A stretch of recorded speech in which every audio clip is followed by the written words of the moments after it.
Lawton in Ruggles of Red Gap with Zazu Pitts and Charlie Ruggles.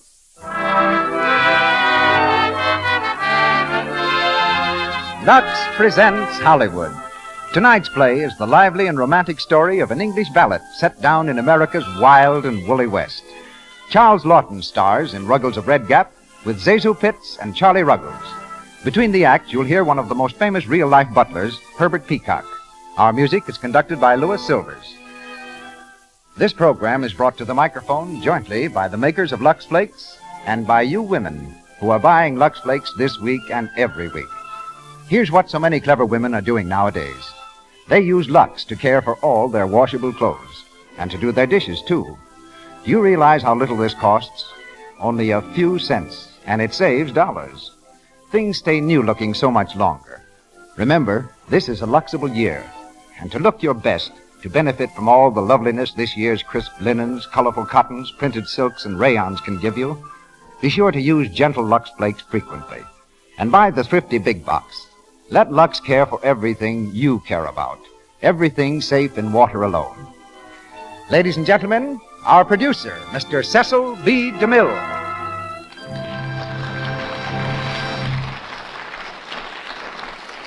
Greetings from Hollywood, ladies and gentlemen. Back in 1914, the British Army lost an eager recruit named Charles Lawton. They told him he was too young to fight. So he learned the hotel business, in which he was intrigued far more by the habits and manners of the guests than by the duties of his job. A little later, when another birthday had come and gone, Mr. Lawton was at last allowed to serve his country. The war ended, other ventures claimed him, until after 10 years he got his first part on the stage. Mr. Lawton had been acting 3 years when I happened to see him in London and decided he was the man I wanted for the part of Nero in The Sign of the Cross. His contributions to the screen since then have given the world many hours of glorious entertainment and artistry. Outstanding among them was his performance of the title role in Ruggles of Red Gap. And tonight, as he repeats that role for us, he makes his first appearance in a radio drama in this country. Mr. Lawton's latest pictures are 2 Paramount releases, The Beachcomber and Jamaica Inn, and he's now at RKO Studios starring in The Hunchback of Notre Dame. With Charles Lawton come 2 other fine players, also from the original picture cast, Charlie Ruggles and Zazu Pitts. We hear Miss Pitts as Mrs. Judson and Charlie Ruggles as Egbert Floud, leading citizen of Red Gap. So put on your 10-gallon hat and your high-heel boots as the Lux Radio Theatre presents Charles Lawton, Charlie Ruggles, and Zazu Pitts in Ruggles of Red Gap.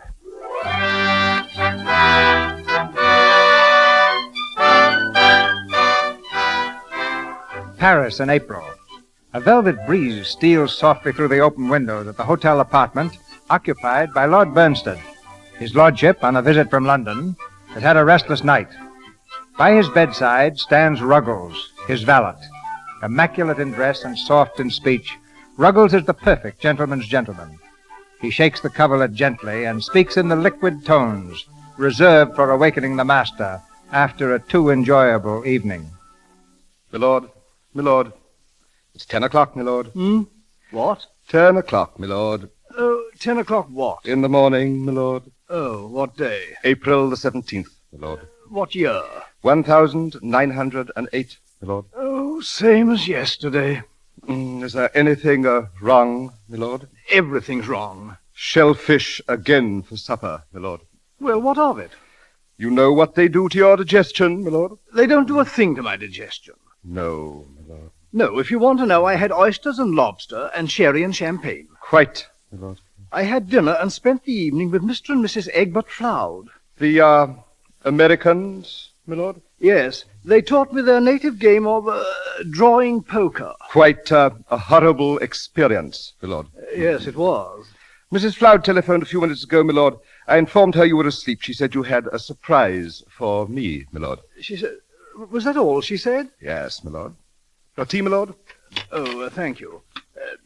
I say, Ruggles, how are you on shocks? Shocks, milord? Yes, you know, shocks, upheavals. You've always stood up under them pretty well, haven't you? Trust I have, milord. I trust I always will, milord. Yes, well, this has to do with the game of drawing poker I played last night. You see, in this game there's a thing called bluffing. And though I say it myself, I'm particularly good at it. I bluffed Mr. Floud into putting up quite a sum of money. Then you won, my lord. No, you see, I didn't realize that Mr. Floud was not bluffing also. I suddenly discovered that I'd lost more than I could pay. And then Mrs. Floud said I'd got something they'd rather have than the cash. Then you didn't lose any money, my lord. No, Ruggles, I lost you. Ruggles! I'm extremely sorry, my lord. Did I understand you to say, my lord, that you had lost me? I did. Ruggles, please. Do I understand, my lord, that I was the stake in this game of chance? Yes, Ruggles. Apparently this Floud woman's had her eye on you. You don't have to go if you don't want to. If I was lost like that, my lord, I am a debt of honor. I have to be paid, so to speak. Well, it's dash sporting of you to go off like that, Ruggles. Go off, my lord? I've an idea. Well, I rather think they want to take you out to America. America, my lord? A country of slavery? No, I think that's all finished. I believe some chap by the name of Pocahontas did something about it. There, wouldn't be surprised if this isn't that Floud chap to collect you. Collect me, my lord? Will you answer it? Tell him I'm ill, will you? Yes, my lord. Yeah, howdy, Bill. Morning, sir. You remember me, don't you? Floud's the name, Egbert Floud. Yes, sir. Won't you come in, please? Thanks. Now look here, Bill. This thing ain't my idea, you know. It's Effie's. She's my wife. And when she once makes up her mind to do a thing, a whole herd of buffalo wouldn't stop her. Buffalo, sir? I don't know as I'd want you at all if it was me, but it's Effie. And she's some wildcat, believe me. I have no reason to doubt you, sir. Yeah. Now, I don't want to hurry you, but I guess we ought to be going because, when Effie wants a thing, she'd fight a rattlesnake and give it the first 2 bites. A rattlesnake, sir? Yes, sir. Will you excuse me a moment? Yeah, sure. Go right ahead. My lord. Yes? The, gentleman has called for me, my lord. Oh. Is there anything further I can do for you, my lord? Don't think so, Ruggles. This is all very sudden, isn't it, my lord? Well, yes. I can't help worrying about what is to become of you, my lord. Oh, I'll be all right. Rather fun dressing myself for a change. Yes. I've put your digestive tablets over there, my lord. Yes, well, goodbye, Ruggles. Look after yourself. Yes, my lord. I'll return later for my things, my lord. Goodbye, my lord. Goodbye. Say, Bill, I'm just looking at this picture on the wall here. What's it supposed to be? The French Revolution, sir. The aristocrats on their way to the guillotine. I am ready to leave now, sir.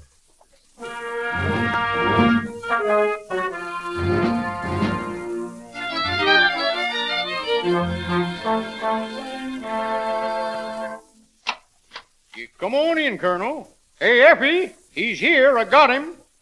Yeah, sit down, Colonel. Colonel, sir, my name is... Sit down, make yourself at home. Egbert, is that you? Yeah, here he is, Effie, hog-tied and waiting. Well, Mr. Ruggles, this certainly is a pleasure. And are we delighted to get you. I do hope you're going to be very happy with us, both here and in Red Gap. Red Gap, madam? Yes, Red Gap, Washington. Our hometown, you know. A little bourgeoisie, I'm afraid. But you'll find a few of us really do care about what's happening in the Hoti Mundi, or society, as you call it. Yes, madam. Now, Ruggles, I want you to start right in this morning. The first thing you can do is to take Mr. Floud out and buy him some new clothes. Yeah, huh? Well, what's the matter with these I got on? And then, Ruggles, after you've made Mr. Floud presentable, you might spend a few hours with him in the art galleries. The art galleries? Oh. Yes, dear. Art galleries. Art, Ruggles, is Mr. Floud's emotional outlet. Yes, madam. But you mustn't let him stay too long. We have some very important people coming for dinner. Very, distinguished. Yes, madam. Yeah. Now, you see what I mean about the wildcats and the rattlesnakes? Do you know anything about art galleries, Bill?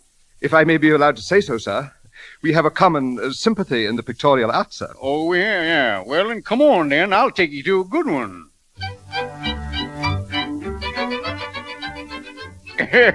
Waiter, give me another of the same, will you? Oui, monsieur. Mr. Floud, may I remind you, sir, that Madam instructed us to go to the art galleries. Yeah, now listen, Colonel. I get all the art I need right here at this table. Now sit down, make yourself comfortable. Oh, no, sir. Why, what's the matter? Sir, there is a certain difference in our walks of life, sir, which makes it impossible for me to sit at the same table with yourself, sir. Well, you ain't ashamed to sit here, are you? Ashamed? It isn't that, sir. It just doesn't do for a gentleman's servant to sit with his superior, sir. Your superior's nothing. You're as good as I am, and I'm as good as you are, ain't I? Well, sir... Well, ain't I? Yes, sir. Well, then what's eating you? Now sit down. Take the weight off your shoes. Yes, sir. If you insist, sir. Yeah, there you are. That didn't hurt much, did it? Well, what you looking so funny about? You ain't sick, are you? I am in excellent health, sir, but it is rather a shock to find oneself breaking the tradition of generations. Well, don't let it throw you, Colonel. Excuse me, sir, but you must remember to address me as Ruggles, sir, and not as Colonel or as Bill or as Mr. Ruggles as you've been doing, sir. Now, why? Why do you say that? Why can't I call you Colonel? If we were overheard, sir, people might take us to be equals. Now, listen, let me tell you something. Where I come from, everybody is equal, see? Indeed, sir. That may do very well for America, but it would never do with us. No. Yeah, well, I don't get what you're talking about. Well, look who's here. Hey, Jeff. Jeff Tuttle. Yippee! Sourdough, yahoo! Yeah, Jeff Tuttle from Red Gap. Good old sourdough, Yahoo! yahoo! Well, I thought you were going to pass me by, you old longhorn, you. Pass you by? Why, you knock-kneed old Siwash. Yeah, wait a minute. I want you to meet a friend of mine. Colonel Ruggles, shake hands with my pal, Jeff Tuttle, from the state of Washington. Well, pleased to meet you, Colonel. How do you do, sir? But I have no military title whatever, sir, never having served our king, not even in the ranks. Well, that's all right. Any friend of sourdough's okay with me. Say, what's the matter with sitting down? Yeah, sure. Sit down, Colonel, sit down. Well, Jeff, you old stinging lizard, where'd you turn up from? Europe. Me and Amy's been all over Europe and Italy. Say, what's the matter with having a drink? Well, I don't know. Beer's all I know how to say. You leave that to me. Here, boy, whiskey soda. Oui, monsieur. That's French for highball. You don't tell me. Well, how'd you ever learn it, Jeff? Well, it took me some time to get the accent. We have some very important guests for dinner, sir. We were given definite instructions by Madam. Yeah, he means Effie. You know how she is, huh, Jeff? Do I? Colonel Ruggles, that woman can bite through nails. Yeah, yes, sir. She chews them instead of gum, Colonel. Drinks, monsieur. Yeah. Oh, that's fine. Just set the drinks down here, boy. And wait a minute. Bring us 3 more, will You you? old Mustang. Yeah, you old coyote, you. Mr. Floud, I hope you won't think me impertinent. You sit down, will you? Well, here's mud in your eye, Jeff. Come on, Colonel. Wrap your paw around that glass and dive in. If you excuse me, sir, I never touch. Oh, go on. Don't be bashful. Oh, well, sir... Down she goes, boys. Yeah. Yahoo! Yippee! Yahoo!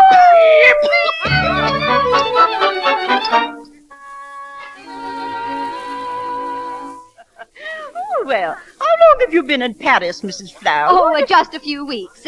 Some more doovies, Mrs. Tiflin. Thank you. Mr. Bainbridge. Thank you, no. Very kind of you to invite us, Mrs. Flower. Oh, that's what I love about Paris. One makes such good friends so easily. Doesn't one? Yes. How true. Egbert ought to be here any minute now. I must apologize for him, but he's spending the afternoon in the art gallery. Yeah. Yeah, look out, Jeff. What's it, Colonel? Why, what in the world? What's that? Yeah, he's a wild one, Jeff. Yahoo! Oh, Mrs. Flower! Oh, please, ladies, gentlemen, it's nothing at all. Oh, do have some more doovies, please do. Hey, Effie. Egbert. Yeah, hello, everybody. This is my old friend, Jeff. Jeff, meet everybody. Oh, I'm afraid I must leave, Mrs. Flower. Oh, no, please don't go. It's quite all right. It's nothing. Good evening, Mrs. Flower. So sorry. Yeah, well, what's the matter? Everybody going? Hey, come back here. Oh, good night. I'm so sorry. I don't know what. Oh, good night. Good night, everybody. Well, what's the matter, Effie? Ain't they going to stay and eat? Egbert Floud, you've been drinking. Me drinking? Oh, Effie. Hey there, Effie. You shut up, Jeff Tuttle. You've disgraced me. That's what you've done. I was never so mortified in my life. And you, Ruggles, I entrusted him to your care. Can you bring him home like this? Well, why don't you speak? What have you got to say for yourself? Yahoo! Ruggles! Yippee! Yip, yip, yip, yip, yip, yip, yip, yip, yip, yip.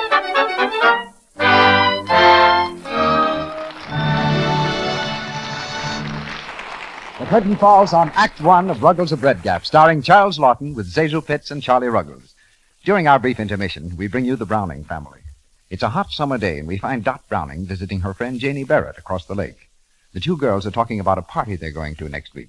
What are you going to wear, Janie? My white cotton evening dress.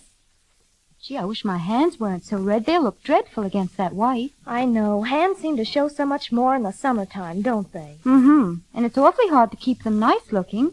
Swimming and grubbing round the garden, not to mention dishwashing. Want to know something, Janie? What? I think it would help a lot if you use Lux Flakes for your dishes. Why? Because Lux is so easy on your hands. It doesn't make them all rough and red, the way a lot of soaps do. We always use it at home. And your hands always look nice, too, Dot. Well, you just try Lux Flakes and see how much it helps. I certainly will. I'm going to ask Mother if she won't get a box tomorrow. That's just grand. Then maybe you'll have nice hands in time for the party. In the summertime, nice hands are more important than ever. It isn't any fun to get all dressed up in pretty short-sleeved dresses and light pastel colors and then have rough, red hands spoil your whole appearance. Your hands need special attention. Now listen, you wouldn't dream of washing your hands with harsh kitchen soap, would you? Then why expose your hands for hours to soaps like that in your dishpan? You're letting harmful alkali roughen and coarsen them. It's so unnecessary. Use Lux Flakes for your dishes and help your hands stay soft and smooth. Because Lux has no harmful alkali, absolutely nothing to bite and sting your skin the way harsh soaps do. Lux is gentle as the finest toilet soap.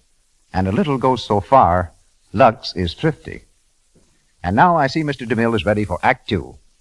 We continue with Ruggles of Red Gap, starring Charles Lawton as Ruggles, with Zazu Pitts as Mrs. Judson and Charlie Ruggles as Egbert Floud.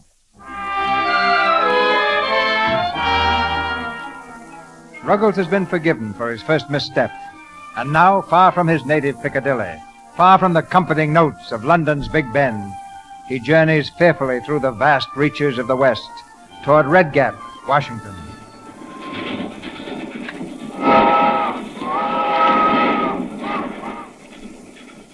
We're almost there now, Ruggles. Indeed, madam. I have seen none of the usual signs of an approaching city. Yeah, well, Red Gap ain't exactly a city, Bill. Fastest growing town in the state, though. We shall be met by my sister and my brother-in-law, Mr. and Mrs. Belknap Jackson. You'll find Mr. Belknap Jackson quite the gentleman. Yeah, you sure will. Effie's mother, Ma Pettingill, made a barrel of money in oil, and Belknap's such a gentleman he come all the way out from Boston to marry into the family. Egbert, be quiet. Mr. Jackson is the leader of our North Side set, Ruggles. You'd hardly believe it, but until he came to Red Gap, nobody even thought of putting doilies under the finger bowls. No, nobody even thought of finger bowls. Really? How very extraordinary. Yeah, look at that. Look at that. You see that sign out there, Bill? You see what it says? Keep your eye on Red Gap, a rootin' tootin' town. Ho, ho, ho. Don't that make your heart beat faster, huh, Bill? Well, in a way, it does.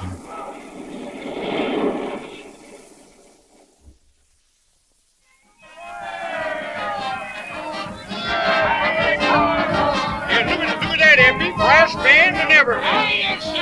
Yeah, hiya, boys. Welcome home, Egbert.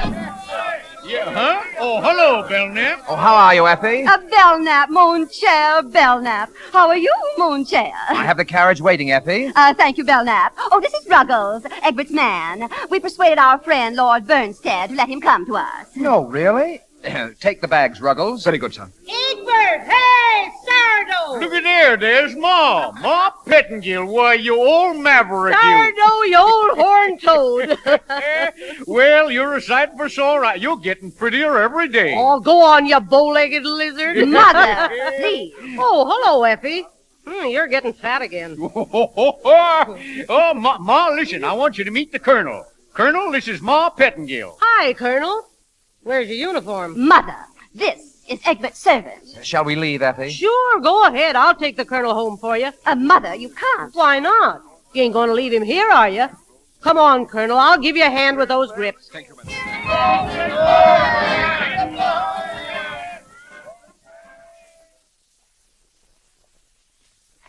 Well, this is it, Colonel.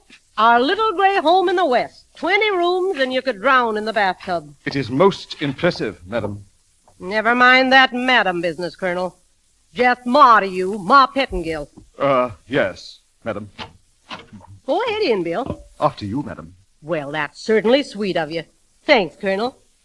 Hey, Maisie, Willie, come here. Yeah, he is, Ma. This is our maid, Colonel. How do you do? Pardon, please. You calling me Missy Ma? And this here's our cook, Willie Lung. Meet Colonel Ruggles, folks. How do you do? How do, Colonel? Oh, me pleasure to meet you, Colonel. Now, beat it, folks. We want dinner in a hurry. Okay. All right, Missy Ma. I beg pardon, madam. Was that a genuine blackamoor? Yeah, sure. And a China person? That's right. Well, what do you think of the place? It's large. Ruggles! Oh, well, here you are. Yes, madam. Ruggles, I've just written a little notice of your arrival here as Mr. Floud's man. I want you to accompany Mr. Floud over to the newspaper office. I want it to appear in tomorrow's paper. Yes, madam. And Ruggles. Yes, madam. Make sure that Mr. Floud doesn't stop off anywhere. You know what I mean, Ruggles. Yes, madam.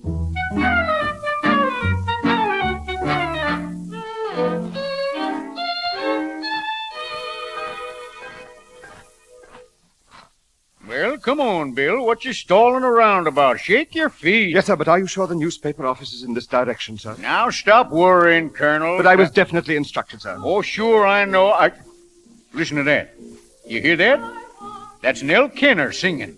Ain't it beautiful? Huh? Come on. Yes, sir. But just where are we going, sir? We're going to Nell Kenner's house. That's where we're going. She's having a barbecue and beer. Barbecue, sir? Yeah, that's roast cow. Now, come on in and mix around with the boys, huh? Oh, no, sir. Say, looky here. Now, who are you working for, anyway? Why, you, sir. Well, then, come on in and mix. Mix, sir?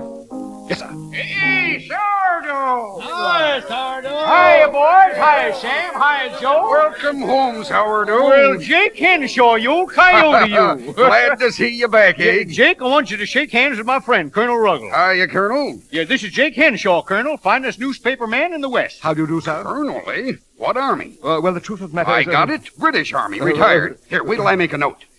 What's your first name, Colonel? It's never used, sir. Just for the paper, Colonel. Go on, Colonel. Tell him your first name. Well, it's, Marmaduke. It's Marmaduke? If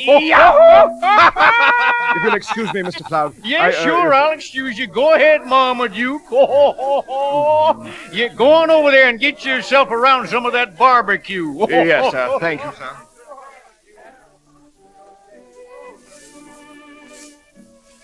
Good evening. Good evening, madam. Can I get you another sandwich? Thank you. I say, who is responsible for this meat sauce? Why, I am. Really? It's very excellent indeed, my good woman. If you're calling me a good woman 'cause you don't know my name, it's Judson. I'm delighted to make your acquaintance, I'm sure. I know who you are. You're that colonel everyone's talking about. Oh, but really, no, it I'm isn't, glad you like my meat sauce, Colonel. Yes, it's very good, very good. It's almost perfect, in fact. What do you mean it's almost perfect? Oh, I was just thinking that a few drops of this, perhaps, and a little bit of that, might make it into a really superlative sauce. Well, let me tell you something. I've been making meat sauce for longer than I can remember, and nobody's ever found fault with it before. Wasn't finding fault with it. Well, what do you mean by a few drops of this and a little bit of that? I meant that perhaps a little spice and some wine vinegar. Listen, Colonel, you'd better stick to something you know about, like leading a regiment. Please, let's not have an international row about it, what? Well, I don't... Shall we dance? Well, I really shouldn't. I've got work to do. Oh. Are you in service here? If you mean, am I working here, why, yes. I always do a little cooking and serving for folks when they give a party. Oh, I see. Yes, I know what you mean. A man in your position wouldn't expect the help to dance, but nobody minds here, Colonel. It's funny, but you're the first one that ever made me feel different than anyone else. Might I have the pleasure of this waltz? Why, sure.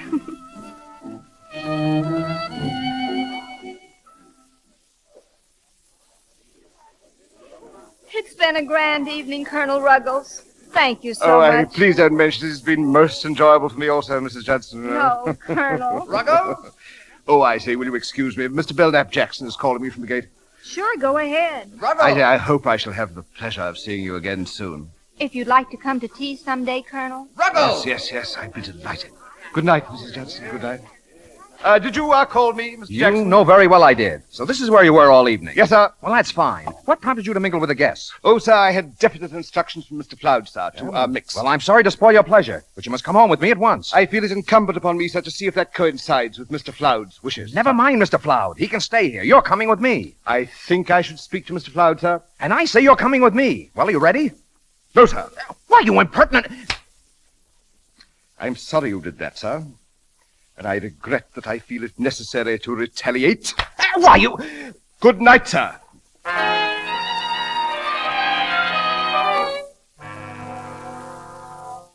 tell you, Effie, I will not be slapped by a servant, English or otherwise. Are you still going to harbor the ruffian? Certainly not. He's an anarchist, Effie, hitting my poor Belknap. Does it still hurt, dear? Yes, it does. I had cold compresses on all last night. I fail to see anything funny about it, Mater. You will. Well. You will. Quiet, Mother. Ruggles, come here.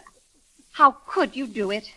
I coarsely gave way to the brute in me. Mr. Belknap Jackson is quite right. You will have to go, Ruggles. You mean, madam, that I am to be turned loose in this remote settlement? Remote settlement? You see, Effie, the man's quite impossible. You better pack your bags immediately. Just a minute, folks. Before you go throwing Bill out on his ear, you better read this here piece in the paper. Well, what is it? Go ahead, read it. Why, it's about... Oh, what does it say? it's terrible. Colonel Marmaduke Ruggles, late of the British Army and an intimate friend of the Earl of Bernstead. What? An honored guest of Mr. and Mrs. Egbert Floud. Oh, disaster. Complete social disaster. A series of entertainments are already being planned. You can't fire him now, Effie. Pull up a chair, Ruggles. You're one of the family. Listen to this, Martha, listen. Colonel Marmaduke Ruggles, late of His Majesty's Coldstream Guards, was honored at a tea given by Mrs. Atwater Wood. Colonel Ruggles to be guest at honorary dinner. A card party and dance for the British Colonel, a visitor from across the sea. Oh, I must have him. We must all have him. Oh, ladies, this is the greatest thing that has ever happened to Red Gap.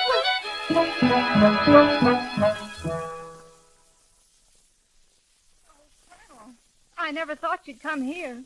I know how busy you've been, what with all those invitations I've been reading about. Oh, yes, it has been a bit of a round, what? I say, what a spiffing little home you've got, Mrs. Judson. Oh, I just sort of fixed it up myself. Did you? Very snug, I must say. Well, topping. Oh, goldfish. Do you like goldfish, Colonel? Rather, I have always derived intense satisfaction from their silent companionship. Oh, have you? Oh, I say, well, this is rather a quaint picture, what? Oh, I say, who is it? That? Oh, that was Elmer, Mr. Judson. Oh, yes. Mr. Judson? Yes, he's dead. Really? A fine-looking chap, I must say. Colonel, would you excuse me? I think the tea water is boiling. I say, can't I help you? Oh, no, please. Men are so helpless in the kitchen. Helpless, really? Oh, no. Well, now, just sit down, and I'll pour the tea, and... Mrs. Judson, please. Why, what's the matter? Oh, no, always bring the pot to the kettle. Never bring the kettle to the pot. What? Listen, Colonel, I've been making tea for longer than I can remember. Now, look here, let's get into difficulties about this, but you must listen to an Englishman about tea. If it were coffee, I should be your pupil, but we're making tea.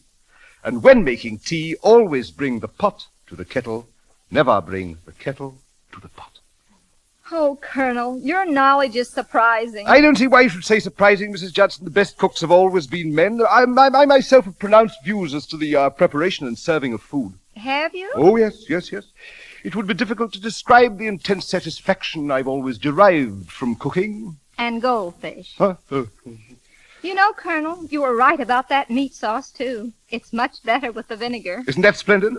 You know, if you weren't such a gentleman, I mean a colonel and all. I bet you'd do swell if you'd open up a restaurant. A restaurant?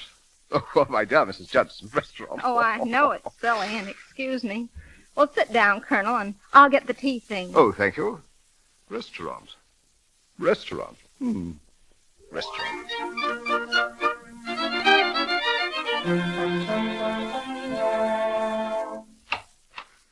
Well, evening, Ruggles. Good evening, sir. There, you look quite comfortable beside the fire there.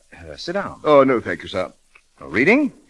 Yes, sir. I've been taking the liberty of reading again the life of one of your great American statesmen, sir. Wonderful man, sir. Very instructive pastime, Ruggles. I found it so, sir. You seem in a very good mood yourself tonight, sir. I am. It's a pleasure to tell you that you're through.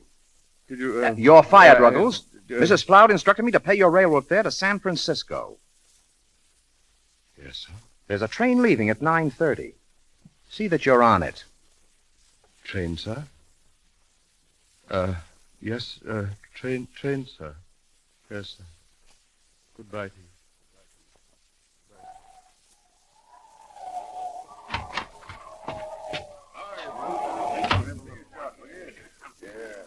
Hello there, Colonel. How do you do? What'll you have?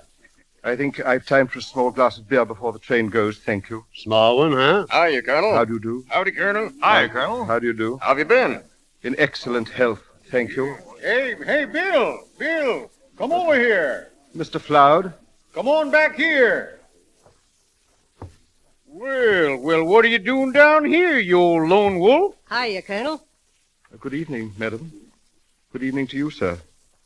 I was under the impression that you had gone out to the ranch. We set out to, Colonel. You just stopped off here for a little bite to eat. Sit down. This is most awkward, sir. Huh? What's he talking about? You ain't been drinking, have you, Colonel? I should like you to know that I have only the kindliest feelings towards you both. Sure, he's been drinking. No, he ain't either. He ain't. Well, what's up, Colonel? I thought you knew, sir. Thing like this has never happened to me before, sir. It's something of a shock. What is? I've been discharged, sir. What? Who did it? Mr. Jackson, madam. Bill Knapp Jackson. Why, I'll cut out that dude's windpipe. He can't fire you, Colonel. Really, madam? He can't, and he ain't. I'm the only one who can fire anybody around here. And I say you're working for me. As long as you want. Mr. Floud, sir, I couldn't be happier. I couldn't be happier, sir. It was a disgrace, madam. Well, just forget about it. Come on up to the house, Bill. I want to speak to that feller. No, sir. I'd rather not. Well, why not? Well, sir, I can't go on posing as what I'm not. And I don't wish to remain in service any longer, sir. I want to make something of myself. I would like to stand on my own 2 feet. This is a land, sir, of great opportunity, where all are created equal. Yeah, there. Now, that's just what I've been saying all along. You know that? Like Lincoln said that day at Gettysburg. He hit the nail right on the nose when he said... Well, what did he say? Well, that's funny. What did he say? I don't know. Well, he said,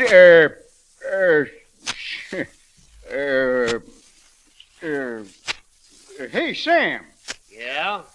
What did Lincoln say that day at Gettysburg? I don't know, but I'll find out. Hey, Joe. Yeah? What did Lincoln say at Gettysburg? Shucks, I don't know. Harry, what did Lincoln say at Gettysburg? I don't know. I wasn't there.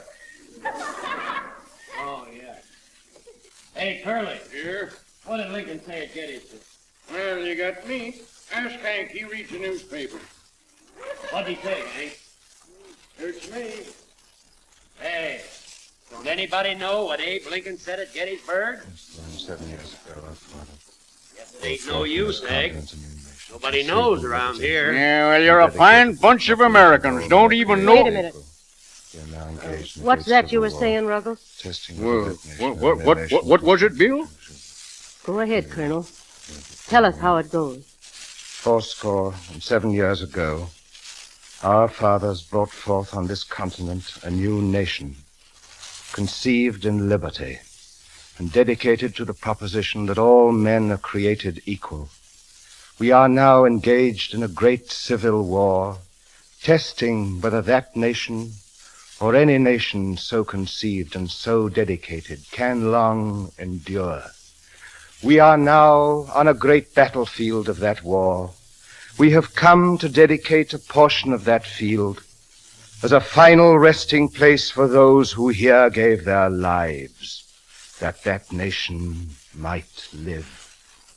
It is altogether fitting and proper that we should do this, but in a larger sense, we cannot dedicate, we cannot consecrate, we cannot hallow this ground. The brave men, living and dead, who struggled here, have consecrated it far beyond our poor power to add or detract. The world will little note nor long remember what we say here, but it can never forget what they did here. It is for us, the living, to be dedicated here to the unfinished work which they who fought here have thus far so nobly advanced. It is rather for us to be here dedicated to the great task remaining before us, that from these honored dead we take increased devotion to that cause for which they gave the last full measure of devotion.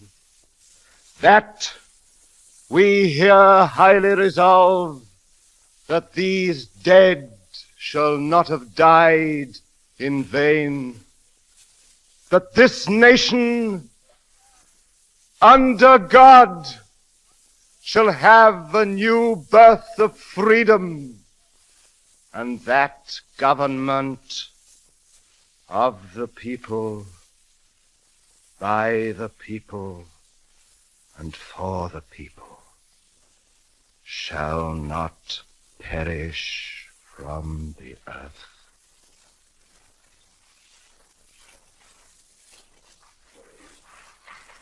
Here, I knew it by heart once myself, a long time ago, though.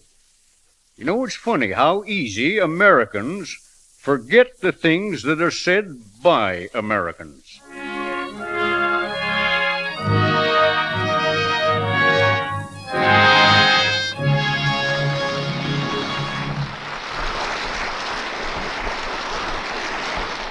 We pause for station identification. This is the Columbia Broadcasting System.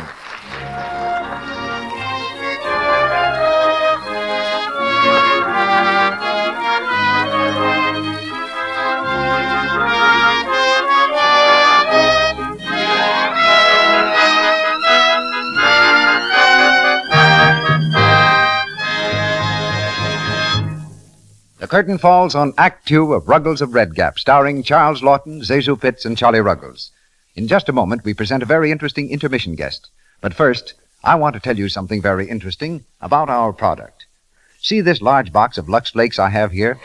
How many cupfuls of flakes do you think it holds? Goodness, I don't know, Mr. Ruick. And you? Why, I think maybe 5 or 6. Sorry, you're wrong.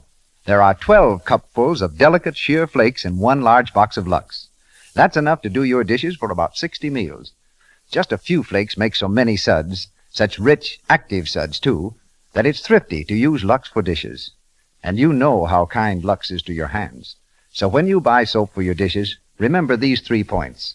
Lux is speedy, it's thrifty, and it's kind to your hands.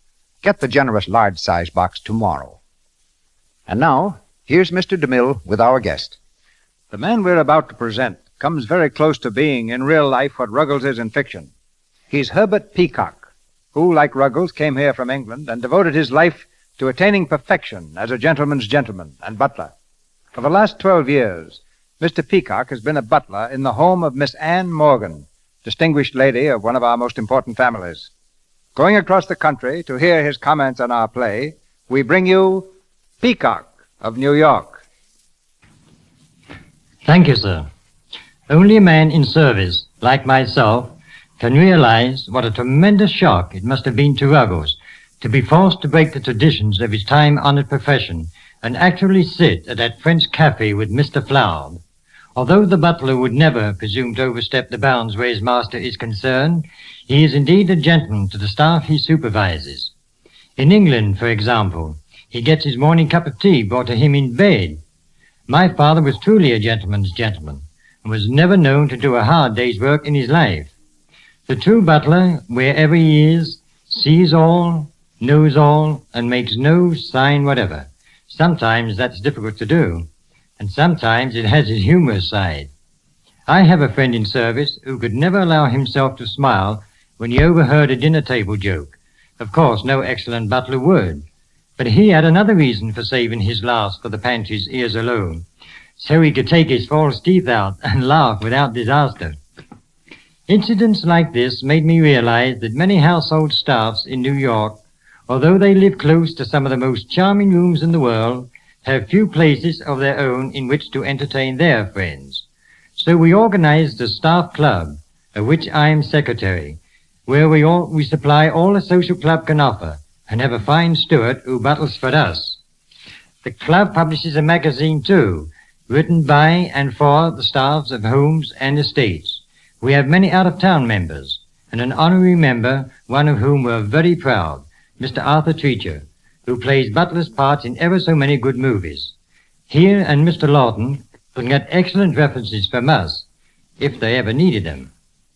But the butler's life isn't all clubs and recreation.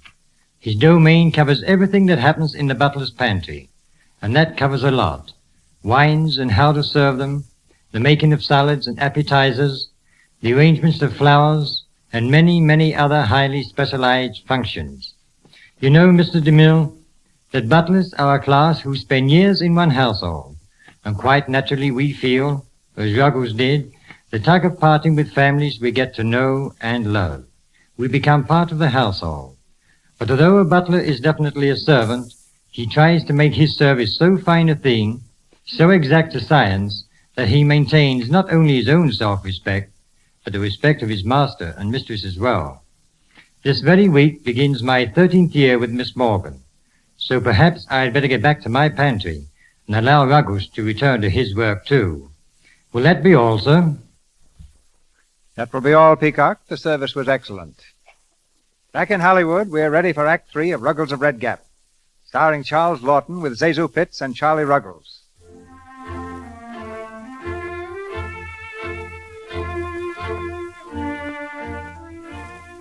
Abe Lincoln's doctrine of equality, embedded deeply in Ruggles' soul, mingled strangely with his class consciousness. But acting upon Mrs. Judson's advice, he's preparing to open a restaurant called with impartial patriotism the Anglo-American Grill. He's rented an empty store where he and his helpmate labor earnestly to make it presentable. I can't move this. Oh, here, Mrs. Judson. You mustn't attempt to move these boxes. Allow me.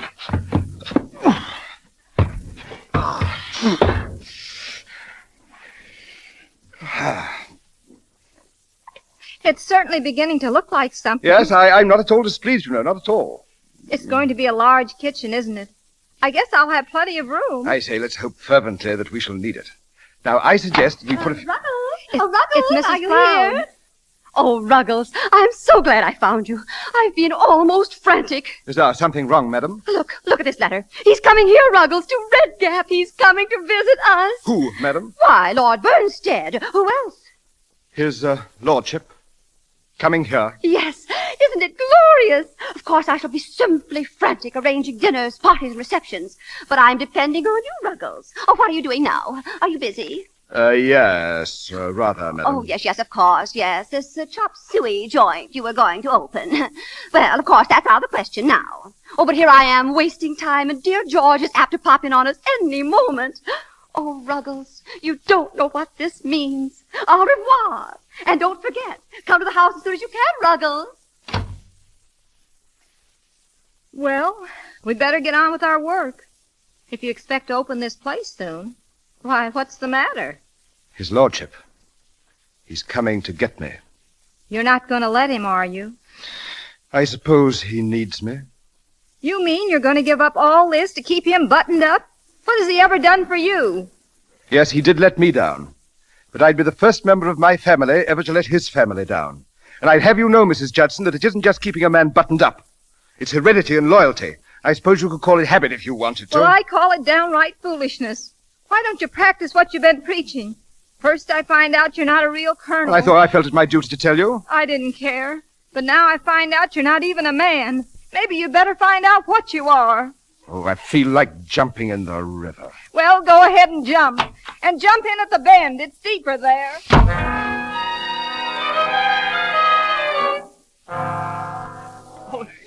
Oh, look. There's Lord Bernstead now. Isn't it just wonderful that Effie is giving this reception for him? Well, let's get Effie to introduce us. Oh, come on, girl. Mr. Floud. Mr. Floud. Well, hello, Mrs. Judson. Come on in, meet Lord Bernstead. Oh, no, I couldn't do that. Well, why not? Effie's got everybody in town here tonight. Mr. Floud, is Mr. Ruggles here? Bill? No, Effie wanted him, but he never showed up. Oh, Mr. Floud. Here, what is this? What's eating you? I haven't seen him all day. I think he jumped in the river. He what, huh? Why, now, what would he want to do that for? On account of a woman. She treated him something awful. Well, who told you that? I was there. Oh, she said some terrible things to him.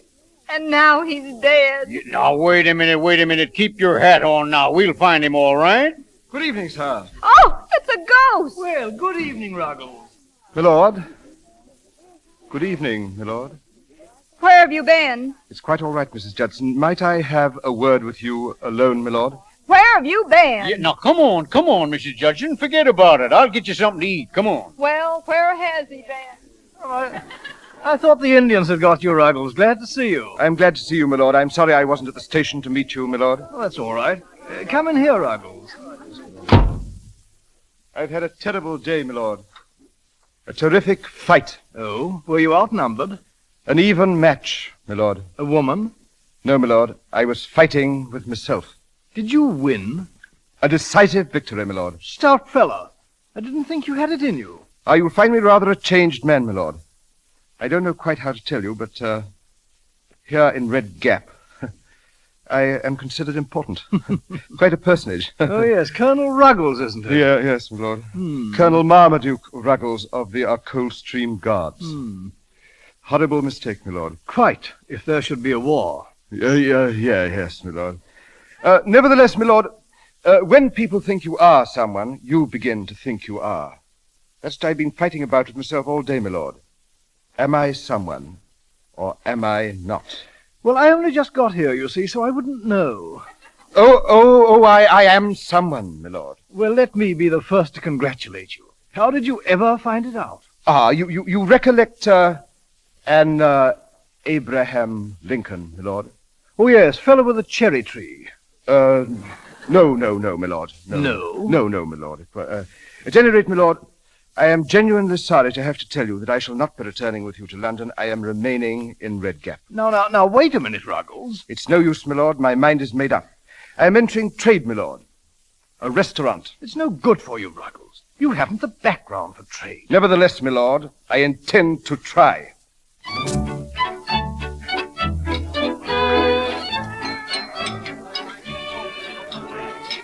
Yes, sir, Bill. Quite a restaurant you got here. Thank you, sir. Very kind of you to come, sir. Would you have some more meat sauce, sir? Yeah, thanks. Ruggles, where is Lord Bernstead? I don't know, madam. Is he coming? I don't know, madam. I think not. Well, I can't say I blame him. I beg pardon, Mr. Jackson? I said I can't say I blame him. Oh, quite so, sir.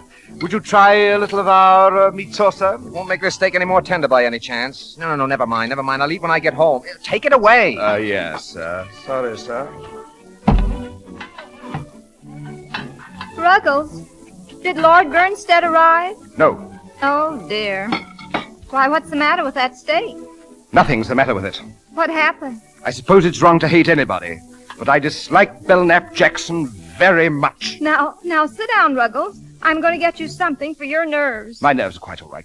Oh, Ruggles, everything must go off well tonight. It means so much. Oh, I better return to my guests. Your coffee, madam? Thank you, Ruggles. Well, how's everything going, Bill? It's a little difficult to say yet, sir. Your coffee, sir? Yeah, thanks. Your coffee, Mr. Jackson? I told you I wanted nothing. Now take it away. Belknap. It was purely an accident. I'm sorry you did that, sir. You're insulting, Ruggles. I beg your pardon, but you were insulting, sir. Listen, I've stood enough from you, you boot polisher. Yeah, perhaps you'd like me to tell your clientele just exactly what you are. It's quite all right, sir. I've not forgotten what I am. Nor have I forgotten that I'm proprietor of this place. As proprietor of this place, I'm asking you to leave, sir. What? I'm asking you to leave. Well, if I go, all the real people will leave with me. If my success depends upon catering to people like you, sir, all I can say is, Mr. Belknap, Jack. All right, come here. Let go of me, let go. Now, come on. It's quite all right, sir. It's quite all right, sir. I don't struggle. It's quite all right, sir. It's all right, sir. Now, here's the door. Ow! Well, you seem in pretty good shape, Ruggles. My lord, it's, most unfortunate you had to be a witness to, this humiliating incident. In trouble, Ruggles? Yes, my lord. Excuse me, my lord. I have something of vital importance to attend to in the kitchen. Oh, certainly, certainly. It can't be helped. Ladies and gentlemen, it can't be helped. I have something to tell you about the proprietor, Mr. Ruggles. I have known Mr. Oh, Ruggles, I heard you. So I'm a failure. Oh, no, don't say that. Perhaps I believed a little too strongly in the words of your Mr. Lincoln. No, you'll see. It'll all come out right. You can go somewhere else and try again. Just don't worry, that's all. You know, I had plans, but of course, I have no right to speak about them now. Oh, yes. Yes, you have. I guess if I can make good meat sauce in Red Gap, I can make it anywhere. Mrs. Judson, I've never met a woman for whom I've had a greater respect than you. Oh, Mr. Ruggles. I say, listen. Do you hear that? They're singing to his lordship. They seem to like him, don't they? Hey, Bill!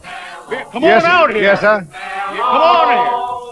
Which nobody can deny. Which nobody can deny. I'm very fond of him, too, sir. He's a jolly good fellow. He's a jolly good fellow. He's a jolly good fellow.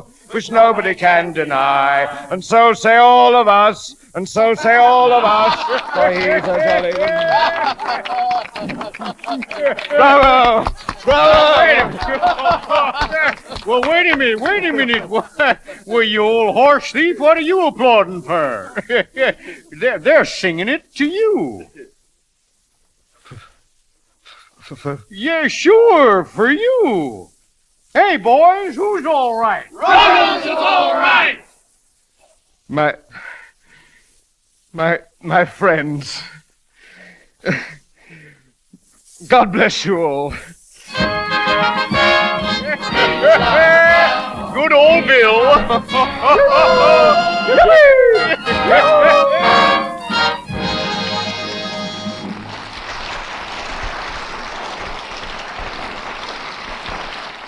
You have just heard the last act of Ruggles of Red Gap, starring Charles Lawton. In a moment, our star will be back to take his bow. You know, sometimes it's better to let other people say things for you. That's why I want you to hear what 3 women have to say about Lux Flakes. Women just like you and your neighbors.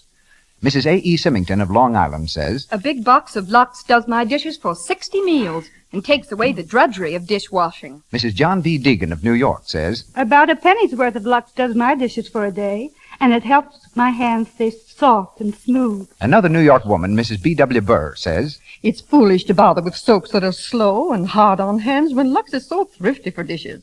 It takes so little to make a pan full of suds. Use Lux for dishes because Lux is speedy, it's thrifty, and it's kind to your hands.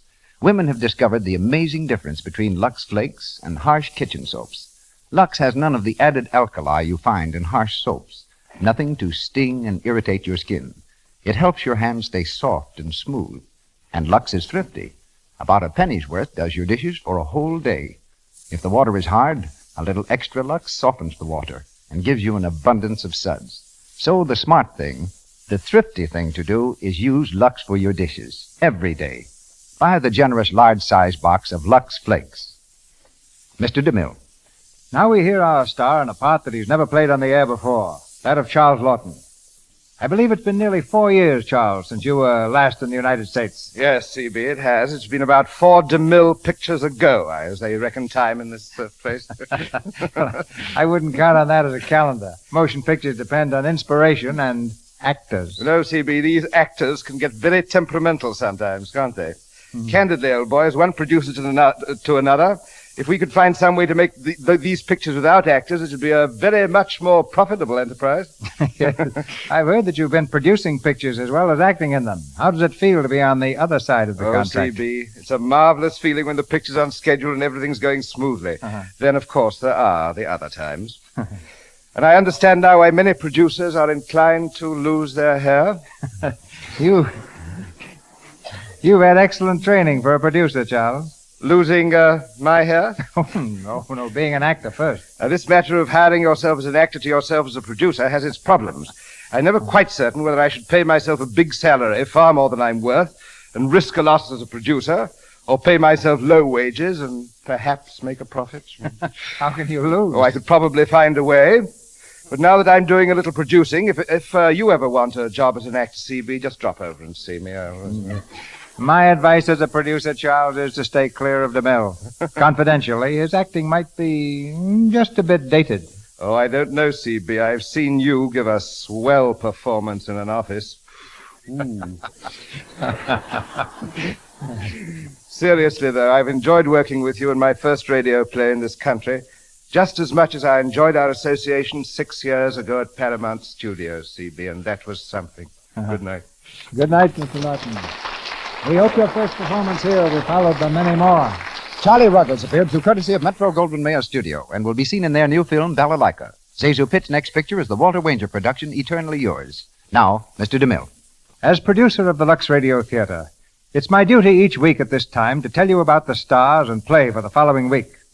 Tonight I make a different kind of announcement.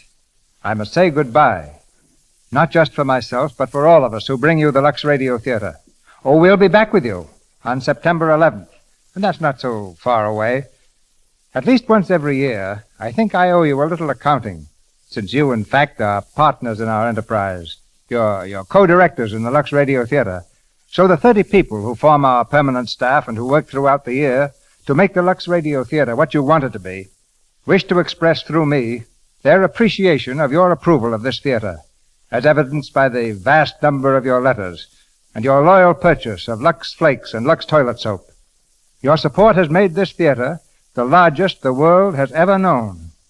Checkups show that an average of over 15 million listeners tuned in each week during the past year, not counting the great number of our Canadian friends. Let's take a moment to picture this audience. You in the great cities hear us, and so do you whose homes are in those remote villages where the living theatre has never penetrated. You've written us from the cabins of ships at sea and from snow-covered cabins, locked away from civilization by storms and distance. Letters have come from hospitals, from elderly people, from invalids, telling us what special meaning the Lux Radio Theatre has for them, what help it's brought them. We assure you that we cherish these messages. But such credit as this theatre may have won since last summer in presenting nearly 100 plays involving 1,139 performers does not belong to us alone. With gratitude, we pass it on to you, to whom this theatre really belongs, to you families who use Lux Flakes and Lux Toilet Soap. Between now and September 11th, we'll be working on the most ambitious schedule of plays and talent in our history, guided by the great number of comments and requests that you've sent in. Being human, we're also going to try to have a good time.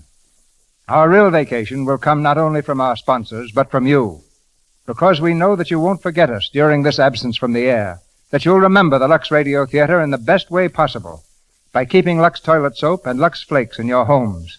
They're products of high character. In them is reflected the same high standard of uncompromising quality that your loyalty has brought our theatre.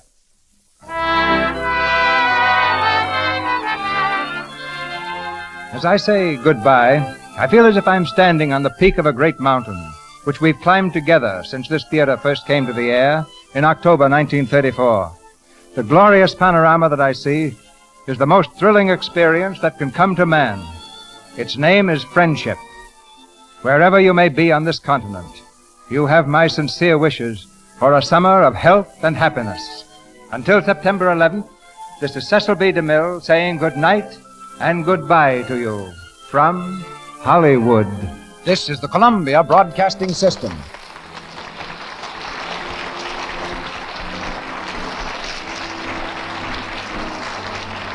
Lux presents Hollywood.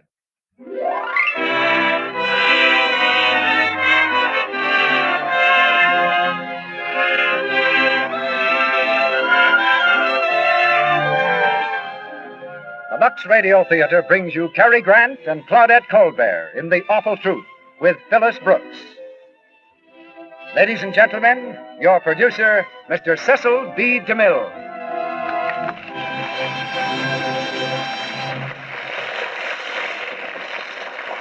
Greetings from Hollywood, ladies and gentlemen. With a feeling of gaiety and excitement along Hollywood Boulevard tonight, lights are ablaze and crowds are gathering in front of our theater. All the visible signs of a Hollywood opening are here to welcome the Lux Radio Theatre back to the air after our summer vacation. But there's another scene that interests us more than the bright lights on Hollywood Boulevard. A scene repeated some millions of times throughout the country. It's the scene in your living room, where you and your family once more occupy the reserved seats, which are yours tonight and every Monday night. You are the ones who've made this theater possible by your purchases of Lux Flakes and Lux Toilet Soap. We owe you an obligation to make this new year in the Lux Radio Theatre the most entertaining in our history. And tonight we pay you the first installment on this obligation by presenting The Awful Truth, starring Claudette Colbert and Cary Grant. Which reminds me that we still owe an obligation to Miss Colbert. Whenever she's done a comedy for us in the past, Claudette has always said that next time she'd like to do a serious drama, and we've solemnly promised that she could. And we'd keep that promise if she'd give us the chance.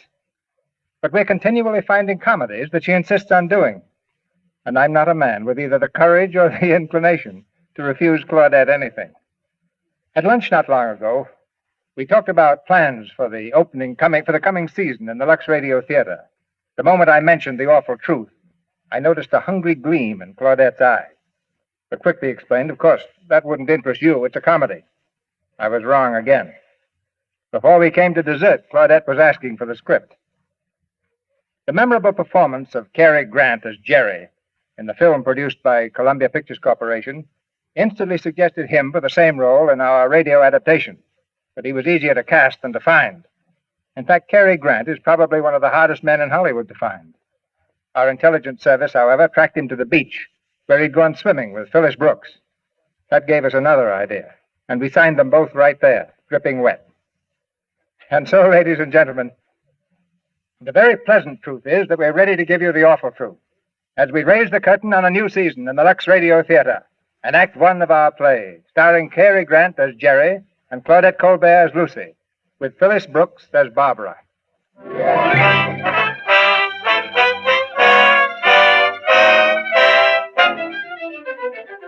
The sun lamp room of a midtown Manhattan athletic club. Hank, the attendant, is piling towels on a shelf as a young man in gym trunks makes a hurried entrance. He's Jerry Warrener, a tall young man, well-built and healthy.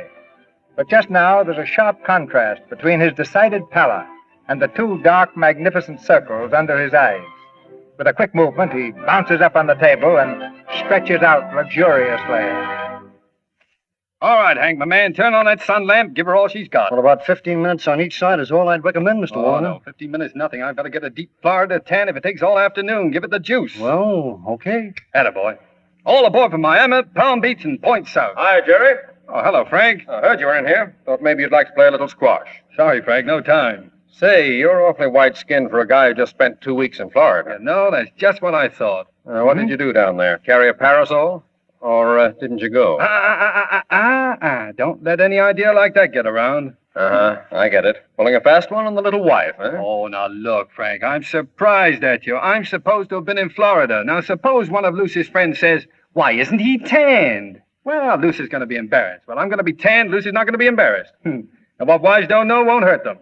What was it? A poker trip? Sure, a fellow's got to bust out once in a while, assert his independence. Boy, did I assert it. Yeah, you certainly look it. But I'll bet you wouldn't like Lucy to pull a stunt like that on you. Why not? After all, a person doesn't have to stop being an individual just because she gets married. Maybe. Anyhow, how about coming over to my house for breakfast? We were all out late last night, and some of the gang is stopping by. I got a better idea. Everybody come to my place. Lucy will fix up breakfast for us, and maybe later we can sneak away and play some golf. What do you say? I'm convinced. I'll see you later.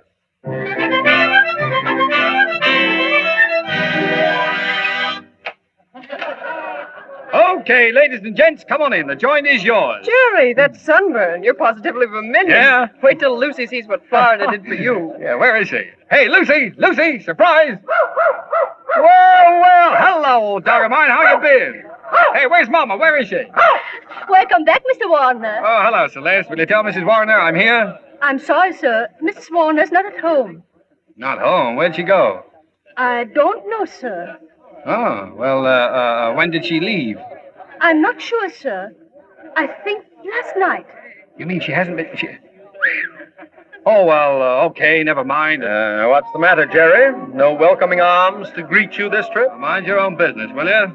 Come to think of it, she probably ran up to her Aunt Patsy's cabin in the mountains. She always does if she gets lonely. Suppose her Aunt Patsy wasn't home? Oh, I get it. I'm up to my neck in funny people, huh? No, seriously, I wish Lucy would go out and get some fun for herself now and then. Do her good. That's the trouble with marriage. People are always imagining things, and the next thing you know, they end up in a divorce court. Ah, the broad-minded man from Miami. Yeah, well, if you think you're going to get a chance to prove my broad-mindedness, you're crazy. She's up at Aunt Patsy's cabin, and I'll bet on it. Saying, is that a spot, Frank? Why, the fish just... Up at Aunt Patsy's cabin, eh? Well, there's Patsy now. Some fun, eh? Shut up. Hey, turn that radio off, will you? Well, hello, Patsy. How did you get here? By invitation. Lucy invited me yesterday on the phone. Say, what is this? Lucy invites me, no Lucy. Where is she? I don't know. Hello, Lucy! Hey, Lucy! Hello, Jerry, darling. Oh, darling, gee, it's good to see you. Oh, it's grand. You're looking marvelous, Jerry. Yeah? Oh, I nearly forgot Alma. Alma, come on in and meet everybody. Alma's the best music teacher a woman ever had, aren't you, Alma? Thank you, my dear. You know Alma Oliver, Jerry, of course. Oh, yeah, sure. How are you? How do you do? Everybody else, this is Alma. How you do? How are you? Oh, well, now that we're all introduced, I can relax. Oh, Alma and I have had the most terrible time. Yes. Oh, yeah, well, I imagine you must have. Where was the recital? Oh, now, silly, what do you mean? Oh, I didn't know they had recitals in the morning and the people went to them in evening clothes. So formal, isn't it? Well, Alma does look silly in tails at this time of the day, doesn't he? Oh, it was such an awful time. Oh, why? Somebody sing off pitch? Oh, now stop it, darling. You don't know what happened. Alma's car broke down 1,000,000 miles from nowhere. He had to park me at a farmhouse and hike to the nearest town to get them to tow the car. And then he had to stay there, hang around garages and things to pick me up in the morning and bring me home. It was dreadful. We were coming home from a party. You were the loveliest human being there. Oh, thank you, Alma. You say the nicest things. But, Jerry, you understand, don't you? Oh, yeah. Of course. Mr. Warner, you have the continental mind. Oh, sure, that's it. I've got a continental mind now. Oh, Lucy, dear. So sorry, but I have to run. That horrible dressmaker of mine. Oh, of course, darling. You know, too, Lucy. I'm sorry. Wait a minute. What's the idea? The party hasn't even started yet. Oh, sure, we know, but you probably want to talk to Lucy.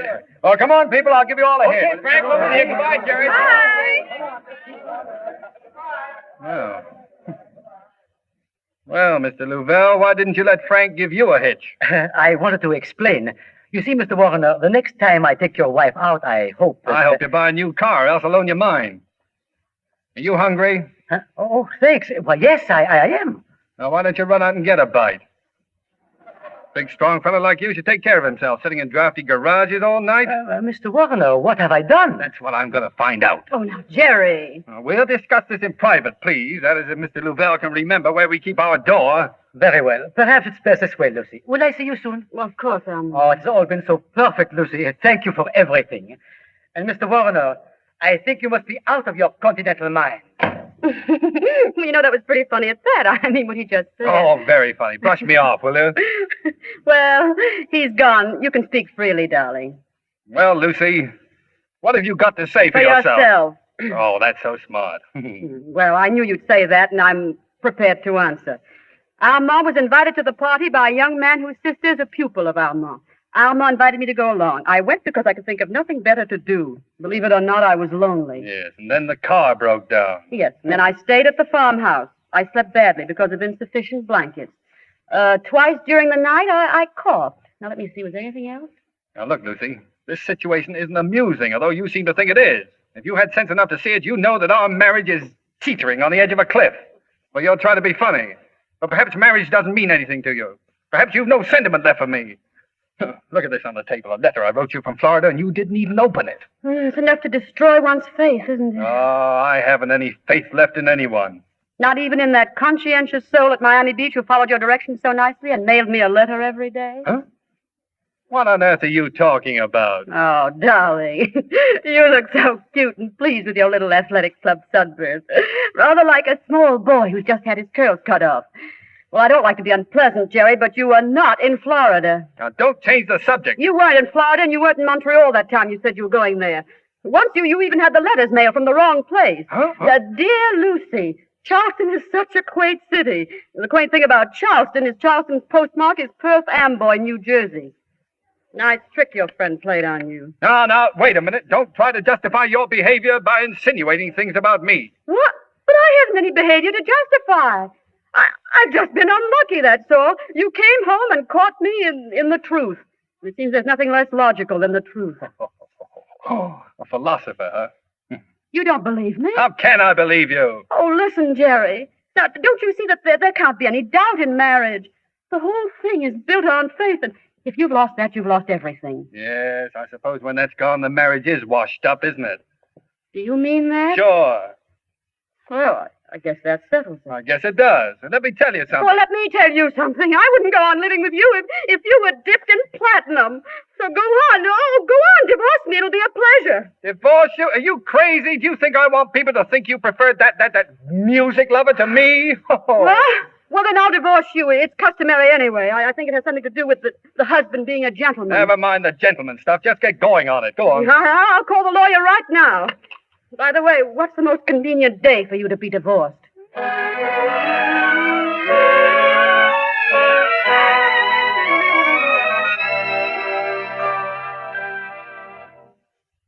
the case of Warner versus Warner, the court grants an interlocutory decree of divorce to the plaintiff, Lucy Warner. The divorce, if not further contested, will become final in 90 days from this date. That will be all. One moment, Your Honor. There's one matter still unsettled. According to my client, Mr. Warner, it's a matter of, Mr. Smith. Yes, Your Honor. Mr. Smith. And who is Mr. Smith? Mr. Smith is, he's their dog. No, Mr. Smith is my dog. He's mine. Silence. But Mr. Smith belongs to me, and she's got him. I told you to keep quiet. Oh, ignore him, Your Honor. I told you he was impossible to get along with. Oh, well, let's hear it. The animal at present is in Mrs. Warner's possession. Mr. Warner wishes to have him because he's mine. He is not. Yes, so. He is not. Silence! No. Silence! Is not. This seems to be a custody case, and in custody cases, we frequently permit the final decision to rest with the dog. Well, now we're getting somewhere. Now let Mr. Smith decide whom he wants to live with. Silence, please. Oh, bailiff, have the dog brought in. The custody of the dog will depend on his own desires. And let me warn you, neither of you must use any false means of influencing the animal's decision. Unfasten the dog, please. Now, you may each call the dog. Come on, come on. Hey, come back here. You know who's good to you, don't you? Mr. Smith came to me, Your Honor. Custody of the dog is awarded to Mrs. Warner. Wait a minute. Well, that wasn't fair, Judge. Silence. The court is adjourned. Good day, Your Honor. Hey, you. Wait a minute. Come back here, you. You mean me? What's Mr. Smith doing with that rubber bone in his mouth? Well, it always was his favorite bone. Where did he get it? How would I know? Oh, you. You'd stoop to anything. You hid that bone under your handbag, and Mr. Smith smelled it. You're not going to get him away from me like that. Get him? I've got him, darling. Goodbye.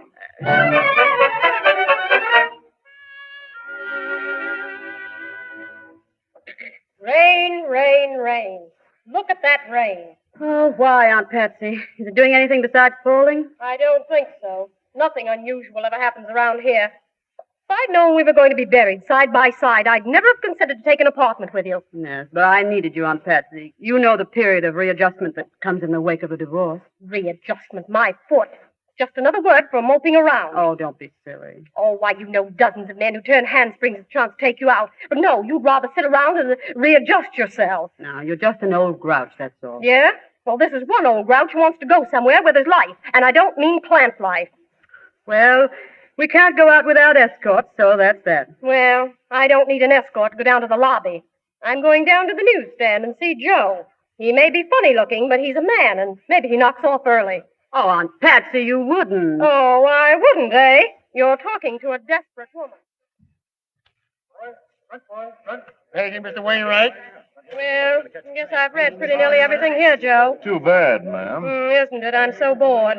It's too bad they stopped printing zippy stories. Yes, ma'am. That's what my wife says. Oh, she does. I see. Oh, pardon me, but did that copy come in of the Tulsa, Oklahoma Bugle? Sorry, Mr. Leeson. I guess maybe there's something wrong with the mail. Oh, well, that's too bad. Looks like I won't find out how we did at the rodeo. Oh, how do, ma'am? Oh, how'd you do? I hope you don't think I'm fresh. My name's Dan Leeson, room 1214. Mon, I see you coming in and going out sometimes. Oh, we've noticed you, too. You did? Well, say, who is that beautiful girl who's with you sometimes? She has a dog and, well, she's beautiful. Oh, that's my niece, Lucy. She's just a little homebody. No. Say, I wonder if you'd do me a favor. Why, of course I would, Mr. Leeson. What is it? Well, you see, I'm a stranger in town, and I thought that perhaps I'd get my little share down there. Here we are. Go right in, Mr. Leeson. Oh, thanks. You know, I think it's just wonderful that we met this way. Oh, Lucy, may I present Mr. Leeson? Mr. Leeson, this is my niece you were so anxious to meet. Her name is Lucy Warner. How do you do? Oh, how do you do, ma'am? Mr. Leeson's from Oklahoma, Lucy, and he'd take it as being right neighborly of us if we'd show him some of the bright spots. Well, it's raining rather hard. And Mr. Leeson lives right across the hall with his mother. Isn't that what you said, with your mother? Yep, with Ma. We're here on a visit. I'm in oil, you know. Oh, marinated, so to speak. Say, that's a good one. I must remember to tell that to Ma. No, I'm sure she'd adore that. Yes. Well, tell us all about Oklahoma, Mr. Leeson. Well, we all think Oklahoma, well, it's pretty darn swell. Oh, there's the door. I'll get it. Yes, Mr. Leeson? Well, like I was saying, ma'am, Oklahoma is pretty darn... Right, Jerry. Oh, dear. Well, how's the old girl? Well, never better. Won't you come in? I fully intend to. Well. Hello, Lucy. Hello. What do you want? Well, now read this little legal document. I guess that'll explain better than I could. What? What is this? It's a writ, that's what it is. A writ. The court just ruled that I'm permitted to see Mr. Smith for 2 hours a week. I am permitted to take Mr. Smith walking, riding, motorboating, or aquaplaning. No, not aquaplaning. That's too dangerous, isn't it? Yeah. Well, the order reads that I can visit with him and entertain him in any form or manner that does not endanger life or limb. And that would rule out aquaplaning. I suppose you've come to take him bicycling. What, in this weather? Are you crazy? Why, he'd catch his death of cold. No, I've come to entertain him in any form or manner. Hey, Smitty, where are you? I'll get him. Oh, Miss Warner, perhaps I'm sorry, Mr. Leeson.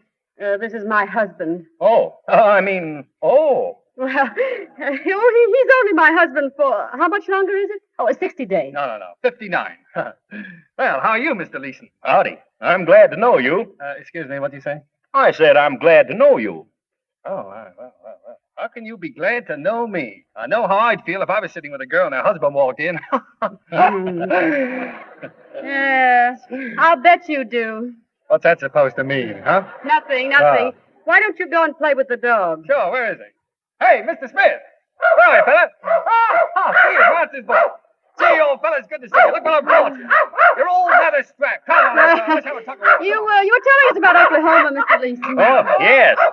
Well, I'm really a man of many interests out there, Mrs. Warner. Oil is my main business, of course, and I can't complain about that. It's treated me fine.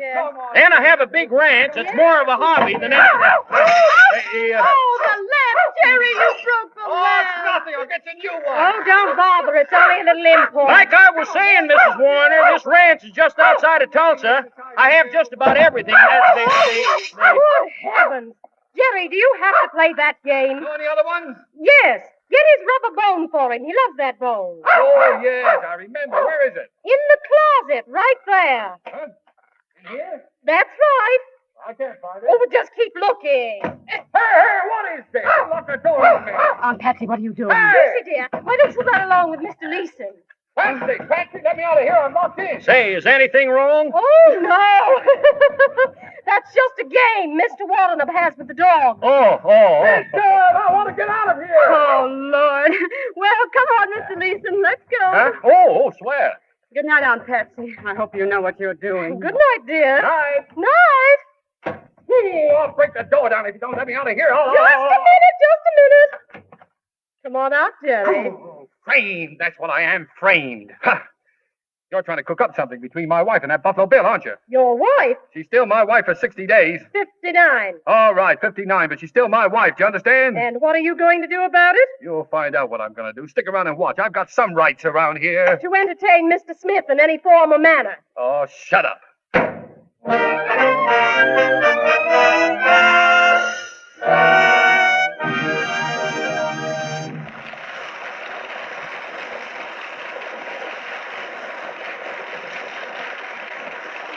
While we are waiting for Jerry to make good on those threats, we take a brief intermission from our play to hear from Mr. Ruick. Ladies and gentlemen, in our intermission before Act Two of The Awful Truth, starring Claudette Colbert, Cary Grant, with Phyllis Brooks, we bring you a musical interlude. 3 charming young ladies will sing a song suggesting something about our product, Lux Toilet Soap.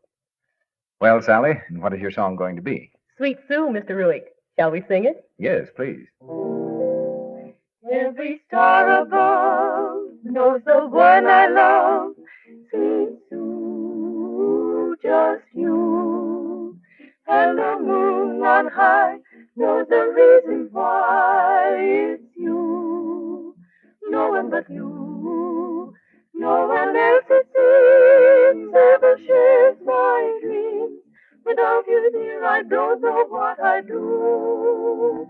In this heart of mine, you live all the time, sweet Sue, just you.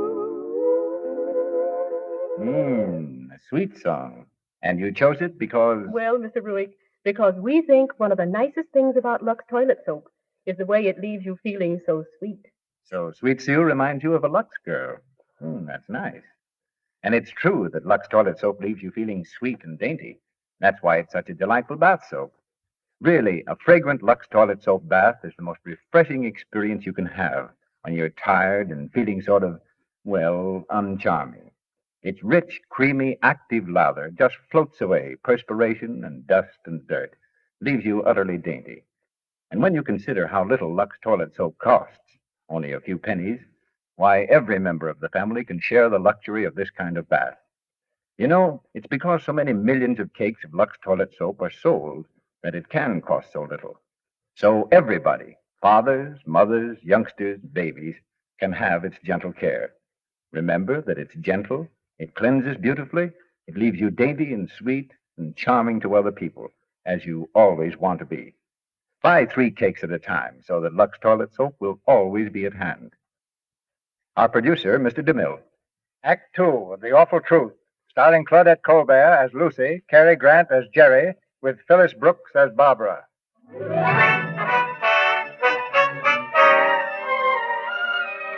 It's morning, a few weeks after Jerry's hectic visit. Across the breakfast table in their lonely apartment, Aunt Patsy is looking at her niece with an expression of growing horror. What did you say, Lucy? I said, of course I like Dan Leeson. Why shouldn't I? He's sweet and thoughtful. And you should be the last one to object. You introduced him to me. Only because he was a man who could take us out. I didn't expect you to get silly about him. Was it silly to like a man who's sane and considerate? I was married to one of those gay romantic types, and one's enough. Your toast is burning. Oh. Lucy, do you know what rebound is? That business of trying to get over one love affair by bouncing into love with somebody else. Well, it's fine. Except the rebound is rarely the real thing. There's the first bounce, the second bounce, and, well, look at me. You wind up like an old tennis ball. Now, look, I tell you I'm serious about Dan Leeson. He's a fine person. I like him. I like him very much. I'm all through with Jerry. He doesn't mean a thing to me. I don't love him. What's more, I probably never did. I guess that surprises you, doesn't it? I hate Jerry Warner, and I like Dan Leeson very, very much. I can hardly wait to see him tonight. And I hope he's just mad about me, because I think he's the finest man I ever met. Lucy. I know, my toast is good.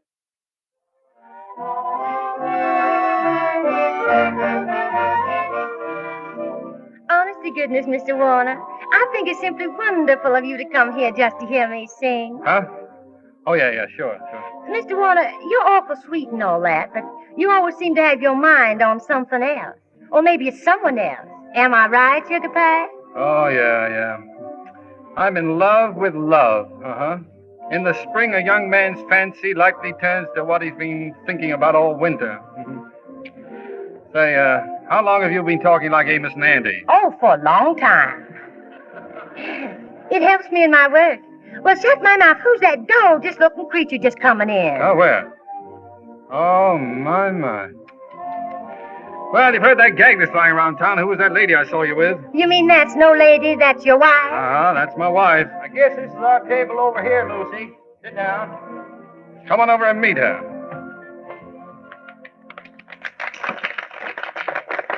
Well. Hello, folks. Oh, hello. This is Miss Dixie Belle Lee. This is Mrs. Warner, and this is Mr. Leeson, the gentleman Mrs. Warner is going to marry. That's right. I'm mighty proud to meet you all. Now, you're sure we're not intruding? Huh? Well, what do you mean? Well, wouldn't you like to buy us a drink? Why, yes, of course. Well, sit down. Oh, thank you. Well, my, isn't this cozy, huh? So you two are going to be married, huh? Oh, I was glad when I heard that. Yes, I said to myself, that Leeson's just the man for Lucy, and then I said to myself... He's always talking to himself. Yes. This is a charming place, don't you think, Miss... Dixie Belle Lee. Oh. Do you like it, honey? I'm so glad, because I kind of feel like the place is mine. Oh, you come here often? Well, I work here. Didn't you all know that? No. Say, you're from the South, aren't you? Now, isn't he just the cleverest yet? How'd you all ever guess that, Mr. Man? Oh, I don't know. It was just a shot in the dark. Sure. Shot in the dark. Well, you see, Dixie Belle Lee isn't her real name. No? Oh, no. She changed it because her family objected to her going into show business. Isn't that right, Dixie? That's right. Well, I guess I'd better go now and get ready. You reckon you all can stay to see my act? Of course we'll stay. Well, nothing could drag us away. Well, I'll see you later, honey child. I'll be here. She seems like a lovely girl. She is, Lucy, but wait till she sings. A golden throat, that's what. I keep coming here all the time just to listen to her. How faithful of you. Does she really sing awful good? Well, no, I don't think her singing's up to Lucy's, no. Dixie has a sort of an elfin charm, a je ne sais quoi, if you know what I mean. And I don't. Dan, dear. I don't. Don't you think you ought to ask Jerry about it now? Oh, yeah, sure. About what? About our mine, Jerry. What mine? Our mine. You know, our coal mine. It's our last tie, Jerry. And, well, I was telling Mr. Leeson how badly it was doing, and he thought maybe he could do better with it. That's right. I'd like to gamble on it, Mr. Warner. I'm pretty lucky. Do you know what they call me out west? I can guess. Well, how about us having a conference at my apartment tomorrow? Well, I don't know. I'll have to think about it.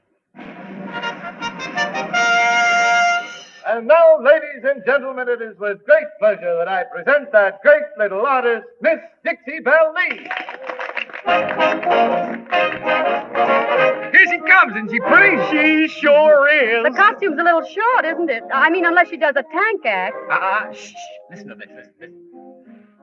I got an invitation from Mrs. Houghton. All dressed up, don't care for nothing, I'm strutting. Is that what you mean by elfin charm?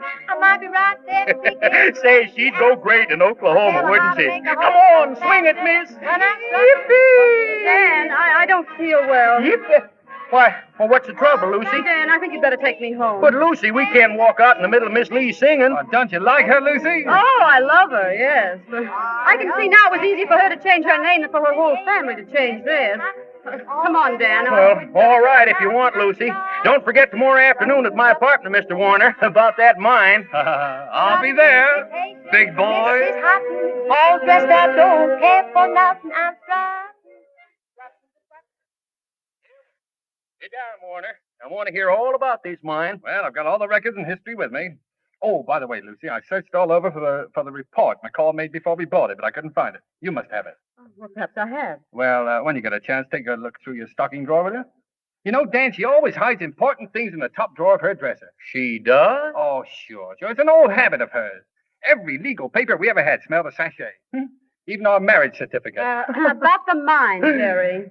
Oh, yes, the mine, Good afternoon. Oh, come on in, Ma. Come on hello, in. Mrs. Sit down. Newton. Good afternoon, Lucy. I guess you don't know this fella here, Ma. He's Jerry Warner, Ma. Hello. Well, it's very funny seeing you here, Mr. Warner. Is it? Well, it's funny seeing you. I met some people today, and they spoke about you and about Lucy, too. They knew you both before the divorce. I imagine you run into dozens of people who did. They spoke very well of you, Mr. Warner. They said you were a real gentleman. No kidding. Got any gum? No. They talked about Lucy, too. Well, isn't it nice not to be forgotten by your old friends? You know, Lucy, as many times as I've heard your fine singing, I never realized that you must have had a teacher. They tell me he's been teaching you for some time, and he's a very romantic type. This woman I was talking to told me that, oh, well, no matter. What's that, Now, Ma? look at this map, Lisa. About this new opening in the northern side of the mine. Now, Lucy. Here, now let me show you the prospectus. Jerry, I think I ought to tell you that nobody's listening to you. Huh? What do you mean? Now, what could possibly be more interesting than the Warrener mine? The Warrener divorce. The gal's name needs clearing, partner. Oh, that's ridiculous. Is it really? Certainly, Mrs. Leeson, and so are you. No, Dan, relax. No fisticuffs. I'll explain. Mrs. Leeson, our divorce was one of those tragedies you read about in the newspapers. Yes, a trusting woman and a worthless man. Lucy's above suspicion, Mrs. Leeson, always has been. She's as pure as the driven snow, as faithful as she is fair. I tell you, something wonderful went out of my life when I lost her. Yep. I know just how you feel, Mr. Warner. How do you know? How can you know how I feel to have used up the best years of a woman's life? Huh? Oh, well, folks, that's the way it goes. Excuse me, Mrs. Leeson, you're sitting on my prospectus. Sorry. Well, I'll be going now. Take good care of her, Dan, won't you? I'm sure you'll be happy out where the West begins. All three of you. Maybe you'll succeed, Dan, where I failed. Goodbye now. Well, Ma, are you convinced about everything? What about the music teacher? Oh, now, Ma. look, you two. Why don't you go back to your room and settle things for yourselves? And let me know how it all comes out. I'll tell you. Put a light in the window if it's yes, and two if it's no. But, Lucy, and if we you are- can't make up your minds, just pull down the shade.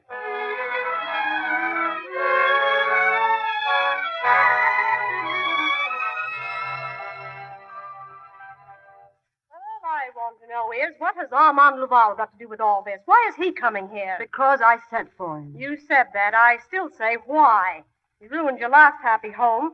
You bust the Oklahoma deal wide open. That's just it. There isn't going to be any Oklahoma deal. I'm not going to marry Dan Leeson. Why not? Oh, because I'm still in love with that crazy lunatic. And there's nothing I can do about it. What's the matter with you? I'm a gibbering idiot. I'm a mad woman. Oh, now, Patsy, stop this. Here, answer the door, will you? Oh, good evening, Mr. Laval. Good evening. Alma, come in. How are you, my dear Lucy? I got your call. Yes. Look, Alma, sit down, will you? It's about Jerry. Ah, yes, your husband. He's a very funny man, yes? Yes, he is. But I'm convinced he still cares about me, or he wouldn't do the funny things he does. Yes, but he doesn't care much about me. No, he doesn't. No. And that's just what I'm getting at, Alma. You know that everything was all right that night, and I want you to convince him that everything was just as we said it was. I'd be glad to. Does he carry a gun? Now, you're not afraid of him. Oh, of course not, no. But you know husbands. Then you'll do it as soon as possible, won't you? He mustn't know that I've had anything to do with it. Oh, very well. As soon as possible? Open up. Oh, It's Jerry. Oh, but this is much too soon. Oh, of course it is. We'll do something. What shall I do? Well, you can't stand there. I- Go in the other room. And hurry and don't come out. I don't care for this. Well, neither do I. Let him in, Aunt Patsy.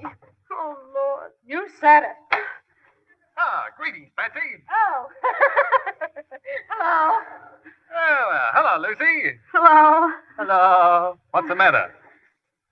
Nothing. Well, I guess you two want to be alone. No, Aunt Patsy. I'll whip up a little omelet in the kitchen. Ah, smart girl, you Aunt Patsy. Matter of fact, dear, I did want to be alone. You did? Yeah. Look, Lucy, let's get right down to it. I've been a sap. Have you? Yes. I want to apologize. I know that chump Lubell couldn't have meant anything to you, but, well, guys like him just make me murderous. I just want to... Oh, well, I just want to say I'm sorry for everything, dear. And... Jerry, look, Jerry. Let's meet later and talk it all over, shall we? Sure. Yes, that's wonderful. Here's your hat. Goodbye, dear. Yeah, but... I'll call you. Goodbye. Are you trying to get rid of me? Oh, no, of course not. Why should I try to get rid of you? Here's your hat. My hat? Well, that isn't my hat. Oh, no. No, look at the thing. It comes down over my ears. Look at that. Oh, isn't that funny? Did you get a haircut, maybe? Well, not since I came in. Now, look at that thing. Doesn't that look funny to you? Ricarde, look. Yes, I know. It's just a little roomy, but maybe they're wearing them that way this year. No, I don't think so. I'm not. Oh, Aunt Patsy, the bell. All right. Why am I always answering doorbells? Oh, well, look, Lucy, if you've got company... No, it's nobody. It's just Dan Leeson, probably. Leeson? Oh, well, I don't want him to see me here. I've caused you enough trouble. I'll just duck in the other room. No, Jerry. No, Lucy, I want you to be happy. No. I'll wait in there till they're gone. Yes, but Jerry, you... Oh. Hello, Miss Adams. Oh.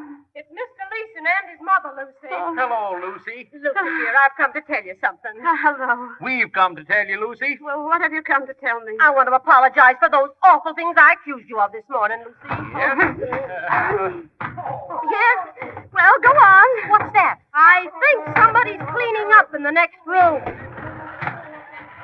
Lucy, I don't want you to be angry with me for repeating what that awful woman said about your divorce. Oh, no, God, I'm not angry. What nonsense. What is that? Oh, it's nothing. But... I'll break your neck. Jerry. I'll tell you. You hiding behind closed doors ain't gangway. I'll break every bone in your body. Don't forget to touch second, boys. Who was that? Was that Mr. Warrener? Yes, he just dropped in. And out. Dan, I think we'd better go. 2 men hiding in the other room. Well, all I gotta say is, a man's best friend is his mother. Mrs. Warner, I certainly learned about women from you. Come on, Ma. Oh, wait a minute. Well? You can't fire us, we quit.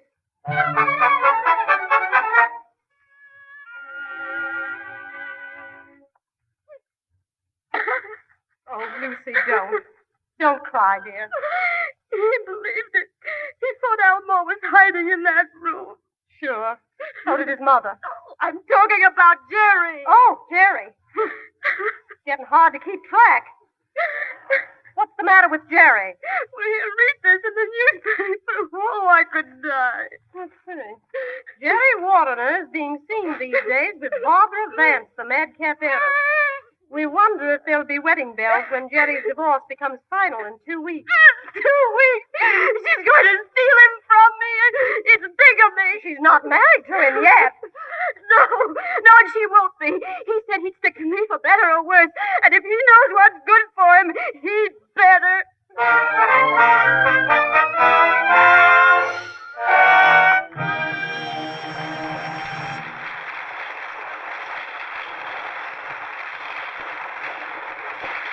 The curtain falls on Act 2 of The Awful Truth. And I assure you, a great surprise is in store for Jerry Warrener in Act 3. But before the curtain goes up, there's a word or two of wisdom, I believe, for the ladies. In the very brief moment before Cary Grant, Claudette Colbert, and Phyllis Brooks return, I would like to make this observation about our product, Lux Toilet Soap. Everyone knows that 9 out of 10 screen stars use Lux Toilet Soap. And we're very proud of this fact, because it certainly is significant that such an overwhelming majority of these charming women, whose very livelihood depends to such an extent upon their appearance, have come to look upon Lux Toilet Soap as such a trusted aid in the task of keeping themselves ever beautiful. But another fact, which is just as important and just as significant, is that lovely girls, young women, and older women in every village and town throughout this broad land also look upon Lux Toilet Soap as a trusted aid in the very important feminine job of keeping beautiful. Screen stars must have lovely skin because they're screen stars, of course, but for another reason also. These famous beauties have close-ups to face off the screen, too. They know that for every woman who wants to win romance and hold it, lovely skin is important.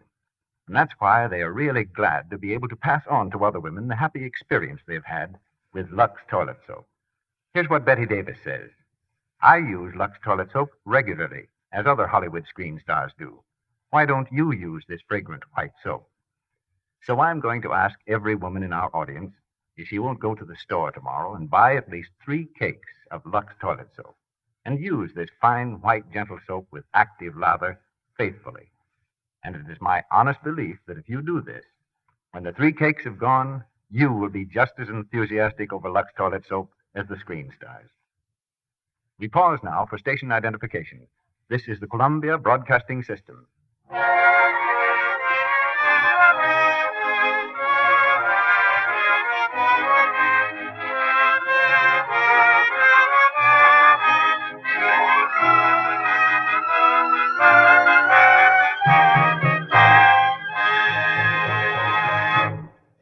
Cary Grant, Claudette Colbert, and Phyllis Brooks proceed with Act 3 of The Awful Truth.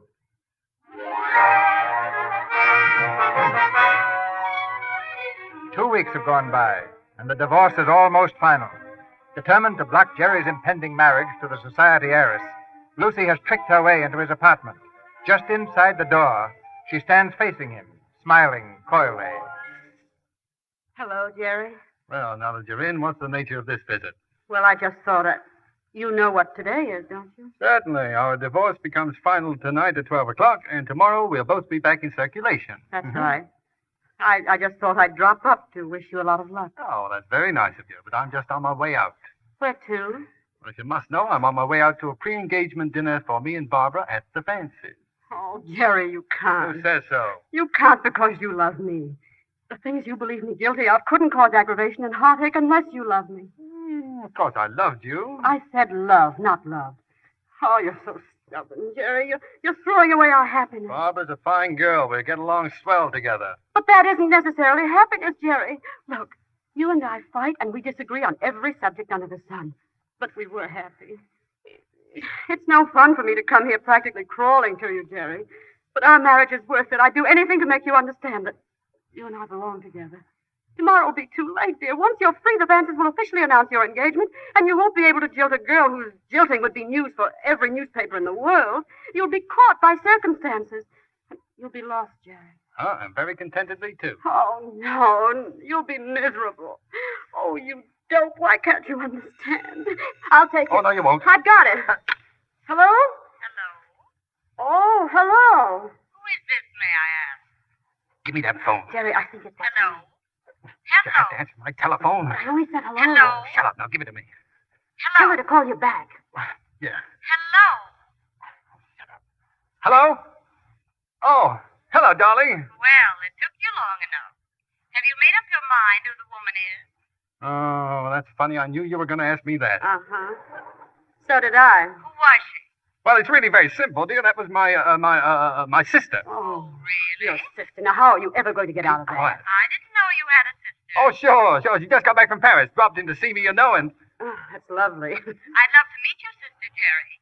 Why don't you bring her along tonight? Oh, no. I don't think she can come over this evening. She has a previous engagement. Oh, I'm sorry. Well, naturally, dear, she's very anxious to meet you, but... Oh, yes, tell her I'd love to meet her. Tell her to wear boxing gloves. Quiet. Now, look, Barbara, she said if she possibly could, she'd break her engagement and come over later. Yes, but I doubt that very much. Yes, I doubt it, too. Well, if she can, of course. That's right, dear, but I'll do my best to fix it up so the two of you will meet very soon. Goodbye.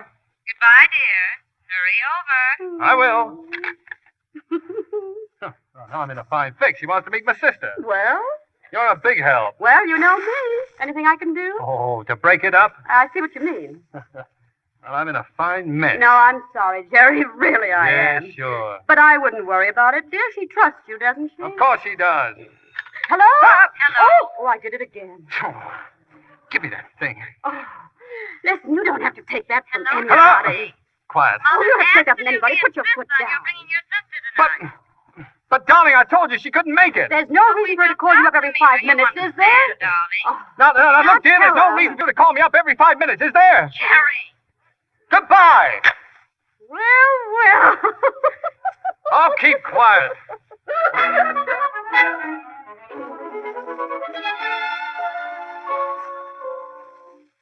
Sit down, my boy. Sit down. Thanks, Mr. Vance. It's too bad your sister couldn't come tonight, Jerry. Oh, yes. Well, she was terribly sorry, Mrs. Vance. You see, she didn't weather the boat trip very well. As a matter of fact, when I left, she was calling the doctor. You can imagine my surprise when I heard a woman's voice on the phone. You can't blame me for being suspicious, Jerry, darling. Certainly. I mean, of course not. I was thinking, dear. Mother, don't you think it would be nice if I asked Jerry's sister to be a bridesmaid? Oh, lovely. Oh, well, I think she's sailing back to Paris almost immediately. She said she'd do her best to see you before she goes, though. Oh, you'd like my sister, Barbara. She's very much your type. Where did you go to school? Excuse me, what do you say? I said, where did you go to school? In Switzerland. Oh. And you say your father was a Princeton man? Yes, that's right, sir. Class of 92. He tells some very funny stories about the place in those days. Yeah. He tells one in particular about a football game. It seems Yale was playing Princeton one day. I beg your pardon, Mrs. Vance. Yes, Edwards? Mr. Jerry's sister has arrived. What? Miss Lula Warrener. Hello? Well, I made it, Jerry. A surprise? Oh, you maniac. What'd you say, dear? I just asked how you were feeling. Well, I'm feeling fine. Mrs. Vance, may I present my sister, Lola? How do you do? How'd you do? Oh, it's lovely to know you, Mrs. Vincey. Vance, my dear. Oh, sure. I forgot. Barbara, this is Lola. How do you do? How'd you do? Well, you know, it's nice getting a chance to meet you. I see your pictures in the paper, and I wondered what you really look like. I've wondered about you, too. Oh, well, thanks. Oh, Lola. Yes, dear? This is Barbara's father, Mr. Vance. Mr. Vance, my sister. How'd you do? How do you do? Well. Huh? What's the matter? Oh, nothing. Only I never would have known you from Jerry's description. I think you look kind of cute. Won't you sit down, Miss Warrener? Thank you. Say, did I interrupt something? Go right on with your story, Jerry, honey. Oh, well, I was telling a story about about our father. Oh, you were? Well, go right ahead, dear. Thanks. You see, Mr. Vance, it was Yale's ball on Princeton's 2-yard line. Oh, Mrs. Vance, I don't want to appear rude, but I wonder if I could have a little drinky. Why, certainly. Well, I had 3 or 4 before I got here, but they're beginning to wear off, and you know how that is. Oh, well, don't look at me like that, Jerry. You like a little drink yourself. You know what we call him, isn't it? We call him Jerry the Nipper. He likes to sneak 'em when nobody's looking. Oh, he's awful cute about it, too, yeah. I've seen him go along all evening and apparently not have a thing to drink and all of a sudden fall flat on his puss. Edwards, a glass of sherry for Miss Warrener, please. What, sherry? Oh, no, I don't like sherry. Oh, Mr. Edwards, come here, will you? Yes, miss. You know what I want, don't you? About the 3 fingers? Yes, miss. You snap it up, will you? I'm sorry to interrupt you, Jerry. What were you saying? Well, I was just telling them one of Father's stories. You've heard it. Oh, I have. You see, there was a minute ago. Dad had the ball and... Ball? What ball? The football. Well, what in the world was Dad doing with a football? Look, I was just telling a story about when Father was at Princeton. You remember that. Oh, sure. Well, of course I remember. Oh, yeah. You know, Pop loved Princeton. Yeah, he was there nearly 20 years. Oh. Yeah. If ever a man loved the place, he did. He just adored it, and he certainly kept it looking beautiful, too. You've seen the grounds, haven't you? The grounds? Of course. Well, Mrs. Vance, I'm afraid that my sister has a somewhat distorted sense of humor. So have I. Your drink, miss. Oh, gee, thanks. No, what she really meant to say was that... Oh, gosh, was that good. Woo, so thirsty. It must have been that ham I had for dinner. Now, listen, you. Where did you get your liquor, Mr. Vance? It isn't too personal. It's imported from Paris. You don't say... All the way? Oh, gee, well, that's pretty good stuff, though. Yeah, if I ever manage to get to Paris, I'm going to look up the guy who sold it to you. If you ever get to Paris, didn't you just come back from there? Who, me? Oh, I only wish I had. Oh, I guess that's just one of Jerry's stories again. You know, when Jerry and I were kids, we were the worst liars in the neighborhood. We always used to pretend we had rich relatives who were going to leave us money. Oh, I guess it was harmless enough, though. Everybody knew we were just sort of kidding ourselves. Are you sure everybody knew? Well, sure. Who'd be dope enough to look at Jerry and me and think we had money or a family? Oh, but you have to give Jerry credit. You look at him. We're proud of him, you know. He's worked himself up from nothing to this. What do you mean by this, Miss Warrener? Well, now, you look at me. I'm different. Now, it isn't money that counts with me, your position in life. No, sir. No, it's art. All the time I was working at the Virginia Club, I thought that at the Virginia Club? Sure. Didn't Jerry tell you? No, he didn't. You're a singer, Miss Warrener. That's what I do. I sing. Well, perhaps you'd sing for us No, now. I debate some other time. You see, my Oh, sister... now that's the trouble with you, Jerry. You've tried to keep me in the background all your life. Well, of course I'll sing for you. Sure I will. Do you own a piano? Right there. Well, thanks. Now, you see when... Oh, wait a minute. Don't anybody leave this room. I've lost my purse. Good gracious. There's your purse, Miss Warner, on the chair. Whew. Well, am I relieved?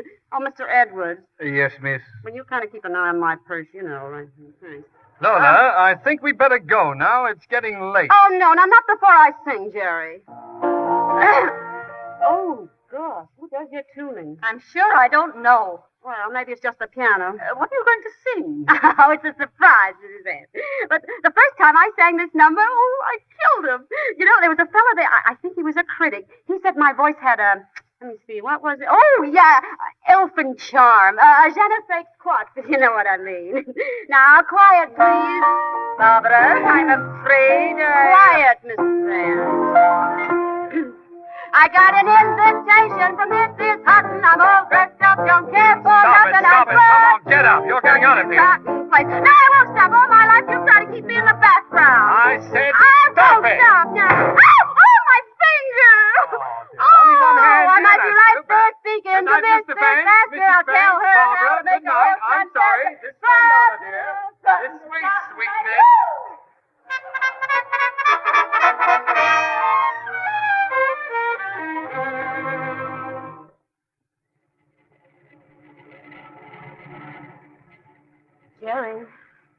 Jerry, aren't you speaking to me? No.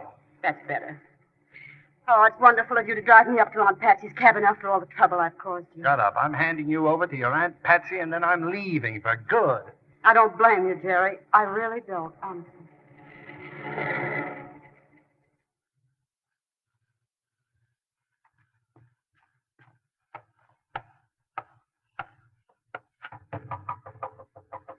Thank you, Jerry. You can leave now. Oh, no.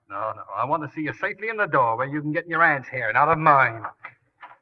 Mrs. Warner. Hello, Frank. I wasn't expecting anybody tonight. Will you tell Aunt Patsy I'm here? Why, she ain't here, Mrs. Warner. She ain't been here for weeks. What?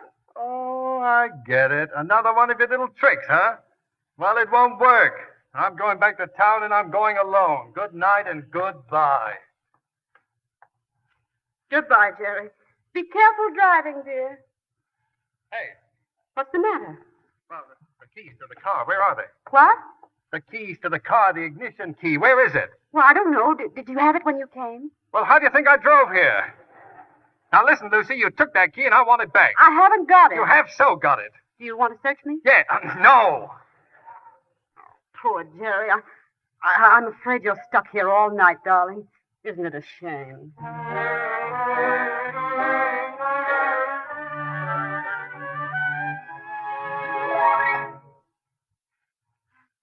Sitting here in front of the fireplace. Just the way it was when we came here on our honeymoon, Jerry. Oh, now, please, Lucy. The less you have to say about it, the better I'll like it. Well, it won't be long. It's 11:15. 45 minutes, and you'll never have to listen to me again. Just 45 teeny minutes. Funny, isn't it, Jerry? Well, it wasn't my fault. I only... Oh, I'll keep quiet. 45 little...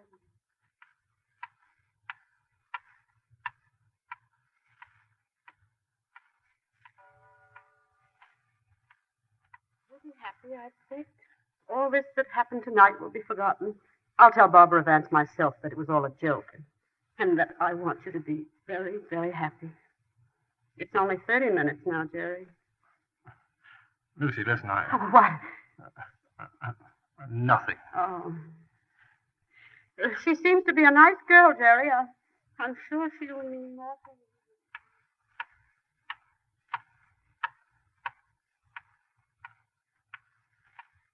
Never think about me. Never let me spoil your happiness, Jerry. I'll get along all right. Just be happy, darling. I'll get along all right. No one will ever know that I... Oh, I shouldn't say these things, should I, Jerry? I'll get along all right. Wait a minute. Listen. Yes? Listen, Lucy. What? Listen, it's all off. I'm not going to go through with it. I don't care whether you love me or not. You're married to me, and you're going to stay married. You hear? Jerry! Yeah, call the caretaker. No, I'll call him myself. Frank, come in here right away. Anything wrong, folks? Now, listen, Frank, you're a witness. See, the divorce is off. Oh, Jerry! Exactly 30 seconds before 12 o'clock, we called off the divorce. Remember that and swear to it. You betcha. All right, now, get out. You betcha. Oh, Jerry. Lucy. Jerry, listen. 12 o'clock. Wedding bells, darling. Every second that passes, I love you twice as much. Say it, darling. I love you, Lucy. I love you, Jerry.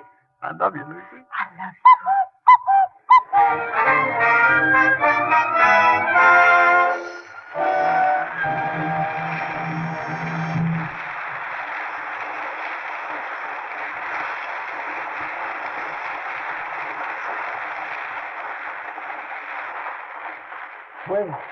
With peace restored in the Warrener family, Cary Grant and Claudette Colbert are returning now to our microphone. In fact, the whole family is here, with the exception of Mr. Smith, the dog. What happened to him? Well, I suppose he lived happily ever after, too. Oh, I envy those dogs. No troubles, no worries. No worries. You don't know my dog. He worries more than I do. I don't doubt it. I bet he's home worrying about this program right now. By the way, CB, who does he worry about next week? What play are you going to have? Next Monday night, we're going to have Barbara Stanwyck, Brian Ahern, and Ida Lupino. And the play is Wuthering Heights. One of the strangest love stories ever told, and certainly one of the most gripping. Barbara Stanwyck, Brian Ahern, and Ida Lupino. Say, that sounds great to me. I don't think your dog will have to worry about that show, CB. No. You know, my dog's a critic, too. Every once in a while, he chews up one of my favorite hats. Oh, choose up women's hats, huh? Well, I think he'd get his slant on that. But every dog to his taste. You know, I was in a picture once with a dog that weighed 23 pounds when we started shooting, and a week later he was up to 30 pounds. What was he eating? Scenery? Oh, no, sir. The director was eating that. He had to wait for the mutt to reduce. Oh, now, Gary, what made the poor dog so fat? Ice cream? Oh, every time he did a trick right, he got an ice cream cone, and that dog never missed. That was killing him with kindness. Couldn't you find a better way of rewarding him? Well, when we were shooting The Awful Truth, Mr. Smith's trainer used a mouse, a rubber mouse named Oslo that squeaked. If Mr. Smith performed well in a scene, he could play with Oslo. Worked fine, too, until he spotted a still camera on the set with one of those rubber bulbs dangling alongside. Mr. Smith thought it was the mouse, I suppose. Well, it squeaked just as well. But you know, after that dog took his first picture, he wanted a dark room put right in his doghouse. A very tall tale, Mr. Well, Grant. it was a tall doghouse, Claude. Yeah. Really, he could have managed it. Now, Carrie, just relax.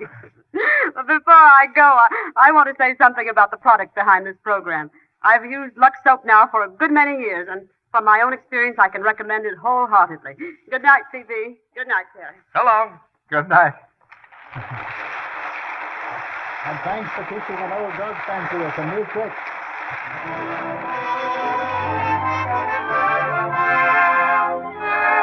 Our sponsors, the makers of Lux Toilet Soap, join me in inviting you to be with us again next Monday night when the Lux Radio Theatre presents Barbara Stanwyck, Brian Ahern, and Ida Lupino in Wuthering Heights. This is Cecil B. DeMille saying good night to you from Hollywood.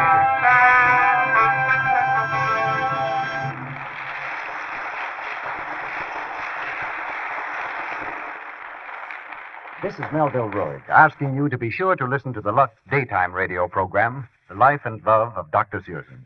This human and gripping story of a young, attractive woman doctor is brought to you every afternoon, Monday through Friday.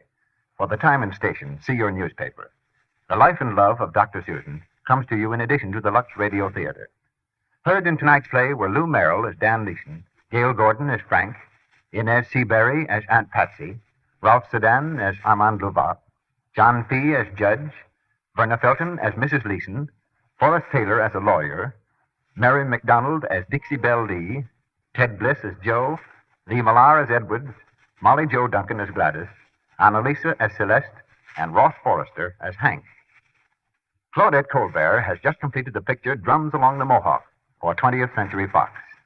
Cary Grant appears through courtesy of Columbia Pictures and Harry Cohn, and will soon be seen in His Girl Friday. His current picture is the RKO production In Name Only. Louis Silvers is from 20th Century Fox, where he directed music for The Range Came.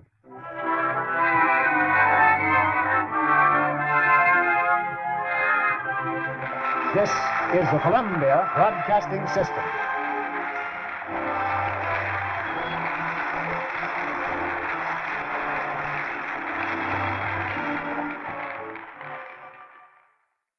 Lux presents Hollywood.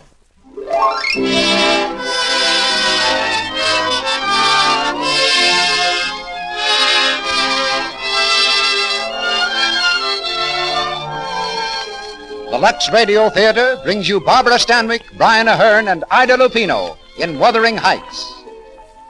Ladies and gentlemen, your producer, Mr. Cecil B. DeMille.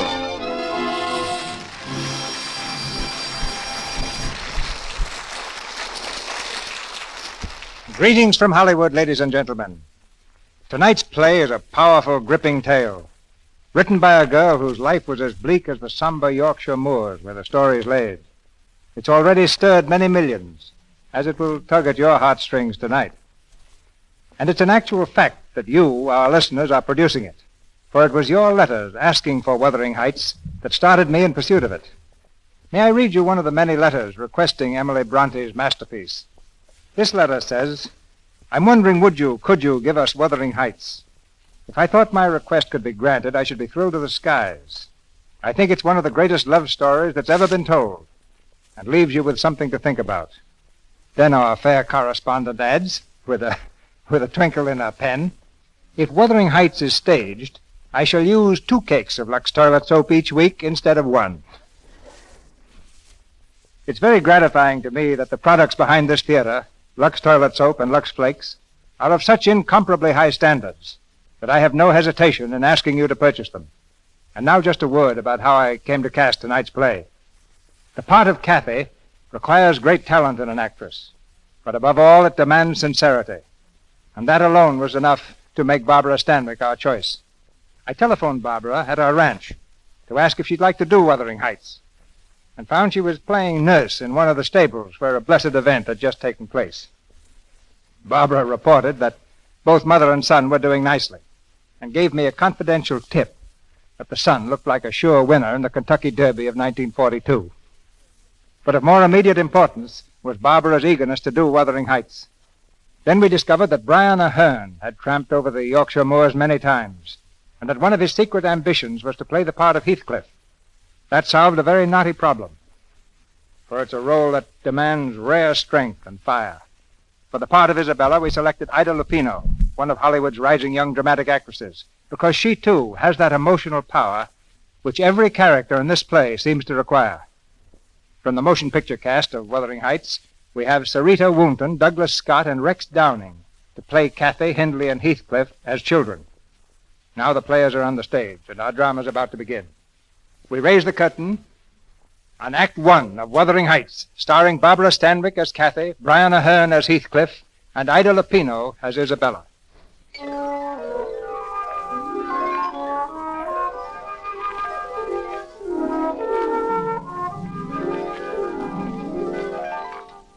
Desolate and lonely are the rolling moorlands of England, where in the winter night the snowdrifts stand like giant specters in the teeth of screaming gales. About 100 years ago, a stranger lost his way on such a night. Freezing, blinded, and stumbling, he saw at last the fitful lights of an old manor house, aged and crumbling on the hillside. He knocked desperately at the door. It was opened by a doddering old butler who stood staring at him.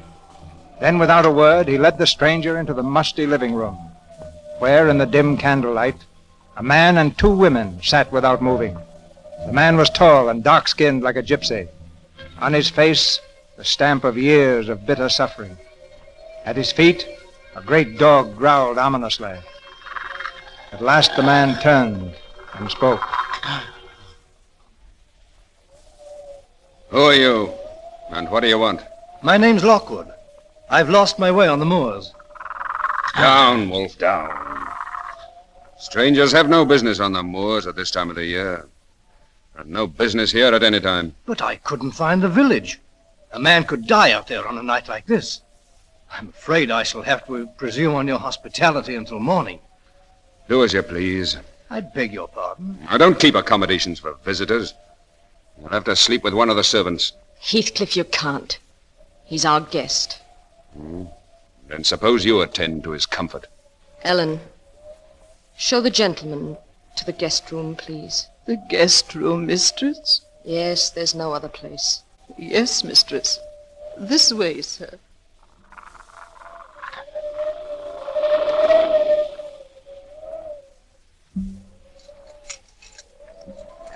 If you'll hold the lamp, sir, while I unlock the door. Of course. Mind you don't stumble on the carpet. It's about falling to pieces, I'm afraid. You call this the guest chamber? It was once. It's a trifle depressing. May I light a fire? No fire'll burn in that grate, sir. The chimney's been clogged for years. Must have been a fine old house once. What's it called? This is Wuthering Heights, sir. And the tall chap downstairs with the piercing eyes? That'll be Master Heathcliff, sir. And the once lovely lady who looks at him with fear? That's his wife, Mistress Isabella. Well, good night, sir. If you want anything, there's the bell rope. My name is Ellen. Thank you, Ellen. Good night. Good Lord. The window, the catch broke in the wind, sir. Stand back, I'll close it. Let me in. I'm lost on the moor. Listen. I heard a voice. Let me in.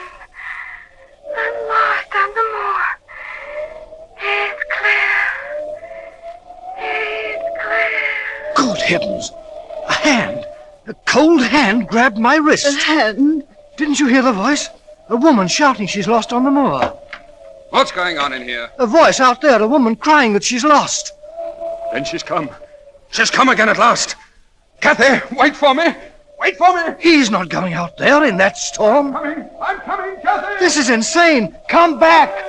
Close the window, sir. But that man out there. Close the window. Am I mad?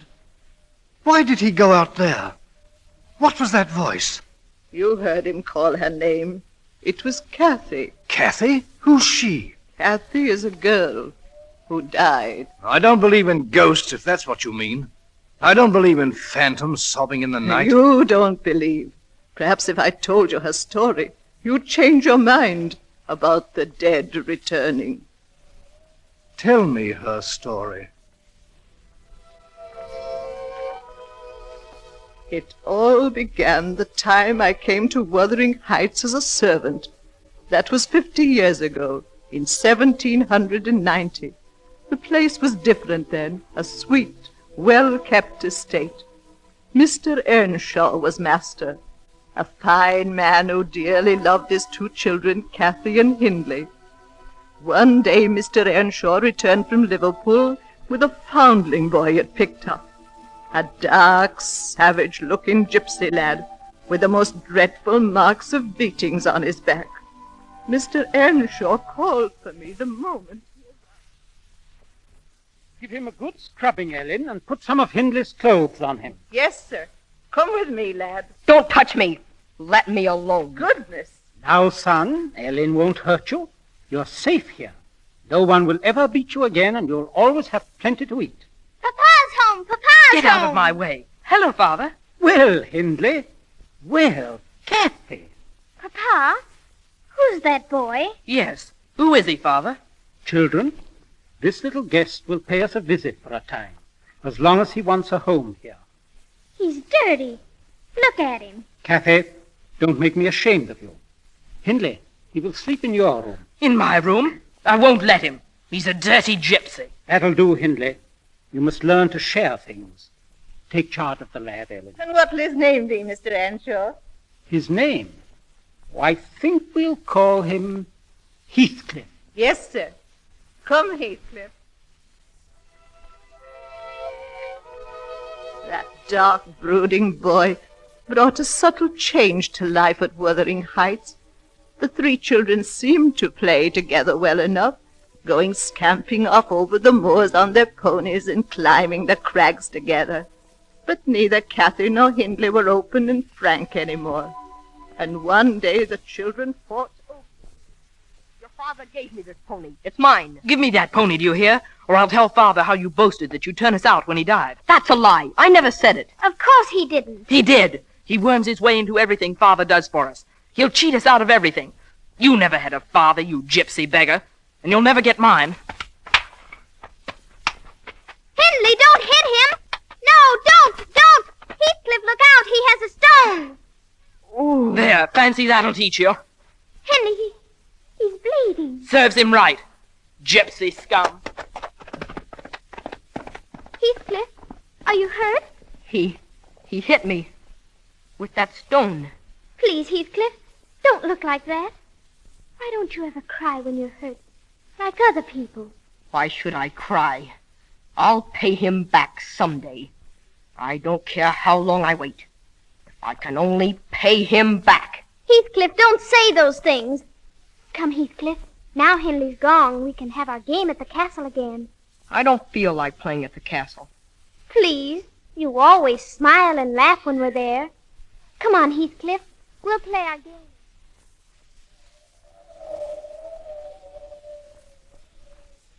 Don't frown so, Heathcliff. Sit here beside me on the stone, and we'll look out over the moors. This is our castle. Castle? It's Penistone Crag, and you know it. It's not either. This is your castle, and you're a prince in disguise. Tell me about it.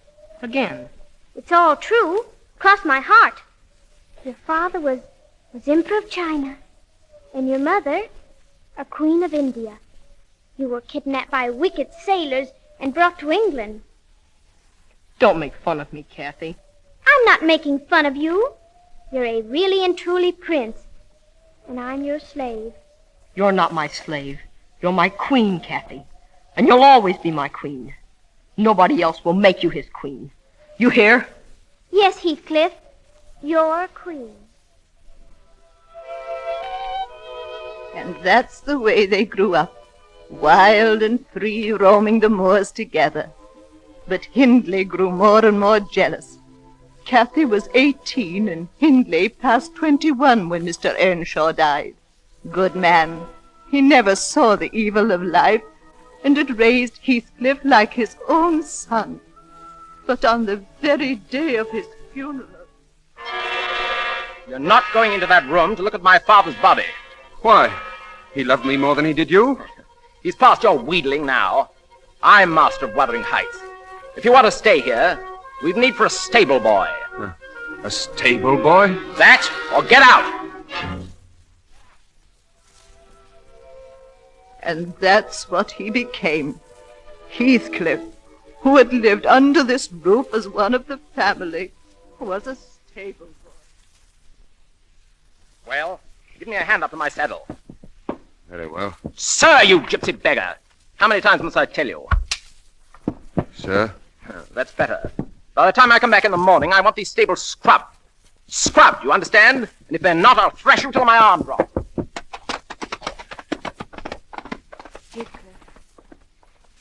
Heathcliff. Yes, Kathy? Heathcliff, I heard him. How much longer are you going to stand for this? I don't know what you mean. Look at you, dirty and unkempt and in rags. Why aren't you a man? Why don't you run away? Run away? What, from you? You could come back rich and take me away. Why aren't you a prince like we said long ago? Why can't you rescue me, Heathcliff? Kathy, come away with me now. Now? Where? Oh, anywhere. You mean leave as we are? Live in haystacks? Steal our food? Oh, no, Heathcliff, that isn't what I want. Oh, you just want me to go off, alone. Well, it won't do. I've stayed here since your father died, been beaten and cursed like a dog, abused and driven mad, just because I could be near you. And like a dog, I'll stay to the end. To the end. Yet Heathcliff did run away. The curses and insults were too much even for his great love, and he disappeared. Kathy found a new world in her first introduction at Linton Manor, with Edgar Linton and his sister Isabella, both Kathy's age.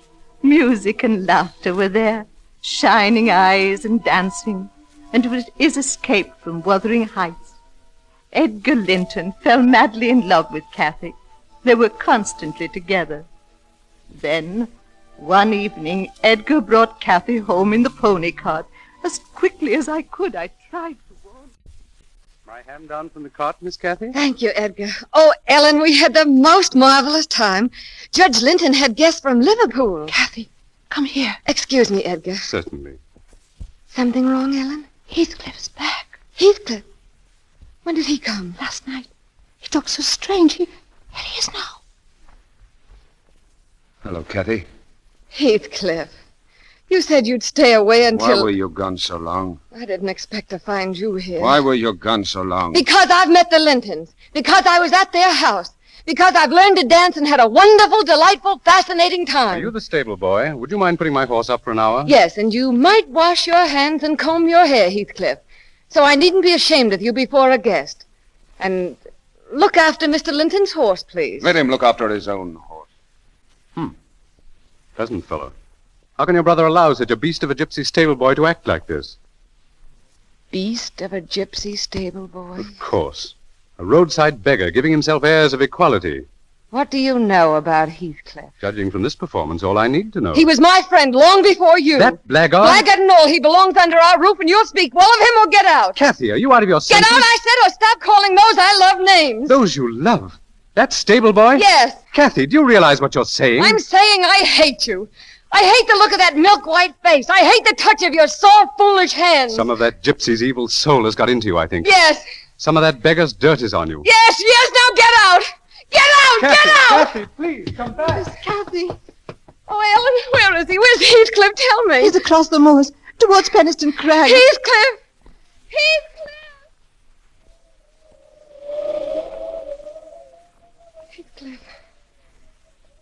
Heathcliff, you've forgiven me.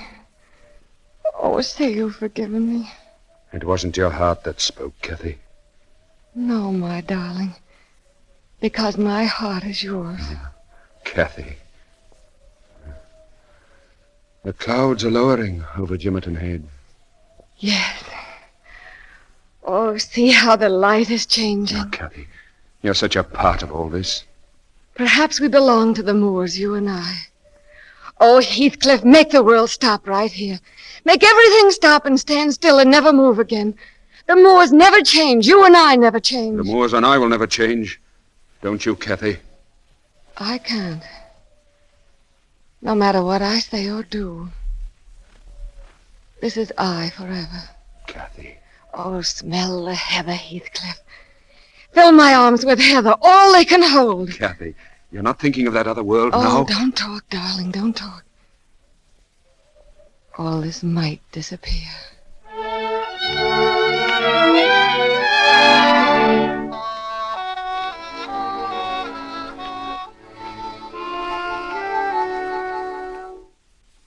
Ellen, hurry, please. My hair's not nearly done yet. What's the matter? Supposing you're not ready when young Mr. Linton gets here. Any young man who'll come sniveling back after the way you treated him. But I sent my apologies to him, didn't I? Of course he'll come. Kathy, I can't believe this change in you. Just yesterday, it seems you were just a stupid, harum-scarum child with dirty hands and a willful heart. That's my other nature, Ellen. I still have it. It used to fly around wild. But now I can coax it into a cage whenever I want to. Heathcliff! Since when are you in the habit of entering my room? I want to talk to you. Get out, Ellen. I will not. I take orders. Get out.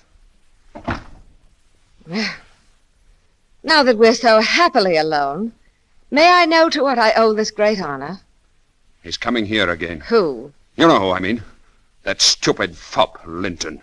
You're unbearable. Utterly unbearable. Why are you dressed in silk? Because gentlefolk dress for dinner. Why are you trying to win his puling flattery? I'm not a child anymore. You can't talk to me that way. I'm not talking to a child. I'm talking to Kathy. My Kathy. Oh. I'm your Kathy. Yes. Am I to take orders from you, a dirty stable boy? Allow you to select what dresses I shall wear and bow humbly to your horrible, wretched tempers? Kathy, where's your heart? You had your chance to be something else. You left here once. Oh, why didn't you stay away? Now let me alone. That's right, that's right. The dirty stable boy can't come near you lest he soil your dress. But who soils your heart? Who turns you into a cheap, vain, ambitious fool? Linton does. You let yourself be loved by him because you want to be a fine lady, because it pleases your stupid, greedy vanity. Stop it! Thief or beggar is all you were born to be, kneeling beside the road begging for favors, not earning them, but whimpering for them with dirty hands. I see. All I am to you now is a pair of dirty hands. Well, have them then. Oh. Have them where they belong. How dare you? How dare you? No. It doesn't help to strike you.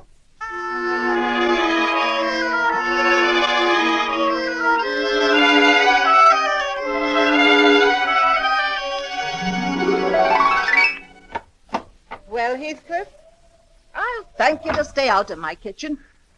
Is Kathy still with him? Yes, she is. What's the matter with you? What are you staring at? I want to crawl to her feet, whimper to be forgiven for loving her, for needing her more than my own life, for belonging to her more than my own soul. I want to beg for a smile. I don't care if she loves Linton or whom she loves, if only she'll look at me and say my name. Oh, Heathcliff, you... Ellen! She's coming now. Get out, Heathcliff. I'll wait outside the door. No, you can't. I want to be where I can see her and hear her. Heathcliff. Ellen, where are you? Oh, here you are. Yes, Miss Kathy. Has Mr. Linton gone? He just left. Oh, Ellen, I've some wonderful news Well, for the you. kitchen's no place for that dress. Come inside. No, listen. Edgar has asked me to marry him. What did you say? Well, I'm to give him my answer tomorrow. Kathy, do you love him? Of course. Why? Now, isn't that a silly question? Because he's handsome and pleasant to be with. Not enough. Well, then, because he'll be rich someday, and I'll be the finest lady in the county. Oh, Ellen, it would be heaven to escape from here. What about Heathcliff? Heathcliff. Ellen, you know he gets worse every day. It would degrade me to marry him. I wish he'd never come back. What was that? I think... Oh, nothing. The wind, perhaps. Well, my darling, if Master Edgar and his beautiful home mean heaven to you, you'd better enter that heaven and take your place among the Linton angels. The only thing is, I wonder if I belong in heaven. I dreamed once I was there, and I broke my heart with weeping to come back to earth, to the bleak moors. And I awoke, sobbing with joy, on top of Wuthering Heights. And so, you see, Ellen, I suppose I've really no more business marrying Edgar Linton than I'd have in heaven. But, oh, Ellen, what can I do? You're thinking of Heathcliff? Who else? He's sunk so low, he seems to take pleasure in being mean and brutal, and yet he's more myself than I am. Whatever our souls are made of, his and mine are the same. Everything he's suffered, I've suffered too. The little happiness he's known, I've known. If everything else in the world died, and only Heathcliff remained, life would still be full for me. Who was there? Ellen, I heard... Miss Kathy! Miss Kathy! Yes, Joseph? Heathcliff's taken Master Hindley's best horse, and he's gone. Gone? Ellen, did he hear what I said? Yes, Miss Kathy. How much did he hear? Oh, I'm not sure, but I think to where you said it would degrade you to No. marry him. No, Heathcliff! Heathcliff, come back! Come back,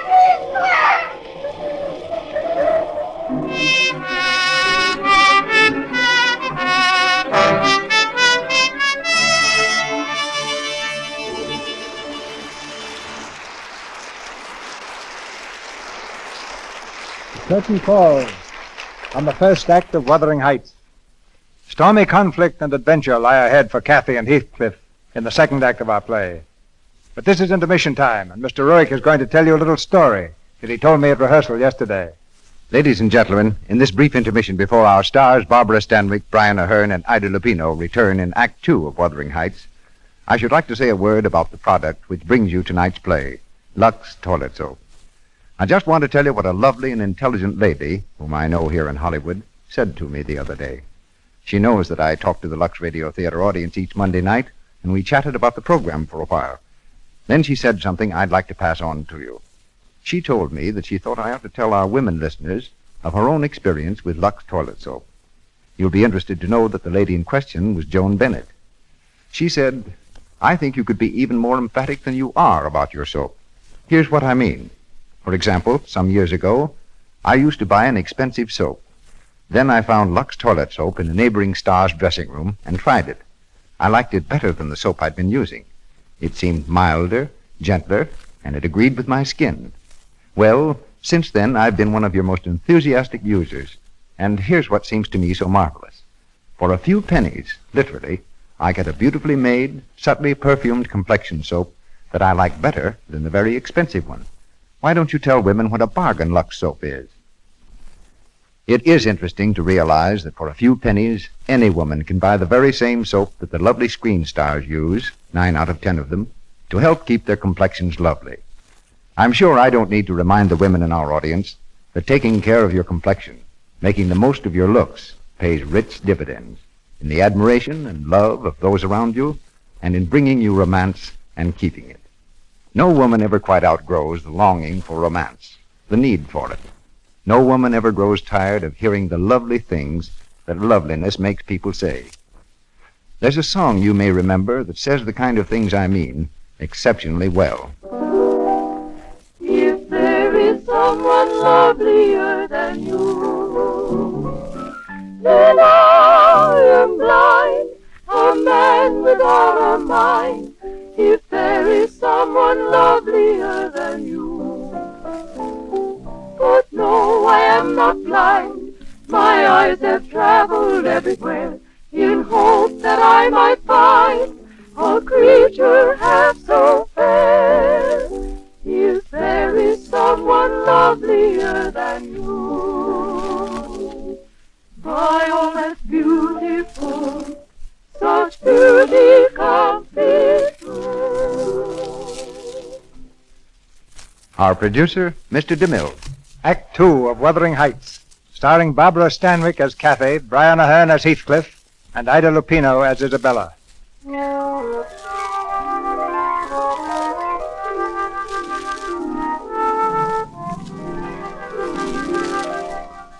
On that stormy winter night, a century ago, the traveler Lockwood sat in the musty guest room at Wuthering Heights, listening to the story told him by the old servant, Ellen.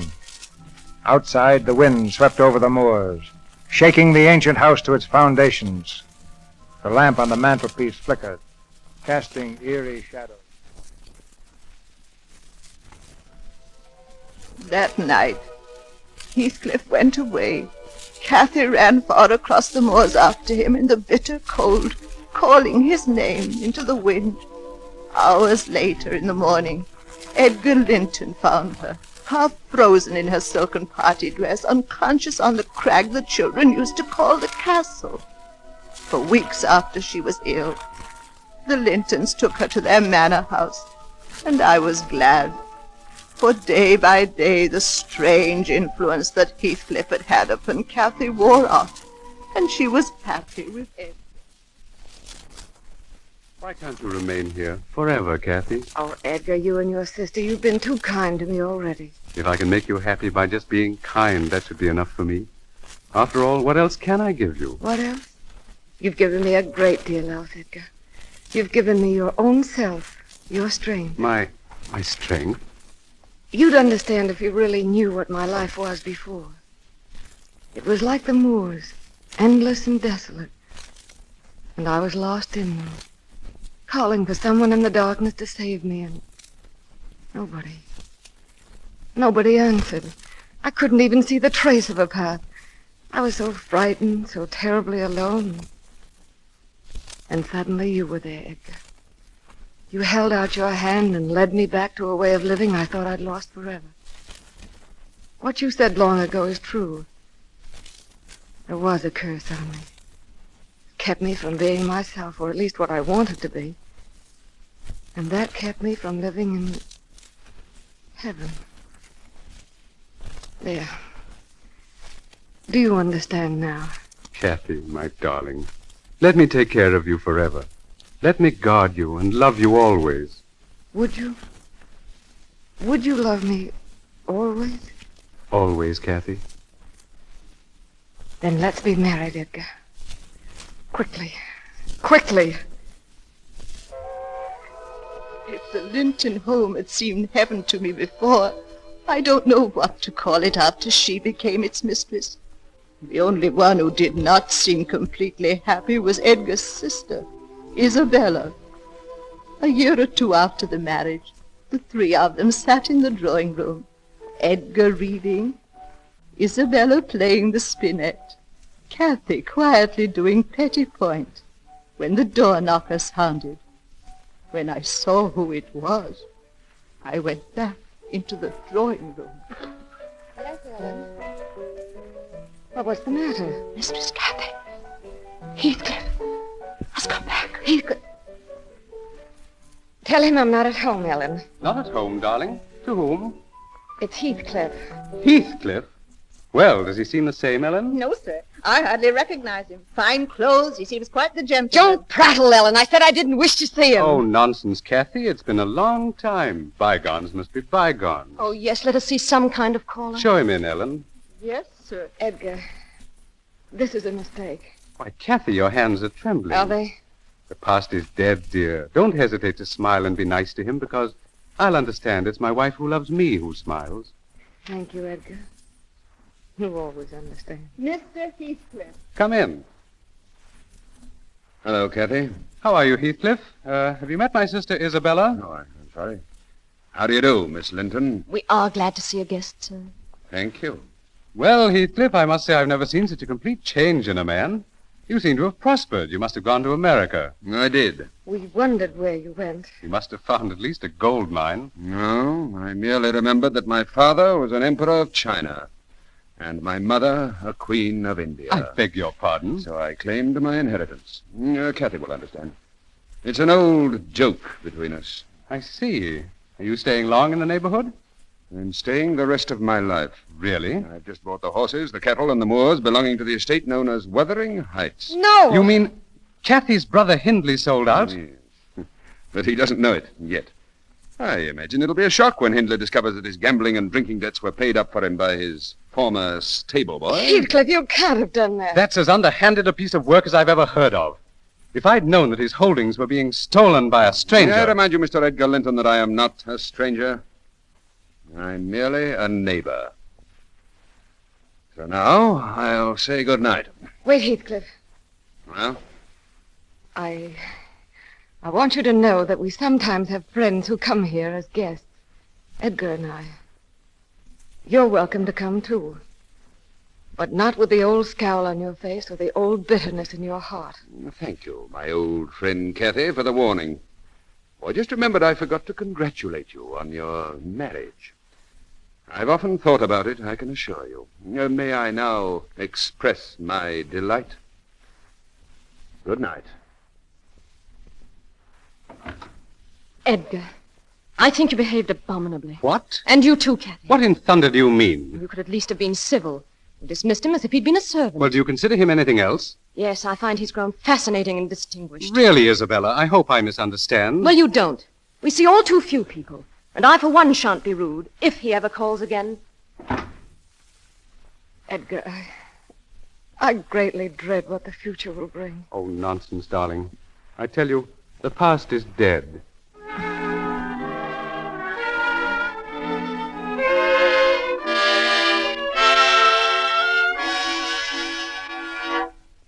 That's all, Joseph. You'll stay on, of course. Thank you, sir. Shall I pack Master Hindley's things? Oh, just move him out of the master's bedroom. He'll remain under this roof. Master Hindley, sir? Oh, yes. He gave me a roof once when I needed it. I take it he's drinking a great deal. Yes, sir. Though Dr. Kenneth has ordered him not to. Huh. I'll give him all the drink he wants. Yes, sir. A lady is waiting to see you, sir. A lady? From Linton Manor, sir. Why didn't you tell me? In the future, announce visitors at once. Oh. Miss Linton. Are you disappointed, sir? Oh, not at all. Well, I was passing by and my horse went lame. I see. Mr. Heathcliff, I want to tell you I'm furious with my brother and with Cathy. They received you most shamefully last night. Your brother didn't send you with this apology, did he? Oh, no. No, in fact, he's forbidden me to. To speak to me, eh? Well, yes. And Cathy also forbade you? Yes.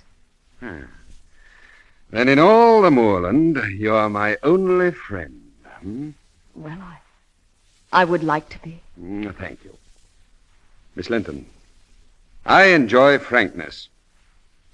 You didn't come here to apologize, and your horse didn't go lame. Why? You came because you're lonely, because the house you live in is too heavily wedded for an outsider, and because it's no joy to ride the moors alone. Is that right? Yes. Then you needn't be lonely any more, my dear. Oh. What, you think it's strange that I should kiss you? Well, I don't know. You hated it? No. Huh. I see you like frankness, too.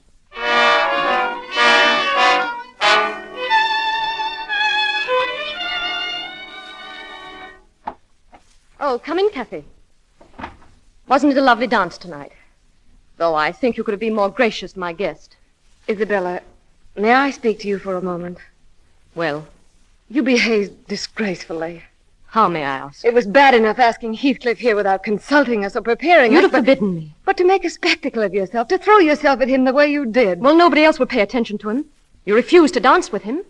I had to dance every dance as a result. Oh, you fool. You vain little fool. Really, Kathy? I'm going to open your eyes, Isabella. He's using you. Using you to be near me. To smile at me behind your back. To stare at me until our guests fear his murderous gypsy look. To try to rouse something in my heart that's dead.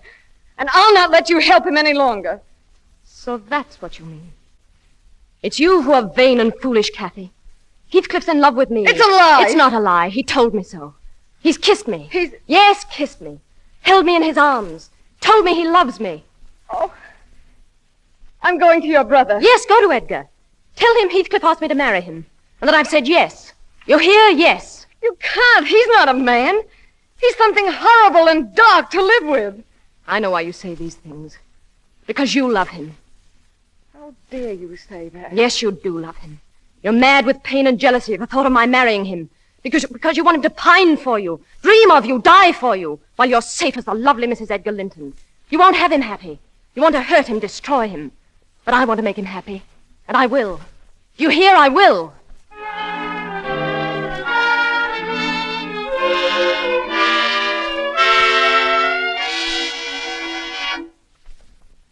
Sit down, Kathy. Oh, I won't say I'm not surprised to see you. Heathcliff, is it true? Is what true? Did you ask Isabella to marry you? Oh, Heathcliff, you mustn't do this villainous thing. She's never harmed you. No, but you harmed Then me. punish me. And that's what I intend to do. Well, I don't understand. Every moment I hold her in my arms, when I kiss her, when I promise her life and happiness, you'll be punished. You'd marry her to do that? Yes, to teach you the ways of pain and the hell that I'm in. Oh, Heathcliff, you can't. If there's anything human left in you, don't make me a partner to this crime. It's mad, it's stupid. If your heart were only stronger than your dull care for the world and its conventions, I'd live silent and content in your shadow, begging for an occasional word or thought as I used to do. But now, you had to destroy me with that weakness you call virtue. You had to keep me tormented with that cruelty you think so pious. How have I been cruel? You wished to be known as the finest lady in the county. You wanted your luxury and your light. And at the same time, you wanted to keep me your despairing lover. Well, now that I am returned, had you given me the smile of love, I might have been content. But you needn't think of me now as your despairing and foolish lover. You can think of me as Isabella's husband. And be glad for my happiness. As I am for yours.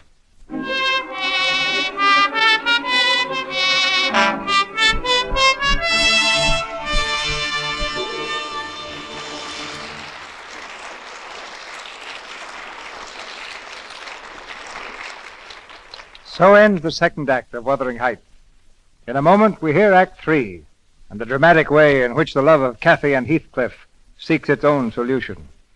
But before we continue, let's listen to a man we all like here in the Lux Radio Theatre. In our brief intermission before Act 3 of Wuthering Heights, starring Barbara Stanwyck, Brian Ahern, and Ida Lupino, I want to remind the women in our audience that keeping as attractive as you possibly can is not only a wise thing to do because it helps you to be more successful, but also because it gives so much pleasure to those who know and love you. However, to make the most of your looks, you must give regular attention to your complexion. Isn't it true, Mr. Roick, that to really care for your complexion, you must thoroughly cleanse your pores of dust, dirt, and stale cosmetics? For there's danger in imperfect cleansing? Yes, that's very true. Pore choking causes cosmetic skin, a dullness, little blemishes, and enlarged pores. But with regular Lux toilet soap care, you can use cosmetics all you wish, because Lux Toilet Soap's active lather gives your skin the very necessary protection of gentle but thorough cleansing. I'm always impressed, Mr. Roick, that 9 out of 10 screen stars use Lux toilet soap. They can afford to spend any price on soap, yet almost all of them use Lux toilet soap. It's the highest praise a toilet soap can receive, to have the world's most beautiful women so overwhelmingly prefer Lux toilet soap. And clever women everywhere by the thousands use Lux toilet soap, too, for the same reasons the screen stars do, to help keep their complexions as lovely as possible. So I hope you'll buy at least 3 cakes of Lux toilet soap and begin tomorrow your regular Lux toilet soap care. I promise you that before the 3 cakes have been used, you'll thank me. We pause now for station identification. This is the Columbia Broadcasting System.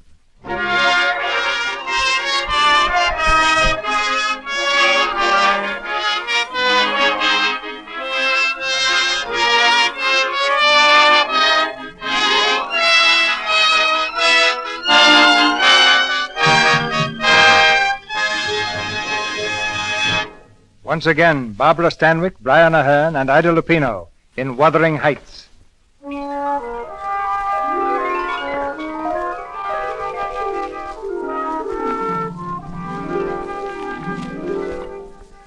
the crumbling house on Wuthering Heights 100 years ago, the candle burns low in the dreary guest room. There's no sound but the wind outside and the hushed voice of the old maidservant as she tells her story. It was then that Isabella Linton came into this house as a bride. Yes, Heathcliff married her out of revenge. The same revenge that made him keep Hindley here. A staggering, broken fool, slowly drinking himself into the grave. Isabella learned the reason for her marriage to Heathcliff, but she was powerless to do anything. Then one day, Dr. Kenneth, an old friend, came to see her. He had come that morning from Linton Manor. Isabella, go back where you belong, to Edgar's house. Edgar disowned me, Dr. Kenneth. I know, but he needs you now. Kathy's gravely ill. Really? Didn't you know? It's a matter of days now, perhaps hours. She can't be dying. Fever, inflammation of the lungs, this intense cold, and something else. Something else? I'd call it the will to die. If Kathy dies, I might begin to live. Isabella!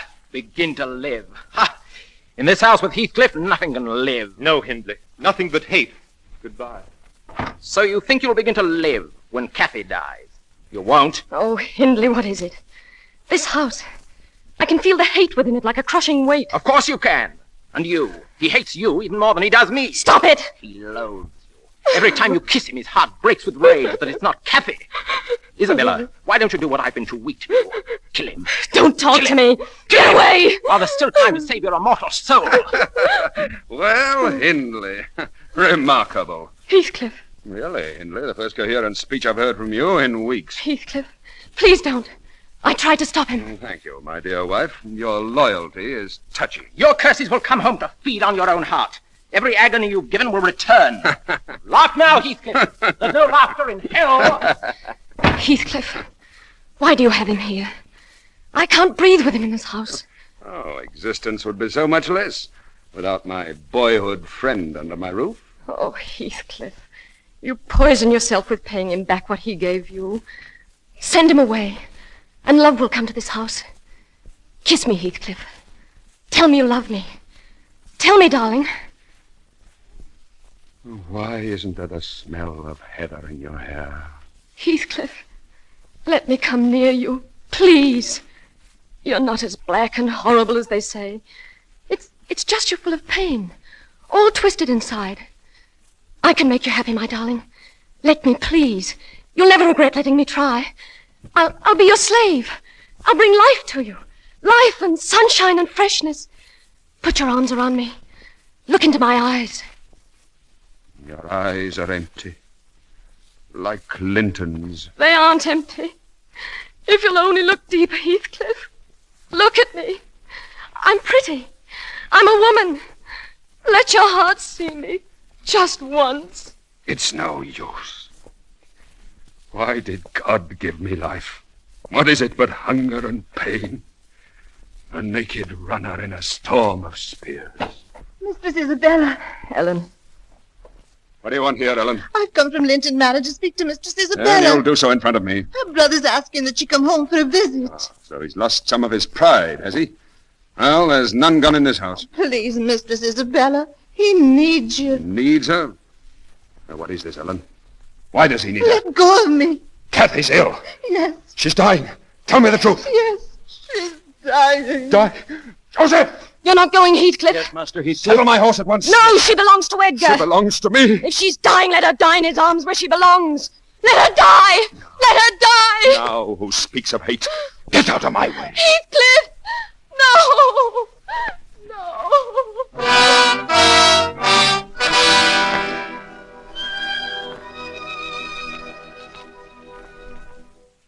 And there was a murmur from the height, a far-away and wild, heart-broken moan. The wings of Lucifer beat on the night. The soul of Lucifer wept, all alone. Shall I read some more, darling? No, Edgar. Will you open the window? Won't it be too cold? Please. Of course, darling. Oh, now I can smell the heather. And Edgar, isn't there a south wind? And isn't the snow almost gone? Yes, quite gone. Oh. Edgar, will you get me something? Anything you wish, my darling. Some heather. There's a beautiful patch near the castle. Will you get it from there? What castle, Kathy? The castle on the moors, of course. Bring me some from there. You're in a fever, dear. There's no castle on the moors. There is. On the little hill beyond Wuthering Heights. You mean Penistone Crag? Yes, please go. Why do you call it a castle? Because I was a queen there once. Will you bring me the heather, darling? If you'll rest while I'm gone and sleep. You're so kind. So good. My darling. You made me the finest lady in the county. Oh, go now, please. Get me the heather so I can have it on my pillow. Sleep, my dear Kathy. I'll be back with the flower you want.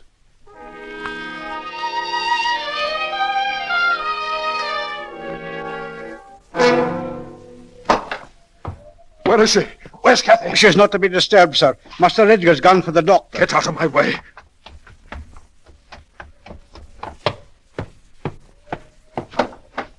Kathy. Oh, Kathy. Heathcliff. Come here. Kathy, my life. How can I bear this? I dreamed you'd come before I died. And when you came in my dream, you scowled at me once more. Kathy. Oh. Does it hurt so much to see me dying? Please, Kathy, don't hurt me. Oh. How strong you look, Heathcliff. Oh. How many years do you think you'll live on after me? Kathy, all my life, my soul. Oh, my darling, don't let me go. Oh, if only I could hold you till we were both dead. Please don't speak of death. Will you forget me and be happy when I'm in the earth? Never. Will you say, this is the grave of Catherine Earnshaw. I loved her long ago and wept to lose her. But all is past. I could as soon forget you as my own life. If you die, Kathy, if you die, there'll be no peace for me, ever. Poor Heathcliff. I want to die, to escape. Oh, why did you betray your heart? Kathy, you killed yourself. Shh, my darling. Hold me. Just hold me. No, I'll not comfort you. You deserve this. Heathcliff, don't break my heart. I never broke your heart, Kathy. You broke it. My tears don't love you, Kathy. They blight and damn you. You loved me. What right had you to throw my love away for the poor, fancy thing you felt for him? I found out, Heathcliff. Misery and death and all evil could never have parted us. You did that alone.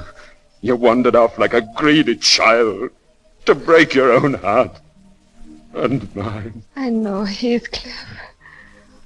Oh, forgive me.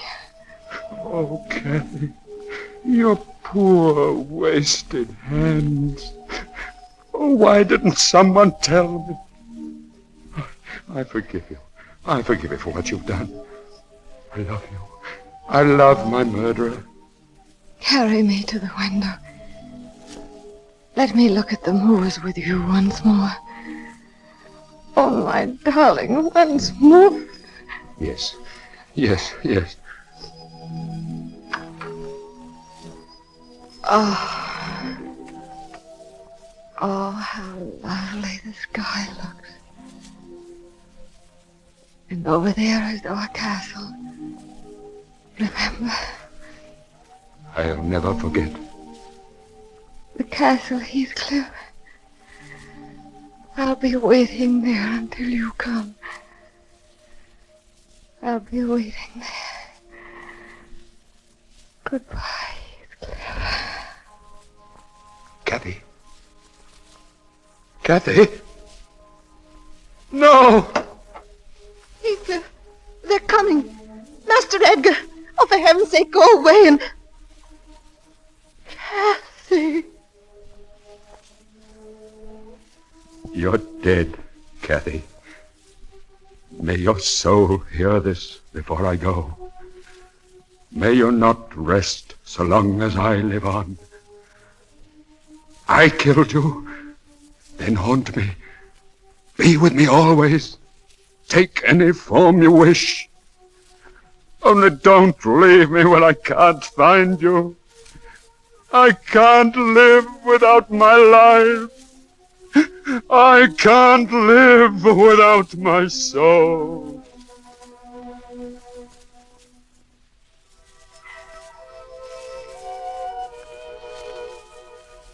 And though that was 20 years ago, I can still hear and see that wild hour, with poor Heathcliff holding the dead body of his beloved, crying out to Catherine's soul to haunt and torment him till he died.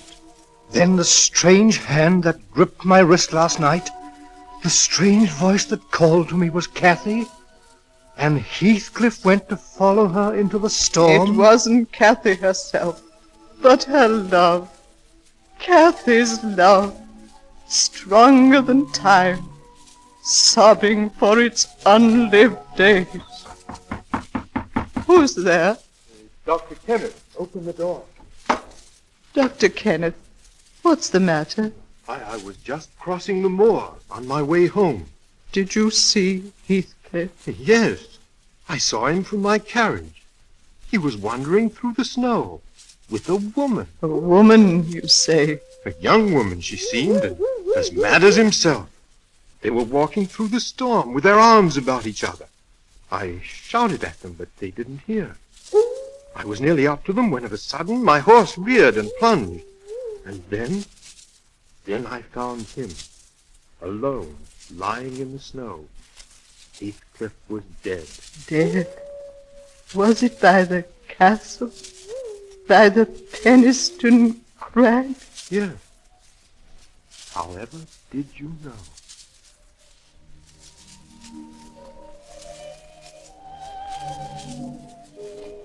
Look down, my Heathcliff. This is our castle, really, now. All the wild beauty of it. For your father was an emperor of China. Your mother, a queen of India. And this is our land forever. And our love.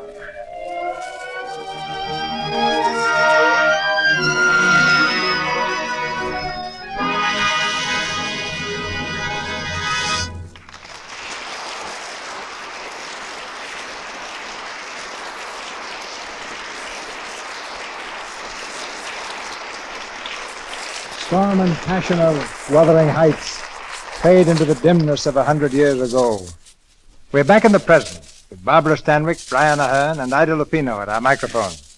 But it seems to me that they all look just a little bit stirred by the drama they just brought us. It's a moving play, Phoebe. But more than that, I think it has a lesson today for every woman. It shows the necessity of holding on to one's ideals. But Kathy gave up what she really wanted for position and security.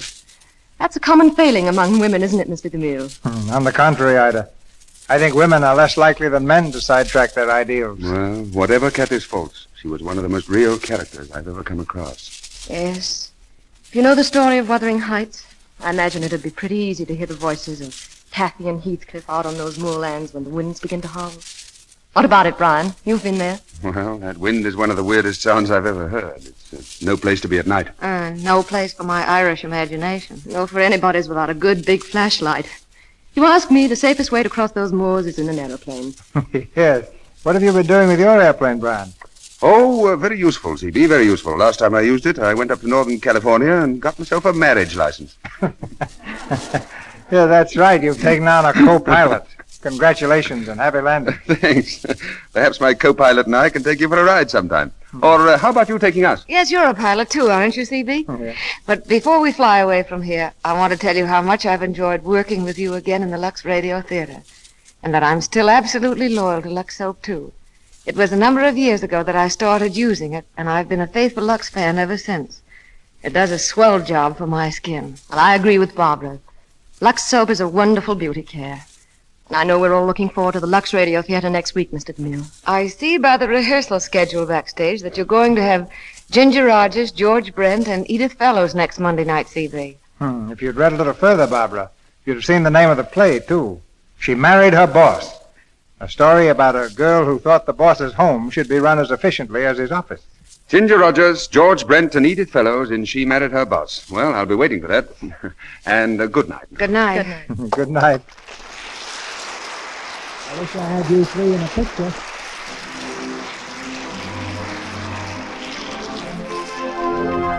Our sponsors, the makers of Lux Toilet Soap, join me in inviting you to be with us again next Monday night when the Lux Radio Theatre stars Ginger Rogers and George Brent with Edith Fellows in She Married Her Boss. This is Cecil B. DeMille saying good night to you from Hollywood. This is Melville Rowe asking you to be sure to listen to the Lux daytime radio program, The Life and Love of Dr. Susan. This human and gripping story of a young, attractive woman doctor is brought to you every afternoon, Monday through Friday. For the time and station, see your newspaper. The Life and Love of Dr. Susan comes to you in addition to the Lux Radio Theatre. Also heard in tonight's play were Thomas Freebairn Smith as Edgar Linton, Kemble Cooper as Hindley, Marga Ann Dighton as Ellen. Barbara Stanwyck's current film is the Columbia picture Golden Boy. Brian Ahern will be seen next on the screen in the RKO production Vigil in the Night.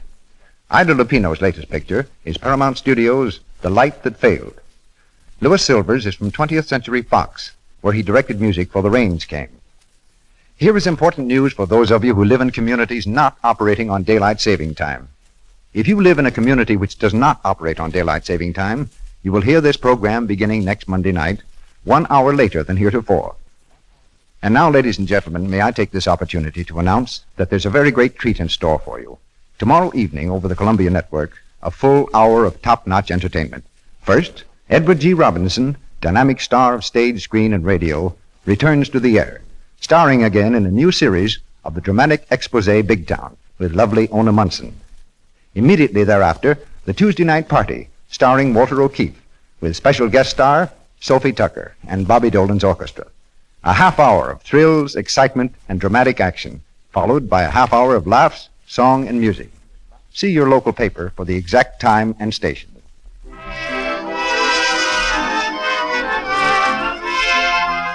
Melville Roig speaking.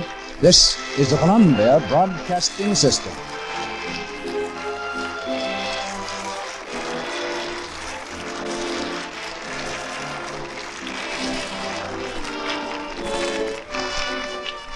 Lux presents Hollywood.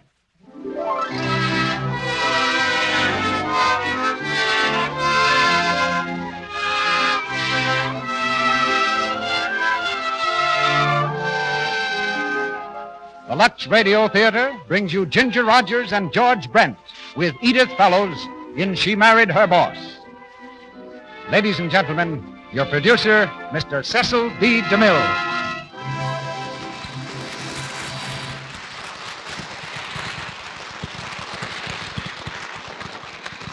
Greetings from Hollywood, ladies and gentlemen. Our play tonight, She Married Her Boss, ought to interest nearly everyone who's ever been married, or is planning to be married, or whoever had a boss, or whoever is a boss. And that can't leave out very many. Women in business are a very familiar part of American life, and so is the conflict between home and a career.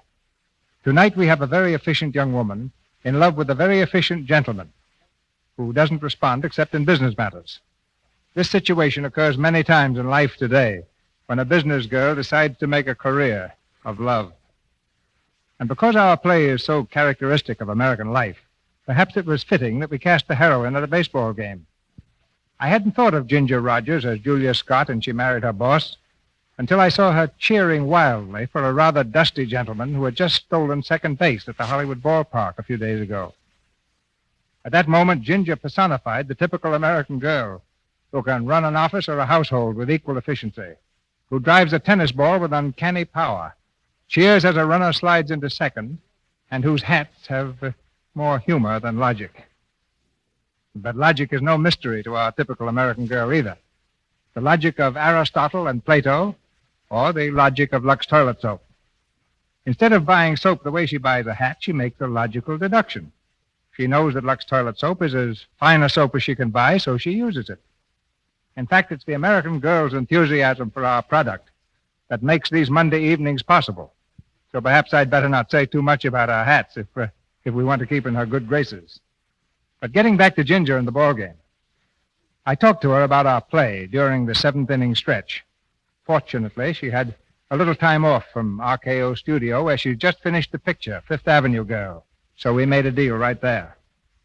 It was a little disconcerting as I turned away to hear her mutter something that sounded like robber. But Ginger wasn't referring to me. It was just comment on the umpire. The title of our play made George Brent hesitate about accepting the part of Richard Lenning, the boss. But that was before he'd read the script. George, it seems, was a little fed up with playing strong, silent men. When he found that the boss was not a strong, silent man at home, his hesitation vanished. He was utterly delighted with the way Ginger Rogers ordered him around. Edith Fellows, who played Annabelle in the film She Married Her Boss, produced by Columbia Pictures Corporation, has the same role in our production tonight. And now, just to prove that a business office is not entirely concerned with sales figures and inventory charts, we present our adaptation of She Married Her Boss. The curtain goes up on Act One, starring Ginger Rogers as Julia and George Brent as Richard, with Edith Fellows as Annabelle.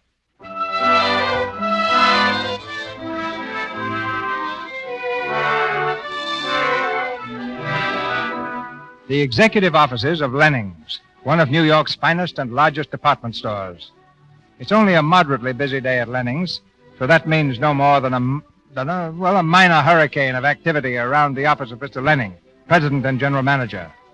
Mr. Lenning himself has not arrived yet, but somehow that doesn't seem to matter. His secretary, Julia Scott, has the situation well in hand. No, you needn't ship any samples. Our buyer will be in San Francisco tomorrow. Thank you. Goodbye. Now, Miss Fitzpatrick and Mr. Hoyt, what seems to be the matter? Oh, Miss Scott, what I want is to have a Please, little more... one at a time. Well, it's about Sunday's ad, Miss Scott. I need the feature spot for my department, a special on men's flannel pajamas. And I have some lovely new imported linens in my department. Mr. Hoyt would understand if he knew something about the importance of beautiful linen. The trouble with you, Miss Fitzpatrick, is that you know nothing about the appeal of men's pajamas. Please. Yes, please. Mr. Hoyt, you're right. We've got to move those flannels before warm weather. So you get the space. Thank you, Miss Scott. Well, of course. You may know best, Miss Scott. Thank you. Oh, that's Mr. Lenning coming in. Excuse me. On your way out, would you ask Miss Mayo to take all calls, and no one is to see Mr. Lenning except Mr. Edwards. He's expected. Oh, well, very good, Miss Scott. Good morning, Mr. Lenning. Good morning. Anything happened? Oh, a few minor matters. 2 or 3 appointments that I took care of. Mr. Edwards will be here any minute. I'm afraid you'll have to see him yourself. Hello? Yes? Your sister, Mr. Lenning. Hello. Yes, Gertrude. Annabelle has cramps. Well, give her some bicarbonate. That lobster we had last night. Well, I'm poisoned, too. Dr. Will you please Sedgwick? talk to that cook? Miss Scott speaking. Mr. Well, you better Lenning's call the daughter seems to doctor. have a No, I don't know the toenail. number, but you can Would look. you run up right away? Never mind. Miss Oh, Scott's thank calling him. Yes, it's okay. He'll be right there. And Gertrude, please don't disturb me again today. Goodbye. Miss Scott, that toy piano I sent Annabelle last Christmas, it's broken. She wants another one. I'll see to that. And here are the Edwards inventories. Oh, you got through them? Last night. And in my humble opinion, the Edwards Philadelphia store is a very good buy. I made a few notes as to what I do to some of the departments and the new stock they ought to carry. Fine, let's have them. You know what this is, Miss Scott? It's the step of a lifetime. Beginning of the Lenning chain of stores. There's nothing could give me a greater thrill. No, I suppose there isn't. Yes? Oh, Edwards, come in. Hello. Well, you look absolutely normal, Lenning. Oh, you didn't think I would? Not if you want to buy a department store. Personally, I shudder walking into one, especially my own. We'll soon fix that for you. You have that contract, Miss Scott? Right here. Scott. Julia Scott. Oh, I beg your pardon. Mr. Edwards, Miss Scott. How do you do? But where's the mole? Mole? Am I supposed to have a mole? Yes, with a hair in it. That was my idea of Julia Scott. Well, I'll have to get one. Excuse me. Now, Mr. Edwards, about those inventories. Hello, Julia. Martha, what are you doing here? Waiting to take you to lunch. Now, Martha. Toy department, please. And I don't want your usual answer about being too busy. Let Lenning's run itself for an hour. You sure Reynolds didn't send you over here to see how a real department store is run? We've got nothing to learn. Hello? Toy department? A mechanical toy piano to Mr. Lenning's home right away. Well, then get one. It's for Annabelle Lenning. Martha, I'm not at all sure I can go. After all, I've got so many. Miss Scott. Yes, Mr. Edwards. Look, with or without a mole, I'll take you to lunch. Well, will you? Sorry, but I have a date right here. Miss Pryor, Mr. Edwards. Miss Pryor's head buyer at Reynolds. Oh, hello. Hello. Let's go, Martha. Sorry, Mr. Reynolds, some other time. Oh, wait, look, I'll take both of you to lunch. Oh, no. No, you couldn't stand Martha, Mr. Edwards. I think she's got a mole.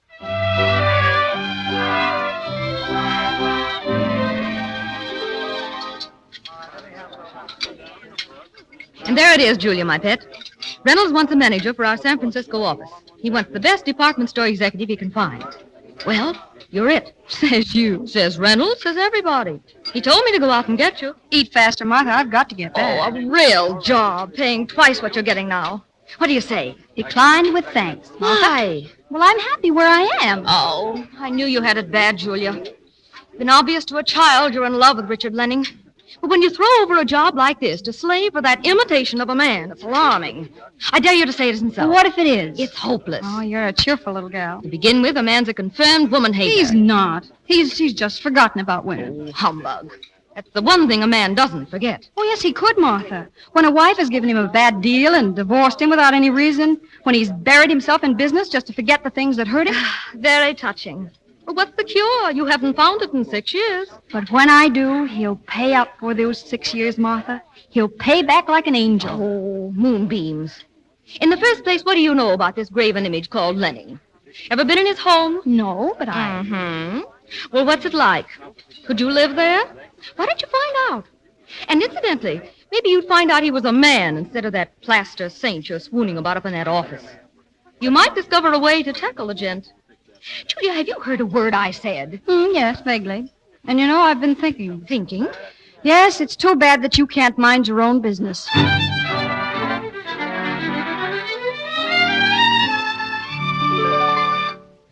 Let's see. The Edwards China Department, Miss Scott. Your note says... Pretty junky stock. Chuck it all and install the line we carry here. Hello? Gertrude. Oh, this is the 9th time this afternoon. Yes, I know it's late, but I'm busy. Well, what if they are annoyed? Are we working for the butler and cook, or are they working for us? All right away. Sorry, I've got to quit. Well, why not work tonight? Well, I hate to impose on Oh, you. that's all right. Well, then suppose I meet you back here at the office at about... Oh, no, it can't be here. The cooling system went haywire today. There's gas escaping. Oh, well, that's that. Let's, work at your home, huh? My home? That's a madhouse. Well, it's better than nothing. Shall I meet you there after dinner, or shall we go right now? Huh? Well, right now. Get your hat and coat and call the car.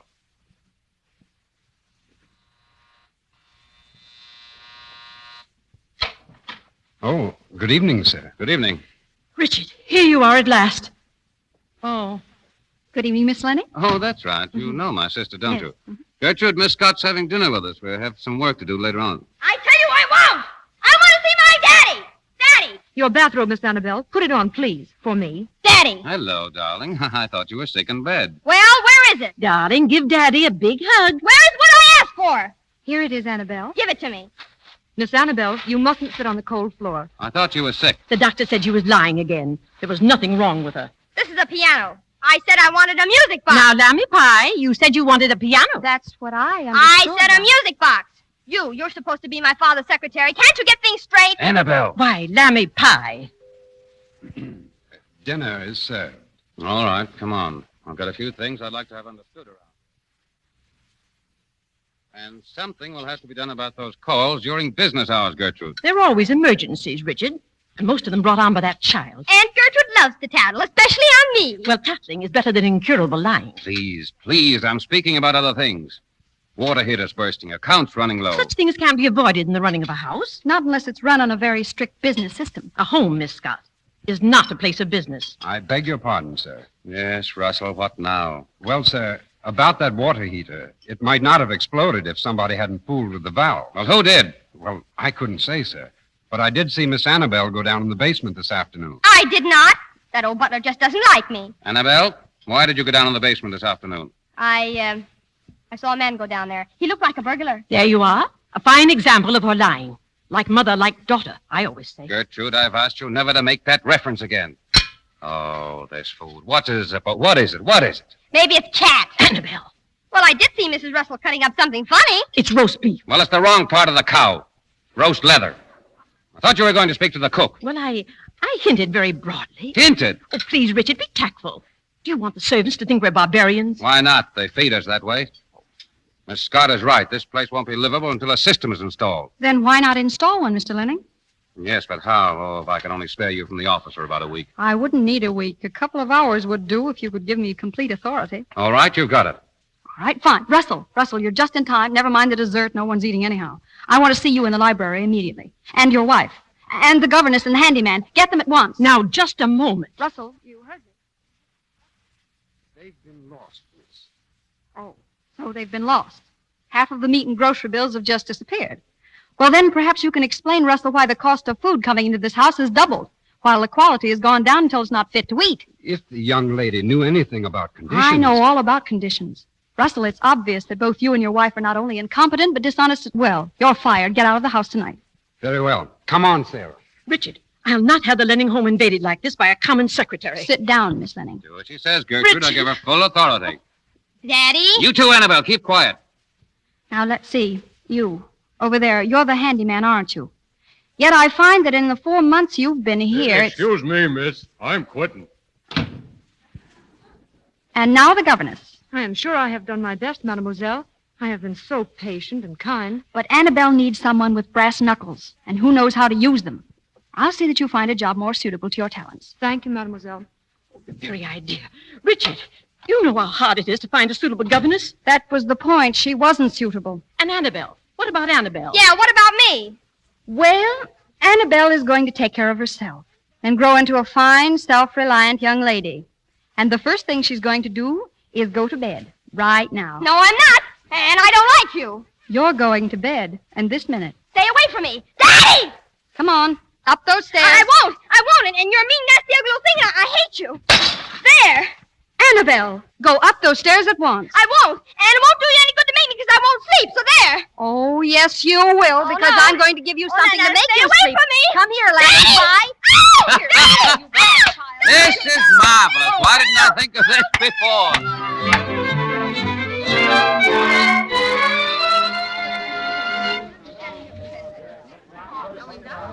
And this, well, you know this part of the store, Mr. Edwards? Exactly, the executive officer. Private sanctuaries of King Lenning and his prime ministress, Julia Scott. You're a madman. Not at all. How could any man resist Lenning's offer after you had just conducted him personally through each of its smoothly functioning departments? In fact, I suddenly find I have a soft spot in my heart for department stores. You mean you'll stay on as manager of the store we're buying from you? I shall. And do you know why? Because of you. Oh. Tell me, don't you suppose that if I do a bad enough job as manager, Lenning will send you down to Philadelphia to check up on me? Well, I'm sure I don't know. Well, a man can always hope. And you can count on me to do my level worst. Farewell, fair damsel, until Philadelphia. Say, Miss Scott, is that guy cracked? I don't know, Agnes. Sometimes I wonder myself. Is Mr. Lenning back yet? About 10 minutes ago. And Miss Pryor was waiting for him. She's in there now. Pryor? Oh, Martha Pryor? What did she want to see him about? Well, she only said it was personal and important. Oh, personal and important, huh? Mr. Lenning, Mr. Edwards wanted me to tell you. Oh, Martha, I'm sorry I didn't realize you had an appointment with Mr. Lenning. I wouldn't have thought. I didn't. Well, I guess that's all, Mr. Lenning. I'll be getting back to Reynolds. Well, thanks for telling me about this, Miss Pryor. Not at all. Oh, by the way, Julia, are you and Harry leaving town this weekend, or shall I be seeing you two lovebirds? Harry? Oh, yes. Yes, what? Oh, yes, you'll be seeing me. Well, that'll be lovely, won't it? Goodbye. Miss Scott, please sit down. All right. Now, why didn't you tell me you were leaving? Leaving? Yes. Surely after our long association, I shouldn't have to learn such information from an outsider. But Oh. Yeah, now, look here, Miss Scott. Julia. Surely we've worked together long enough for me to call you Julia. Of course, Mr. Lenning. Richard. Well, all right. Yeah. Richard. Yes. Now, Julia, I may never have taken the trouble to say so, but you're indispensable to me. Thank you. Yes. But now Miss Pryor tells me you plan to leave on a week's notice. She did. Yes. Why? What does this fellow Reynolds have to offer that I can't top? Well, manager of his San Francisco office. Oh, yes? Well, you're general manager of Lenning's beginning today, and you can write your own salary ticket. Oh, but it wasn't just the managership or the salary.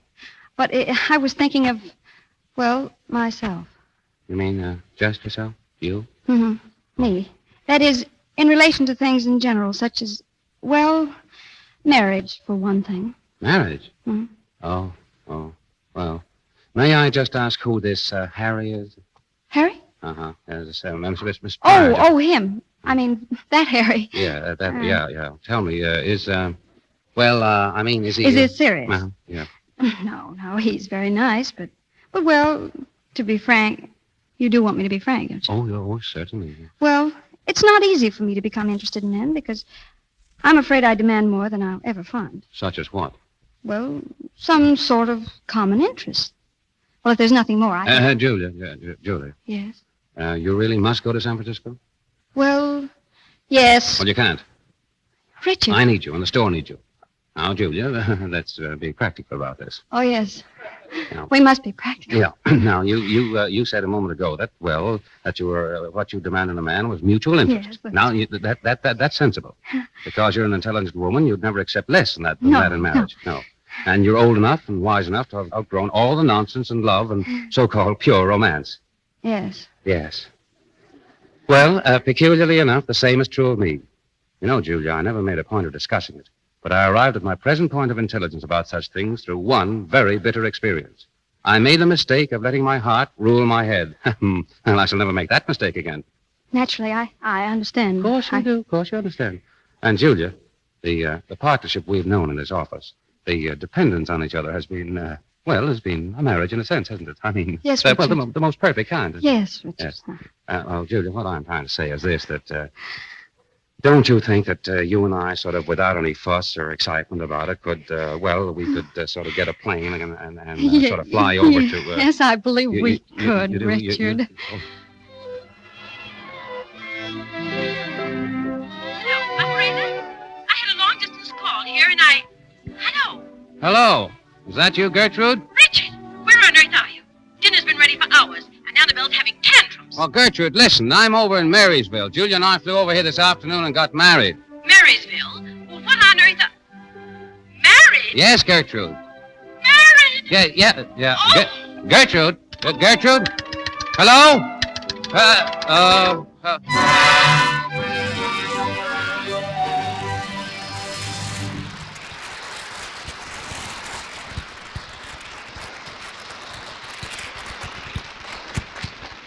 That was Act One of She Married Her Boss. Just how big a surprise the new bride is to the boss's family will be evident at Act Two, which we hear in a moment. Right now, Mr. Ruick, our genial commentator on domestic matters, has something to tell the ladies about one way of being boss in the family. Thank you, Mr. DeMille. In the few moments before Ginger Rogers, George Brent, and Edith Fellows return in She Married Her Boss, I want to tell the women in our audience how to be boss and yet make the men like it. What I mean is this. If you're really charming, attractive, you'll find that it's much easier to keep the household running smoothly. Strange though it may be, when you look your best, those around you seem to like you a lot more. Actually, want to do what you want them to do. I suppose, Mr. Ruick, you mean that the smart girl will really be concerned about the condition of her skin and use Lux toilet soap pretty faithfully. Yes, that's exactly what I do mean. And there's another way of making yourself attractive to those around you, being very careful to protect your feminine daintiness. You mean to use your complexion soap, Lux toilet soap, as a bath soap, too? That's it, Mr. Ruick, because Lux has active lather that leaves skin really fresh. And an exquisite perfume that leaves skin sweet. And people can't resist a girl who's sweet, Mr. Ruick. We have a song to sing about that. Fine, let's hear it. Stay as sweet as you are, discreet as you are, you're divine, dear. Stay as grand as you are, and as you are, tell me that you're mine, dear. Young and gay, or old and gray, near to me or afar, night and day I pray that you'll always stay. Stay as sweet as you are. That was sweet. It calls for an encore. All right, we'll make it short and to the point. Use Lux soap every day. It's the easy way. If you want to stay sweet as you are. Our producer, Mr. DeMille. We continue with Act Two of She Married Her Boss, starring Ginger Rogers as Julia, George Brent as Richard, with Edith Fellows as Annabelle.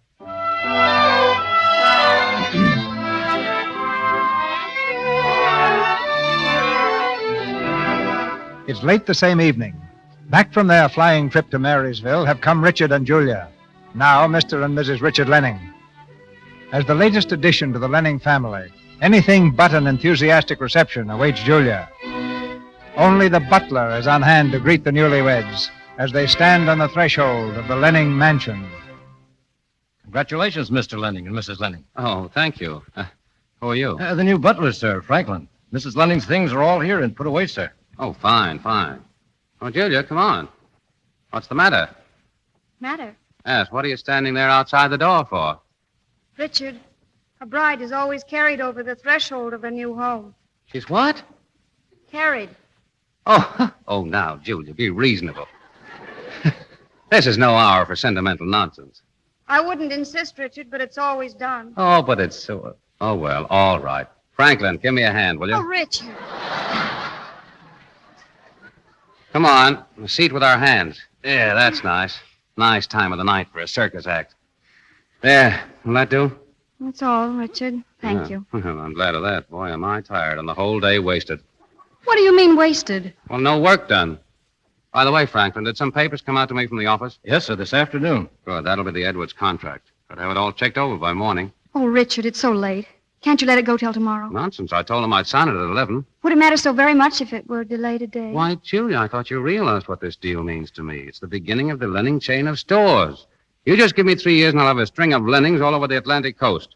Say, I got an idea. We'll get a map with colored pins. Red for the Philadelphia store, blue for New York, green for the... Julia, is there anything wrong? Of course not, Richard. I'm just going upstairs. Oh, all right. Good night. Good night. Yeah. Why? What's the matter? Nothing, Richard. Good night. Uh-huh.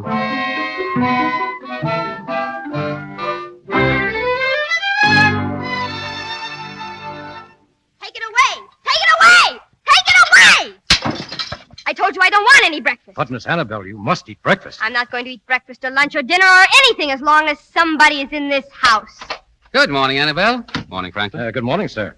Well, what's this, Annabelle? You playing the part of a sphinx this morning, or not feeling so chipper? I think from the size of that breakfast, you felt rather good. It appears that Miss Annabelle is not eating that breakfast, sir. It is, if I may say so, purely for psychological Oh, effect. Annabelle, what is this foolishness? Explain yourself. Oh, good morning, Gertrude. Yeah, well, a cheery little soul. Let's open a mortuary around here. Franklin, bring me black coffee. Nothing more. Oh, shake hands with Annabelle. She's hunger striking, too. I don't wonder. As for me, I'm all packed. I shall be out of the house by noon. Oh, you're being absurd, both of you. I suppose all this ridiculous behavior is due to my adventure in matrimony yesterday. And of course, it met with your unqualified disfavor, Gertrude. I don't like her either. That's enough out of you. Gertrude, I've already explained to you the whys and the wherefores of this marriage. Oh, don't trouble again. After all, I'm only a blood relation, and one person sincerely concerned for your future.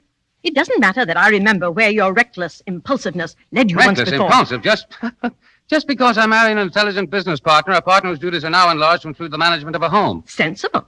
Don't you think I saw a certain party being carried over the threshold in the middle of the night, like a blushing bride? Oh, well, now, Gertrude, all of us have whims. Good morning, my family. Good morning to you. Good morning, good morning, Good morning. Good morning, Gertrude. Good morning. A very good morning. How about you, Annabelle? Are you and Gertrude both out of sorts? Well, the atmosphere does seem a little charged this morning, Julia, for which I apologize. So I see. Gertrude reduced to black coffee and Annabelle hunger striking in grand style. Now, look here, Annabelle. You stop this nonsense and say a civil good Well, morning. that's all right, Richard. She'll talk to me in due course of things. I won't ever talk to you. You just did. How about the contract, Richard? Did you finish checking it last night? Completely. And in about 2 more hours, we'll own the... Why, Julia, well, you're not dressed. You can't wear that dress to the office. I'm not going to the office. Listen, there's a whole day's work piled up down there. There's about 10 years' work piled up around here. Oh, but Julia, Agnes can't begin to handle the details. She never will until she finds she has to. Oh, well, I gotta go now. You know, this is nonsense, Julia. You can't waste your time fooling around the house. In 2 hours, you'll be bored to death and come running back to work. Will I? We'll see, Richard. Goodbye, dear. I'll call you later.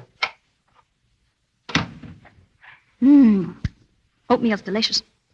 Try some. No. I think you'd better. I said no. Didn't you hear me?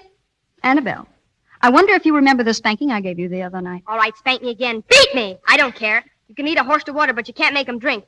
Eat. Well, I won't eat a smidge while you're in this house. That might be a long time. Well, I can hate for a long time, an awful long time. Annabelle, I'm interested. Why do you hate me? What for did you want to go and marry my father? I love him. Well, he don't love you. No? No, nobody could. You're an ugly, nasty old thing, and I don't want you for a mother. Well, I'm glad to hear that. Because I certainly don't want anybody who's stupid for a daughter. I'm not stupid. I'm smart. Smart? Why, you can't even make up an interesting lie. I saw the cook cutting up something funny. Maybe it's cat. And I saw a tough-looking man going down into the cellar. Well, I could do better than that with using only half my brain. I wasn't using any brain, so there. Uh-huh. You think you're smart, don't you? Much smarter than you, and I can prove it. Listen, 2 little rabbits named Christopher and Gwendolyn went into the woods one day and had a whole bunch of very interesting experiences. Now, if you and I were both to think about that, I'll bet I could tell a much better story than you. Smarty, you already know the answer. No, I don't. But just to make it harder, I may even write mine like a poem with rhymes and everything. And when I've finished, why, then you'll realize what a really stupid little girl you are. I'm going now. I'll have Franklin take your breakfast to your room just in case you want to smell it. I've got a cold, so there. And you can take the food, because I won't eat it. All right. I only hope you won't find it too hard to think on an empty stomach.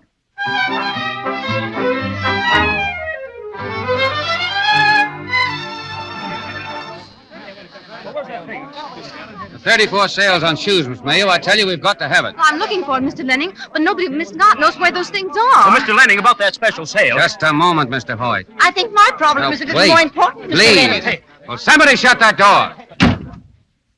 Now, what is it? Well, my department will have to know if we're to go ahead with this. Please.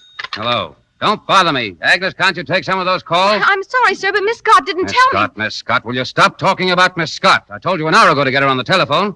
Tell her I said she's got to come down here, now.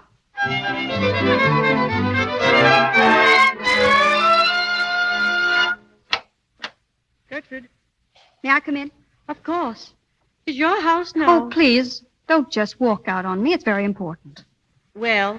First of all, I know you won't believe it, but I love your brother. I've loved him for 6 years.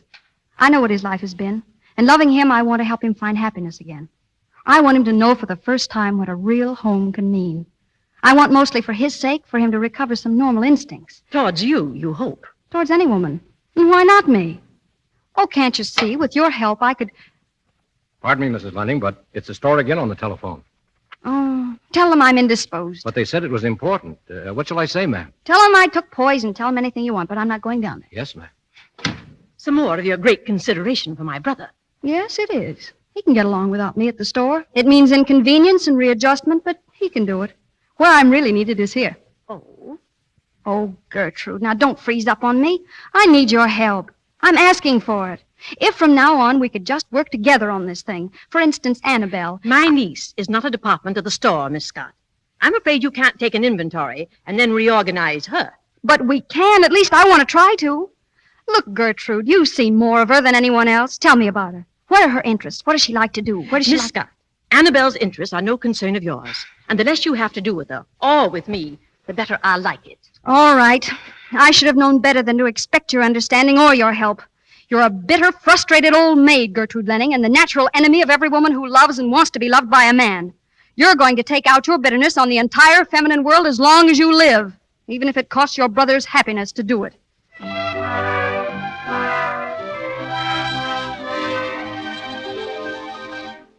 It is the job, Richard, and I'll need your advice. I know. But the important thing is that I need you at the office. Julia, you have no idea. Mail, files, appointments, everything in a mess. Then hire somebody who can straighten them out. You haven't answered my question about Annabelle. Oh, good Lord, how do I know what a child's interests are? A lot of impossible things. Going to public school, wanting roller skates so that she can see with anybody and everybody on the street, and insisting on going to those serial movies every Saturday afternoon. I don't know what she... Are those things impossible? You wouldn't give your permission. Of course not. A child of Annabelle's background? Richard, the trouble with Annabelle's background is that it's flat and deadly and unbearably dull. The child wants a little adventure. And what does she get? A new batch of toys from the store. Now, Julia, please don't complicate things. Complicate? Look, am I in charge of this home or not? Yes, but... All right, then. Just leave Annabelle to me. All right, but Julia, for heaven's sake, forget this nonsense. Get it out of your system and come back to work.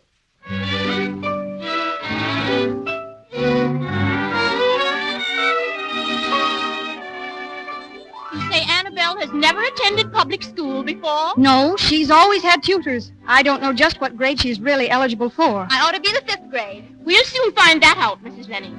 Come, Annabelle.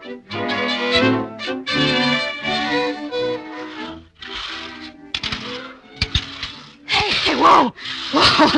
Let's rest a minute. I'm done in. Well, all I can say is you certainly look like 14 kinds of the soup on roller skates at your age. Just the same, I beat you. Well, you ought to. You're older, aren't you? Now, that's what I call a swell movie. Well, every man to his own opinion. Bet you that G-Man gets out of the burning house next week. You know, generally speaking, I think that's a pretty good bet. And don't think I haven't watched you. For weeks you've been indulging the child in all sorts of vulgarity, making a spectacle of yourself. Skating on the streets, trying to bribe her into accepting That's not true. Maybe you call it indulging Annabelle to let her live a normal life for her years, but I don't. Oh, you're quite concerned about normal lives, aren't you? I've seen from the first what you've tried to do. You thought you'd bring Richard around by making a fuss over his daughter. Gertrude, you'd better stop. I want to keep my temper with you, but I don't... Don't bother. And just in case you're interested in how your little plan has worked, Annabelle told me yesterday that she hates you. She hates you just as much now as the first day you came in this house. That's a lie, Julia. I never said that. Annabelle, what were you doing behind that curtain? Were you listening? What do you think, that I'm a stool pigeon or something? I was on the window seat writing something when you came in, and Aunt Gertrude lied. I never said I hated you. I'm glad, Annabelle. Well, that doesn't mean I love you either. Well, you can feel, sort of neutral about someone, can't you? Yes, Annabelle, you can. You Lennings are swell at that. What you crying about? I'm not crying. Oh, I suppose that's rain or something rolling down the side of your nose. And you said I was a bum liar. Did I? Sure, remember you said I couldn't make up a rhyme about some rabbits named Gwendolyn and Christopher? Well, listen to this. Christopher and Gwendolyn went walking one day, and they met a bear in the woods far away. He ate them both with a knife and fork, and that was the end of the rabbit's walk. There. Not bad. A little gory, but good. You certainly got rid of them fast, didn't you? Oh, I'll get him out of it in the next episode, but I'm busy with the music now. Oh, there's music, too. Sure, I made it up on my piano. Listen. Christopher and Gwendolyn went walking one day, and they met a bear in the woods far away. Oh, from then on, I'm stuck. Bravo! Bravissimo! Why, Mr. Edwards. Don't mind me. Go right on with the opera. Annabelle, this is Mr. Edwards, the man your daddy bought the Philadelphia store from. Mr. Lenning's daughter. Hello. Charm, my fair lady. Does Richard know you're here? I thought you were supposed to be managing the Philadelphia Emporium Deluxe. Yes, but it seems as I anticipated that I'm definitely ungood as a department store manager. The situation in dear old Philadelphia is completely blotto. Hence, Lafayette, I am here. Don't mind the gentleman, Annabelle. I think he's a little cracked. You're telling me. Oh, you're both too kind. Julia, it's like this. Richard feels the store down there needs reorganization. Here's a report of condition that Jessup made up. You're supposed to read it and then tell me how to start changing things. But why didn't Richard telephone me? Said you'd refuse. Oh. If I came, he knew you couldn't resist my charms. Or can you? Oh, all right. Give me the report. I want to finish our song. A great idea. You run along and read that, Julia. Little Miss Saucy Pants and I will do some composing. All right.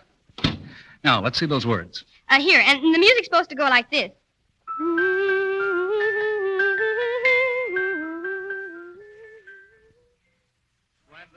Peter went walking up a hill. They walked and walked and walked and walked. In fact, they're walking still. I don't want to go to bed. I'm having too much fun. Uncle Jerry, that's keen. How was it, Julia? A little more humane. But now we'd better get down to business. I finished this report, Mr. Edwards, and I find it... Uncle Jerry. Yes, Uncle Jerry.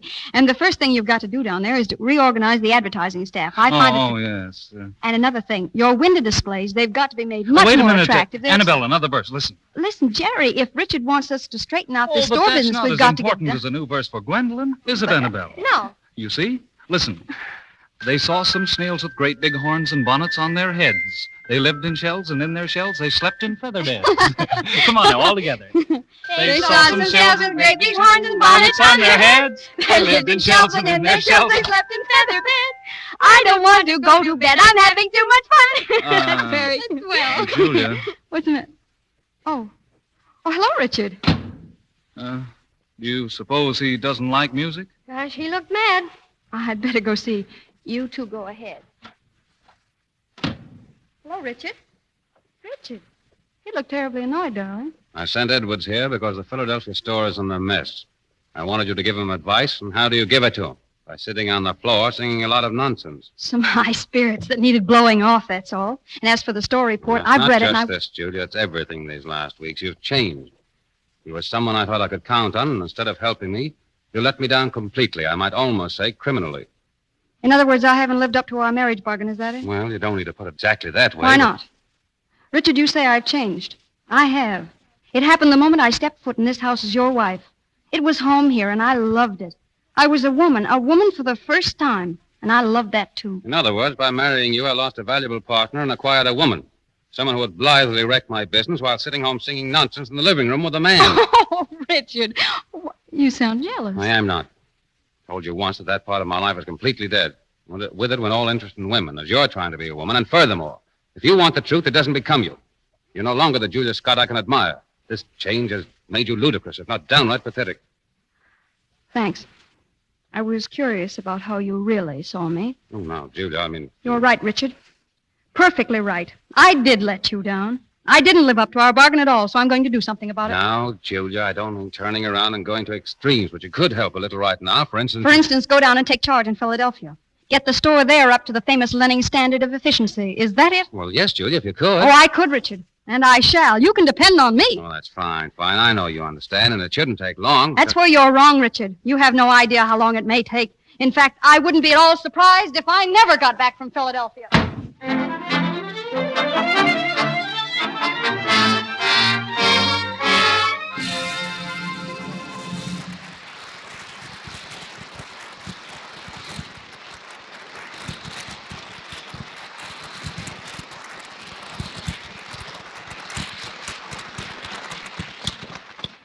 The curtain falls on Act 2 of our play. Is the boss's wife needed more at home or in the office? You'll find that out in the third act, which follows a short intermission. In the meantime, a faithful friend of the Lux Radio Theatre answers some other questions. In our brief intermission before Act 3 of She Married Her Boss, starring Ginger Rogers, George Brent, and Edith Fellows, I want to remind the ladies in our audience that Lux toilet soap isn't only as fine a complexion soap as money can buy. Every day, more women are discovering that this white, delicately perfumed soap makes a wonderful bath soap, too. I just adore my Lux Toilet Soap Beauty Bath. It's so sort of luxurious and relaxing and such a protection. This lather is active, you know, and carries away perspiration and every trace of dust and dirt. I'm in a hurry to keep my date. but I wouldn't take chances with daintiness for anything in the world. That's the voice of one of those clever, up-to-date women who depend on a daily Lux soap bath to protect their feminine charm. She's the kind of girl that, well, let's have a look at her later the same evening. She's dancing now, and Bill says, Gee, Betty, you're gorgeous. Your skin is fragrant. So sweet. a Lux soap beauty bath does leave skin sweet, delicately fragrant, attractive. You know, the perfume of Lux toilet soap is not an ordinary perfume. It's a skillful blend of 34 costly ingredients. So you see, in every way, Lux soap is a splendid product. Next time you unwrap a smooth, fragrant cake of Lux soap, see how exquisite it looks, how luxurious it feels. It's as fine a soap as money can buy. Then use it for a daily bath that will refresh and relax you and assure you of daintiness, of skin that's sweet. We pause now for station identification. This is the Columbia Broadcasting System.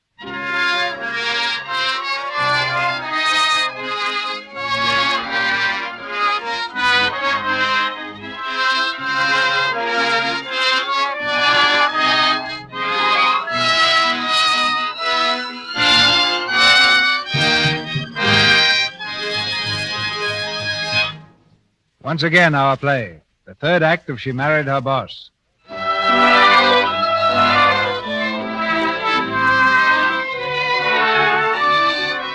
3 weeks have passed. Julia, true to her word, has taken charge of the Lenning store in Philadelphia. Again, she's the Julia Scott of old, machine-like in her tireless efficiency. But at the Lenning home in New York, the efficient machine is sorely missed, especially by Richard. But why? Why should dinner be late? It was never late, well, before. You mean when Julia was here? Why don't you say it? Well, it's true. It's not only the meals, it's everything else. This house was fit to live in when she was here. She's indispensable here, just as she is every place else. Daddy, when is Julia coming back? How do I know? When she finishes her job. Well, I want her back. Well, so do I.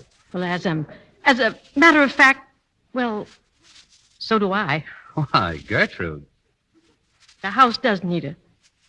I've been wrong about a few things in my life, and, well, Julia is one of them. And when I see her again, I'm going to tell her so. Me too. I love Julia. Well, I'm glad to hear you say that. And so do you, Daddy. And Gertrude, Daddy loves Julia. Annabelle, you'd better go and wash for dinner. Daddy loves Julia. Annabelle, do as you're told. Daddy loves Julia. Daddy loves Julia. Daddy loves Julia. Well, Gertrude, what are you looking at? Hello? Mr. Richard Lenning, please. Speaking. On your call to Philadelphia, sir. We have your party. Hello? Hello, Julia. How are you? Hello, Richard, at the office. Oh, at this hour? Well, now, Julia, there's no need to kill yourself, you know. But I wanted to tell you, I read the report you sent up this morning. You're doing a great job down there. Thank you. How much longer do you think it will take you? Not long. I'm practically through now. Good. I want you back here. Richard. Yeah, back home. You know, this place needs attention. Didn't that occur to you all these weeks? Surely you could have found a free evening or part of a weekend to run up here and straighten the place out. Why, you know... Wait a minute, Richard. I see what you mean. And if that private madhouse you call a home is in a turmoil again, it can stay that way. What are you talking about? I'm not coming back. What? I've fulfilled my part of the bargain. I'm delivering the Edward store to you in perfect order, and that's all I owe you. Julia, you can't. I mean, the house here... To get a housekeeper. Oh, this is nonsense. I won't stand for it. Try and stop me. Well, where are you going? Where am I going? I can't use that kind of language on the telephone. Hooray! Jerry, you didn't hear you. I think anybody within 8 blocks of here would have heard. And again, I say hooray. Jerry, how long would you say you've been waiting for me to go places with you? I make it about 3 weeks, no? Well, Jerry, my boy, your patience is rewarded. For tonight, we step. What's happened? Ask me no questions. Just show little Julia the bright lights. I want to find the quickest way to catch up 6 long years. A cinch, madame. That calls for a nice, quiet dinner. Oh, no. That's too private, much too private. I've got it. Let's have dinner in the store. But the cafeteria's closed. But the display window isn't. Haven't you seen the new dining room display? Come on.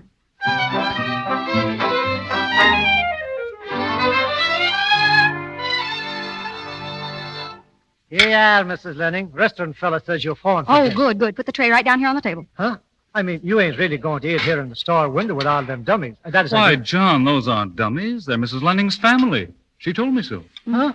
Look, John, what's your salary as night watchman? Why, 18 a week, but I... Beginning tomorrow, it's 30. Now, draw that curtain across the window there to keep out the gaze of the passers-by and go on punching your clock. But, Mom... 30 a week, John. Remember? But where till I tell Martha that I saw Mrs. Lenning and Mr. Edwards in the store window with a bunch of dummies? She'll think I'm drunk. Again. Alone at last. Alone? You forget my family. Mr. Edwards, may I first present you to Grandma? Oh. On the surface, a nice old lady. Inside... Sawdust. Howdy, ma'am. Right pleased to meet you. Oh, don't mind her not answering. A closed-mouth bunch, my family. Oh. And there's Dad. That frown on his face is permanent. The old boy's soured on life. Must run a department store. Hi, Dad. And there's Mother. Dear old Mother. A tragic figure, Mr. Edwards. She's loved Dad for years and years, but he's never responded. Unbelievable. Hello, Ma. Oh, I almost forgot my brother Willie. It's homework he's doing there. He's trying to prove that 2 and 2 make 4. He's been at it for years. He'll never make it. Greetings, Willie, my lad. Well, that's my family. Let's eat. You're sure they don't mind my intrusion? Mind? Oh, they're delighted. Because I'm going away tonight. This is little Julia's farewell party, and are they glad to get rid of me? Aren't you, Dad? Oh, Jerry. Jerry, look, I'm not dead over. Oh, quit it, Julia. You're not fooling anybody. Talking to a lot of dummies and trying to pretend it's fun. Now, let's get out of here. Oh, don't be silly. I'm having a swell time. You're miserable. Look, Julia, forget that Lenning guy, will you? You've got some happiness coming, and I can give it to you. Can you, Jerry? You say you've lost 6 years. Well, you're going to get them back. Emma? Julia, look at me. Well? I've wanted to kiss you for longer than I can remember. Now I'm going to. No, Jerry. Julia. I know, but never mind that. Never mind. You can't go. I tell you. Hold that. Swell. Thank you. Here, you can't take no pictures here. Jerry, who is this woman? Good evening, Jerry. Helen. Say, Mr. Edwards, this lady and gentleman here said you expected them. They didn't say nothing about taking no flashlight pictures. It's all right, John. Hello, Helen. Nice of you to drop in. Wasn't it?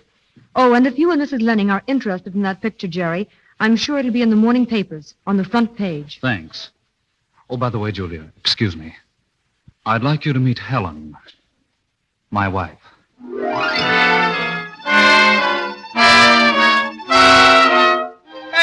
Paper, Mrs. Jerry Edwards sues for divorce. Paper, hold on, stall in the back. Read about Julia Scott,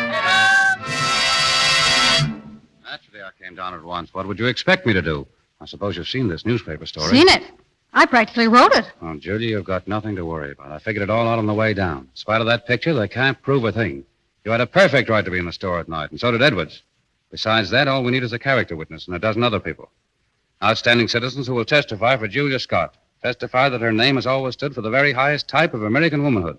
And then, when you get that on the stand yourself, why, Julia, I tell you, together we can beat this thing. You just leave it to me. Richard, you mean you really want to see me through this case, that you honestly care enough to... See you through? Why, of course I'll see you through. Do you expect me to sit idly by while the Lenning name is dragged in the mud? Oh, the Lenning name. So that's it. Then it's not me you want to defend. You don't care whether Mrs. Edwards' charges are true or not. You probably think they are. Well, if you can give me satisfactory proof that... I can't and I won't. Just bring on that trial. I'll take care of the Lenning name. How I'll take care of it. I can see myself on the stand right now. I'll make a speech like you've never heard. Julia. Your Honor and gentlemen of the jury, it seems that I am on trial here. Well, I was in that store window that night because Jerry Edwards is about the sweetest man I know. And my husband, Richard Lenning, is the dullest. Our marriage was one of convenience, Your Honor. He wanted to hang on to a partner. And I only loved him like a fool from the first minute I ever looked at him. I hoped he'd find us something human. A man who didn't care whether I was efficient or not. A man who liked me, loved me as a woman. But what does Mr. Lenning propose? That I go back to being Julia Scott? That I give up all hope of ever really living and die by degrees as a servant of Richard Lenning? Gentlemen, I propose we try Mr. Lenning in this court. The case is obvious. The sentence? That he be married to his store and locked up in it for the rest of his life. Nobody would ever miss him. If that's Jerry Edwards, it'll make a perfect picture, period. Hello? Hello, Jerry? That, Jerry, was the dropping of a curtain.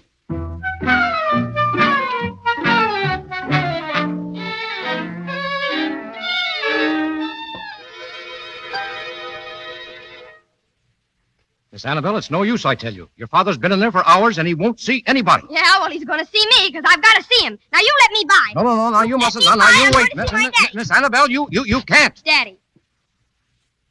I'm sorry, sir. I told her. Go away, Annabelle. I won't. I want to talk to you about Julia. Oh, I know why you've got yourself all locked up in here. Oh, Annabelle, this is none of your affair. It is my affair. I love Julia, and I want her back. I read that old paper, and whatever they said she didn't do it. And you can believe she did if you're an old stoop enough, but she didn't. Annabelle! Oh, don't get mad, Daddy, but you're awful dumb about some things. Well, suppose I knew that now. I suppose Julia didn't want to come back. Well, gosh, can't you go and get her? Didn't you ever read about knights or nothing? They didn't wait for someone they loved to say yes or no. They just went out and dragged him in by the hair of the head. Annabelle, every one of the 1,000 spankings you deserve but didn't get is canceled. Franklin? Yes, sir? Get the car. We're going to Philadelphia.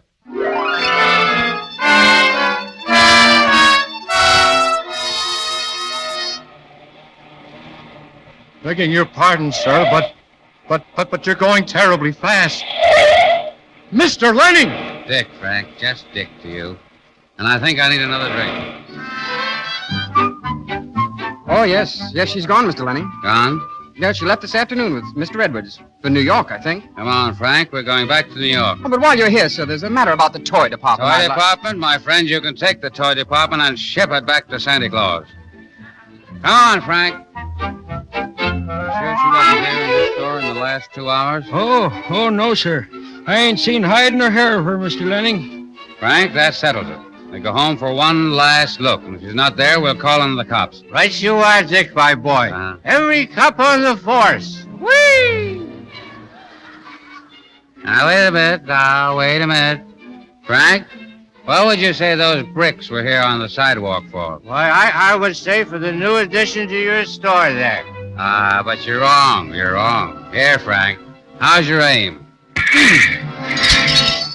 Oh, Mr. Lenning, your own store window. Oh, go on now, throw one. Have a window on me. Well, sir, if you insist. Strike 3! What a heave. What an aim. Well, I guess that's hurling the old tomato, sir. Now, Frank, now, what did you do that for? You know it was my turn. But I didn't hurl it, sir. Well, I didn't either. There must be. Oh, look, sir. Over there by that taxi cab. It's a woman. Oh, a softballer, hey? Hey, you! What do you mean by pitching without my okay? Come back here. You let me go. Ooh, Julia. I've been looking for you. Take your hands off of me. Go ahead, driver. Okay. No, you don't. Get out of that cab, Julia Scott. I won't. Get out of that toot suite or I'll tear the door off. You and what live man? Hey, lay off the door! Lay off the door! Thought I was fooling, eh?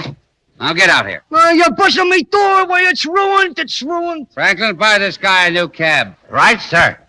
Now, Mrs. Julia Scott Lenning, just where do you think you're going? I'm on my way to Pier number 34. Come along and wish me bon voyage. Oh, you're going with that sap Edwards, huh? That's none of your business. No, come here. Let go of me. Not a chance. I've got the law on my side. Oh, you... Yes, I have, and all the laws that were never written. Kiss me. Oh, Richard. Yeah. Thought that guy Edwards was something, didn't you? Well, you're wrong. You're in the arms of the head pumpkins right now, Sir Richard. The guy who drags him home by the hair of the head. Now, how do you like it? Well, I don't know yet, but I think... Oh, Richard. Now, do I drag you or will you come willingly? Willingly, darling. Very willingly. Oh, Julia. Look, Richard, there's still 2 bricks left, darling. Yep. One for you and one for me. Ready? Go!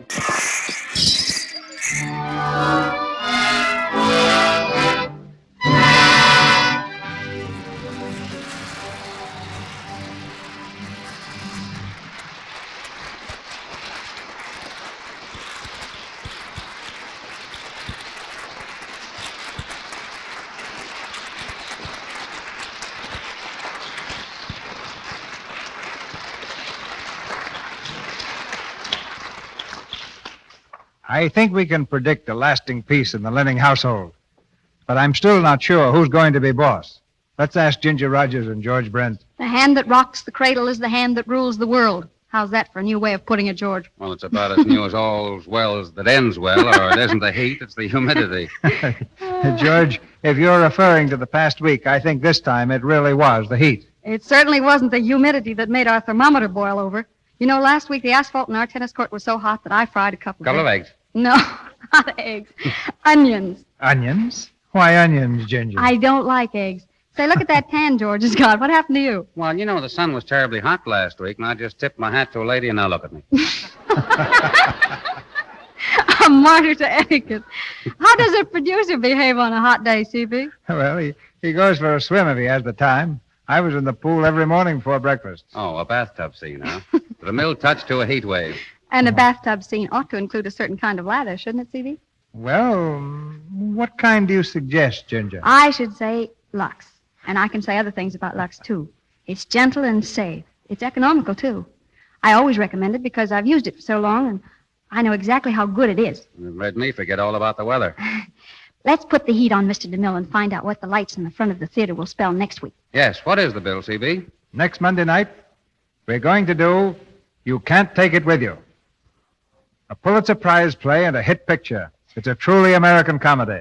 And our stars will be Edward Arnold, Walter Connolly, Fay Ray, and Robert Cummings. You Can't Take It With You, starring Edward Arnold, Robert Connolly, Fay Ray, and Robert Cummings. That sounds like a double-A production. I'll certainly be on the receiving end of this microphone next Monday. Yeah, and I'm going to listen for some nice, cool spot like the desert. Good night, CB. Goodbye. Good night. You both earned a place in the sun tonight.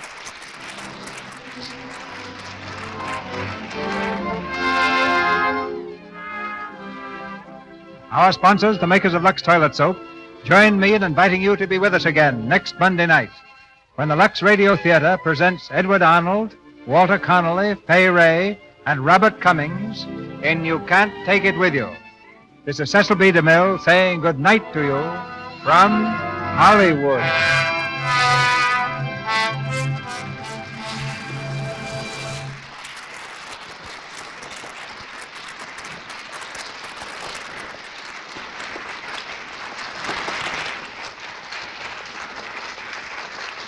Ladies and gentlemen, this is Melville Roy, asking you to be sure to listen to the Lux Daytime program, The Life and Love of Dr. Searson. This human and gripping story of a young, attractive woman doctor is brought to you every afternoon, Monday through Friday.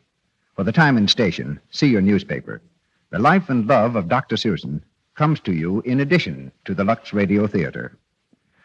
Heard in tonight's play were Frederick Mackay as Jerry Edwards, Marion Free as Gertrude Lenning, Doreen Tuttle as Martha Pryor, Vangie Beelby as Miss Fitzpatrick, Margaret Brayton as Agnes, Lou Merrill as Hoyt, John Lake as Russell, Kay Sutton as Marie, Galen Galt as Franklin, Jesse Houston as teacher, Dick Ryan as watchman, James Eagles as Carter, and Ross Forrester as taxi driver. George Brent appears by arrangement with Warner Brothers, where he will soon start work in the Fighting 69th. Edith Fellows joined our cast through the courtesy of Columbia Pictures Corporation. Louis Silvers is from 20th Century Fox, where he directed music for Hollywood Cavalcade.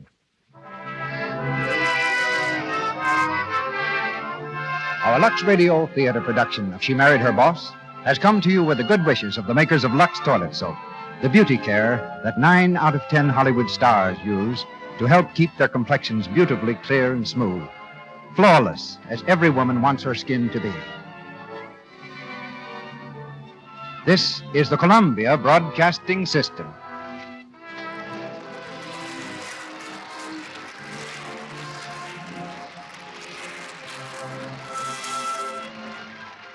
Lux presents Hollywood.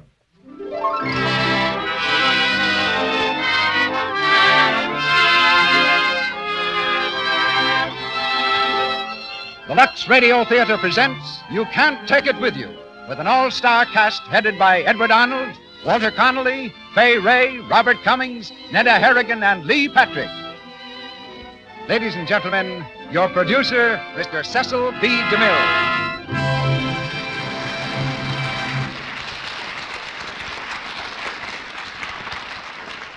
Greetings from Hollywood, ladies and gentlemen. This is a special occasion for us. Just 5 years ago this week, the curtain went up for the first time in the Lux Radio Theatre.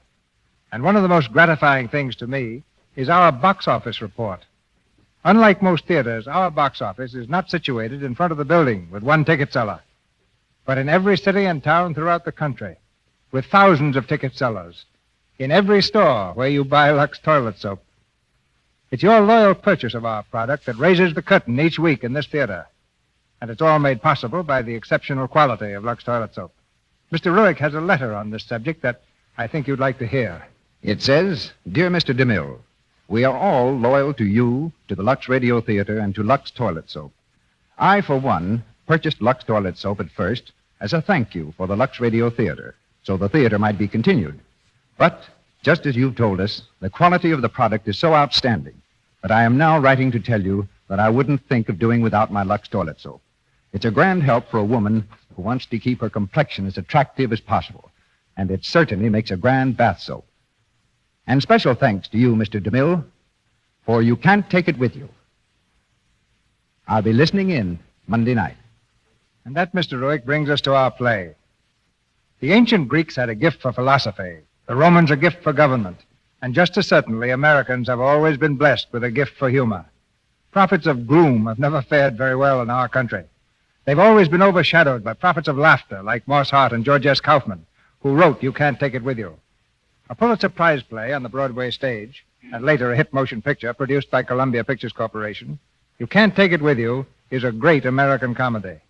But it's also a love story, for there can be humor in romance, even though the parties concerned are usually too serious to see it. To cast this play, we literally covered the country from Maine to California. Our good friend Edward Arnold was up in San Francisco enjoying a kind of postman's holiday with the Bohemian Club, a group of gentlemen who amuse themselves occasionally by putting on a play. But we suggested that it was time to stop entertaining himself and get back to entertaining the public.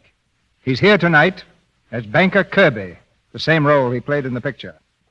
Miss Fay Ray was in Maine, finishing an engagement on the straw hat circuit. That's the branch of the theater which blooms in the spring and closes up at the first frost.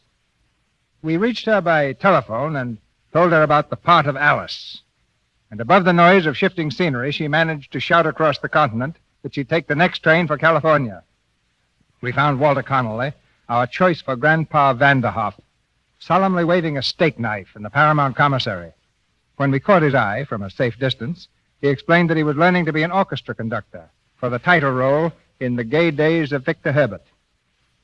Robert Cummings, one of the most promising young leading men in Hollywood, takes the part of Tony. Netta Harrigan, in Private Life, Mrs. Walter Connolly, plays Mrs. Kirby, and lovely Lee Patrick, the role of Penny. Firecrackers, ballet dancers, romance, and income taxes are about to descend upon us. It's curtain time for Act One of You Can't Take It With You, starring Edward Arnold as Mr. Kirby, Walter Connolly as Grandpa Vanderhoff, Fay Ray as Alice, and Robert Cummings as Tony.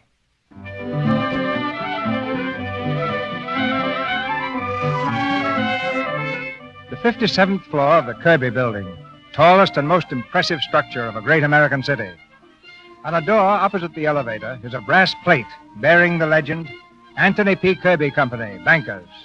And behind 7 other doors marked private is the inner sanctum of the great Kirby himself. The famous tycoon cannot be disturbed just now. With his son Tony and a small group of associates, he's engaged in the ceremonial dance of modern business, a very important conference. Gentlemen, we're going ahead exactly as planned. Our company will be the largest individual corporation in the world, particularly with Ramsey lined up. Why, we'd control the whole field of production. Exactly, gentlemen. But, AP, Ramsey would never permit himself to be absorbed by anybody. Oh, won't he? Earlier this year, Ramsey floated a new issue, didn't he? What for? For expansion, new production facilities, all right. Where's he going to build these new production facilities? I own every 12 square blocks completely surrounding his factories. You own them? We didn't know anything about that, AP. Of course you didn't. Nobody knew. The Blakely Real Estate Company's been buying it for me a piece at a time, but my name was kept out of it. That's brilliant, AP. So you see, gentlemen, we can proceed without any trouble. Well, you know what to do. Come on, get busy. Yes, sir. We'll hop right to it. Oh, Douglas, get me Mr. Blakely on the phone. Yes, sir. Well, Tony, how does it feel to be a vice president? Well, it's been painless enough so far, Dad. You talk as if you were having a tooth yanked. Look, Dad, maybe sometime when you've got a week or two off, you can sort of let me in on what the banking business is all about, huh? Oh, now, don't give up, Tony. Sure, it's complicated, but, you'll get used to it. How's your mother been? Oh, she's fine. Said she'd drop in later. Mr. Blakely's on the phone, sir. Good. Hello, Blakely. Hello, A.P. How's it going, Blakely? You got that property yet? Well, I'm having a little trouble, A.P. I've got all 12 blocks except one house, 25-foot front, and the man won't sell. Well, make him sell. Those 12 blocks are useless unless I can buy every inch. Well, I'm trying, A.P., but the old man's a crank. I offered him $50,000 yesterday, and he turned it down. I tried to get him in here today to talk some sense into him, but I don't know. You listen to me. I don't want any excuses. I want his house. And remember this, Blakely. Unless you buy the whole 12 blocks, you don't get a penny commission. Goodbye. But, Mr. Kirby... that man's got ice water in his veins. I tell you, John, we've got to get that property. You can't force a man to sell his home. Well, what'd he say when you offered him the $50,000? I'm not sure, but I think someone began singing, someone else danced, and Grandpa Vanderhoff himself sat down and played a mouth organ. A mouth organ? What are they, a bunch of nuts? Mr. Vanderhoff is here, Mr. Blakely. Oh, Mr. Vanderhoff. Well, send him right in. No. Have him wait. Yes, sir. Let him cool his heels a while. Psychology, eh? It never fails. Mr. Vanderhoff, Mr. Blakely will see you in just a minute. That's all right. I'm not in any hurry. Thank you, Mr. Vanderhoff. Say, mister, what are you doing with that there machine? Huh? Oh, why, this is an adding machine. Oh, my goodness, made a mistake. First time in 20 years. I suppose that calls for the building to collapse, hmm? What do you have to do that for? Well, I have to add up these figures and see if they check against these other figures. Why? Say, do you like it, this work you're doing? Oh, my goodness, no. Oh, for land's sakes, what am I saying? Then what do you do it for? What would you rather do? Rather do? Well, I make up things. Poetry? Oh, no, things, gadgets. Let's see, you got anything here? Well, look back here behind the desk. See? This is one of the things I made up. The bunny comes out of the cabbage, looks around, and it goes back. Now, that's kind of cute.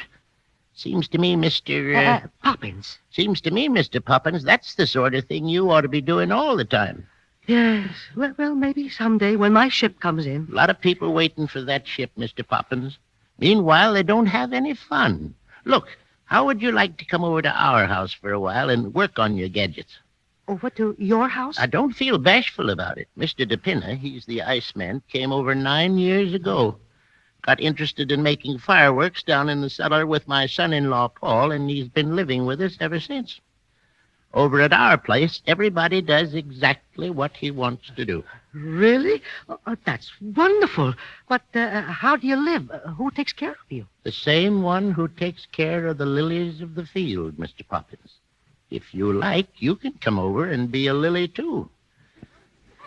Say, let's hear that bunny again, will you?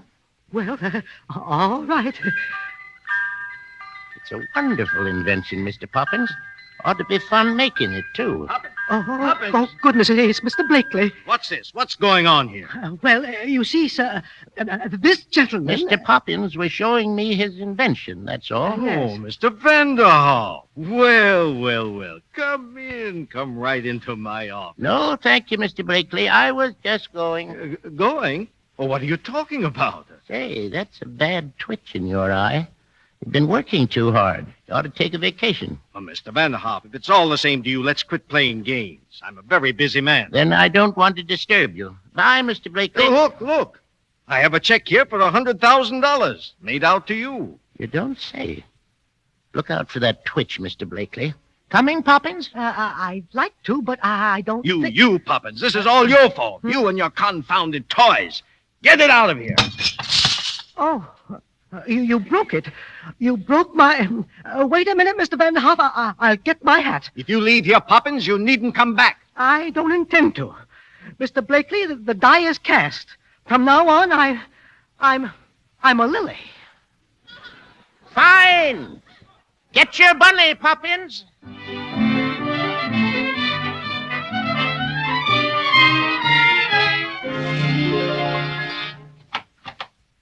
Go right in, Mr. Poppins. Thank you. Hello, Grandpa. that you? Yep, Reba. You better set another place for dinner. Mr. Poppins here is going to stay with us for a while. Now, ain't that nice? How do, Mr. Poppins? How do you do? Reba, will you taste a love dream for me? It's a new candy I'm working on with coconuts. Like to, Miss Essie, but I just ate a scallion. It's going to taste like scallions no matter what.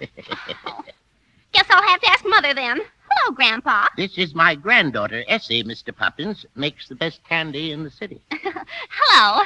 Hello. Just put your hat over there, Mr. Poppins. I'll show you where you can wash up. Mother, will you please taste a love dream for me? I don't think I can now, Essie. I'm busy with my play. You have to make candy today. It's so hot. Well, Ed went out and got a bunch of new orders. If it keeps on, you'll be opening a store, dear. That's what Ed was saying last night, but I said no. I want to be a dancer. Miss Essie, that new batch of love dreams is about ready. Oh, gosh, I better get back to the kitchen. Finished the second act yet, Mrs. Sycamore? Oh, no, Reba. I've got Cynthia just entering the monastery. Monastery? She was singing in the Paradise Club last I heard. Well, she gets tired of the Paradise Club, and there's this monastery, so she goes there. My, I bet she busted wide open. Wait a minute, Mr. DePinna. I want to show my wife. Oh, what are you doing down in the cellar? Look, Penny, the new firecrackers. Mr. DePinna and I just got through with them. We can sell them for 10 cents a string. And they pop like the dickens. Watch. Pretty nice, huh? Yes, dear, they're lovely. Mr. Sycamore? Yes, Mr. DePinna? On this skyrocket, I think we got the powder chamber too close to the balloon. Bring it up here and let me see. Mother, Ed's coming home. Ed's coming home. I saw him through the window. Hey, Essie. Here I am, Ed. Well, I delivered the candy. How's my beautiful wife? Oh, just fine, dear. I couldn't wait to get home and get at the xylophone. Say, wait till you hear this tune. It's been ringing in my ears all day. Listen. Oh, I like that, Ed. Is it yours? No, Chopin. Got a lot of you in it. It makes me feel like practicing my dancing. Come on, Mr. Poppins. Come on in and meet the rest of the family. Folks, this is Mr. Poppins. You know Essie. The fella playing the xylophone is Ed. He's her husband. This is my son-in-law, Paul Sycamore. Hello, Mr. Poppins. How do you do? And Mr. DePinna. He's the Iceman. Very pleased to know you. How do you do? And over here is my daughter, Penny. How do you do? Oh, hello. Were you ever in a monastery, Mr. Poppins? No, I never have been. What's the matter, Penny? Stuck? Well, I've got her in a monastery, and I can't get her out. Say, where's Alice? Isn't she coming home for dinner? She didn't say. I think she ought to stop working in that millinery shop. They make her stay so late. Why, Penny, she hasn't worked there for 5 months. Really? She works for some bankers now, Kirby and Son. She works for the Sun. Bankers? Now, isn't that nice? Reba! Reba! Yes, Mrs. Sycamore? Reba, will you please call up Alice at her office and ask her if she's coming home to dinner? That's at Kirby and Son, Reba. Yeah, I know. Yes, she works for the Sun. Now, where was I in my play? Tony, dear. Yes, Alice. Tony, stop me if I'm wrong, but isn't that the telephone ringing? Say, that's strange. You know, I thought I heard something. Voices in my ear. Voices that say, if you don't kiss Alice Sycamore right away, you're a chump. Tony, please. This is a business office. Hello, Mr. Anthony Kirby Jr.'s office. Oh, hello, Reba. Wait. Mother wants to know if I'll be home for dinner. Oh, definitely not. The man says no, Reba. Darling. Tony, stop that. Reba, tell Grandpa I love him as much as ever, but a young vice president has me in his power. Tony, Well, I was only don't. kissing you on the back of the neck. What's the matter with you? Yes, Reba, of course I'm struggling. Tony, don't you come. Tony. Good evening, dear. Oh, Mother. Oh, hello, Mother. Won't you sort of sit down or something? No, I see you're busy. If you don't mind, I think I'll go and see your father. excuse me, dear. Goodbye, Reba. I've got to hang up now. The ceiling just fell in. Tony, would you mind handing me the want ad section of that paper? Oh, I'm sorry, Alice. I had no idea my mother was going to pop in like that. No, I guess you didn't. Well, I'd better go home. Now, wait a minute. I want to tell you something. Last night I informed the lady that was just in here that I was going to marry you. Tony! Well, I don't remember your telling it to me. Well, you didn't ask me. Did you see the way she looked at me? I know just what she was thinking. Oh, listen, there seems to be a general impression around here that the Kirbys are ogres or something. Well, that has nothing to do with me. They're just putty in my hands. Never wanted to think I couldn't get up a yell long enough. Oh, it worked like a charm when I was a baby. Here, I'll give you an idea. Tony! Oh, you crazy. Sure. And there's one little detail I forgot to mention. I love you, Alice. I love you very much. Oh, Tony. Tony.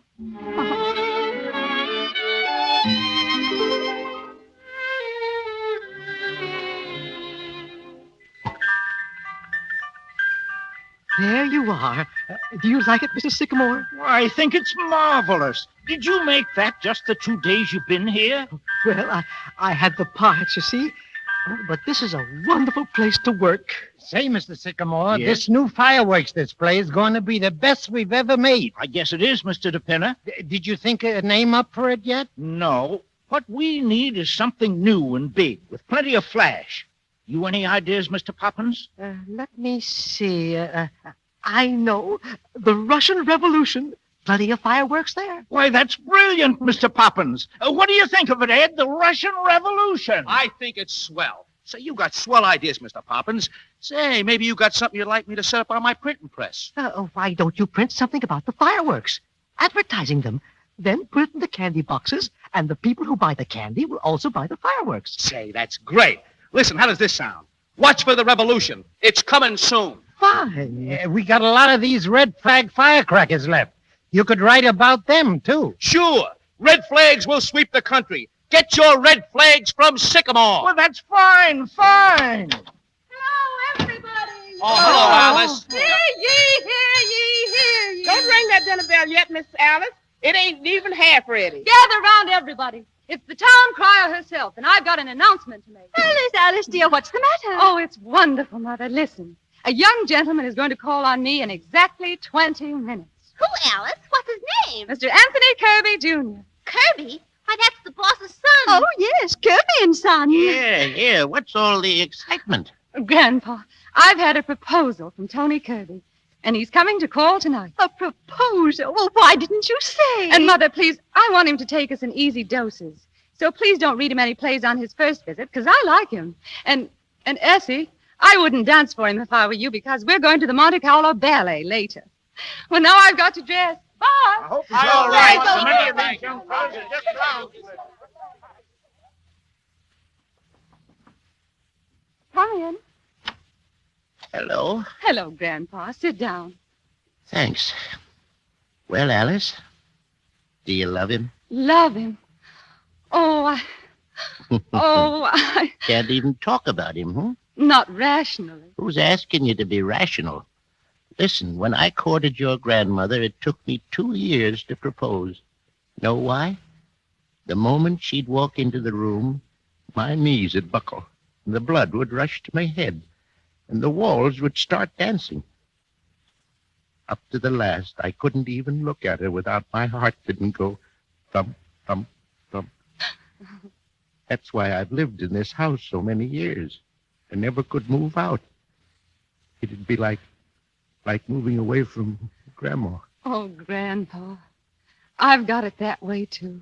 If you have, then I guess it's all right. Look, I bought you something. Here.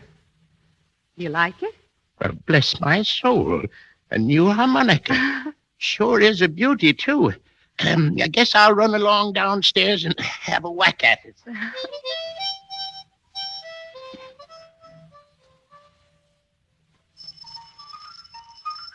There's the bell. He's here now. Tell him I'll be right there, Grandpa. That's wonderful, Ed. Ed, stop playing. I think I heard the bell. And remember, everybody, be very nice. It's Alice's young man. Hello. I'm Alice's mother. Come right in. I'm afraid there's been a mistake. My name is Henderson. Henderson? But I thought it was Kirby. Wilbur G. Henderson, Internal Revenue Department. I'm looking for Martin Vanderhoff. Right here. Come on in. Thank you. Sit down, sir. Thanks. Mr. Vanderhoff, the government wants to talk to you about a little matter of income tax. Income tax? Now, Mr. Vanderhoff, we've written you several letters about this and no reply. And according to our records... Oh, that's Mr. Kirby now. I'll answer it. Excuse me. Come right in, Mr. Kirby. Thanks. Hello, son. Glad to see you.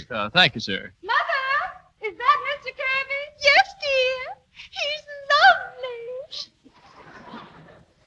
Sit down, son. Sit down. Make yourself at home. Oh, thank you very much. Mr. Vanderhoff, I hope you'll excuse me, but I've got to be going. Oh, I'm sorry. Drop in again sometime for dinner. If you don't mind, I'd like to get my business over before I go. Oh?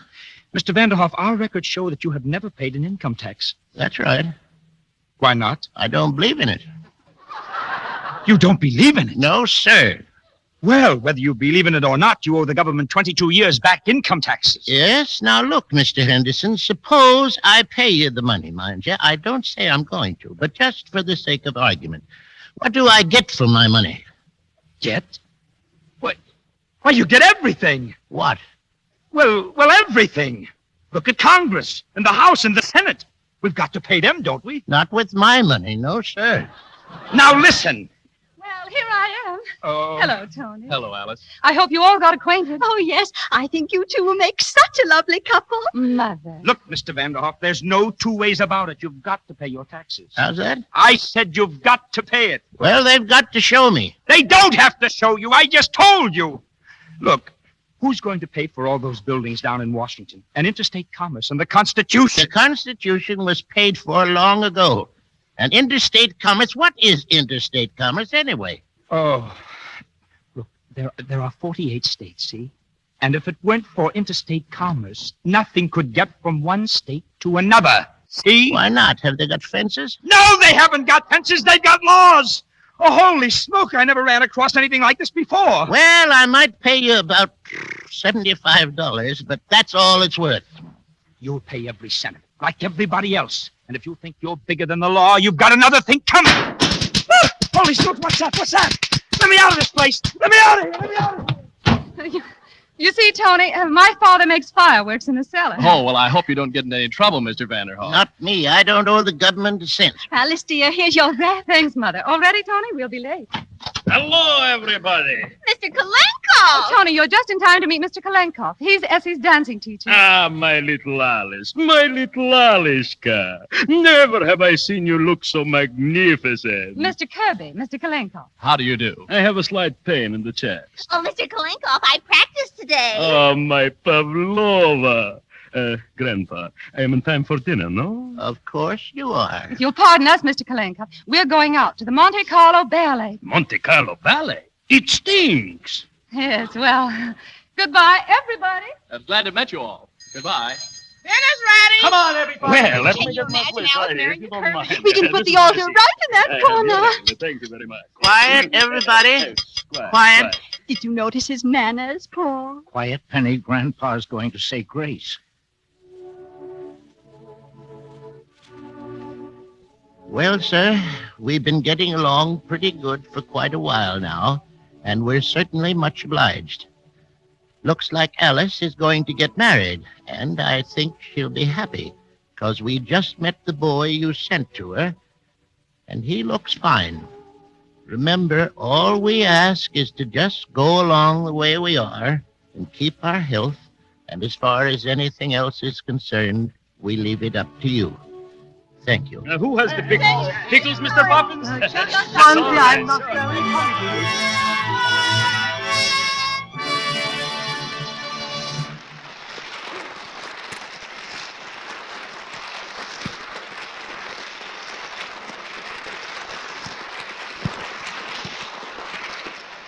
The curtain falls on Act One of You Can't Take It With You. And the course of romance promises to be rather stormy in the Vanderhoff household. During the brief intermission, before we go on with the second act, a member of our official family, Mr. Ruick, has an interesting interlude for you. Yes, I should like to tell you about a conversation that some of us had last night. We were sitting around a table at the Brown Derby when someone brought up the subject of how men differ from women in their attitude towards the simple things of life. For instance, men don't like plays that are sad as much as women do. And men sing in the bath, Mr. Ruick. That's right, Mr. Ruick. And we've made up a little song about that, which we think is cute. Want to hear it? We certainly do. Go ahead. Here's what we've heard nearly everyone say. Women are different from men. Ladies when bathing are not half so gay. while men sing or whistle and then sing again. If they're Irish, the tune goes like this. Da-lam-da-da-da-da-da. If they're Scotch, here is one they won't miss. Da-da-da-da-da-da-da-da-da-da-da-da-da-da. Maybe they'll whistle and you will hear. For men are always full of good cheer. That's enough, girls. That's enough. You proved your point. Men do sing in the bathtub or shower, and it's up to the wise wife to see that this happy mood isn't broken. Don't, please, give them a soap that's sort of stingy in its lather. Don't give them soaps that sting and smart. In short, do give them Lux toilet soap. Its rich, active lather works up fast and cleanses thoroughly and quickly. Yet it's gentle and mild. It makes a bath a pleasure. And best of all, it leaves a man sure of fastidious grooming. Mr. Ruick, we have a two-line encore to our song. Fine, let's hear it. Here is how you can keep husbands always gay. Let them take baths the Lux soap way. Yes, Lux toilet soap is a bath soap men like. Here's our producer, Mr. DeMille. Act 2 of You Can't Take It With You, starring Walter Connolly as Grandpa Vanderhoff, Edward Arnold as Mr. Kirby, Robert Cummings as Tony, and Fay Ray as Alice, with Neda Harrigan as Mrs. Kirby and Lee Patrick as Penny.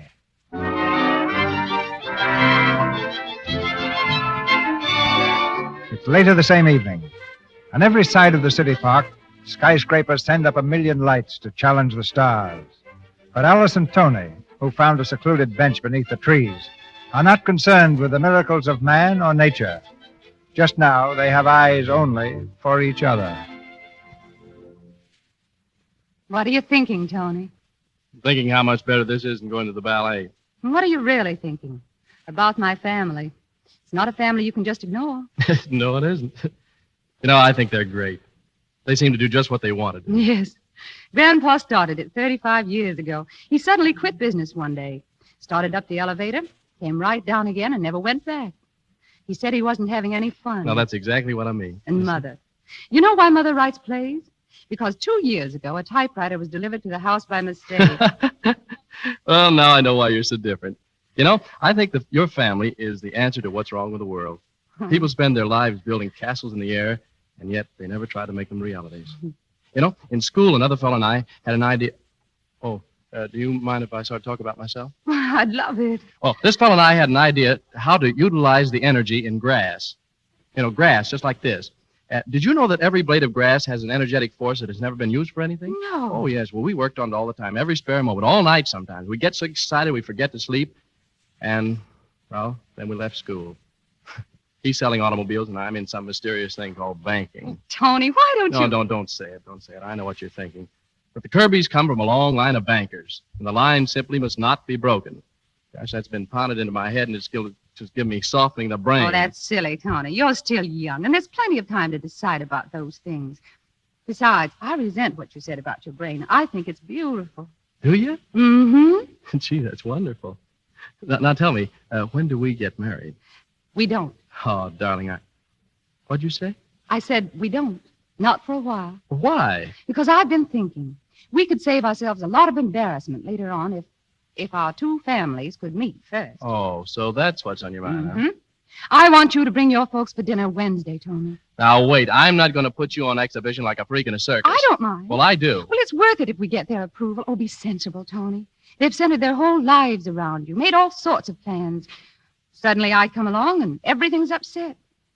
Tony, there's no two ways about it. Your family has to meet mine. All right. Wednesday for dinner. It's a date.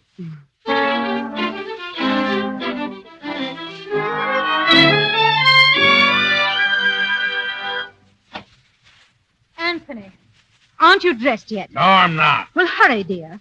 Tony said 8 o'clock. Look here, Miriam. Are you serious about taking me on this slumming tour? The more we fight, Tony, the more he'll resist. It's the only thing to do. Yes, but the dinner and some awful... It.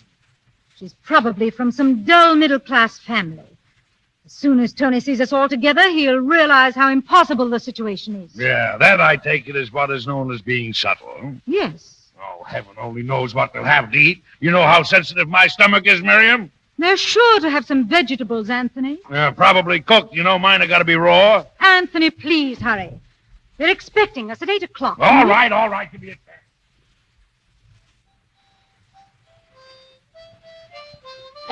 Hey, Reba. Yeah, Mr. Ed. Reba, look out the window and see if there's a man standing in front of the house. What you so excited about, Ed? There's a man been following me, Grandpa, the last few nights when I've been out delivering candy. Maybe he wants a piece. Huh? I don't see nobody, Mr. Ed. Someday, Alice, you're going to break your neck sliding down that banister. Someday I'm going to do it without holding. Essie, dear, you're going to give Reba the kitchen all day tomorrow, aren't you? She'll need it. Oh, yes, that's why I'm making the love dreams now, so I'll be way ahead. Thank you, darling. And look, Mother, tomorrow night before the Kirbys come, will you have Reba put everything down in the cellar? The typewriter, the kittens, and the xylophone? Certainly, dear. Reba, remind me. The Kirbys are certainly going to get the wrong impression of this house tomorrow night. Well, I'll be upstairs if anybody wants me. Oh, Mrs. Sycamore. Yes, Mr. DePinner? Look what I found in the cellar. Remember?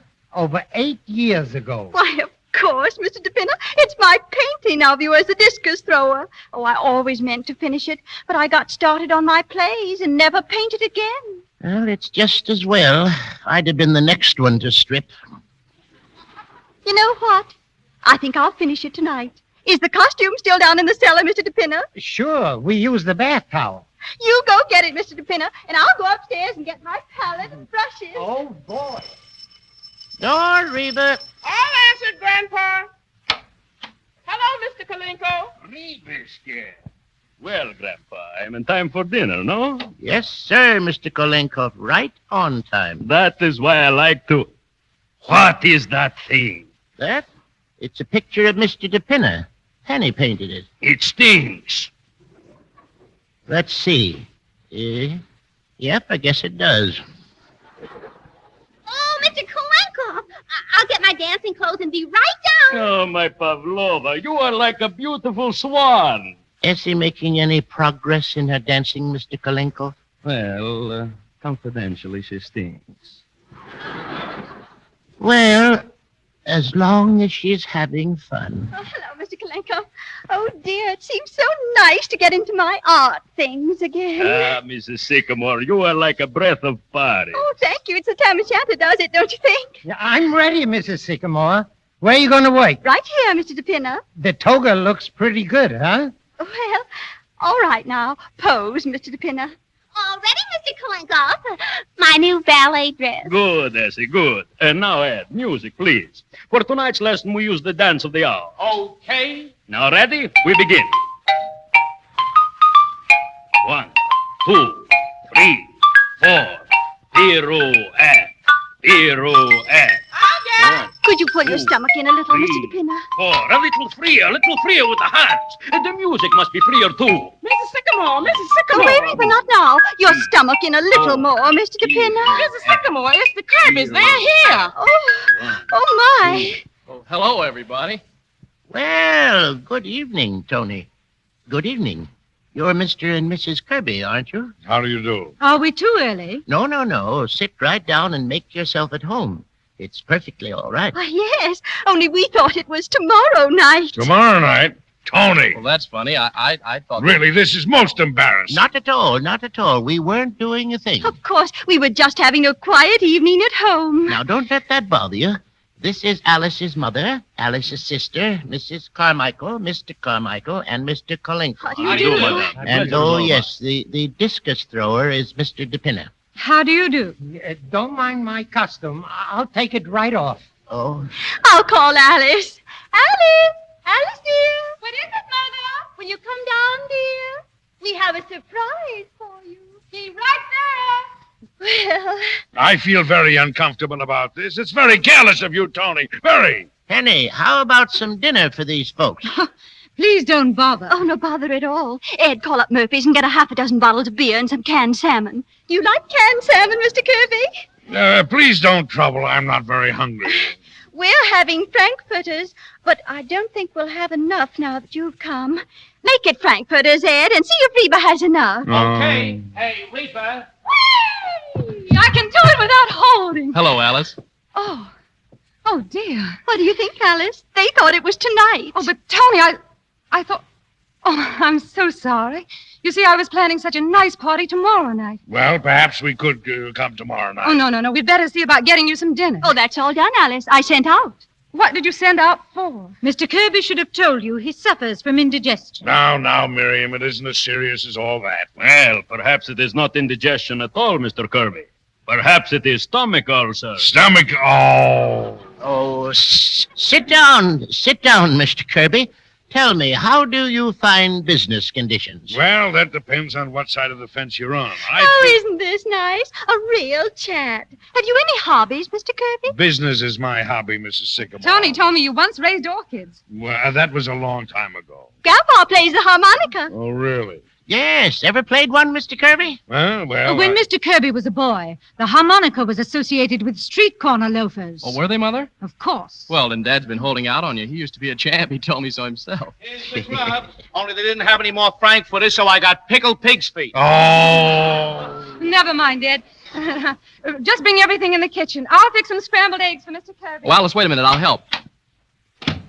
Well, Tony, that's that, I guess. A fine impression we're making. How could you make such a dreadful mistake? You knew it was tomorrow night. Sure did. Tony, you mean you brought them tonight purposely? Why? Well, I wanted their approval of you just as you are, not a trumped-up evening with everybody acting unnatural. But I wanted them to like us. Oh, you've spoiled it. I planned such a nice evening. Oh, a fine pair to plan things for. They're out there acting like a couple of people on a slumming tour. Reba, fix some scrambled eggs, please. Come on, we'd better get back. Now, the perfect hobby should improve the body as well as the mind.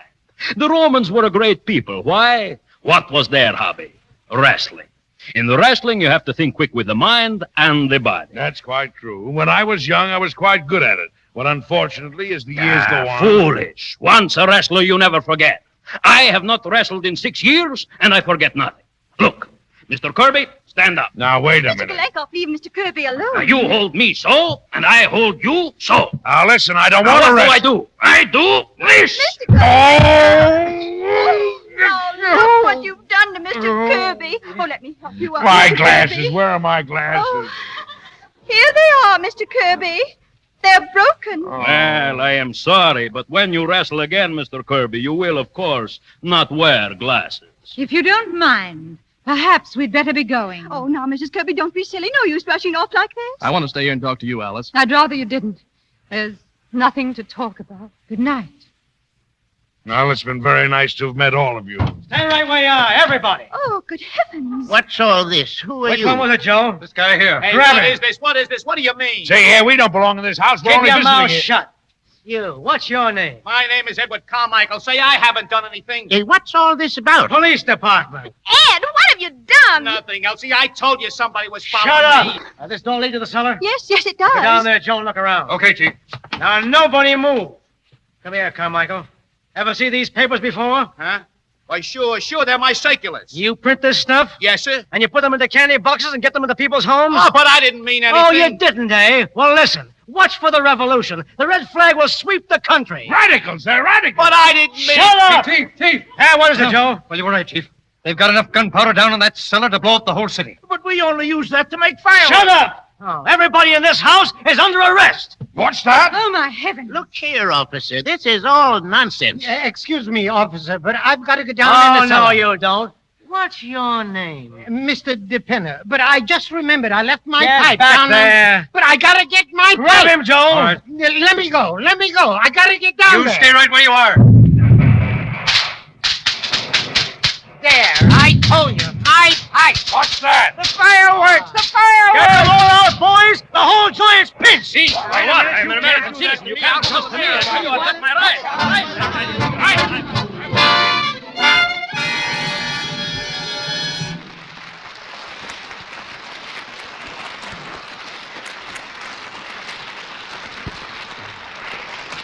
Act 2 of You Can't Take It With You ended rather abruptly. We'll see what happens in Act 3. If anyone can get out of a fix like that, our money's on Grandpa. Perhaps his secret is friendliness. And here's another gentleman who seems to know that secret. After a brief intermission, we will go on with Act 3 of You Can't Take It With You, starring Edward Arnold, Walter Connolly, Fay Ray, Robert Cummings, Netta Harrigan, and Lee Patrick. A few weeks ago, I mentioned on this program a conversation I'd had with Joan Bennett.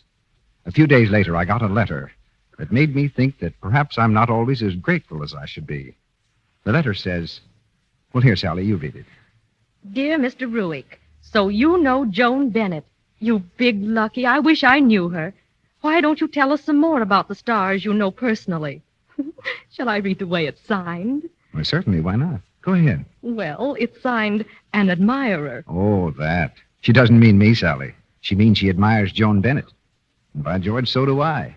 What a complexion she has. Are you going to do what she asks? Who, Joan Bennett? No, an admirer. Oh, you mean to talk more about the movie stars I know? Well, I know Olivia de Havilland. And believe me, I was glad I did the other night. Why, Mr. Ruick? Because I was at the Trocadero, and she came in. She looked so absolutely beautiful that everyone in the place turned to look. She has lovely skin. Indeed she has. And she uses Lux soap. She's a real fan for it. Says it does a swell job for her. And besides, she likes to use it because it has such a nice perfume. You can bet a girl like Olivia wouldn't use Lux unless it did work, because she's really a practical little thing. Sort of businesslike about everything. Expects results. 9 out of 10 screen stars use Lux soap. That means they get results, doesn't it, Mr. Ruick? It certainly does, Sally. Lux soap has active lather that does a thorough job, makes you sure of perfect cleansing. And that means it's the soap for every woman who wants her skin to have the best of care. Smooth, soft skin is a joy to everyone who looks at it. And everyone does look at it and admire it. So let Lux toilet soap help you win the love and admiration you ought to have. We pause now for station identification. This is the Columbia Broadcasting System.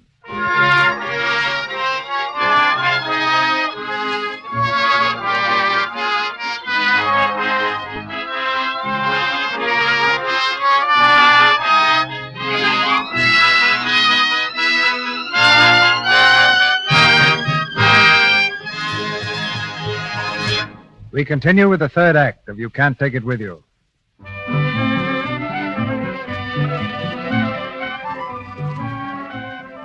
The long arm of the law has reached into the Vanderhoff household and scooped up the entire family, and with them the aristocratic Kirbys. In the police station, the men have been herded into a single barred room, reserved especially for the drunk and disorderly.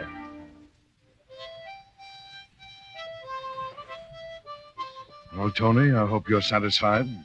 And I only hope it teaches you a lesson. Go fooling around with stenographers. I'm sorry, Dad, but I intend marrying her. Yes, I know. I intended marrying a waitress once. But fortunately, my father knocked it out of me. Mr. Kirby, you'd be a lot better off if you'd relax a little. Ah, relax. With my son being snatched from under my nose, with my being arrested like a common criminal, this may jeopardize the biggest deal of my career. Stop worrying, Mr. Kirby. What if all your deals fall through? Might be a lucky break for you. Are you crazy? Maybe I am. I was just like you once, but I quit because I wasn't having any fun. That was 35 years ago. Yeah, and you haven't done a thing since. Oh, yes. I went to the zoo when I got the notion, took up the harmonica again, made a lot of friends, and even found time to notice when spring came around. Yeah, it's a fine country we'd have if we all spent our time at the zoo and played the harmonica. It's a lot of nonsense. Too bad you can't find time for a lot of nonsense like that. Maybe you'd stop being so desperate about making more money than you can use. You can't take it with you, Mr. Kirby. So what good is it? From what I can see, there's only one thing you can take with you. And that's the love of your friend. Oh, why don't you go out and get a pulpit for yourself? I'm sorry. Which one of you is Vanderhoff? Right here, sir. There he is, mister. 5 minutes. Thanks. Hello, Mr. Vanderhoff. Remember me? Oh, sure. Mr. Blakely, isn't it? Yes. Heard you in trouble and came over to help you out. I see. Well, you're wasting your time, Mr. Blakely. I don't intend selling my home. What? No, sir. Not so long, young fellow, and run along and let me alone. Well, we'll see how long you can hold out. Just wait till a few more things happen to you. Oh, so it was you who arranged this arrest? Yes, and it's only a starter. Blakely, did you do this? Mr. Kirby. Why, you idiot. Do you know what you've done? But, Mr. Kirby, I never dreamed that you knew Get out of these people. here, you blundering idiot, and if you have 1 ounce of brains, see if you can dig up my attorneys. Yes, sir. I'll phone them all. Yes, sir. So, you're the one that's been holding up my deal. Kind of funny, isn't it? Now, what's so funny about it? I mean, you're engineering this thing and then getting caught in your own trap. Well, you won't think it's so funny when I take that house away from you. Listen to him. Talks like a tsar. I'll show you how business is done the Kirby way. Business? You're not a businessman. You are a lion in a jungle. Yes, and I've got the longest and the sharpest claws, too. That's how I got where I am. That's why I'm on top. And scum like you are in the gutter. Oh, Dad, Who stop are you? it. You're an idiot, Mr. Kirby. A stupid idiot. You can't talk to me like that. Oh, yes, I can. Scum, are we? What makes you think you're such a superior human being? Your money? With all your wealth, you're the poorest man I know. Poorer than any of these people you call scum. Because I'll guarantee they've got some friends.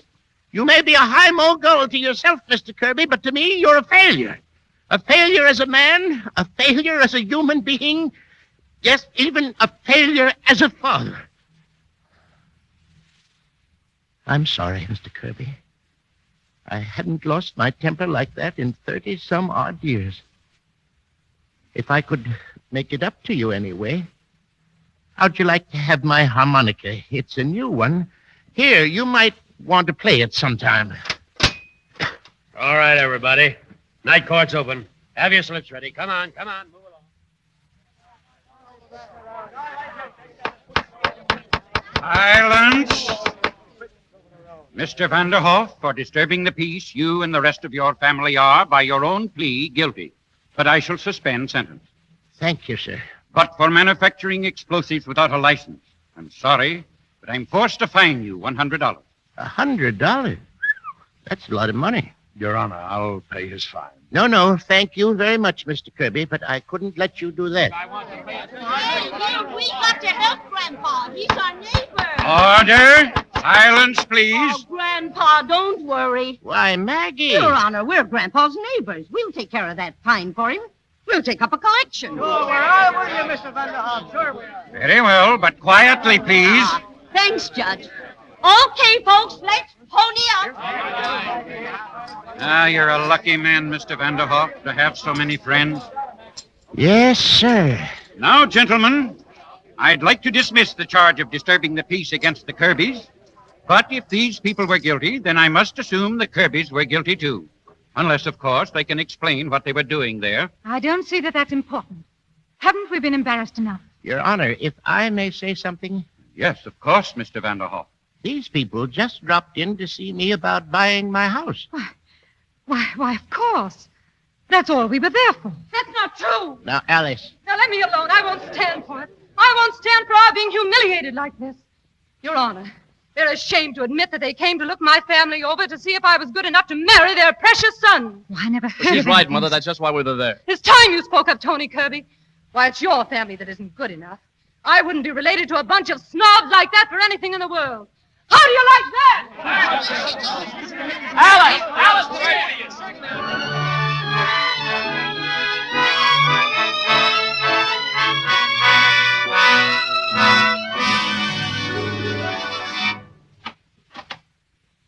Penny, Essie, Paul, come here. What's the matter, Grandpa? Look, it's a letter from Alice. Here, read it.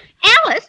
What did she say? Where is she? She coming home? Read it out loud, Penny. Now, wait a minute. My hands are shaking. She's staying with Helen, her school friend in Riverside. That's in Connecticut. Read what she says, Ma. Now, let me see now. I know now the situation between me and Tony is impossible. I should have stayed in my own backyard. But, oh, my darlings, I'm so lonesome for you. Last night I cried myself to sleep. I wish I could rush back home, but how can I if I want to forget? Sounds to me like she's not coming back. Well, I guess that settles it. Who are you calling, Grandpa? I'm calling that fella Blakely. Blakely, you're not going to sell the house. Alice is right. She can't come back here. She'd be miserable. Mr. Blakely, please. We'll find a place where she is. Hello, Mr. Blakely. This is Mr. Vanderhoff. Still want to buy the house? All right, draw up the papers. That's all right. Quite a crook, that fella.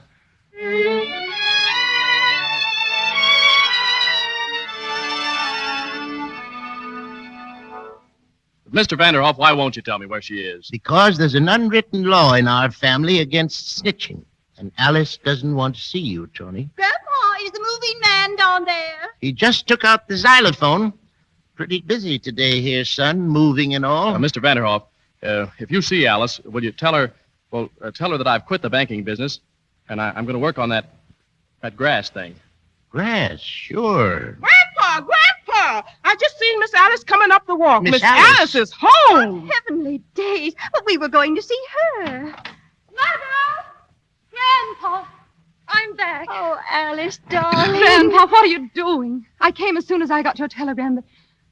Oh, I'm too late. You've already sold the house. Of course I sold the house. I was getting tired of But it. now everybody on the block has to move. And what about Grandma? You're moving away from her. Alice. Well, Mr. Kirby, you wanted the house and you got it. Well, now get out. But Alice, please, Don't talk to me. Oh, Grandpa. It's all right, Alice. It's all right. Now, don't cry, honey. The desk was right here, wasn't it? Put her down, Harry. Say, what is this? What are you bringing that furniture back in here for? Orders, Grandpa. Come on, Harry. What in the world? May I come in? Dad. Why, it's Mr. Kirby. Mr. Kirby. Do you mind if I sit down? Of course not. We're a little short on chairs. Well, you won't be. I told the men to bring your furniture back. You did? Why? Mr. Vanderhoff, you told me I was a failure as a man and as a father. I guess maybe you were right. My son walked out on me today. Oh, Dad. But I'm not giving up. I want my son back. I want to be a success as a father. So the first thing I've got to do is to be a success as a man. My big deal isn't going through, and strangely enough, I don't care. Mr. Kirby, you know what I do when I'm facing a crisis of some kind? No. I just take out my harmonica and play until the crisis fades away. I think right now if you and me could get together on a duet. You brought the harmonica I gave you, didn't you? Well, Fine. How about Polly Wally Doodle? Polly Wally Doodle. I'll start it and you join in. All right. Oh, that's beautiful. Paul, isn't it lovely? Look, it's the jungle line on the harmonica. Ah, my Russian wrestling friend. What are you doing here? I'll show you. I hold you so. You hold me so. Da. What am I doing? I'm doing this. Oh, magnificent! Thank you. Come on, Mr. Vanderhoff. Ed, how about the xylophone? Okay with me, Essie. Where's the stick? We're like this. Alice, I guess everything's all right now, huh? Oh, Tony, I can't say a word. Gee, I feel like screaming. Yes, it's coming over me. Yeah, I gotta. But you've got what you want, Tony. Oh, Alice. Oh, gosh.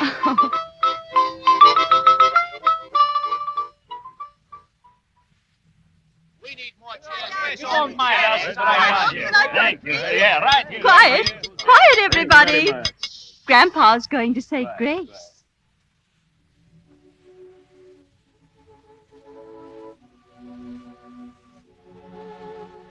Well, sir, here we are again. We had a little trouble, but that's not your fault. You spread the milk of human kindness, and if some of it gets curdled, that's our lookout. Anyway, things have turned out fine. Alice is going to marry Tony. The Kirbys are coming to live with us for a while, and everybody on the block is happy. We've all got our health, and as far as anything else is concerned, we leave it up to you. Thank you. Has anybody got the pickles? Pickles.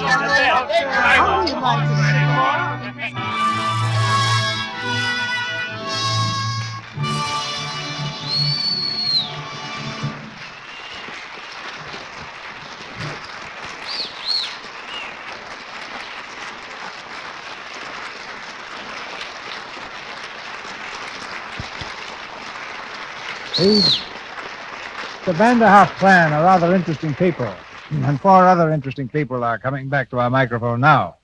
Edward Arnold, Walter Connolly, Fay Ray, and Robert Cummings.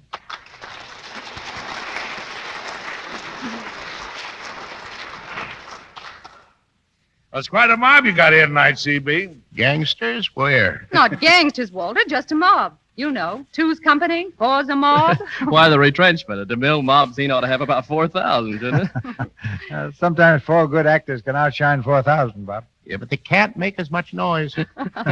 That depends on their ammunition. You 4 made plenty tonight. Well, we're all a little shell-shocked after rehearsing under firecrackers all week.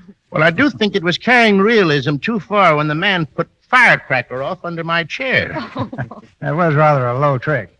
But, Eddie, wasn't that in the spirit of the Low Jinks Festival at the Bohemian Club? Well, we have 2 important pilgrimages a year, CB. The High Jinks, which is serious, and the Low Jinks, which speaks for itself. It's quite a sight, actors making fun of themselves. Oh, no, Ed. Impossible. Actors never make fun of themselves. Well, I've seen it with my own eyes. I'll take you all up sometime, show you. All except Faye. It's strictly stag. Oh. Educational, but not co-educational. Huh? Well, never mind, Faye. How did you enjoy that summer theater in Maine? Oh, it was grand. The only way I know of to get paid for taking a vacation in Maine. And I have something to report that will interest you, C.B.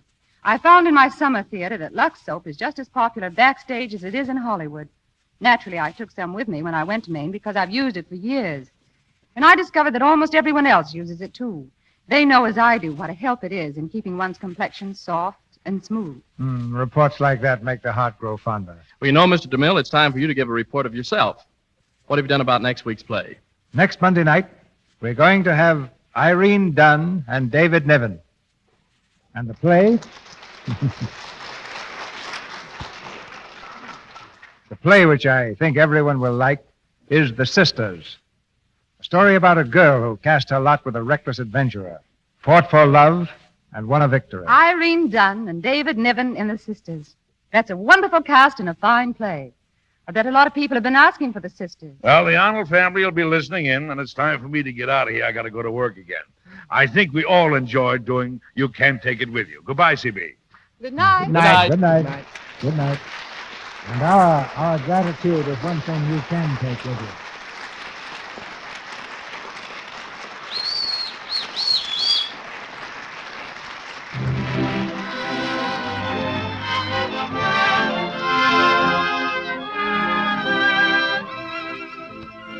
Our sponsors, the makers of Lux Toilet Soap, join me in inviting you to be with us again next Monday night when the Lux Radio Theatre presents Irene Dunn and David Niven in The Sisters. This is Cecil B. DeMille saying good night to you from Hollywood.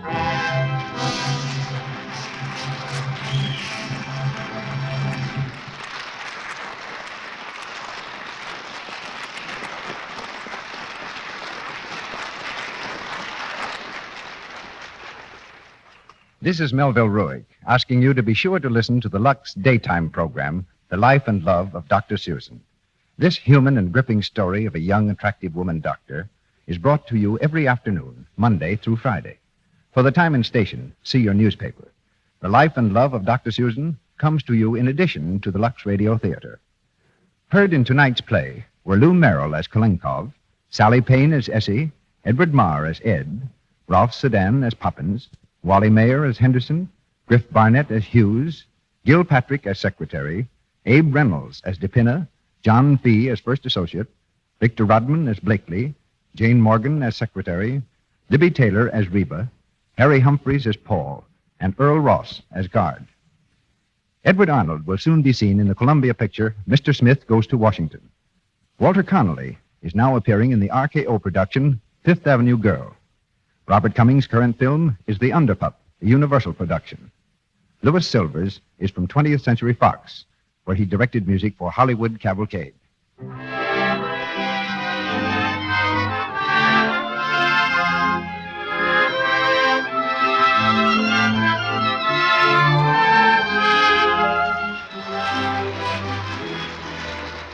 This is the Columbia Broadcasting System.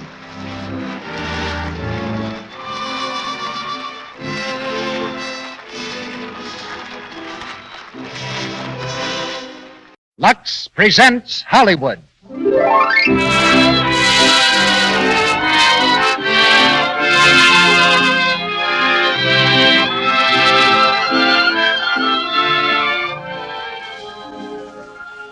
The Lux Radio Theatre brings you Irene Dunn and David Niven in The Sisters.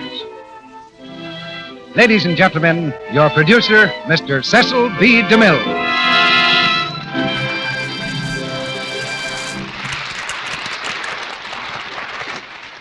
Greetings from Hollywood, ladies and gentlemen. Our play tonight, The Sisters, takes us back to a time when there were only 45 stars in the American flag. Flimsy airplanes and flickering motion pictures were the wonders of the age. Theodore Roosevelt was President of the United States, and Jim Jeffries was heavyweight boxing champion of the world. And laryngitis made you just as hoarse then as it does now. It was the day of hayrides, quilting bees, and torchlight parades, when the automobile was a horseless carriage, and nice young ladies either got married or taught school. Whichever they did, they seemed to age more rapidly than our more enlightened ladies of today. For today, women know more about ways and means of staying attractive, such as using our own Lux toilet soap, which helps to keep the modern woman young in appearance and young in heart. But even though the action of The Sisters takes place in the days before youth became an art, it's a very modern play. There are still artful dodgers of responsibility who remain plumed knights in the eyes of the girls who love them. And for such men, girls still sacrifice security and all that they've been brought up to, as Louise Elliott does for Frank Medlin in tonight's drama.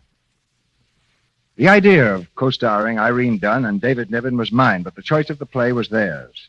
Ordinarily, we schedule a play and then select the right stars. But this week, we had the stars, so we let them select the right play. And when the answer came back from both of them, the play was The Sisters. Of course, the manuscript of The Sisters did happen to be on top of the package of plays we'd sent them. And when you hear this play, I believe you'll understand what captured their imaginations so quickly. It was the same tense quality that made Myron Brinnig's story a best-selling novel and later a hit Warner Brothers picture. Let's go back now to the time when this love story begins. As the curtain rises on Act One of The Sisters, starring Irene Dunn as Louise and David Niven as Frank.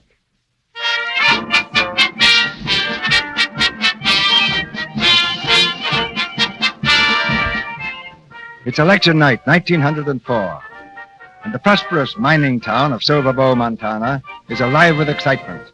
The big event of the year is at hand, the election ball. In a quiet section of town, the corner gas lamp shines on the familiar colored bottles in the window of Ned Elliott's drugstore. Tonight the store is dark, but in the apartments upstairs, the Elliots and their 3 daughters are dressing for the great occasion. Dad, burn it! Whoever invented collar buttons anyway? Get in there, you ornery pig-headed. Oh, dear. There's the night bell ringing in the store. Ned! Let it ring, Dad, burn it. This stiff collar's driving me crazy. Ned, the bell. Call out the window and tell them the store's closed for the night. Oh, pay no attention. They'll go away. Daddy, the night bell's ringing. I'm dead. Ned, will you please go down and see who it is? Maybe somebody's sick. Ma, I'm stuck. Mother. Oh, dear, that's Helen again. I'll be right there, dear. Ned, answer the door. All right. I'm going. Mother. Coming, Helen.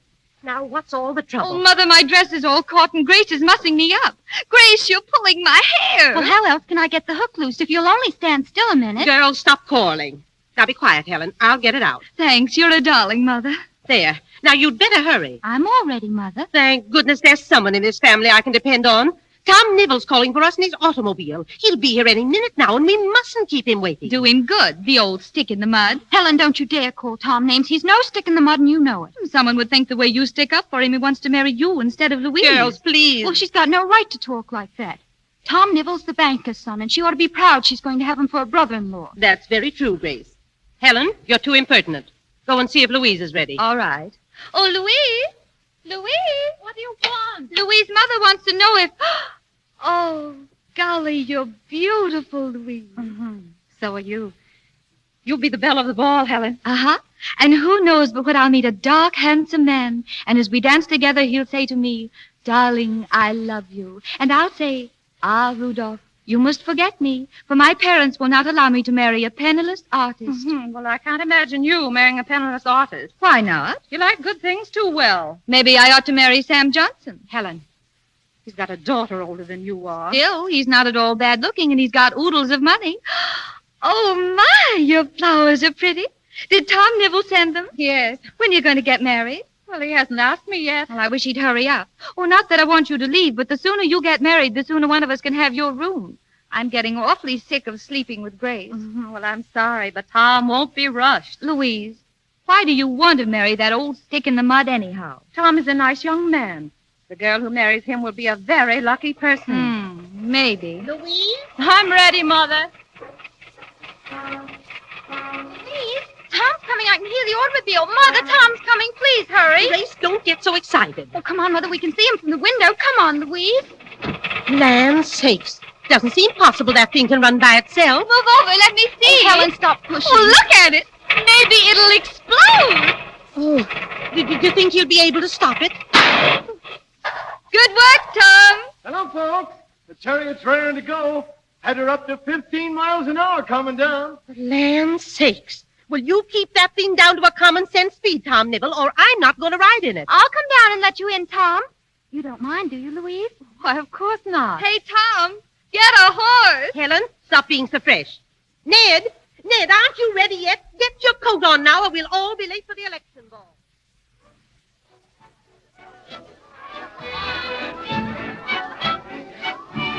Fancy all this fuss about Teddy Roosevelt. Big windbag, that's all he is. Oh, you reactionaries haven't got any vision. He'll be elected tonight. Now, you wait. Yeah, I'll wait, but my money's on Parker. Ladies and gentlemen, we've just received some more returns. Alabama, 1,208 for Parker, 29 for Roosevelt. Connecticut, Parker, 11,009. Roosevelt, 56,901. That's all now. We'll give you some more as soon as we're here. Gee, Helen, you certainly are beautiful tonight. Thank you, Bill. Everybody's looking at you. You know what, Helen? You're the belle of the ball. How nice of you. Oh, look, there's Mr. Johnson. Well, what of it? Is he so important? Bill, who's that man with him? The young fellow. I don't know. I never saw him before. He's handsome, isn't he? Yeah, I guess so. Say, Helen. Must be a stranger in town. Excuse me, will you, Bill? Hey, wait a minute. Where are you going? Well, here you are, Madeline. The elite of Silverbow gathered to dance in a new president. How do you like them? Nice people, Mr. Johnson. Yes, sir. The best in the world. Maybe I'd like them better if I had a drink. Hello, Mr. Johnson. Well, hello, Helen. Say, you sure are pretty tonight. Why, did you save me a dance? Oh, I couldn't, Mr. Johnson. They're all gone. Why didn't you come sooner? Couldn't. Big prize fight tonight on over in Silsby. Well, if a prize fight is more important... Oh, excuse me for butting in like that, Mr. Oh, sorry. This is Frank Medlin, Helen Elliott. How do you do, Mr. Medlin? Good evening. He's a newspaper man from San Francisco, Helen, and he likes prize fights better than dances and a good drink better than pretty girls. He's a dangerous man, so look out for him. Oh, how exciting. Are you here for any reason, Mr. Medlin? Do you always have a reason for what you do?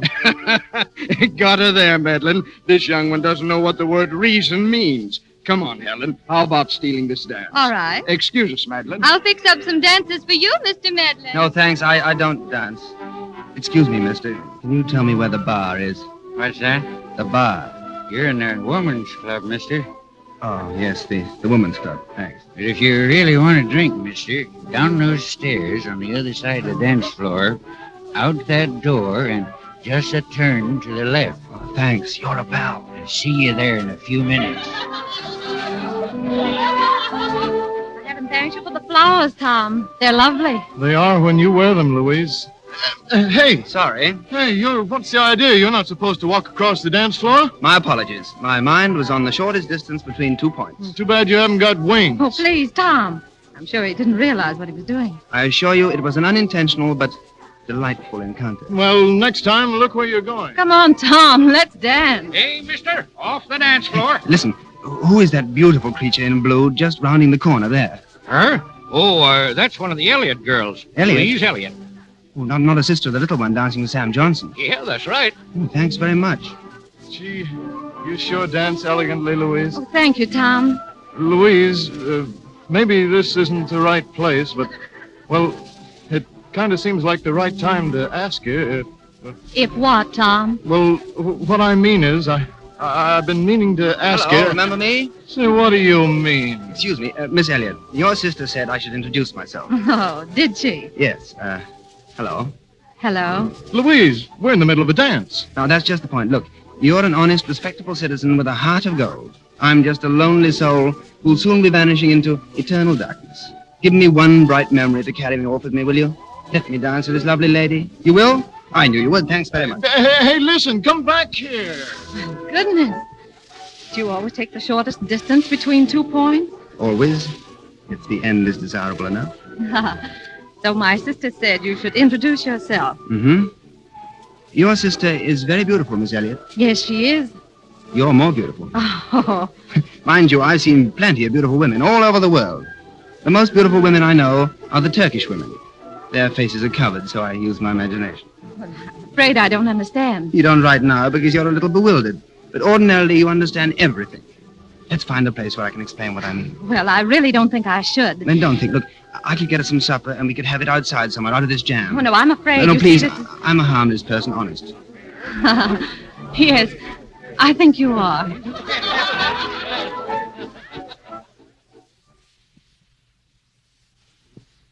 Just make it to that table, we'll have supper. Oh, you shouldn't have brought so much. Yeah, I made it. Terrain, votai, truffea, ashar, votai, gratine, noi, œuf à la pompadour, champagne, Gordon Rouge, 1897 for mademoiselle. Oh, it sounds very impressive and mysterious. In other words, hard-boiled eggs and drinks.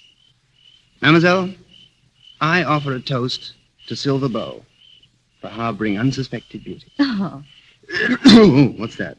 oh, fruit punch. Oh, it's awful stuff. You'd like it better if it were actually champagne, wouldn't you? I'd like it best if it was straight bourbon.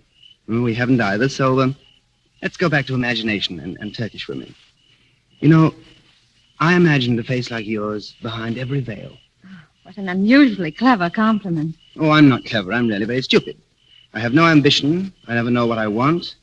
I'm simply an incurable newspaper tramp who's never been known to stay in one place as soon as he had enough money to go someplace else. Well, what are you looking for? Something I haven't seen yet. There's always something new beyond the horizon. Would you like to hear the story of my life? No, I think No, I... it's a very exciting, though completely pointless story. Might serve as a warning to you. Why should you warn me? It's a good question. Do you suppose I'm developing a sense of responsibility? You're probably too lazy for that. You should try watching the bees sometime. Oh, couldn't stand it. Little animals busily doing the same thing over and over. No, not me. I'm either a free soul or a tramp dog, however you look at it. And that's all I want to be. I'll give you a paradox, Miss Elliot. You have a very exciting serenity. I have Silver Bow, and you have places to go and things to see. May I take you home later? Well, Oh, listen. More returns. I think we'd better go in. With half the country still to be heard from, it can safely be said that the President of the United States for the next 4 years will be Theodore Roosevelt.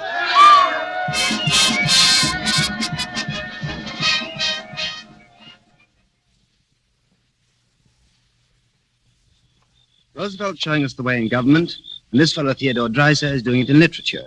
America's growing up. My book is going to tell about the growing pains. It sounds terribly exciting.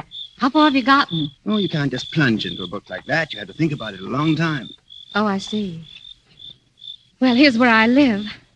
Thank you for bringing me home, Mr... Why, I don't even know your name. Medlin. Frank Medlin. Good night, Mr. Medlin. Good night, Miss Elliot. You've done a very terrible thing to me, Miss Elliot. I was quite comfortable with my unwritten novel. It gave me a sense of importance to think of it when I had nothing else to do. Well, didn't you intend to write it? Oh, of course, when I had the time and the money. Perhaps if I had someone to talk with about it. Well, I'll talk with you, if that would help. I was going back to San Francisco tomorrow. Got a new job waiting for me. Oh, well... I'll wire and say I'll be a week late. Tomorrow night? Yes. Come to dinner with my family. Oh, no, I'm not very good at that. I'm scared to death.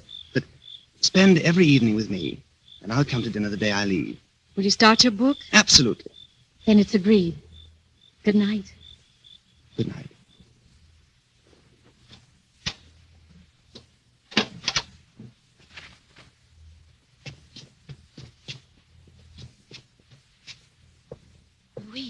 Louise? Is that you, Helen? We saw him bring you home, Louise. Come in, come in. What happened, Louise? Was it awfully exciting? Do you love him very Helen, much? what ideas you have. I only met him tonight. Oh, what difference does that make? Grace, isn't it wonderful? Louise is in love. You should be ashamed of yourself, Helen. I can see it in her eyes, can't you? I wish I could fall in love. How does it feel? Is it all in your heart? Oh, you're so silly, Helen. You do act very strange, Louise. It's love, I tell you. Perhaps it is. I don't know. I know that he's irresponsible and restless. I know that he hasn't the kind of ambition we've been taught to expect in a man, but he makes me feel alive, as if I were born for something else besides marrying Tom Neville and gradually dying in Silver Bow. I know just how you feel. Well, I don't. I don't understand it at all. I can't think of anything nicer than living in Silver Bow. Louise, I'll scratch that man's eyes out if he makes you do anything foolish. Why, Grace. You darling. When are you going to see him again, Louise? Tomorrow night, and every night for a week. And on his last evening in Silver Bow, he's coming to dinner.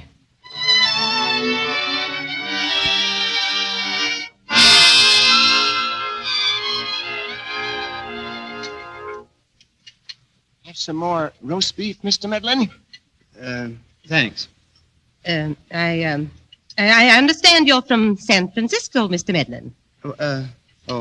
I'm leaving tonight on the 12:55. Mother asked if you were from San Francisco. Oh, I'm sorry. Yes, I am. I shouldn't think a man would want to earn a living writing about prize fights, Mr. Medlin. They're so cruel. Well, it's just my job. Someday I want to go to San Francisco to dance, Mr. Medlin. I've been taking lessons, you know, from Madame Elise Murphy. First it was New York, now it's San Francisco. Well, I've decided on San Francisco because Louise will be living there. Helen. And what makes you think Louise is going to live there? Is there anything your father and I should know about Louise? I know. I can't imagine why Helen should have said that. I think Miss Helen meant she would come and stay with Louise and myself when we're married. What? All the nonsense. Why, Frank, you haven't even proposed to me yet. Will you marry me, Louise? Why, this is ridiculous. I never Say heard. yes, Louise, say yes. Shame on you, It's Helen. perfectly absurd, Mr. Medlin. Louise is going to marry a fine, upstanding young man. Yes, the banker's son. A splendid match. No man in his right senses would ask her to. Why, it's absolutely ridiculous. Of course it's ridiculous. No man should be willing to give up his freedom for a woman. It's even absurd, but I'm in love. Don't you say anything about marriage, young man. Ned, we're talking about Louise. Yes, of course. Young man, you Yes, you can't. can. Helen, be My quiet. daughter is going to marry a respectable businessman. Rose, it's about time someone told Grace to please talk stop to arguing. her. You realize...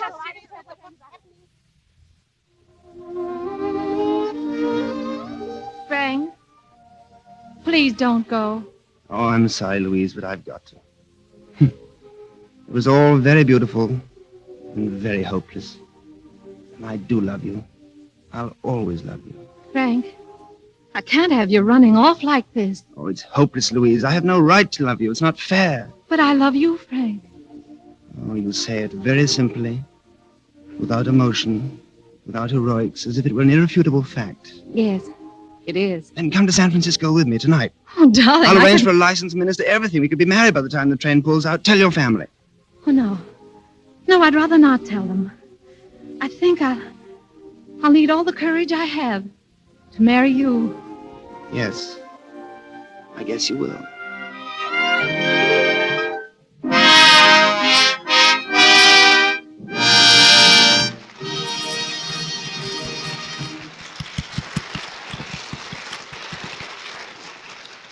The curtain falls on Act One of The Sisters, with two brave young people facing a great adventure. We'll hear more of this adventure in Act Two, but during the brief intermission, our Mr. Ruick and his versatile trio have a pleasant novelty for you. Irene Dunn and David Niven will be back for Act Two after our intermission.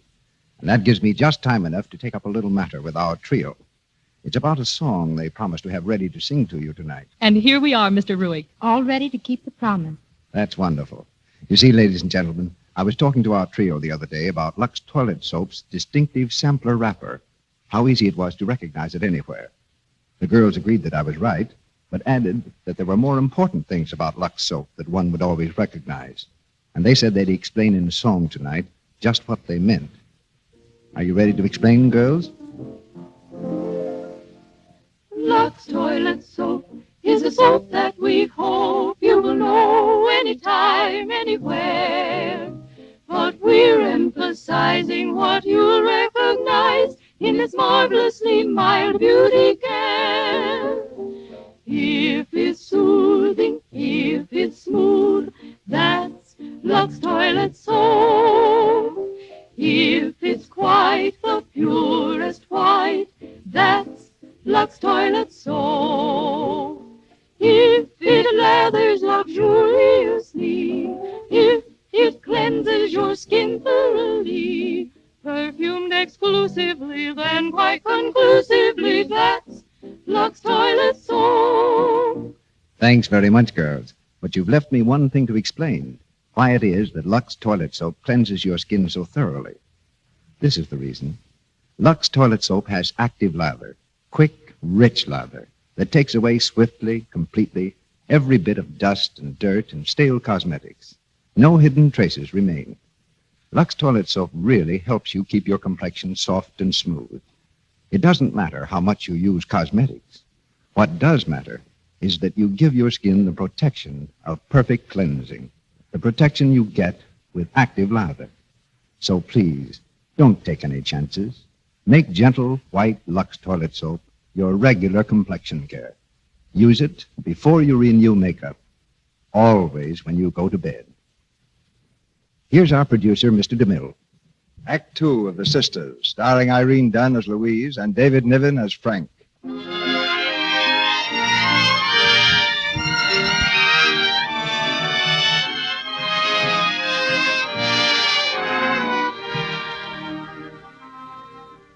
Six months have passed since Louise left Silver Bow on a midnight train as Mrs. Frank Medlin. They've been happy months, with Louise and Frank wrapped up in their love for each other, dreaming of the day when his great book will be finished. In their 3-room apartment in San Francisco, Louise occupies herself with the business of homemaking. On this evening, she's preparing dinner and waiting for the sound of Frank's step in the hall.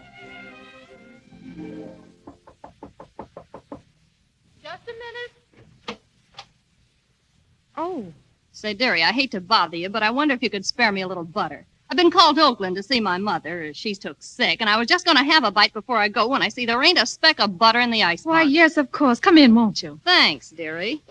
I'm Flora Gibbon. I've been meaning to come over and introduce myself, being as I live just across the hall, but I've been so busy seeing my mother and all. Yes, a sick mother's always a responsibility. There, will that be enough butter? Oh, plenty, thanks. My, your dinner smells good. Your husband must be coming home, huh? Yes, any minute now. Well, I gotta be going. Being your neighbor, I can't help but notice your husband works nights a lot. Yes, he's a newspaper man. He has to cover a story whenever it breaks. Oh, now ain't that exciting? A newspaper man right across the hall.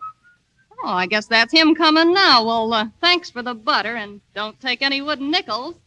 Oh, how do you do, Mr. Medlin? Hello. How are you, darling? Hello, Frank. Dinner almost ready? Yes, darling, almost. Oh, good. I'm starving. Anything exciting happened today? Yes, got a letter from Helen. Seems that Grace has done such a good job of curing Tom Neville's broken heart that the family are now waiting breathlessly for him to propose. Yeah? Well, at least she won't have to live on $25 a week. We're managing. I'm happy. Oh, come here. I'm jealous of anyone who has more than you. I have you. I only want you. If that's all I get, it's enough. You're not from Silver Bow, Louise. You're from the earth. The good, rich earth that brings its own beauty with it. I married you from my heart, not my head. Oh, dear, something's boiling over. Close the window, will you, Frank? It's freezing. I can't. The place still reeks of that woman across the hall. Oh, now, don't say that. She may be cheap and loud, but at least it's nice to have someone stop in once in a while. Do you realize she's the first person I've met in all the months we've been in San Francisco? Oh, I never thought of that. We'll have to get out more. How about tonight? No, you're working on your book tonight. Oh, but I've worked on it every free night I've had. I know, and you're going to keep right on. It'd be worth a little loneliness to have people point me out as the wife of the famous author, Frank Medlin. Oh, man can't keep his nose to the grindstone all the time. Frank, you know, you look just like a baby when you pout. Oh, you're a slave driver, Mrs. Medlin. I adore you, but you're a slave driver.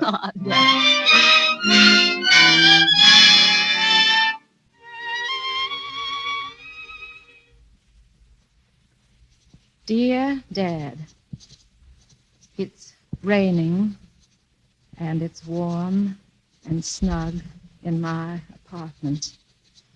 And when Frank comes home, it will be cozy, too. He's late tonight, and I know he'll be sorry, because along with all the grand news from you about Grace's marriage, I've news of my own. Oh, yeah. Frank, what's happened? You're all wet and dirty. Why, you're... Oh, Frank. It's disgraceful. Give me your coat. It's soaked. Started to go to sleep in a nice, comfortable gutter where there's no rent to pay, no novels to write, nothing. And I remembered I was a man of responsibilities, so I came home. Man of responsibilities, that's me. Well, what's the matter? What are you looking at me like that for? Wet feet. Get the floor wet. Take 'em off. Come on, sit up. I'll do it. No, I won't allow my wife to take any man's shoes off. Degrading is what it is. Please, Degrading. Frank. Darling husband is degrading. Kind of husband makes everyone feel sorry for his wife. Please. I know. Don't say it. Sometimes a man goes from wanting nothing to wanting too much. He should do it gradually or he gets all mixed up. I'm going to bed. Don't touch me. I don't need any help. I know he'll be sorry, because with all the grand news from you about Grace's marriage, I've news of my own. I'm going to have a baby.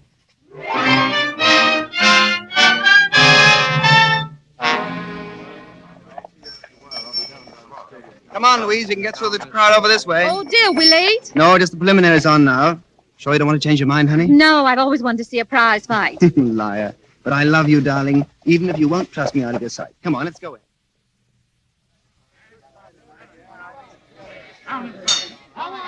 Here comes the fifth round. How long does this go on? Oh, till they get a knockout, or it could go the limit for a decision. Why? Oh, nothing. It's terribly exciting, isn't it? Exciting? I bet you a quarter you'll be sorry you came. It's the best. Oh, you're a good sport, darling. Hiya, Frank. Hello, Tim. Louise, this is Tim Hazeltine, old friend of mine and the best sports writer in the country. Tim, my wife. How do you do? Frank's told me a lot about you, Mr. Hazeltine. Yeah? You shouldn't be here, Mrs. Medlin. Prize fighting isn't for ladies. Oh, I think it's very interesting. I couldn't do a thing with it, Tim. Hey, that southern boy's got a nice left. Yeah, Rose can take it. He'll be in there when the Memphis Kid has worn himself out throwing punches. Have a drink? Thanks. Oh, Frank. Oh, I'm sorry, darling. I forgot. Thanks, Tim, but I've been off the stuff for a month. Yeah? Let him have it, Rose. Look at him bleed. He's groggy. Oh, he's bleeding. Darling, what's the matter? Oh, nothing. Oh, don't mind me. You're as white as a ghost. Come on, we're getting out. No, it's all right, Frank. I just feel a little sick.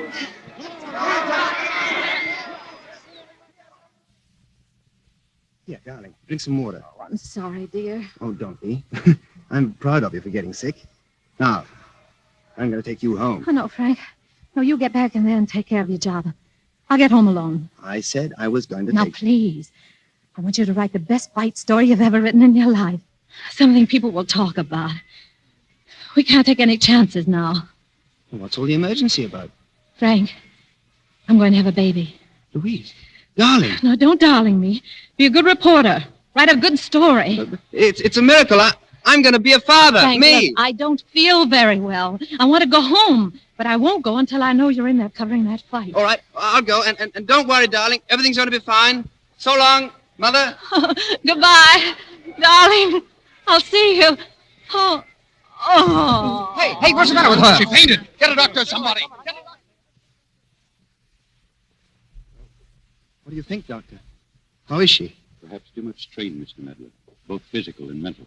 Too many emotional upsets. There are many contributing factors, but... Will she be all right, Doctor? Certainly. And the baby? Not this time. Suppose you go in and talk to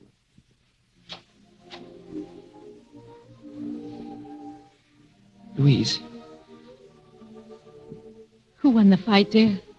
Oh, I shouldn't have. You should have told me. I owe you a quarter, Frank. I bet I wouldn't be sorry I went to the fight. Darling, it was all my fault. No. It's no one's fault, dear. People can't love each other as much as we do without paying for it somehow. That's all. Oh, you're crying, darling. No, it's silly, isn't it? Of course, there's nothing to cry about. There's too much that is to give tears to what might have been.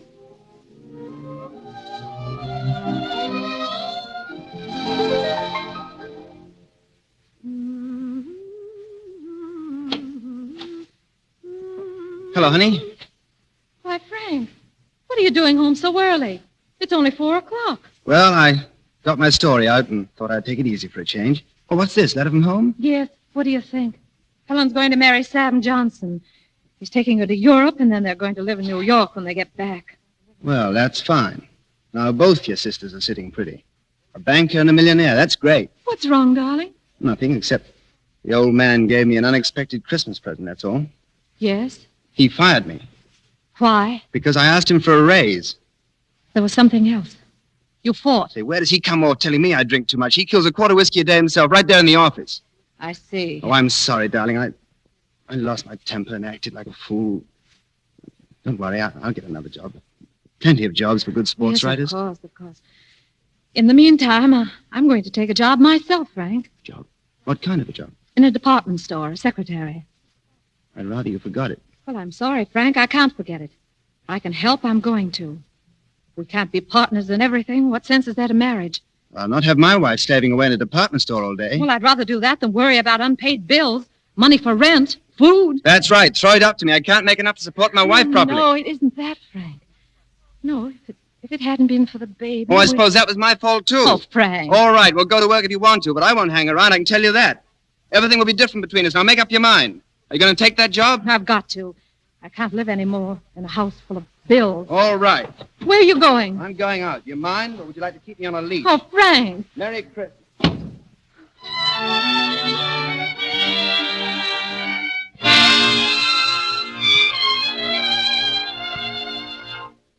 Darling, wake up. Huh? I'm leaving now. You'll find coffee on the stove and some toast in the oven. Just turn on the gas.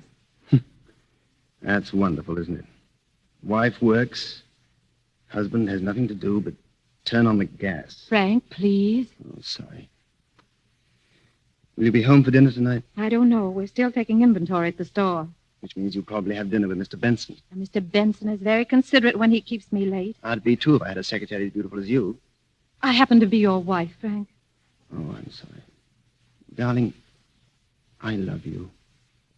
I love your face, the way you walk, talk, think. Everything about you, and it's killing me.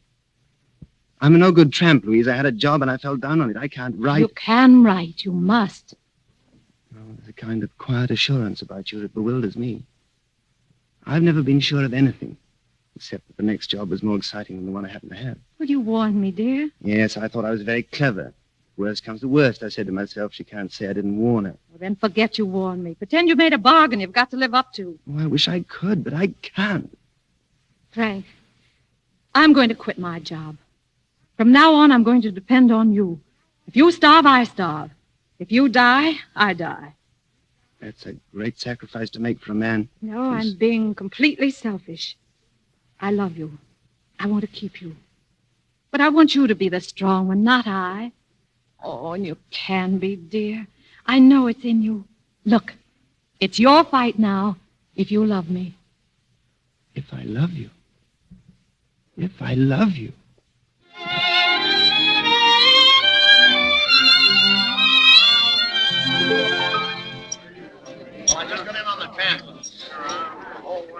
Another one, Mr. Medlin? Yeah, fill her up, Pete.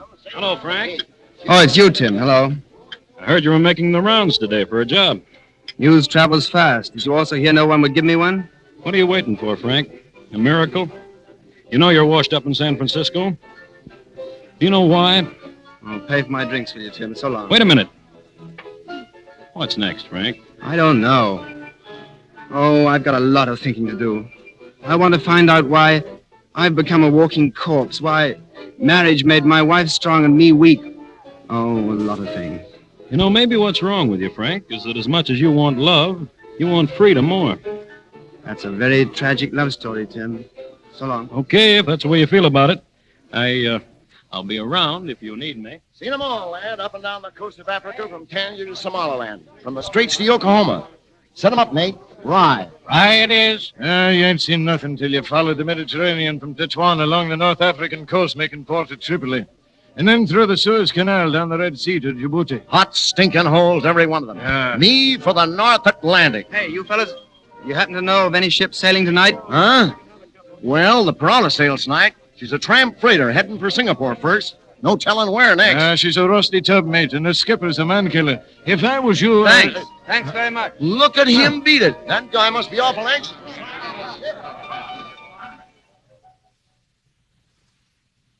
Just mark it down 10%, Miss Artell. Mr. Benson's orders. Very well, Mrs. Midland. Hello, darling. May I come in? Well, Frank. That's all, Miss Artell.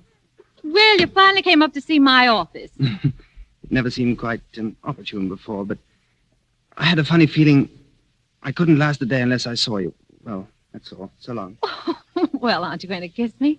Someone might do. Darling, who cares? Oh, excuse me. Oh, Mr. Benson, this is my husband, Mr. Medlin. I gathered as much. How do you do, Mr. Medlin? Hello. Your wife tells me she's resigning at the end of the month, Mr. Medlin. Is she? It's going to be a terrible loss to me. Yes, I imagine so. Louise, are you going to work this evening? Well, we haven't quite finished. Oh, but if there's something important... No, there's nothing. I was just wondering because I'm going to start working tonight. The best job I ever had. Well, Frank, how wonderful. On what paper? Well, you'll know all about it when you get home. Benson, are you taking my wife to dinner tonight? Well, not if you have any objections. No, it's quite all right. I just want to ask you to take her to an especially fancy dinner. Get her some champagne. Be very gay. Why, Frank, It's all right, darling. It'll be kind of a farewell dinner, you know. Well, goodbye. You'll be home early. Remember, Benson, champagne.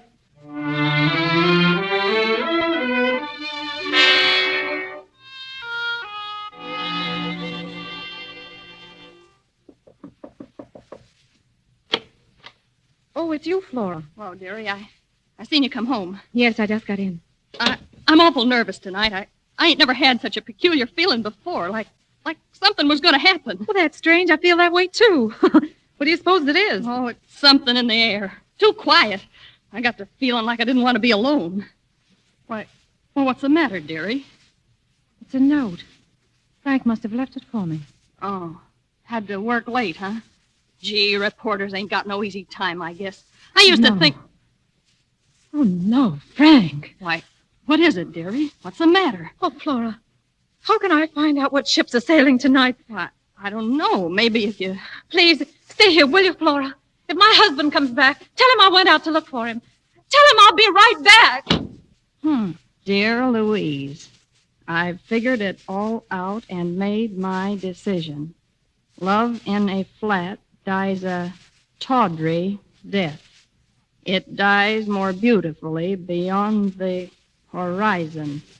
And so at midnight I sail as a common seaman for the horizon.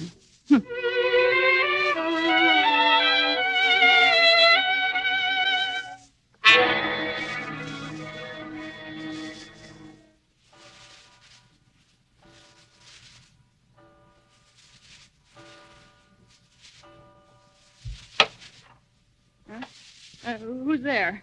It's all right, Flora. Oh, it's you, dearie. I must have dozed off for a minute. Gee, you look all in. Did you find him? No. I finally heard about a freighter, but I got there too late. Oh, gee, that's tough. Where you been all night? Walking. All this time? Why, it's after 5. Gosh, I've been worried about you. Been going crazy here all by myself. I swear I never felt so jumpy in all my life. He'll come back. He isn't strong, you know. He's not on a ship. He's drunk in some barroom. He'll come back. All I have to do is wait. Sure. You try and get some rest now, honey. Good Lord, what happened? I don't know.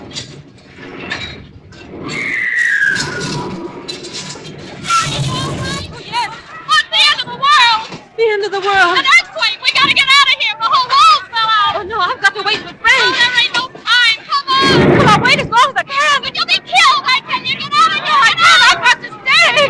Get the whole family out of here, Anthony, and the whole family.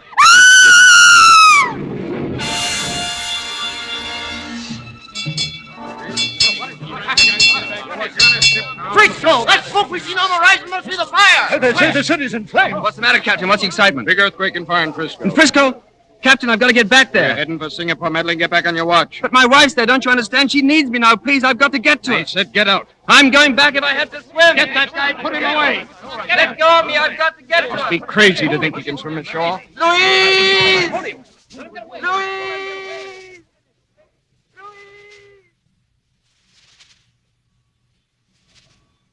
Frank.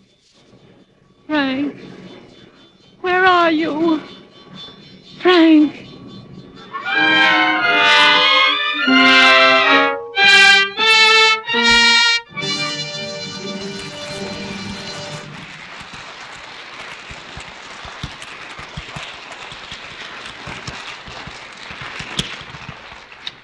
That was Act 2 of The Sisters. Our love story reaches a dramatic climax in Act 3, which we hear in a moment. But in the intermission, while we're waiting for the return of Irene Dunn and David Niven in our play, a colleague of ours, whom you all know, has something pertinent to say about the relative value of minutes. Did you ever know a woman who was so eager to gain time for sleep that she stole it like this? Gosh, am I tired tonight. I'm going straight to bed. No time out for even washing my face. I'm 1 minute. I'm another. This makes 3 of us. All it would have taken to give her skin the protection of Lux toilet soap care. Yes, 3 little minutes. That's all it takes every night to give your skin gentle, active lather care with Lux toilet soap. Just 3 little minutes for care that's really important to your good looks. What could be more foolish than to neglect this care? Run the risk of spoiling the soft, smooth beauty of your skin. The gentle, active lather of Lux soap does a thorough cleansing job. It removes every trace of stale cosmetics, dust, and dirt that might remain to choke the pores. You know, choked pores are the cause of unattractive cosmetic skin, those little blemishes that are so annoying, the enlarged pores that spoil the texture of your skin. You can use cosmetics all you wish. Lux Soap's active lather gives you the protection of perfect cleansing, protects your skin. It's mild and gentle, good for your complexion. That's why 9 out of 10 screen stars use it. Your skin needs the protection that thorough active lather cleansing can give.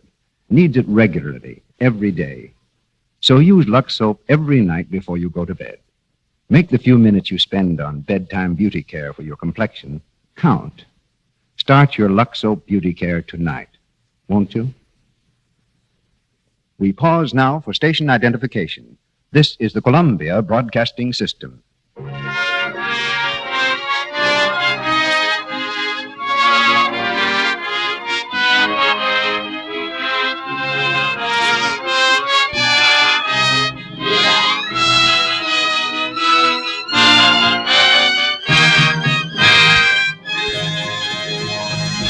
We continue with Act 3 of The Sisters.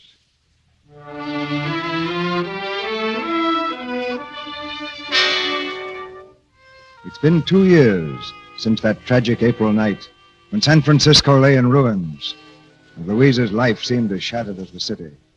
In all this time, there's been no word from Frank. But as the new San Francisco rises about her, Louise has found a secondary happiness in her work. And now she's an important figure in the Benson store. Mrs. Medlin, may I have the approved sale prices? Here they are. Thank you. I checked on that train, Mrs. Medlin. It leaves at 2:45. Yes, I know. Oh, will you take a telegram, please? Yes, ma'am. To Mrs. Thomas Nivell, Silver Bowl, Montana. Leaving 2:45. Be with you tomorrow. Delighted to hear Helen coming too. May I be godmother. Love, Louise. I'll get it off right away, Mrs. Medlin. Thanks. I'll say goodbye to Mr. Benson. Come in. I just wanted to say goodbye. Oh, So I'm going to lose you, Louise. Oh, it's only for a week or two, William. That's too long. How will the store run without you? Very well, I'm sure. Helen's going to be there, too. I just got word. All reserves to the front, eh? You Elliots are a clannish bunch. Always have been. Oh, I think it's great. But you know, it makes an outsider feel lonesome. I suppose Tom wants a boy. I suppose so. But I guess Grace won't care which it is, just so long as it arrives safely. Yes, I guess that's right.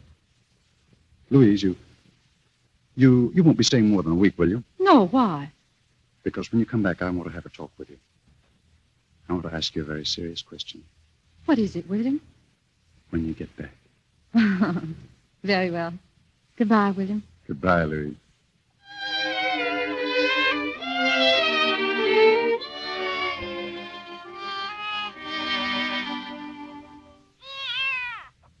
Isn't he a doll, Louise? There's a fine young man for you. Thomas Nivell, Jr.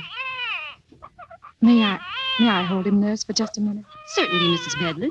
Thomas Nivell, Jr. Are you sorry, Louise? No, I'm not sorry. Dear little fellow. It's a wonderful world you're in. There's nothing to cry about. Well, Grace got what she wanted. Did you, Helen? Oh, Sam is very kind. We can't have everything, can we? No, we make our choice. You may go into Mrs. Nibble now. She's waiting for you. Come along, young man. Bedtime. Come on, Louise. Well, how's the proud mother? Just fine. Oh, I'm so happy for you, Grace. So am I, darling. You were sweet to come, both of you. We three after all this time. Good, isn't it? It's wonderful. The only thing to spoil the picture is that you won't be well enough for the election ball Tuesday. I know, it's too bad. Oh, but what do I care about elections when I've just got a president of my own?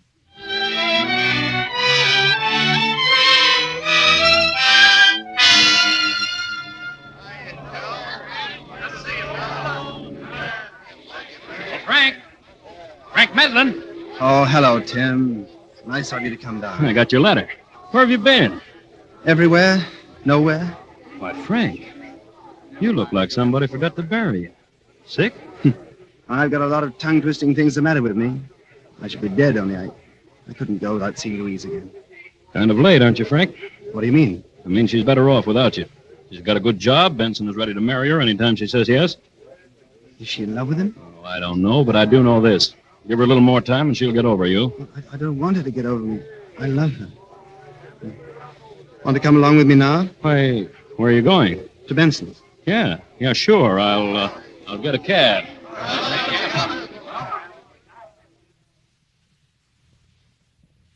Sorry, sir, but Mrs. Medlin's gone away until after election. Where's she gone? Miss Ortell, will you get those... Oh. Hello, Mr. Medlin. Hello, Benson. How are you, Tim? Pretty well. Come into my office, will you? Well, Medlin, when did you get back? Today. Where's my wife? In Silver Bow. Thanks. Wait a minute. You're not going to Silver Bowl? Get out of my way, Tim. You're going to stay away from her if I have to Tim. take... Don't. You can't keep him from going to her. Don't you understand he's got to go for Louise's sake as well as his own? There mustn't be any more uncertainty, Tim, any more waiting. If they belong together, let them be together. If they don't, well, let them know it. We'll know very soon. Miss Ortell, come here, please. Yes, sir? Call my house and tell them to pack a bag. I'm leaving tonight for Silver Bow.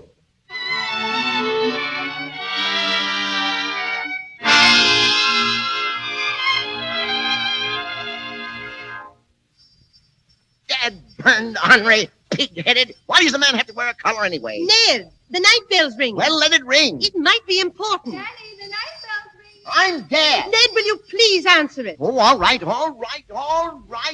Dad, burn it. Every time we're going someplace. Well, what is it? Is Mrs. Louise Medlin in? I'm William Benson. Mr. Benson? Sure, she's in. Hey, Louise, Mr. Benson is here. What? Mr. Benson from San Francisco. Well, wait a minute. Did you say... Why, William. Hello, Louise. William, how exciting. What are you doing in Silver Bowl? I'll tell you all about it later. Helen, Ned, Louise, will you please hurry and get ready? We'll be late for the election ball.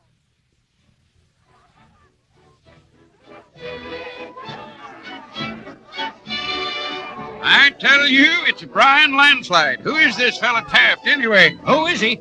You'll find out who he is when the returns start coming in. All right.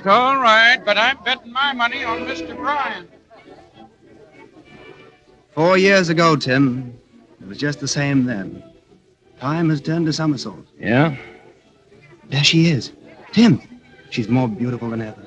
That's Benson with her, Frank. Benson? Take it easy. Tim, bring her out here, will you? Huh? Oh, Okay. wait.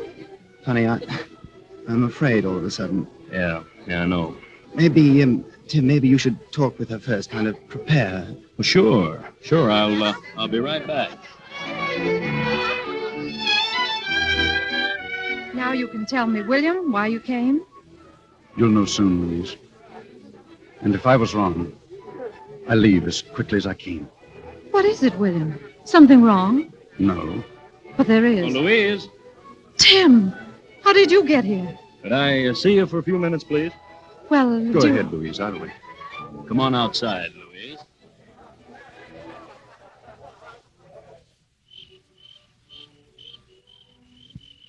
Why out here, Tim? Because I wanted to talk to you about Frank. You first met here, didn't you? Yes. It's the first time we ever talked together. We talked about Turkish women and newspaper tramps. It was so young and silly. It was only 4 years ago. 4 centuries ago, Tim. But you still love him. I'll always love him. And what would you do if he came back? I'd work for him, or I'd starve with him. You see, Tim, if Frank hadn't tried to live my kind of life, he might have written that novel eventually. He might have become someone. He might have found what he was really looking for.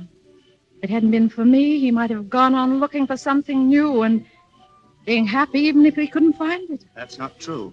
Frank! Darling, I've got to say things that I've been thinking for 2 years.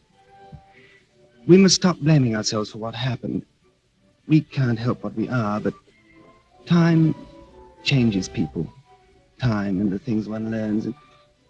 And I had to leave you to learn there was nothing else to look for. And that what I thought I wanted was nothing compared to what I had. Frank, darling. Now, let me finish. I've come back now, and I won't go away again until our book is finished. Now, think hard, darling. Think it over carefully. What's left is ours, if you still want it that way. Frank, the 12:55 still leaves at 12:55. Oh, darling.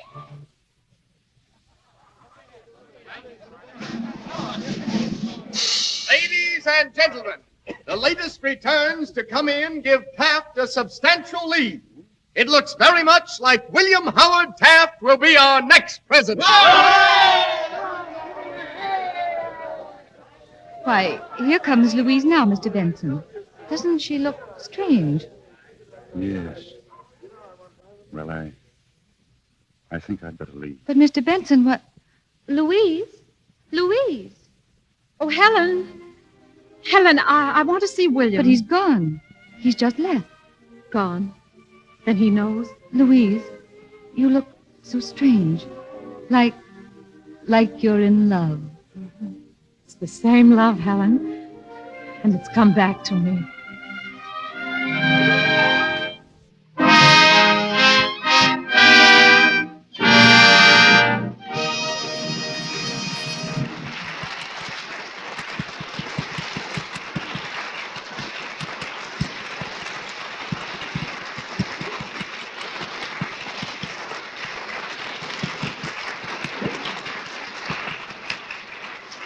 We leave the people of our play to the happiness they've found at last, while our stars, Irene Dunn and David Niven, are returning for a curtain call.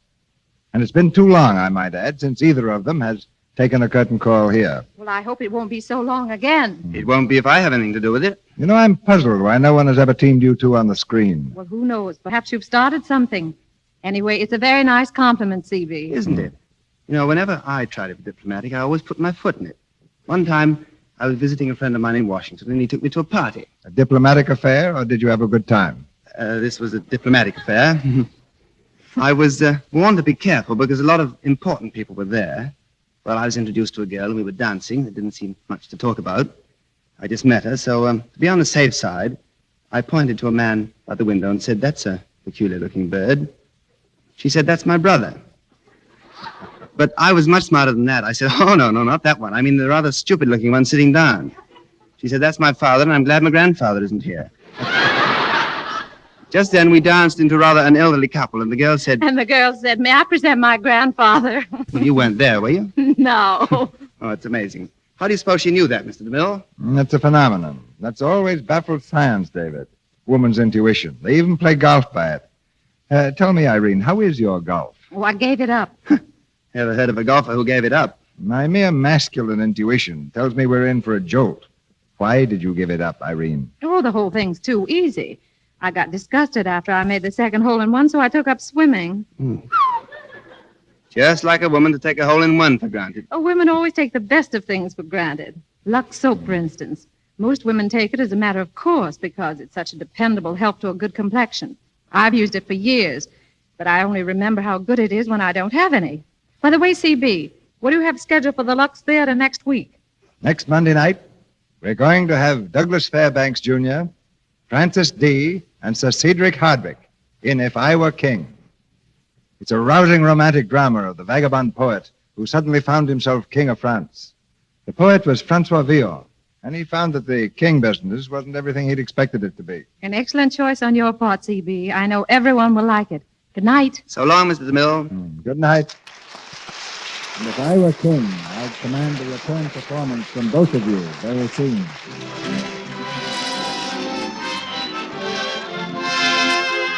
Our sponsors, the makers of Lux Toilet Soap, join me in inviting you to be with us again next Monday night when the Lux Radio Theatre presents Douglas Fairbanks Jr., Francis D., and Sir Cedric Hardwicke in If I Were King. This is Cecil B. DeMille saying good night to you from Hollywood.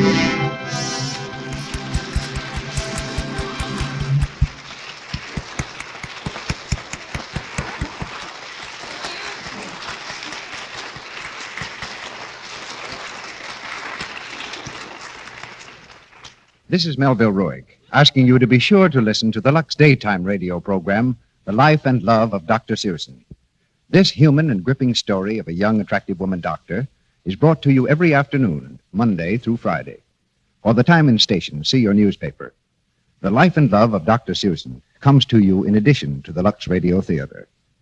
Heard in tonight's play were Gavin Gordon as Mr. Benson, Florence Baker as Grace, Kathleen Fitz as Helen, Forrest Taylor as Ned, Verna Felton as Rose Elliott, Ted Bliss as Tom Nibble, Stanley Farrar as Sam Johnson, Celeste Rush as Flora, Lou Merrill as Tim, Griff Barnett as Doctor, Chester Clute as Bartender, Frank Nelson as Election Announcer, James Eagles as Bill, Jean Vanderpyle as Miss Ortell, and Ethel Sykes as Nurse. Irene Dunn is currently appearing in the Universal picture When Tomorrow Comes. David Niven has just completed a starring role in the Samuel Golden production Raffles, soon to be released, and is now appearing in RKO's Bachelor Mother. Louis Silvers is from 20th Century Fox Studios, where he directed music for the picture Hollywood Cavalcade. Our play, The Sisters, was adapted from the Warner Brothers picture of the same name. Warner's forthcoming production is The Private Lives of Elizabeth and Essex, which will shortly be released. This picture is the thrilling story of Queen Elizabeth of England and the man she loved.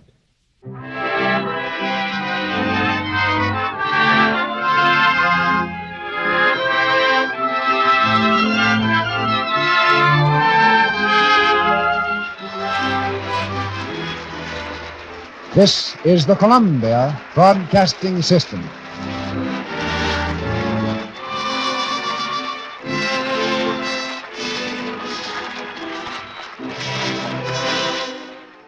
Lux presents Hollywood.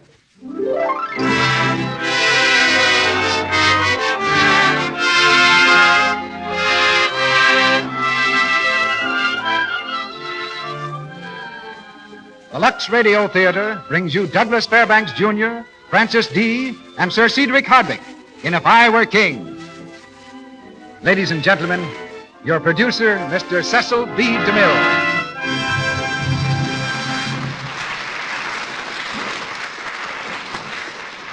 Greetings from Hollywood, ladies and gentlemen. Everyone connected with the theater has a special affection for certain plays. Tonight's play, If I Were King, happens to be a favorite of mine, just as it's been a favorite of millions of theatergoers the world over. Aside from its entertainment value, I have a very personal reason for liking this play, due to my rather romantic association with it some years ago. Just after Mrs. DeMille and I were married, we were both engaged for the cast of the original New York production, starring the celebrated E.H. Southern. Fortunately for the family treasury, If I Were King was a smashing success, and our honeymoon became a lengthy tour of the country. The play brought us to Los Angeles for the first time, but we failed to discover anything very promising in the wild and woolly suburb now called Hollywood. Our play delighted audiences everywhere we went, for it's one of those romantic dramas that take a hit with men as well as women, a double appeal. And we note in passing that our product, Lux Toilet Soap, has this same double appeal.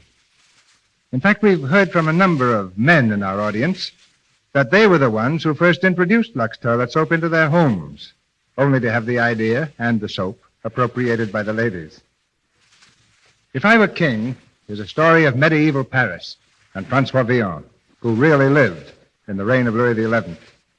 Villon was a merry rogue who could write a sonnet as deftly as he could fight a duel, who ruled the rabble with a bold heart and a ready tongue, and who dared to fall in love with the loveliest lady of the court.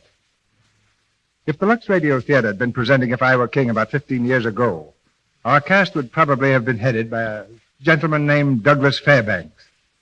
We might have found a boy's part for his son. But in 1939, it's Douglas Fairbanks, Jr., who seems to us the ideal actor for the swashbuckling hero of our play. And although Mr. Fairbanks has always been rather secretive about the matter, it's a fact that he once wrote some poems. That gives him a very realistic approach to the poet Villon. For the part of Catherine, we selected an actress who seems to have a very special talent for recreating the glamour and brilliance of a day long past. She's Frances Dee, who played this same role in the recent Paramount picture, If I Were King. As Louis XI, you'll hear Sir Cedric Hardwicke, who comes to us thoroughly steeped in the medieval mood. For some weeks, he's been at home in the Middle Ages as a leading character in RKO's The Hunchback of Notre Dame. Now for the clash of swords, the colorful romance and dangerous intrigue of If I Were King, starring Douglas Fairbanks, Jr. as Francois Villon, Frances Dee as Catherine, and Sir Cedric Hardwicke as the King. We raise the curtain on Act One.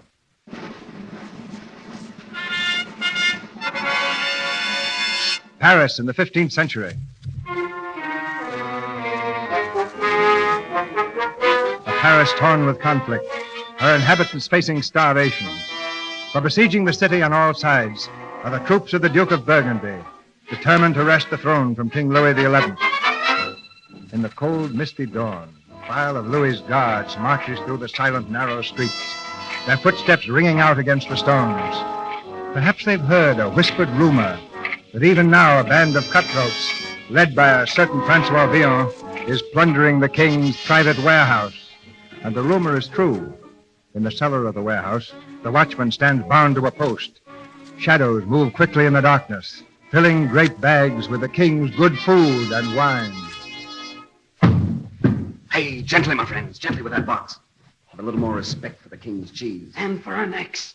If you aren't quieter, you'll have the watch down on us. It's due now, Francois. We better go. Will that barge outside hold any more food, Rainier? Perhaps, but even if it will. Then, if there's more to take, we'll take it. You, my watchman friend. Are there any more stores here we haven't found? So you can't speak, eh, Fancy Pants? I loosen his tongue for him. No, Rainier, put up your knife. Why give yourself the trouble? To help him forget what we look like. Oh, I don't think he'll remember us. Will you, Fancy Pants? No, I swear I won't remember. You see, Rainier? You fool, Francois. We'll hang for this. Then let us hang, but not for murder. Francois, the king's watch. They're at the door. Quickly then, Rainier, Tabana, Casa, through the passage and onto the barge. I'll wait here and head them off. Leave that basket. All that wine. Which do you want? The wine in your head. The wine, Brother Rene. The wine. Fools, hurry. They're breaking down the door. You're going to stay here, Francois? They'll follow me, my friend. I'll lead them a merry chase through the streets until you're safe. If they catch me, remember me in your prayers. Now go on, hurry. When I see you again, may you have your head. Watchman, where are you? This way, my loyal soldiers, this way. That man there. Arrest that man. This way, gentlemen, over here. Stop! Stop there! Sorry, my friend, but I have business elsewhere. Get him away! He went that way, toward the river. No, he didn't. He went into the church square. Which way shall we go, Captain? Oh, both ways, you fools, but catch him. There he is. There he is, Captain. Where? On the wall of the churchyard. Now he's over. Don't talk about it. Follow him. Who lives in that house by the church? One of the priests. Father Villon. Come with me.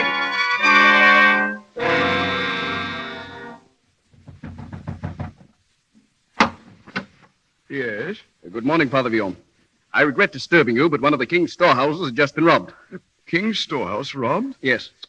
Why, the poor, no doubt. They're so hungry since One the of the siege. thieves was seen climbing over the churchyard wall. Did you see him? Over the wall? No, I can truthfully say I did not see him. Well, watch out for him. We'll be back. All clear, Francois. They're gone. You may come out now. Bravo, good father. You lied like a gentleman. I didn't lie.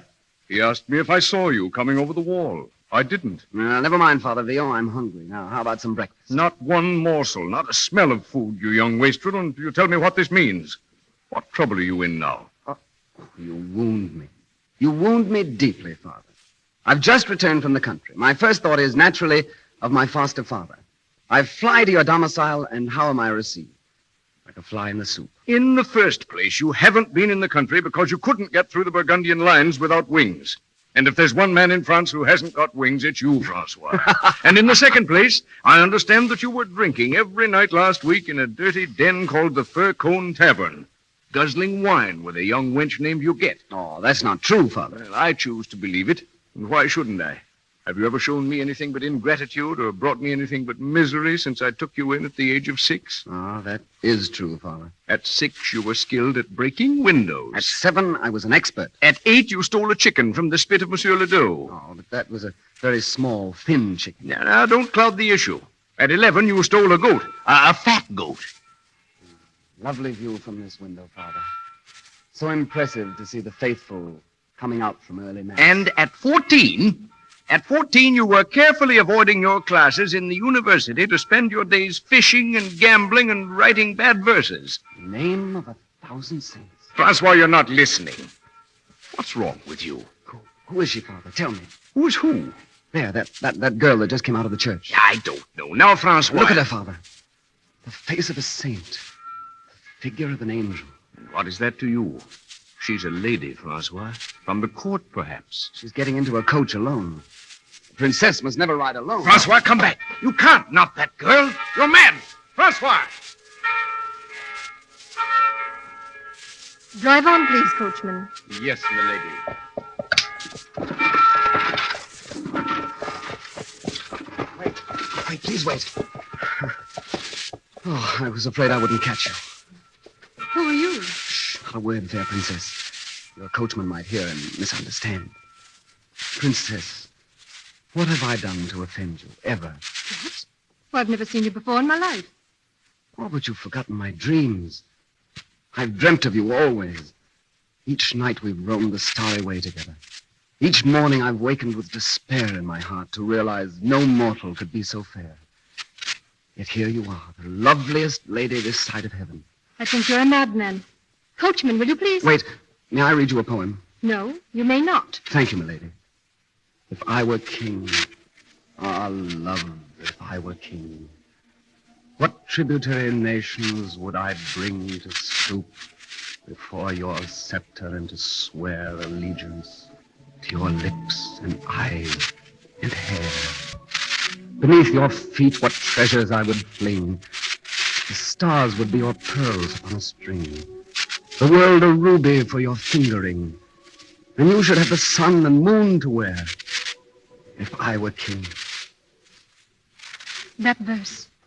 Whose is it? Mine. Or rather yours now. There's the man. Of all the You! luck. Hold there. Soldiers? What does this mean? Come here. You mean me, Captain? Thought you got away, did you? Are you Francois Villon? Francois Villon, Captain. At your service. Where's that watchman? The one they bound. Here, Captain. Now, is this the man who robbed the king's storehouse? Well, answer. And answer carefully, my good man. No, I've never laid eyes on this man before. Have I? Fancy pants. Never, my good leather breeches. Well, we'll take him along anyway, just to be sure. Just a moment, Captain. Yes, milady.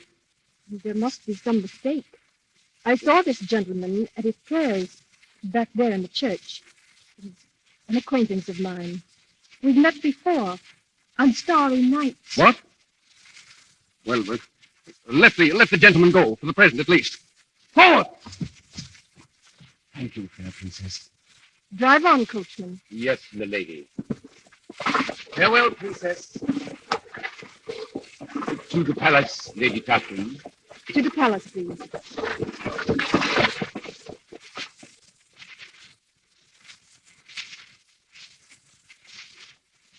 Good morning, Lady Catherine. Oh, Your Majesty, I didn't see you. Fortunate quality of mine is the ability to remain unobserved. Queen's been asking for you. Thank you, Your Majesty. Lovely girl, isn't she, Tristan? Very.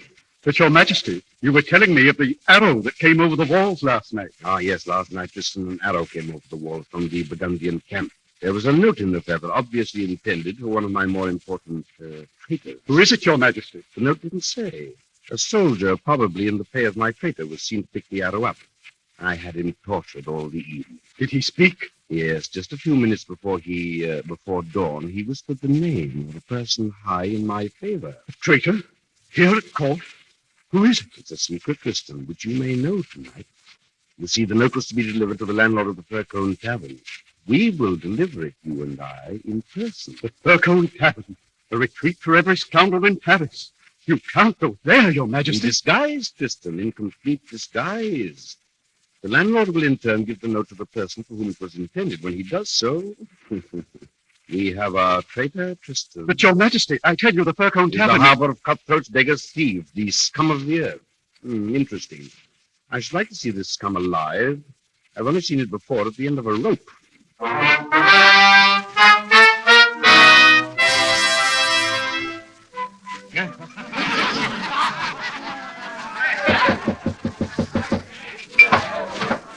Good evening, brother. Oh, stranger. Is this the Fur-Cone Tavern? Yes, it is. Is the landlord here? I'm the landlord. Then we'll come in for a cup of wine, my friend. But who? A cup of Burgundy wine. What are you talking about? Perhaps this note will talk for us. A note? Give it to me quickly. The other one. Will he be here for it tonight? Yes. What will you have, monsieur? A demi-flagon of red. A demi-flagon of red. I don't like this, Your Majesty. Tristan. Please, Tristan. Would you ruin my disguise with a word?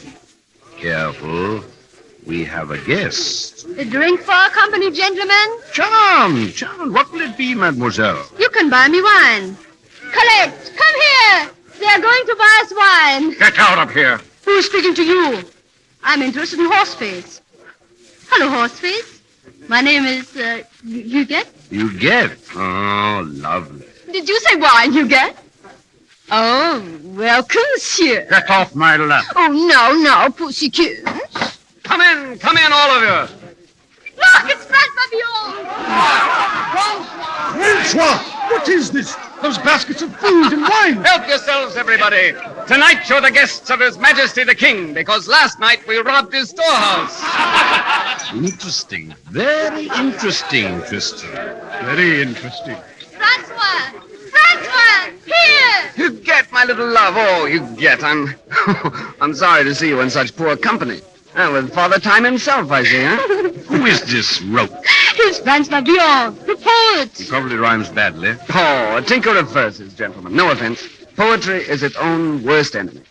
Now, come on, join me in a bottle of wine fit for a king. Here's to King Louis.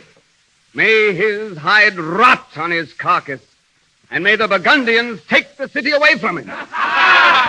Or, better still, may they take him away from the city. For he who does nothing gets nothing, and he who dares nothing deserves nothing. To King Nothing. You drink more than is good for you, my friend.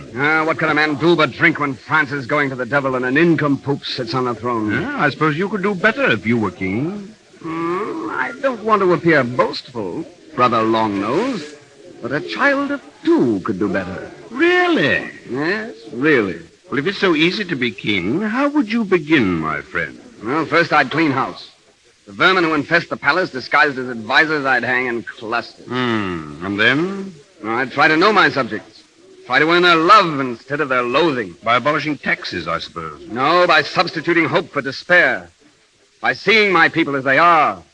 By bringing out the best in them, by knowing the worst in them. In other words, if I were king, the French would be my children, not my enemies. Thank you, my subjects. Fergus, open the cheese. Francois. Huh. What would you do for me if you were king, Francois? If I were king? Oh, love, if I were king. What tributary nations would I bring to stoop before your scepter and to swear allegiance to your lips and eyes and hair? Would you? What? What were you thinking about? When did you write that poem anyway? I never heard it. I don't remember exactly. You snake. You wrote it for some other wench. I swear on my hereditary honor. You have no honor. You're a liar, and I can tell by the look in your eyes.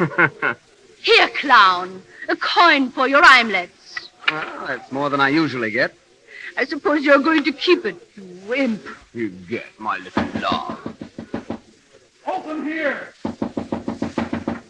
In whose name? In the name of the Grand Constable of France. The Grand Constable himself. Open the door. Tristan, over here quickly. Out of sight. What is it, Your Majesty? Grand Constable Tristan, high in my favor. You think he is a traitor? Look, the landlord. He's passing along our note. But the Grand Constable of Our man, Tristan, for the gibbet. I shall examine this tax receipt later, landlord. Yes, Your Excellency. The moment I have other business. My men and I have been informed there is a certain storehouse thief here, known as Francois Villon. Which is he? We never heard of him. What is this? Do I have to hang you all for a pack of lying knaves? That won't be necessary, Your Excellency. That's Francois Villon, the tall one there. Villon! Come with me. Stand back! I am Francois Villon, but I do not intend to know either the king's dungeon or the king's noose. Not while I have a sword. Don't let them take you, Francois. Do you defy the Grand Constable of France? Yes. Stand by, then. Order! Order in the king's name! My personal guard. That was thoughtful of you. The Lord Grand Constable. Where is he? He's here, Captain. Or rather, there. He's dead. Stabbed. Duval, Lafarge. This man has murdered the Grand Constable of France. Take him out and hang him. Just a moment, Captain. Not so quick with the rope. Who are you to interfere with the king's justice? I am the king's justice. What? Your Majesty. God save the king. Good evening, my loyal subjects. And good evening to you, master philosopher. Kneel, Francois. The king. I'm afraid it's a little late for etiquette. Quite so, Master Villon. Captain, arrest these men. Remove them all to the palace dungeon. Tristan? Your Majesty? I will see Francois Villon in my private chambers. Bring him there at once.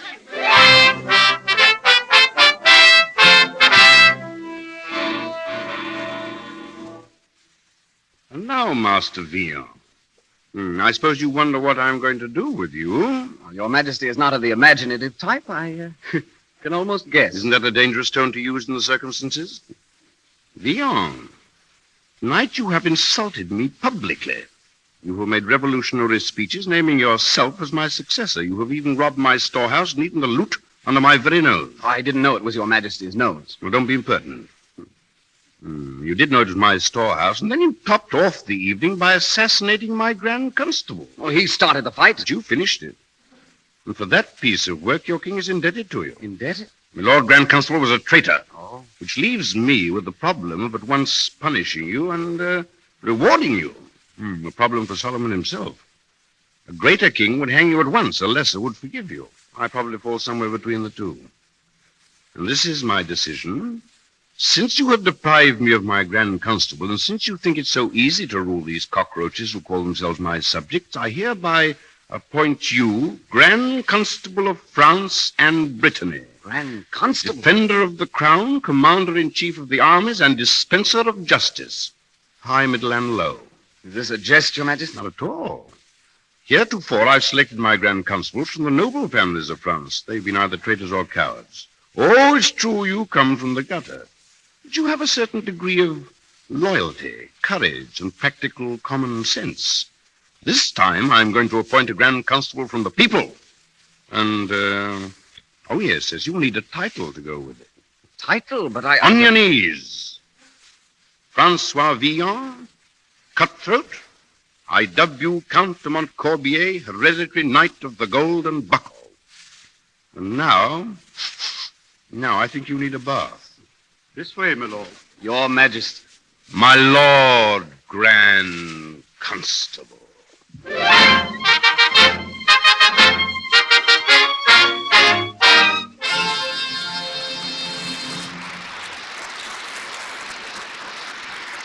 The curtain falls on Act One of If I Were King.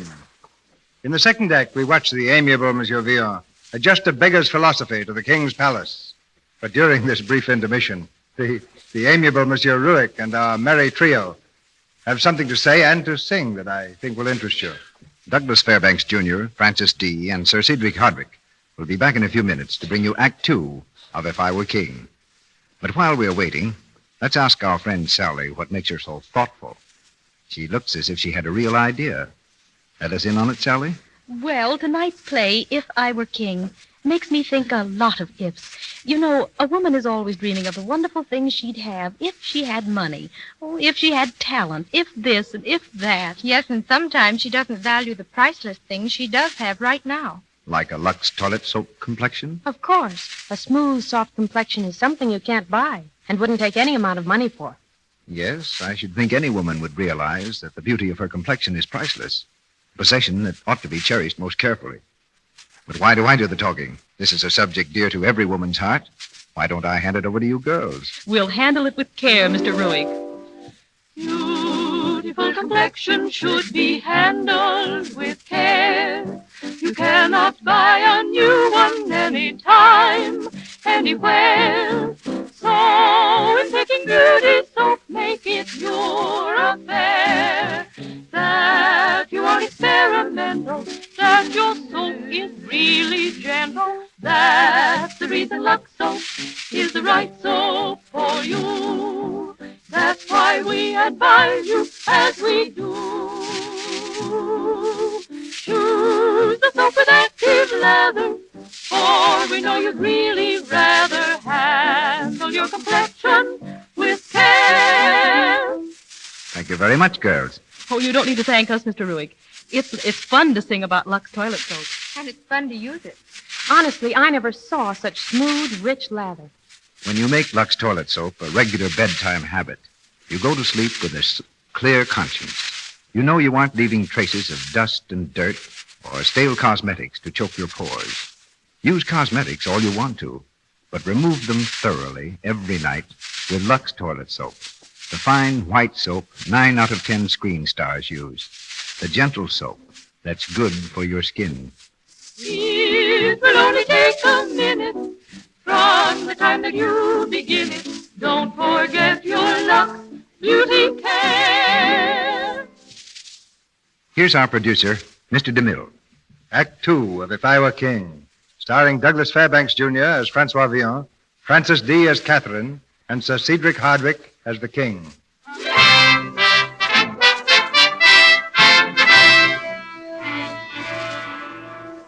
It's the following morning. Francois Villon, vagabond and poet, has awakened to find himself the Count de Montcorbier and Grand Constable of all France.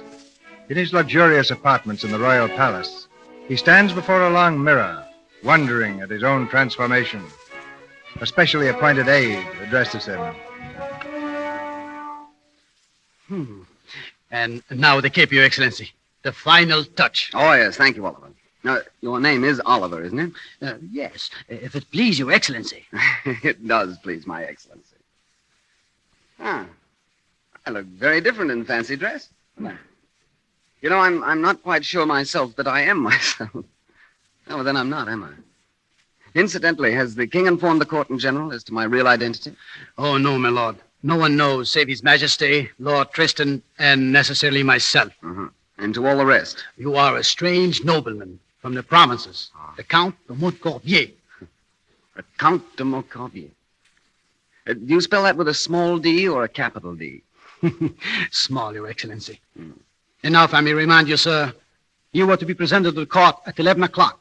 It's past now. In good time, Oliver. At the moment, there are some things I want to know. First, now that I am Grand Constable of France and Brittany, etc., what do I do? Do, Your Excellency? Yes. You govern. Oh, yes, of course, I govern. Yeah. Tell me, just how does a Grand Constable fill his day? First, he inspects the guards. Yes. Reports to His Majesty. Tries all prisoners, both civil and military. Prisoners? Have we any prisoners today? Well, only those who were arrested last night at the Fur Cone Tavern. What? Are they still here? And I'm supposed to try them? At your convenience, my lord. There is no hurry. No hurry? Listen, my friend, if you have ever been chained in a slimy dungeon, fearful and hopeless and thinking every moment might be your last, you'd know whether there was need for hurry or not. I'll try those prisoners now, immediately. But, Your Excellency, you can't. The king, the whole court, they're waiting. And so are the prisoners. Bring them at once.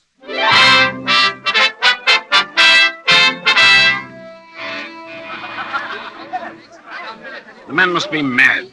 Does he realize that I have been waiting, that the entire court has been waiting? Yes, Your Majesty. But he insisted upon trying the prisoners. He hid behind a screen and heard their pleas, and then he freed them. And gave them each a piece of gold. What? He told them it was from you, and they cheered you, Your Majesty. Cheered me? They cried, God save Louis. I wish I'd been there. It would have been a novel sensation. Your Majesty. Good morning, sir. Ah, my Lord Grand Constable. I'm happy to learn of my new magnanimity. Now, instead of hanging criminals, I cover them with gold. Interesting. And sensible, Your Majesty. Those criminals, as you call them, stole only to avoid starvation. We won't go into that at present. Now, if you don't mind, would you kindly come and meet my queen and court before they all collapse from exhaustion? Your Majesty. My Lord Grand Constable. Lady Catherine, do you see him? Yes, Your Majesty. He's coming this way now. What does he look like, Catherine? Well, he's quite handsome, Your Majesty. For a Grand Constable, that's quite an innovation. And now, my generals, or rather your generals, Count, Generals de la Nantouillet and de la Poussette, I present the Count de Montcorbier. Honored, my lords. I was just saying to Nantouillet that I am somehow unfamiliar with the name of de Montcorbier. That is the name, isn't it, Count? Yes, with a small d. Yes. I say I somehow have never heard the name. Oh, I can't say the same for the name of de Lau, General. Ever since you won the Battle of Montlhéry, I've watched your career with increasing interest. I didn't win the Battle of Montlhéry. Oh, that's right. You lost it. But there was the Battle of Liège. Yes, we lost that too, my dear Count. Did we? Sorry. We must have a long chat about some of your other battles sometime. No. Let us proceed, Count. And now, Viscount de Gretilla and the Seneschal. Name of 1,000 saints. Your pardon. Here, Your Excellency, come back. Mademoiselle. My lord. Forgive me, this may seem rude of me, but my name is de Montcorbier. Silly, I just looked at you from across the room there and nearly forgot my name. You don't live here. I'm one of Her Majesty's ladies in waiting. Oh, what a fortunate queen. You know, the moment I saw you, I said to myself, there is all the beauty of the universe, past, present, and future, embodied in one person. My lord, His Majesty is waiting. Tell me, what is it? What is what, my lord? The name of all this loveliness. My name is Catherine de Vaucel. Catherine de Vaucel. Your How Majesty. wonderful. Your Majesty. What is it, de Lau? Why this interruption? An enemy herald from the Duke of Burgundy, sire. Under a flag of truce. He demands audience. Admit the Herald of Burgundy. Your Majesty, if the terms are at all reasonable, I should advise accepting. Would you, General de Lau? Our army is extremely unsettled. Desertions every day. I shall remember, General. The Herald of Burgundy.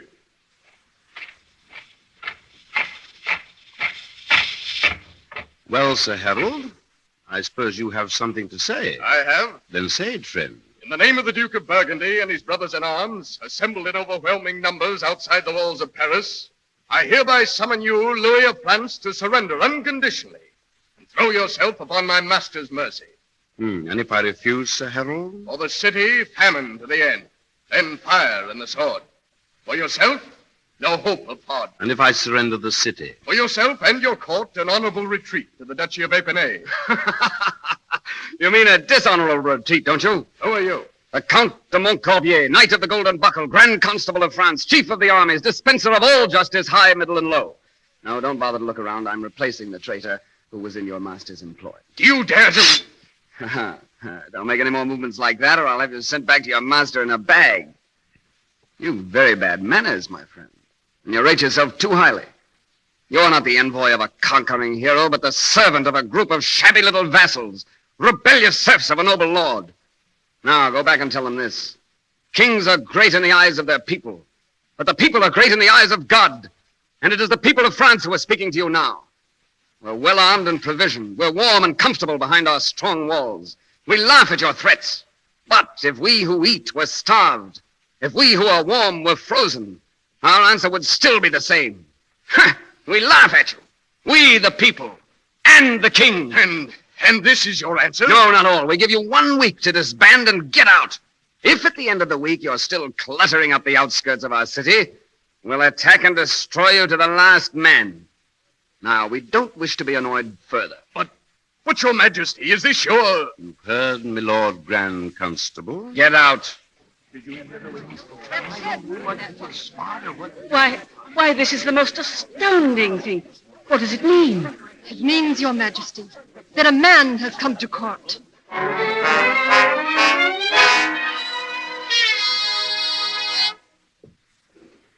Tell me, my lord, do you think the Burgundians will retreat, or will they stay and be slaughtered? I'm afraid they'll stay and be slaughtered, Lady Catherine. Will you attack at dawn or during the night? Which would you prefer? Well, I should think that... You're making fun of me. Oh, my lady. I'm smiling because my heart is singing, and because I love your faith in the French. We'll attack at dawn or dusk or noon or midnight, and we'll win. How well you talk.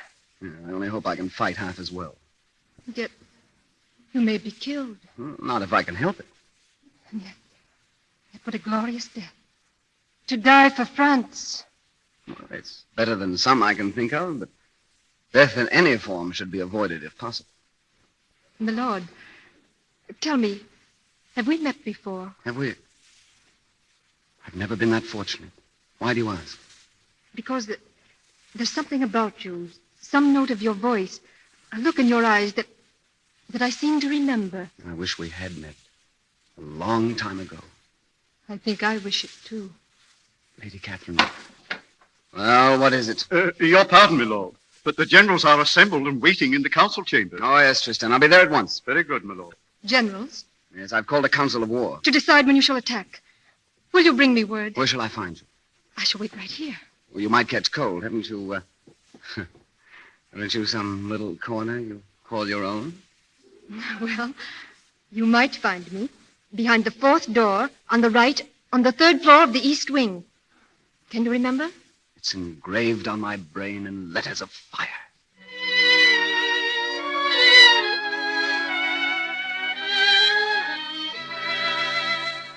The idea is preposterous, ludicrous, suicidal, and impossible.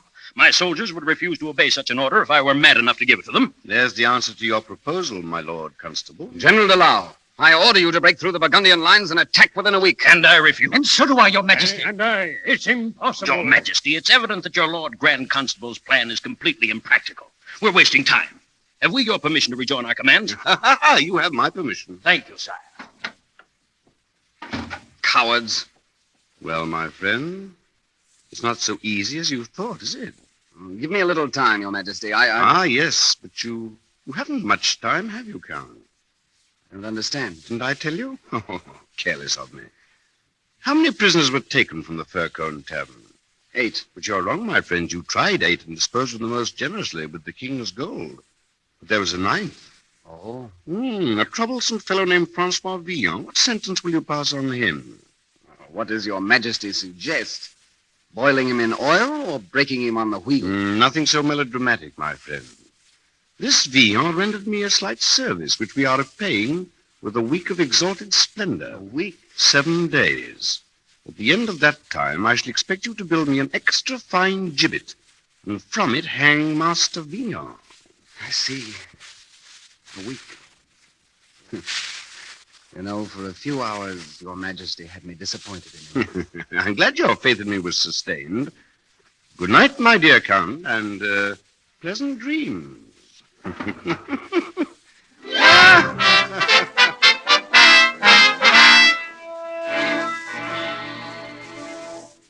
You did remember the way to come, my lord.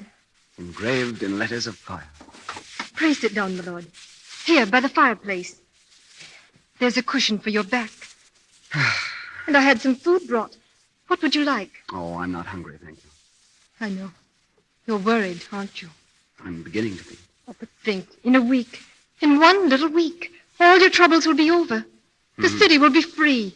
Food will be coming in the gates, and in the spring, there'll be hunts in the forests of Fontainebleau.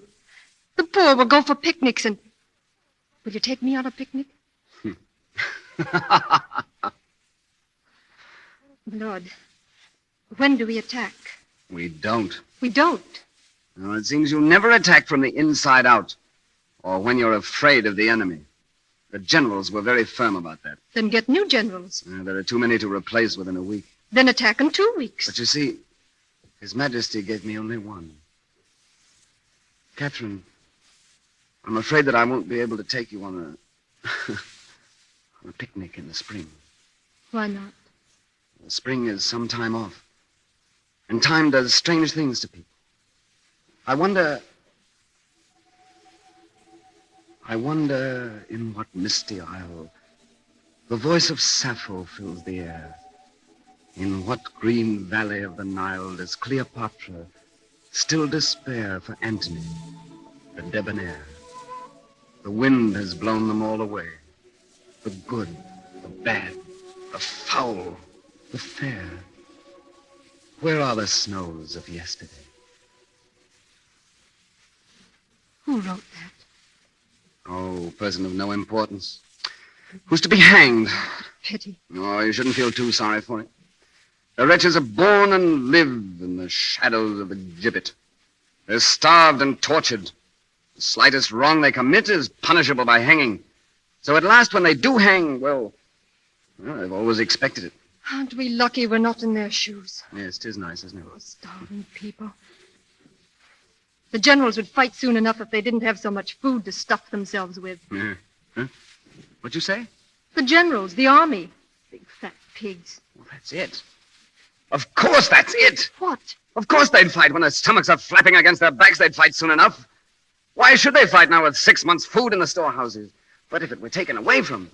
Oh, you wonderful heaven-sent dream of loveliness. Lord. Oh, tomorrow will be a happy day for the hungry and a busy day for the storehouses. You mean you're going to... I mean I'm going to open every storehouse and give away all the food. Then they'll have to fight. Yes, of course. My lady, Catherine, dare I kiss your hand? My hand? Well, since you've already kissed me on the lips, aren't you becoming a little formal? Did I really? I thought I was dreaming. And so did I. Catherine. Yes, my lord. Catherine, perhaps I was wrong. Perhaps there may be a spring for us. If what I do tonight... Oh, it must not fail, Catherine. It is the one last hope for France and for us.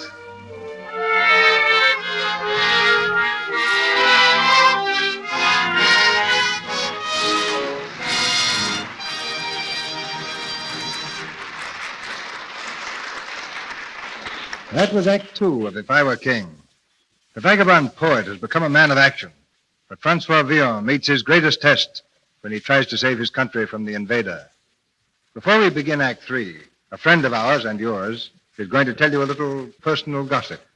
I want to remind the ladies in our audience that Lux toilet soap isn't only as fine a complexion soap as money can buy.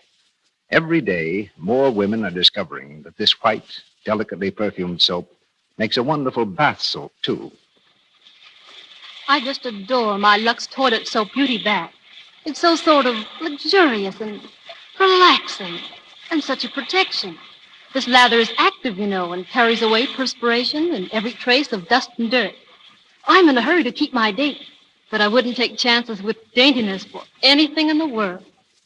That's the voice of one of those clever, up-to-date women who depend on a daily Lux soap bath to protect their feminine charm. She's the kind of girl that, well, let's have a look at her later the same evening. She's dancing now, and Bill says, Gee, Betty, you're gorgeous. Your skin is fragrant, so sweet. A Lux soap beauty bath does leave skin sweet, delicately fragrant, attractive. You know, the perfume of Lux toilet soap is not an ordinary perfume. It's a skillful blend of 34 costly ingredients. So you see, in every way, Lux soap is a splendid product. Next time you unwrap a smooth, fragrant cake of Lux soap, see how exquisite it looks, how luxurious it feels. It's as fine a soap as money can buy. Then use it for a daily bath that will refresh and relax you and assure you of daintiness, of skin that's sweet. We pause now for station identification. This is the Columbia Broadcasting System.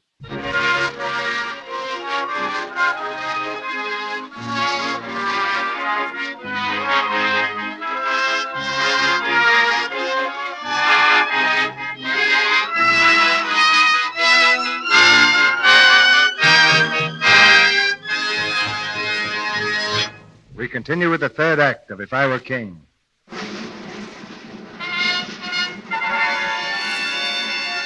Inspired by a chance remark of the Lady Catherine, Francois Villon, with a rabble mob at his heels, sweeps through the streets of Paris and pounds commandingly on the door of every royal storehouse. Open here! Open this door! My Lord Grand Constable, this is the king's own food. And this is an emergency. The people are starving. You'll do as I say, storekeeper. I'll hang you to one of your own meat hooks before you can say Louis XI. Open this door! Yes, my lord.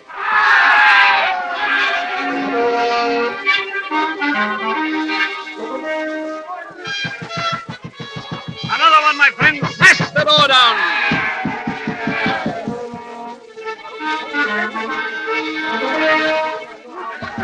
Open here. Open up. Open the door. Give us food. In the name of the Lord Grand Constable. Smash it down. Open. Open the door. Open the door. Open the door. This you call salvation, my Lord Grand Constable, to steal my food, to starve me and my queen. No one will starve, Your Majesty. France is full of food. The country outside is groaning with grain. Mountains of flour, mildew in the mills. The pigs beseech you to accept their fattest ham. We merely have to go out and get them. I suppose you suggest we fly over the Burgundian lines. Not at all, Your Majesty. We can fight through them. Don't you think so, General? Oh, Your Majesty, it's impossible. impossible. My Lord Grand Constable, if France did not already have a St. Louis, I would expect to go down in history by that name myself for my patience with you. But I'll give you a year week. My thanks, Your Majesty. Save them. And Tristan? Yes, sire? For the remaining 5 days, you will see that at least the palace kitchens are kept locked. Locked and barred to my Lord Grand Constable.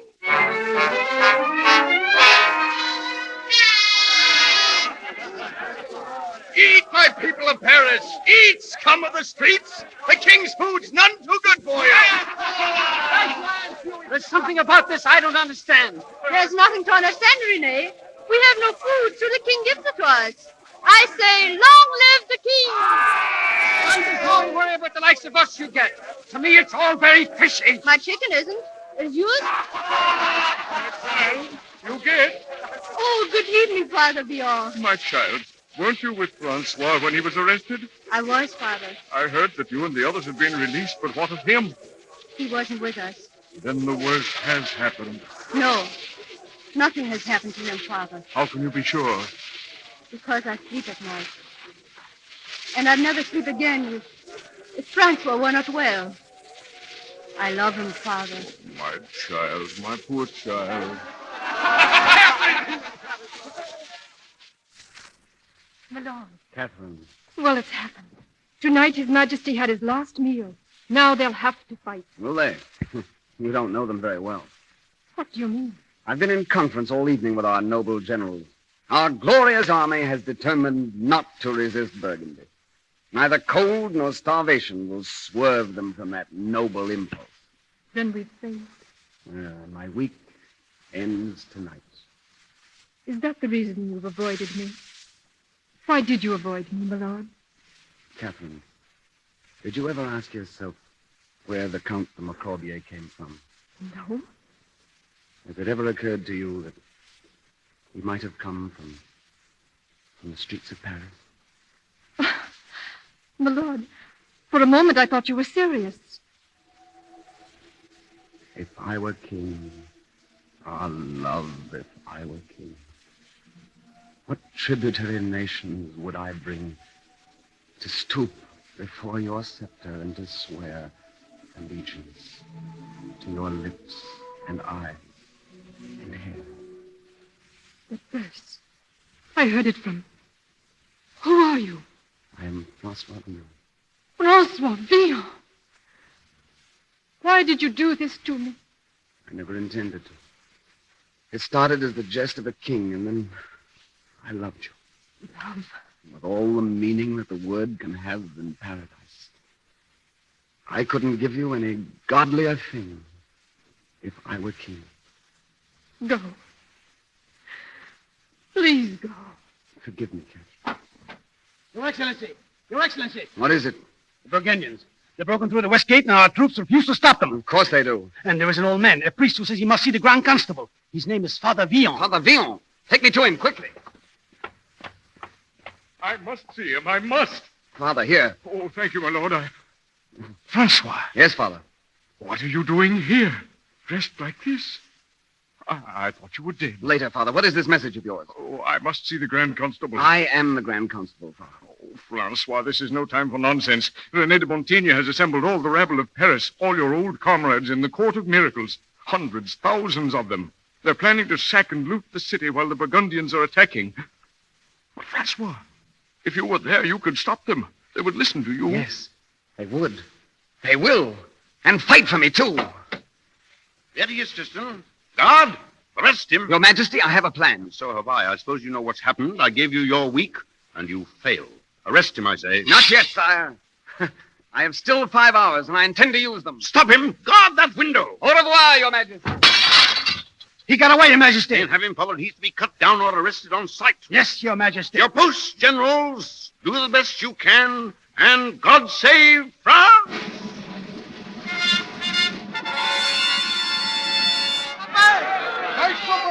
And why shouldn't we loot the city? We'll never have such a chance again. But what of the king? He gave us food. Yes, once, and why? To trick us all into helping him. For 2 days we ate. One of the years we're starved.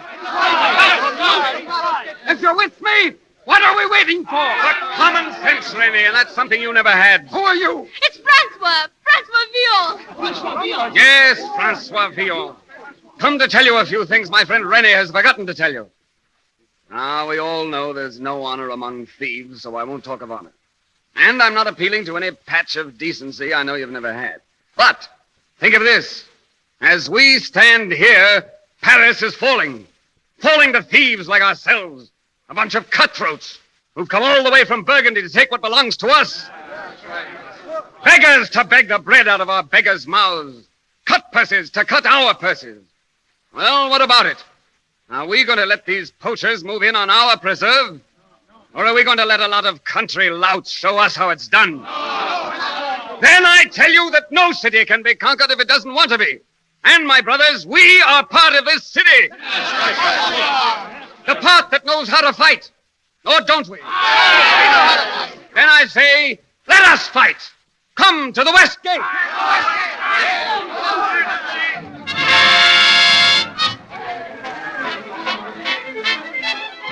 Francois, it's useless. The king's troops are falling back. We're too late. It can't be too late. Take 100 men to the east wall. Attack from the side. Cabana, hold the square. The rest of you come with me. Onward! Onward! Francois, these four ours. They're retreating toward the gate. Close in on them. Don't let them join their forces. They're running. Look at them run. After them. Forget. Come back. René, take your men towards the guards. If they come that way, just... Quick! It's Odette. She's hurt. Cousin, what is it? What's the matter? Odette, a Burgundian arrow. May their souls rot in hell. Forget. Do you hear me? Francois, I told the father you were safe. I'll sleep a long time now. Francois, Yes? there really is another world, isn't there? Huguette. There he is! Take him! Francois Villon? Yes? My orders are to take you to the palace. You're under arrest. Arrest? The city is free, His Majesty. The order was from His Majesty himself. This way.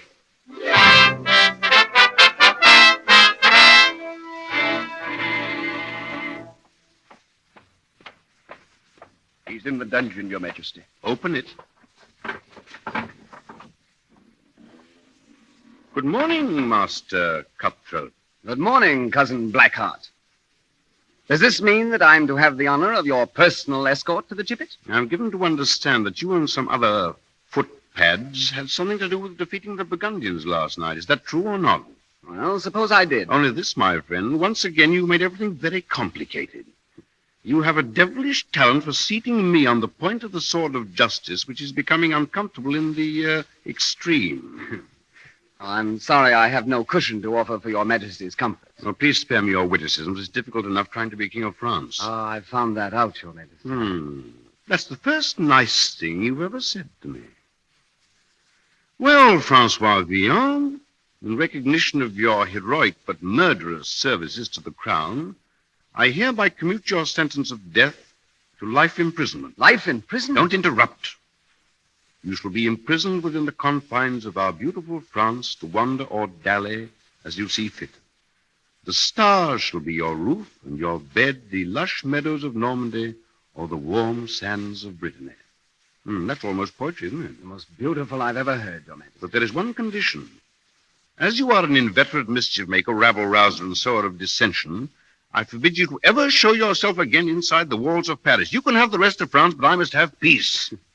I sympathize, Your Majesty. You will be turned over to the custody of your foster father, who will see that you leave by the north gate before dawn tomorrow. Now get out. Your Majesty. My Lord Grand... Oh, get out. Oh, one other thing. Before you leave the palace, the Lady Catherine would like a word with you. With the Lord Grand Constable, sir? She said with Francois Villon. You owe her thanks, my friend. It may interest you to know that it was through her interest that your neck has been saved from the rope. Go to her. No. No, it's much better if I leave now, Your Majesty. Will you kindly tell the Lady Catherine that I hope someday to make the saving of my neck worthy of her efforts. Good day, Your Majesty.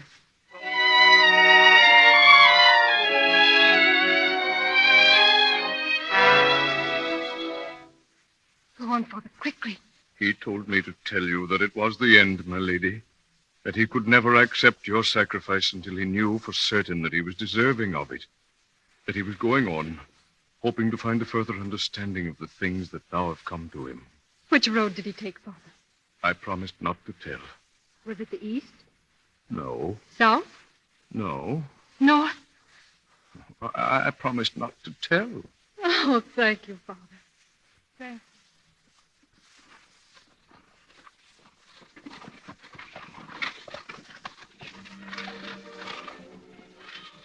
Milady, there, that man walking ahead of us on the road down there now. Is he the one? Oh, yes. Shall we overtake him, my lady? No, driver. No, we mustn't overtake him until he's very tired. You see, he's a very obstinate man.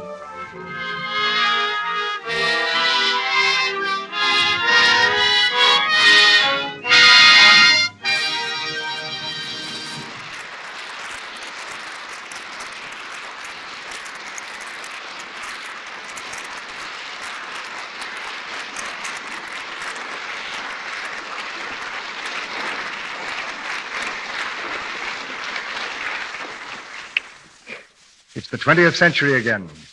Francois Villon is once more a highly respected poet found on the shelves of our best libraries. And Douglas Fairbanks, Jr., Francis D. and Sir Cedric Hardwick are returning to our microphone. You know, C.B., Francois Villon is such a famous character in fiction that most of us forget that he actually lived.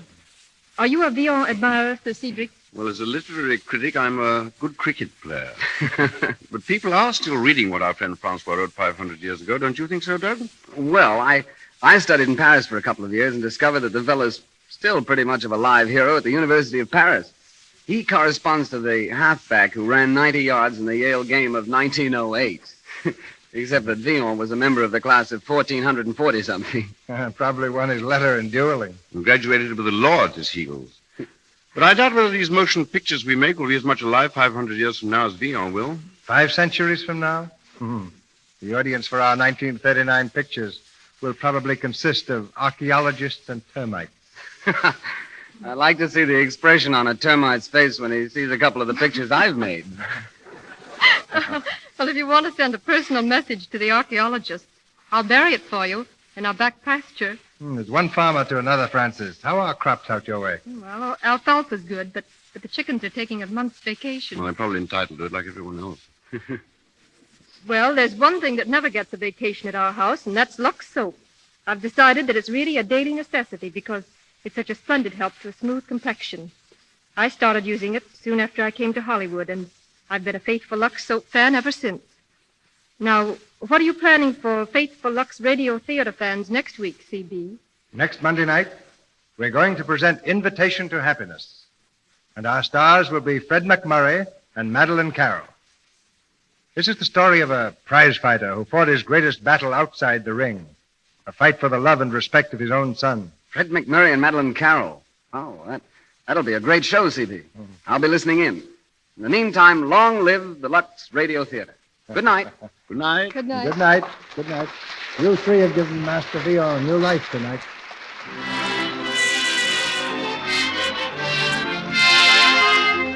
Our sponsors, the makers of Lux Toilet Soap, join me in inviting you to be with us again next Monday night when the Lux Radio Theatre presents Fred McMurray and Madeline Carroll in Invitation to Happiness.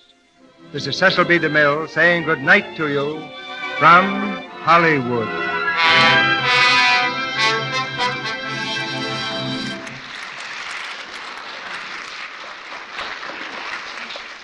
This is Melville Roig, asking you to be sure to listen to the Lux daytime program, The Life and Love of Dr. Searson. This human and gripping story of a young, attractive woman doctor is brought to you every afternoon, Monday through Friday. For the time and station, see your newspaper. The Life and Love of Dr. Searson comes to you in addition to the Lux Radio Theatre. Heard in tonight's play were Annalisa as Huguette, Wallace Roberts as Tristan, Barry McCollum as Renee, Frederick Shields as Father Villon, Tony Martelli as Oliver, Guy Rep as Captain, Lou Merrill as Delisle, Howard McNear as Turgis, Frank Nelson as Cassin, Gloria Gordon as Queen, Marjorie McGregor as Colette, Lee Millar as D'Ossigny, Robert Warwick Sr. as a general, Kenneth Lawton as watchman, Tyler McVeigh and Sidney Newman as soldiers, and Gowan Burke as driver. Douglas Fairbanks, Jr. is now working in the Universal picture Green Hell and is currently seen on the screen in Rulers of the Sea, a Frank Lloyd production for Paramount. Francis D.'s new picture is the Columbia film Coast Guard. Sir Cedric Hardwick appeared tonight through the courtesy of Universal Pictures, where he has started work in The Invisible Man Returns. Louis Silvers is from 20th Century Fox, where he directed music for Hollywood Cavalcade. On tonight's program, you heard the tune Just Around the Corner. This is the Columbia Broadcasting System.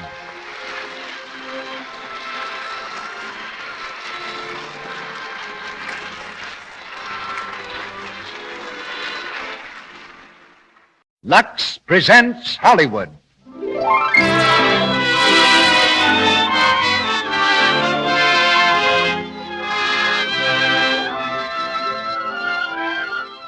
The Lux Radio Theatre brings you Loretta Young and Miriam Hopkins in The Old Maid, and as our special guest, Miss Zoe Akins, author of The Old Maid. Ladies and gentlemen, your producer, Mr. Cecil B. DeMille.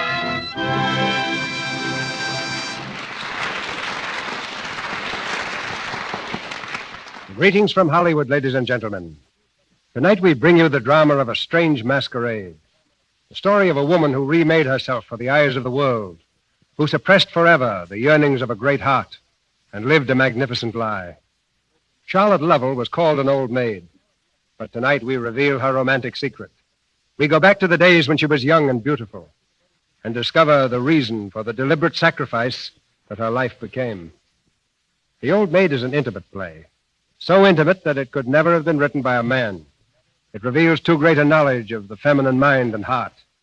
And to this knowledge, Miss Zoe Akins, who adapted the play from a story by Edith Wharton, brought a deep human sympathy, which gave her characters a universal appeal on both stage and screen. The Old Maid was a Pulitzer Prize drama on Broadway and recently became a memorable Warner Brothers picture. In studying the script for the first time, it occurred to me that the term Old Maid is gradually passing from use. Today we have bachelor girls and single women, but few old maids. Perhaps that's because the words denote a rather drab appearance. And nowadays, a dull, drab appearance is old-fashioned when a help like Lux toilet soap is available. In tonight's play, the roles of Charlotte Lovell and her cousin Delia are of equal prominence, which presented an unusual casting problem. We needed two actresses who could be convincing both as girls of 20 and women of middle age. And we needed stars who were willing to appear unsympathetic at times for the sake of the play. And we found them in Loretta Young and Miriam Hopkins. And now we begin a story as old as the human race and as new as the sacrifice some mother must have made today. The Old Maid, starring Loretta Young as Charlotte and Miriam Hopkins as Delia. The curtain rises on Act One.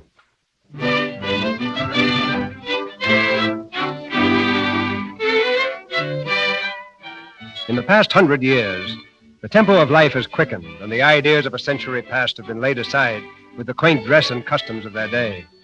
But one great ritual has remained almost constant, the wedding. Then as now, there was the same hurried attention to last-minute details. Then as now, the bride waited in her room, waited for the knock on the door which would summon her to her bridesmaids and the groom. The year is 1833. Our bride, in a lovely old-fashioned wedding gown, turns this way and that in front of her mirror, while her maid smooths out the lacy folds of the long white veil. You don't seem a bit nervous, Miss Delia. Nervous? No, I don't think I am. I wish I wasn't. I wouldn't be so clumsy. Land, you'd think it was me getting married. Me hand shakes so. Oh, take your time, Nora. We've still a few moments. You was always one to take things calm. You're not superstitious either, are you, Miss Delia? Not very.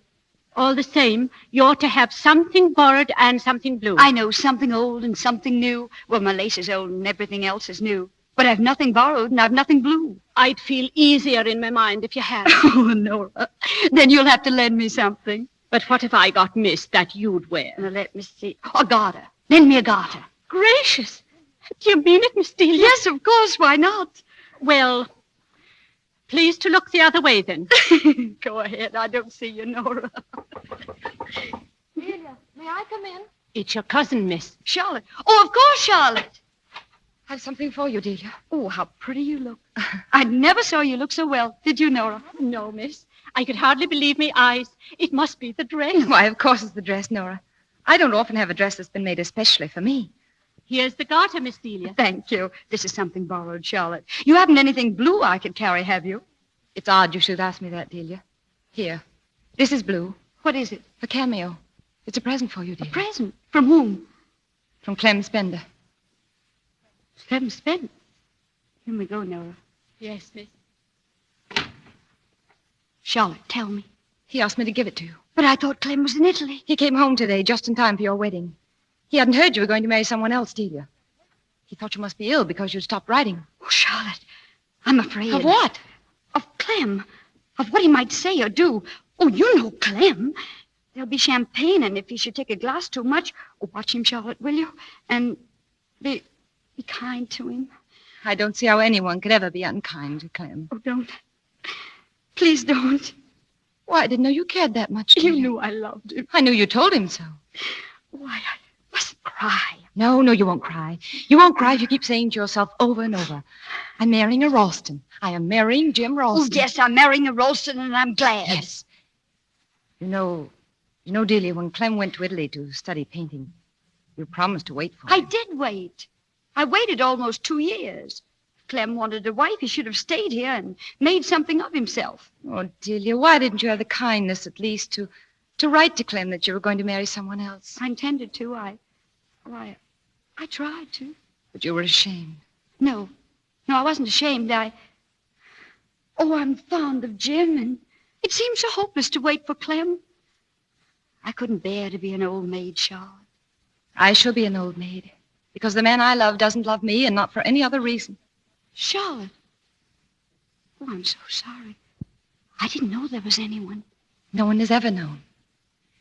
But I would have waited for him all my life. You think so, but life doesn't stop. Oh, a woman gets lonely. She wants children and a home of her own. I could have waited. Oh, there's the wedding march, Delia. Yes. I'm ready. All right. Remember, watch Clem. Oh, I'll not forget. Here's your present. Something blue. Oh, Charlotte, I'm trembling so.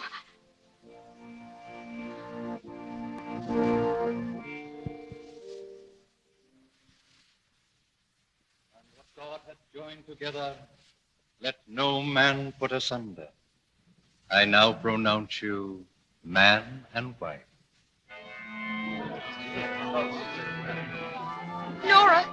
Nora. Wasn't she beautiful, Miss Charlotte? Nora, where is Mr. Spender? Where did he go? Why, through the hall, miss, toward the balcony. Oh, thank you, Nora.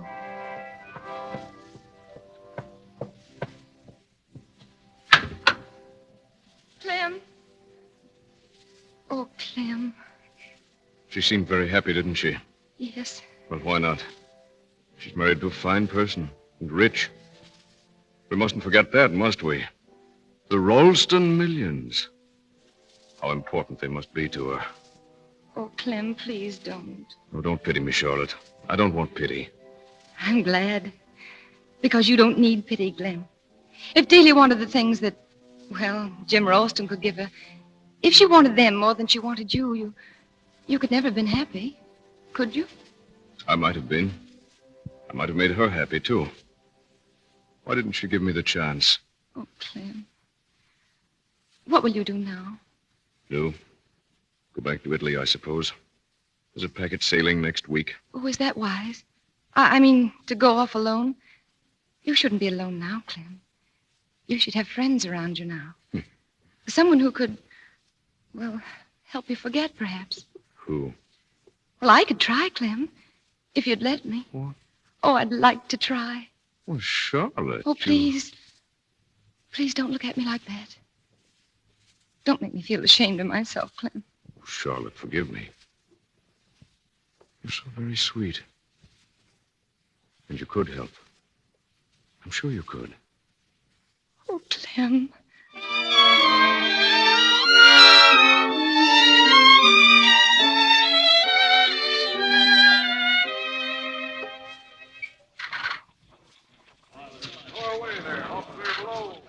Excuse me, please. Excuse me, let me through, please. Just a moment, lady. All visitors are ashore. Yes, I know. We're sailing in 10 minutes. I know, I'm a passenger. Oh, good evening. Go right aboard. Oh, thank you. Mind that hoist. We're loading in a bit of a hurry, ma'am, and it's dark. I'll be careful. Clear the decks there. Do you want someone hurt?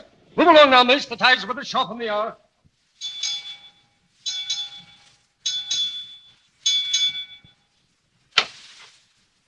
Clem. Oh, Charlotte. I was afraid you weren't going to make it. Well, I had to wait till they were all asleep. Charlotte. Yes. Are you quite sure you're not sorry? Oh, no, my darling. I'll never be sorry. Well, I'll let you unpack your things. All right. I'll be out on deck. Clem. Yes? Clem, I must write a note to Aunt Carrie. Of course. I'll have a boy come to pick it up. All right. Goodbye for a while, darling. Clem, Hmm?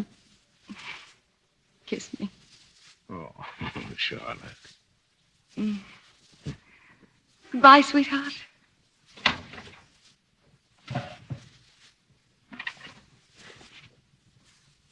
My dear Aunt Carrie, perhaps someday I may be forgiven for what I am doing. I love Clem Spender. I have always loved him. And I must try to make up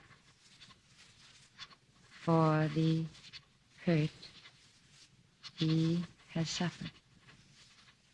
I believe I can. By the time you receive this, we shall be far at sea. Please tell Delia. Explain to her that... Oh, yes? Who is it? First mate, ma'am. Oh, come in, please. Sorry. Are you Mrs. Spender? Why, Is anything the matter? Quiet, men. Quiet. Oh, what is it, please? Mrs. Spender, there's been an accident. What? It was unavoidable, ma'am. The boom swung fast. It was dark as pitch up there, and, well, I guess he didn't see it. Clem. Where is he? He hurt badly? Oh, please, ma'am. Well, tell me, please. Ma'am, your husband's dead. Dead? I'm sorry, ma'am. Oh, no. No! Clem!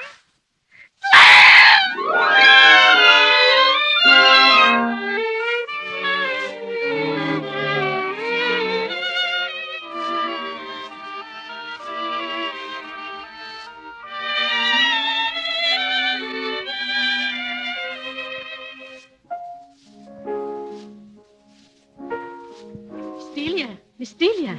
Yes, Nora? Dr. Lanskill is here, Miss Delia. Dr. Lanskill.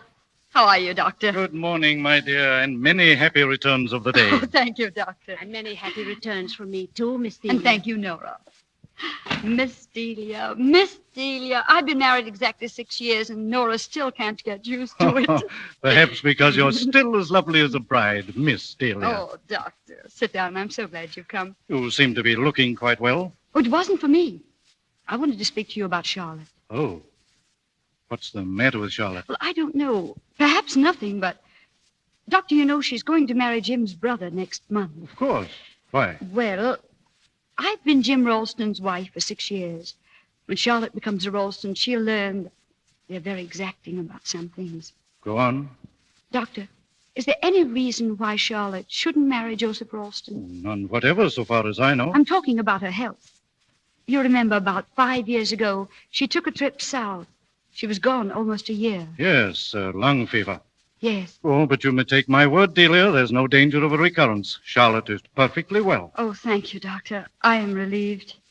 But I thought she was looking badly lately, and I was afraid. Well, I imagine it was just overwork. I don't see why she does it, really. You mean the nursery? Yes, taking a lot of strange children for charity's sake. Seems to me they'd be better off at their homes. Perhaps, but she's doing a fine work, Delia, and she likes children. You go there often, don't you? Yes, I'm going today, as a matter of fact. Charlotte asked me if I'd drop by and look at one of her little girls. Doctor, do you suppose she'll miss it after she's married? Miss the nursery? Because she'll have to give it up, of course. Joseph will insist. Will he? If I know Charlotte, my dear, she may do a little insisting herself.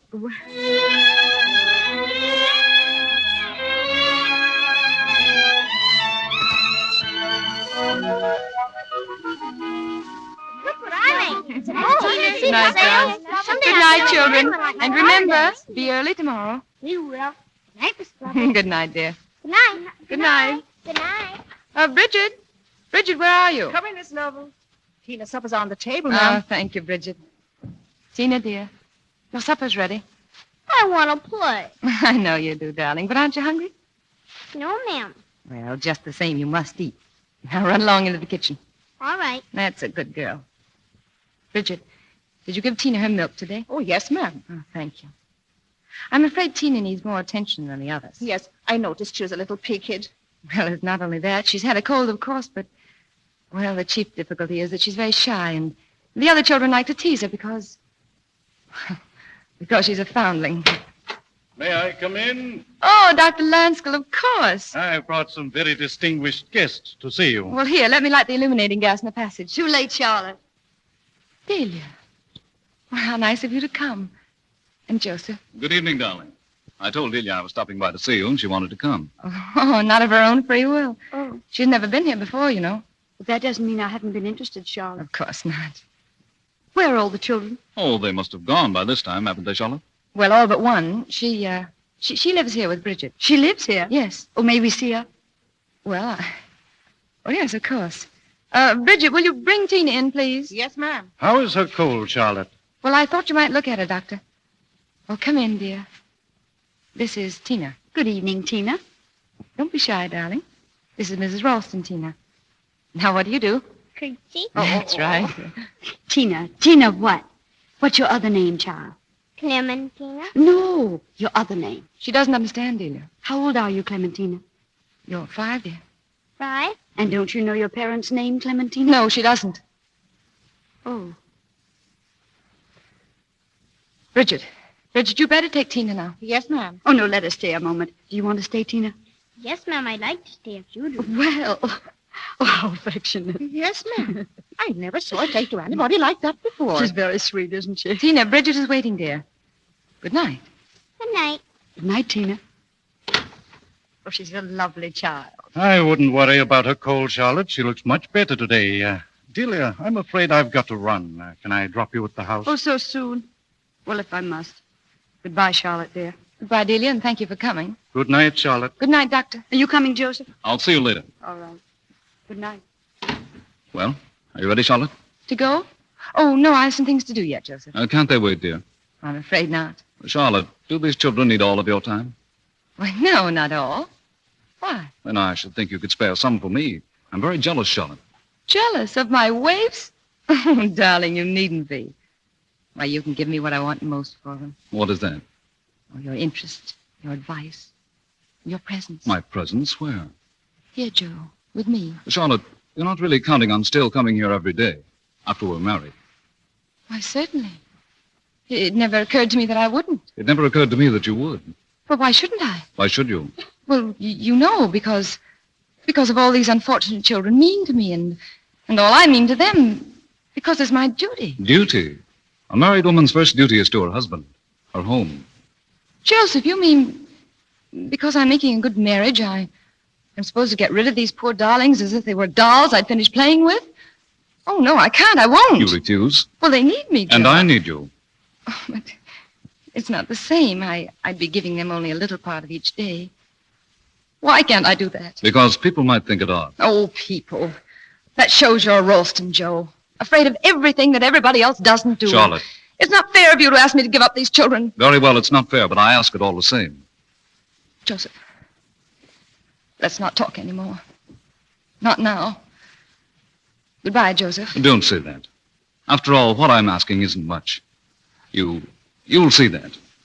I'll be waiting for you to send for me when you do see it. Tina. Tina!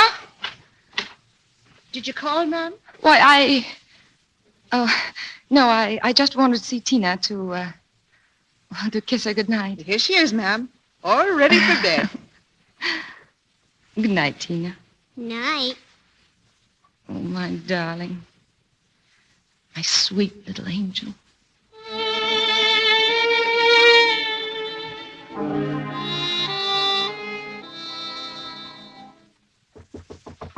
Who is it?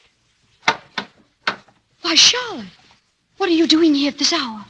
May I speak to you, Delia? Well, certainly, darling. What's the matter? Delia, I want you to help me. Help you? With Joe.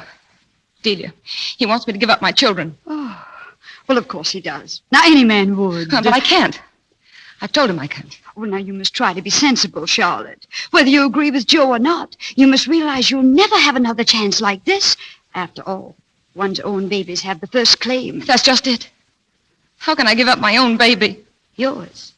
Which of the poor waifs do you call your baby? I call my baby my own baby, Delia. Your own?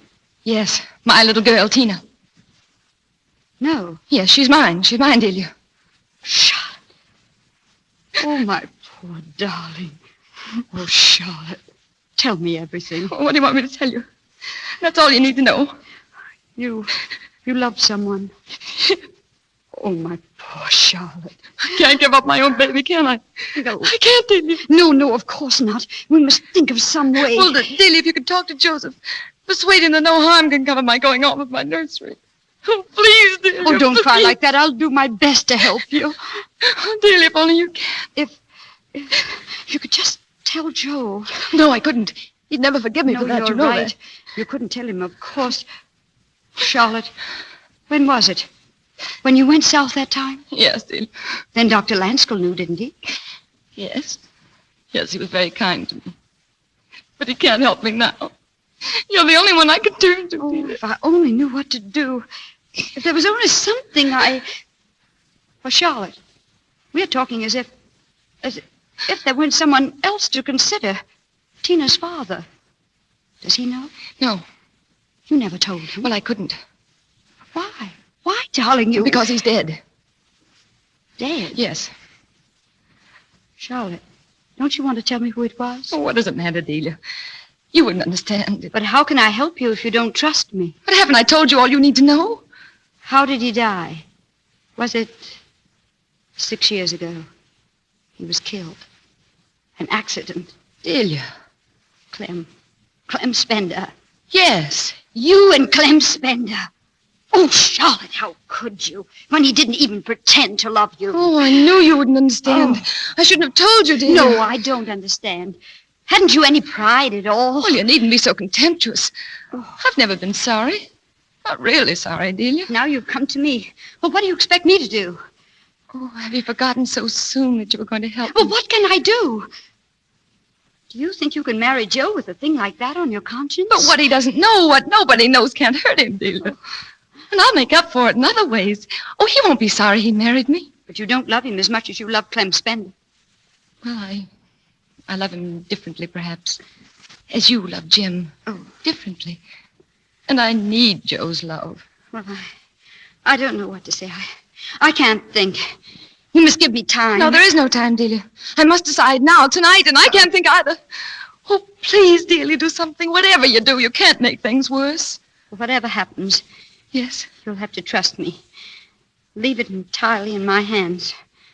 To do as I think best. Yes. Yes, I trust you, Delia.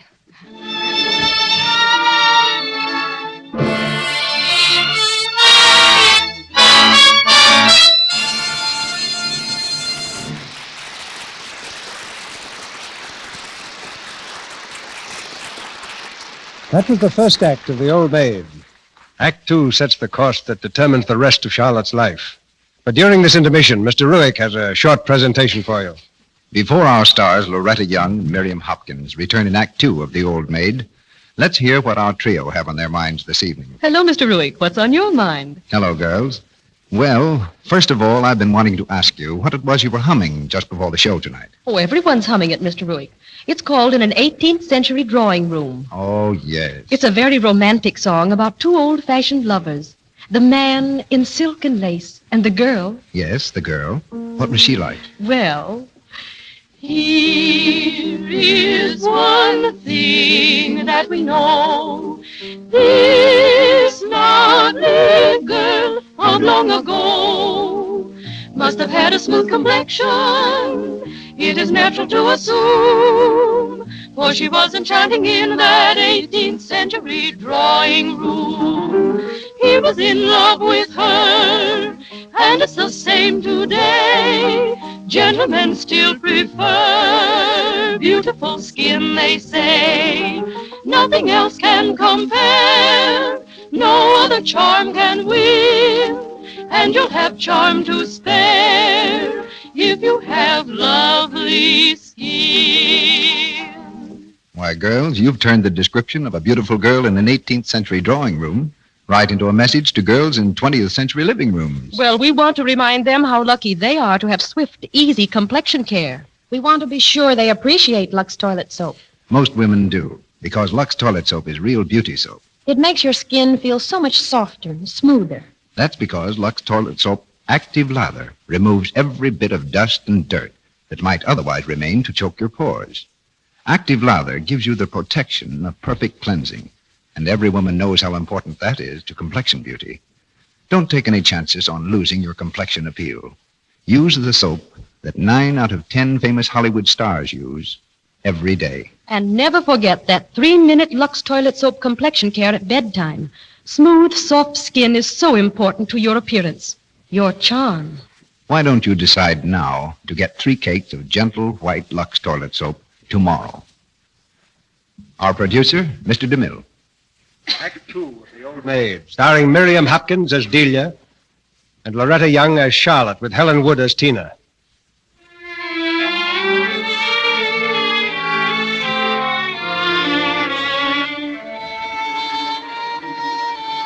Only a few minutes have passed.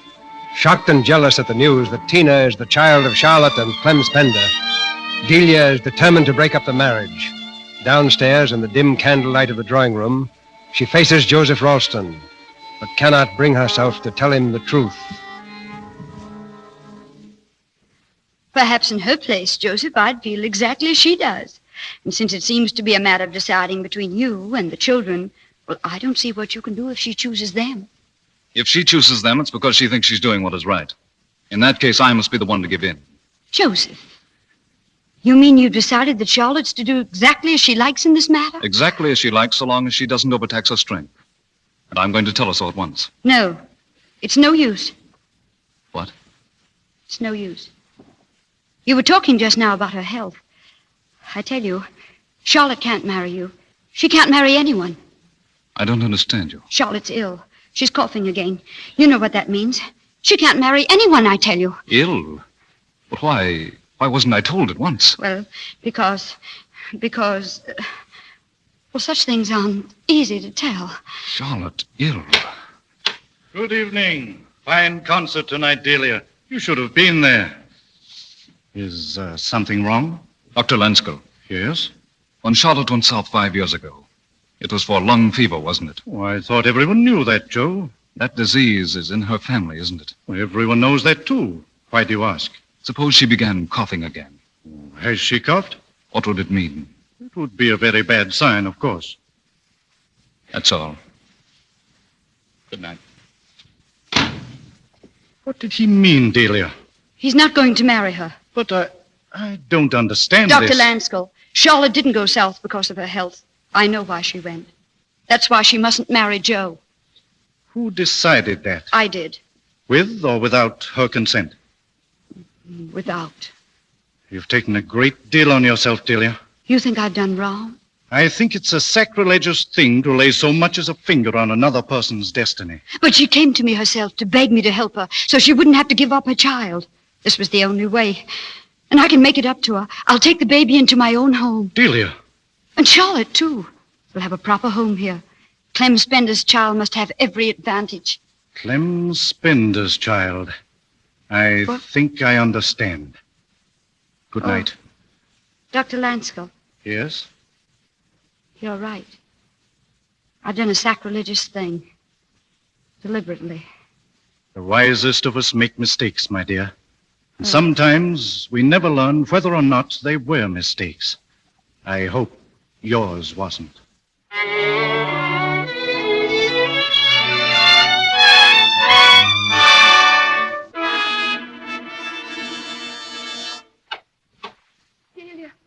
Delia, did you speak to Joseph? Charlotte, you can't marry Joe, can you, and keep little Tina? Well, not keep her with me, no, but... Oh, dear. You're trying to tell me I must give her up. I promised to help you, didn't I? But I didn't promise that you should marry Joe, too. Well, I've done the best I could. You and little Tina shall be together always. But, Joe, you didn't tell him, Delia. I couldn't bear that. What did you tell him? That you were coughing again. Oh, Delia. Well, I had to tell him something. If you were to keep the child, the engagement had to be broken. So you frightened him away. I see. He's dreadfully unhappy, but he accepts your decision. My decision? Well, mine then. And if I don't accept your decision? What if I tell him the truth? What if he should say he'd forgive me? If there'd been any hope of that, would you have come to me?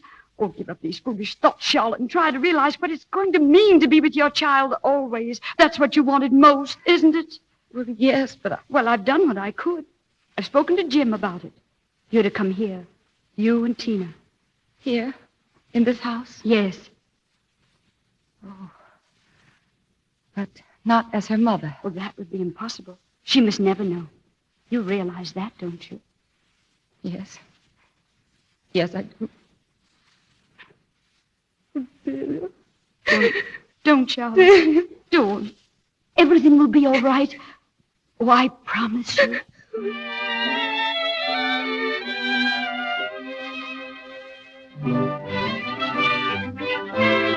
You understand me. Tina must have the best of schooling. The very best. Certainly, Mrs. Ralston. She must be treated as my own daughter. Of course. Paris, London, and Rome. I think that's sufficient for Miss Tina's first trip abroad. It will do nicely, Mr. Harvey. Thank you. 17. Oh, Nora, you've forgotten one of the candles on Miss Tina's birthday cake. Why, she'd never forgive me, Mum. no. 18, of course.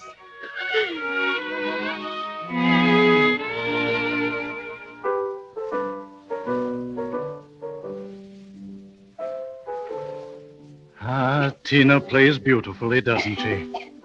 Charlotte, did you hear me? Yes, Doctor. I was saying Tina plays very well. Yes, she does. But she'll be late for the ball unless she starts soon. You know, when you consider how pleasant life is in this house, you must feel a deep satisfaction in having managed to give Tina such a home. If Tina's life has been pleasant in this house, it's Delia who's made it so, not I. She calls Delia Mother. Oh, we won't talk of your own sacrifices for the child, Charlotte. But Delia's done her best, too. Her best to spoil her, from the day Jim died 12 years ago. There's nothing now, nothing at all that Tina doesn't have or can't have by asking for it.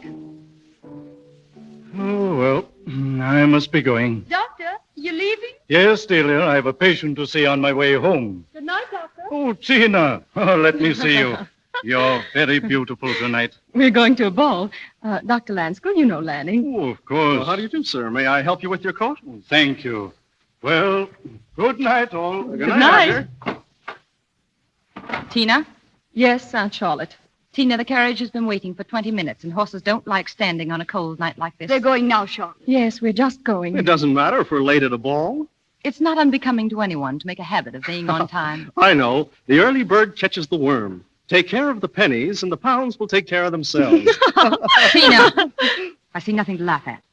People who have no regard for punctuality usually have no regard for other things. Aunt Charlotte, please. Must you always find fault with me? You're not perfection, my child. I know I'm not perfect. Tina, but- dear, you'd better go. I'll wait outside, Tina. Very well. Oh, Mother, I wish you were coming too. But this is a young people's ball, darling. You're young, Mother, and Aunt Charlotte doesn't mind being alone. Tina. Please. Mother, do you like my hair like this? Lanning said it's lovely. I hope everyone likes it. Tina, why must you always think that people are interested in you? Why shouldn't I? Aren't they? My dear, what will people think of you if you talk like that? Just what she deserves, probably. Mother, tell Aunt Charlotte to stop finding fault with me. Tina! Someone must find fault sometimes. You think Mother spoils me, but she doesn't. It's just that she understands me while you don't. Tina, Mother don't knows what speak it to is Aunt- to be young and have everyone fond of her, while Please. you... Now go. Good night, Mother. Good night. And don't be too late.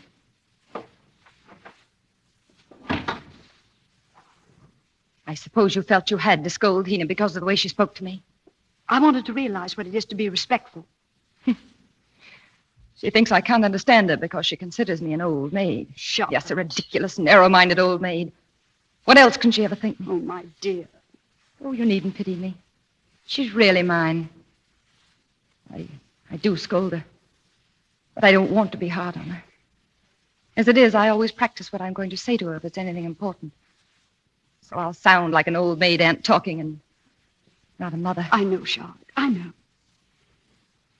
Delia, have you noticed that Tina has changed? Changed? Since when? How? Since Lanning Halsey has been coming here so often. It's very natural for him to come often. He's very much in love with her. Yes. But do you dislike it? I mean, as a husband for Tina. Tina cannot afford to pick and choose. But there's nothing against Lanning, is there? Except that he seems uncertain as to his choice of a profession. Uncertainty about a profession may cause uncertainty about other things, too. I don't understand you, Charlotte.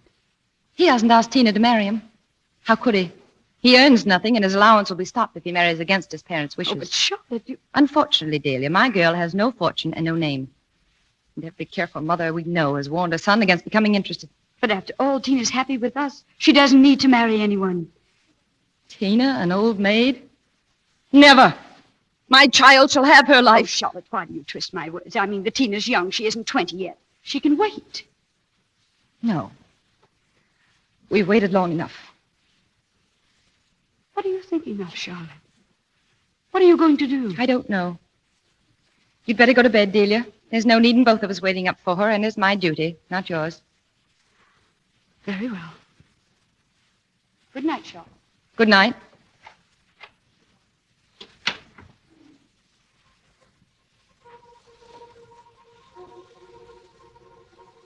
She'll come home late. Probably walks through the snow. What, Tina? You walked home with Lanning? Why, you imprudent child in this wet snow. You shouldn't do these things, Tina. You were always a delicate child. Do you know how late it is?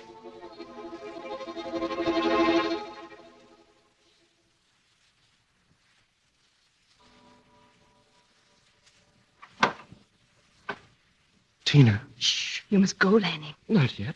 No one's about. This is very wicked of us. Is it? Why? I don't know. Oh, Lanning, I loved it. The snow and the moonlight and icy trees in the square. And being with you at last all alone. What are you doing? I'm taking off your wet slippers. I loved it, too. But I should have taken better care of you just the same. Oh, silly. Now for the other foot. Both little feet have to be warm, or little Tina may be ill. Oh, Tina, what if you should die? You won't, will you? Promise not to. Oh, Lanning, you silly. Tina. Oh, darling. Tina. That's the first time. And I shall never kiss anyone but you. Ever. Tina. Aunt Charlotte. Do you know what time it is? Oh, I'm sorry, Miss Lovell. I was speaking to Tina. Aunt Charlotte, stop. Tina. Oh, Mother. I've not been able to sleep. I heard you come in. It's late. I know. I'm sorry. You'd better go now, Lanning. Yes, Mrs. Ralston. Don't scold him. This is Tina's fault, not his. Any boy would have done the same if she'd permitted it. No, it's not her fault. Delia, tell him not to come here again. It's your house, or I'd tell him myself. Aunt Charlotte, take that back. Mother, tell Lanning he's to come when he wants to. Tell him, Mother. It is your house, not hers. Don't bother, Mrs. Ralston. I'm going away soon, in a week, probably. So it doesn't matter very much whether I'm forbidden this door or not. I'd only have come again to say goodbye in any case. Goodbye. I'm sorry, Tina. Lanning! You see? You see what she's done, Mother? She's driven Lanning away. Oh, no, my child. I've not driven him away. If he's not coming here again, it's because he finds it awkward when he has no intention of marrying a girl who is so free with her kisses. That's not true. That's not true. You know it's true. Your aunt's right, Tina. If Lanning goes, it's because he doesn't care as much for you as you think. But he would have cared if she'd not driven him away. I'd have made him care. And now I can't. Now he's gone. And I'll never forgive her. Never. Tina. I won't. You've no business to meddle, Aunt Charlotte. Go to your room, Tina. I'm going. But before I do, she's got to know that I'm sick of her fault-finding and her spying and her meddling. You can say what you please to me, Mother, because you understand me and I love you. But she's only a sour old maid who hates me because I'm young and attractive and alive, while she's old and hideous and dried up and has never known anything about love. I won't have her interfering with my life, I tell you. I won't have it! Oh. Charlotte, I'm so terribly sorry. This has gone on long enough. I see my mistake now, and I mean to remedy it. Your mistake? You've been good to us, Delia. But I understand my duty now. If I am to save my child, I must take her away. Charlotte, what are you saying? I must take Tina away from here. We must go somewhere where we're not known, where we shall live among plain people leading plain lives. She can find herself a husband and make herself a home. You take Tina away from me now. No, I'm not ungrateful, Delia. Oh, don't speak of gratitude. What does it matter whether you're grateful or not? It's Tina I'm thinking of. Of course it's Tina you're thinking of. Tina and Clem Spender. You're insane, Charlotte. I've not thought of Clem Spender for years. Oh, but you have. You have, Delia. You've thought of him and thinking of Tina. A woman never stops thinking of the man she loves. You can't forgive me because Clem Spender didn't quite break his heart over you. That's why you like keeping me at your mercy and taking his child from me. And suppose that's true. She's your child, too. And to take her away now from the life you've made such a sacrifice to give, that would be too cruel. Even more cruel to her than to me. What's ahead for her here, Delia? For a girl without a name or a penny among cautious people like the Halseys and their kind? You've done all you could for her. But you see what's come of it so far. Now No, I've not done all I could. But I'm going to if you'll let me. I'll adopt Tina legally. Adopt her? How could that help? I'll give her my name, the Ralston name, and my money. No, I refuse. How can you refuse? How can you sacrifice Tina's happiness to your pride? My pride? Why, what pride have I accepted my child? Then you are going to sacrifice her when she might have everything she wants, even Lanning Halsey for a husband. It's just as she said. He will love her if she wants him to. And if she has money of her own in my name, why, the Halseys wouldn't dare find her a bad match for their son. Charlotte, give her this chance. What mother wouldn't? If Lanning takes her away from us both, well, it won't be like really giving her up. Couldn't we just go on loving her together? Oh, couldn't we, Charlotte? Mother, are you coming up? I've been waiting for you. Charlotte. Go up to her. You're her mother now.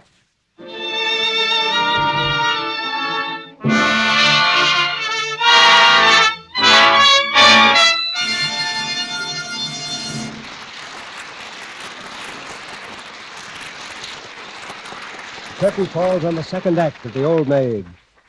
But the love Charlotte feels for her child cannot be denied so easily, as we see in a moment when our stars return for Act 3. Right now, here's a gentleman with a brief and pointed message. Miriam Hopkins, Loretta Young, and Helen Wood will be back in a moment for the third act of The Old Maid. But before they do, I'd like to tell you about some conversational bridge that I overheard the other day. Conversational bridge? Why, what's that, Mr. Ruick? Well, my wife was having a bridge party, but the ladies didn't seem to be playing cards. Of course, I'm crazy about Irene Dunn. Did you see her in When Tomorrow Comes? She always looks so pretty. I'll bid a heart. I'll pass. She is lovely, but my favorite is Madeline Carroll. Wait till you see her in Honeymoon in Bali. What beautiful hair and skin, even in the close-ups. Sure bid, dear. But did Jane bid hearts or clubs? Say, for sheer gorgeousness, you want to see Joan Bennett in The Man in the Iron Mask. Can that girl wear stunning costumes? Well, anyone as good-looking as she is can wear a bungalow apron and look like a million. See here, girls, can't we just review the bidding a minute? You see, no matter where you are, you'll hear women discussing the screen stars. They admire them, often follow their lead in the kind of clothes they wear or the beauty care they use. The makers of Lux Toilet Soap take real pride in the fact that 9 out of 10 screen stars use Lux Toilet Soap. And they're just as proud of the fact that thousands of charming women all over the country agree with the stars that fine white Lux Toilet Soap is the right soap for their complexions. Now, here's the reason Lux Toilet Soap gives your skin such gentle, beautiful care. It has active lather that removes dust and dirt, every trace of stale cosmetics. Active lather gives your skin the protection of thorough, perfect cleansing. It isn't only screen stars who must pass close-up tests. Every woman knows that the eyes of her friends, the eyes of those who love her, notice how she looks. They notice whether her skin is smooth and clear or dull and unattractive. Use cosmetics all you wish, but don't take chances with improper, careless cleansing. Use Lux Toilet Soap regularly, every day. Make it your bedtime beauty care. You want your skin to stay smooth and lovely because it's nice to hear people say how attractive she is. Start your Lux Toilet Soap care tomorrow, won't you? We pause now for station identification. This is the Columbia Broadcasting System.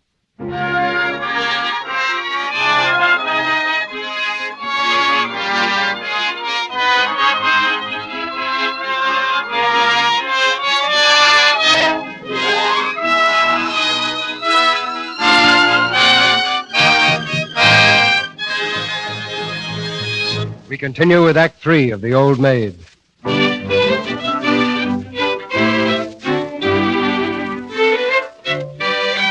Months have gone by, and Delia's plans for Tina have borne fruit. It's June now, the evening before Tina's marriage to Lanning. In the drawing room, the last preparations for the wedding are being made. Everything's done that can be done tonight. I've been to the kitchen. I've told Melissa Grimes she'd better count on Oh, 200 plates of ice cream. I can't think of anything else. Neither can I. Aunt Charlotte, you've been wonderful. Hasn't she, Dr. Lanscow? Very, and personally, I think the only thing left is to go to bed. You must be tired, Charlotte. The bride's the one who should be sent to bed. Say good night, Tina. Yes, Tina, you should go to bed now. But I'm not sleepy, Mother. You can rest, whether you sleep or not. Yes, you should go up now, Tina. All right, but will you come up and say good night to me, Mother? Of course. Because tonight, oh, Mother, I'm so happy. Too happy. Too happy, dear. You know, Dr. Lanscow Lanning says we've all been straws whirling around on a sunlit torrent ever since Mother adopted me and his parents said he might get married. They've been sweet to me, but if Mother hadn't cared enough for me to give me her name and the money, they'd have not wanted him to care either. Oh, nonsense. Oh, I know, Mother. I know what I owe you. I owe you everything. You know, I used to wonder who I really was, but I don't care now. I'd rather have you for my mother than anyone in the world. Oh, Tina, dear, stop chattering. I must see about the doilies. Excuse me, Doctor. Of course. Tina, you mustn't run on so before your Aunt Charlotte. She's done just as much for you as anyone. Yes. What do you think, Dr. Lanscow? Aunt Charlotte gave me all her grandmother's jewels. Oh, you're a lucky girl. I've seen them. I know I am. And my wedding veil. She wanted me to wear the wedding dress that she was going to wear once, too, and didn't. It seems odd to think that anyone ever wanted to marry Aunt Charlotte. Tina, you must go off to bed. Now, hurry, dear. All the same, I won't go to sleep until you've come in and said good night. I told you I'll come. Now, run along. Good night, Dr. Lanscow. Good night. I must go, too. You know, I think poor Charlotte is happy at last. I hope so. Doctor, I know you thought I took too much on myself when I kept Charlotte from marrying Joe that time. I've not forgotten what you said about meddling with another person's destiny. But I know that you've paid for your mistake, if it was a mistake. Good night, my dear. Thank you. Good night, Dr. Lanscow.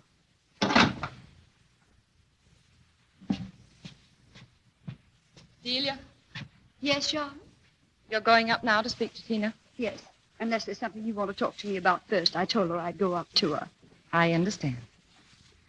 But please understand me, too, if I ask you not to. No, I don't understand you, Charlotte.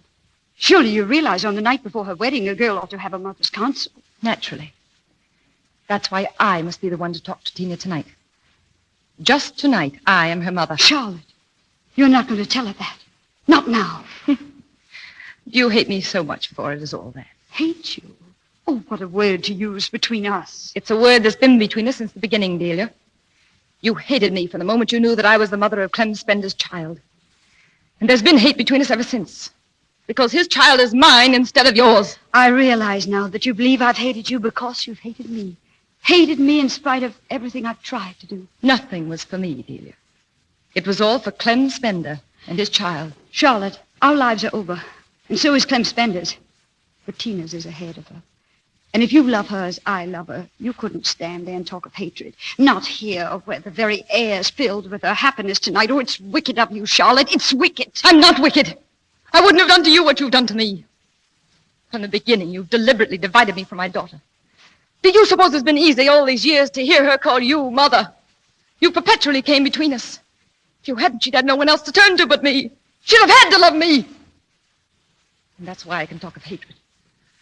That's why tonight, just tonight, she belongs to me. And that's why I won't let her call anyone else mother. Tonight. Very well. I won't go up to her. And if you want her to know the truth about her birth, it's your right to tell her that, too. I suppose you imagine it'll be a tragedy for Tina to learn that she's my daughter. Well, we shall see. Oh, Charlotte.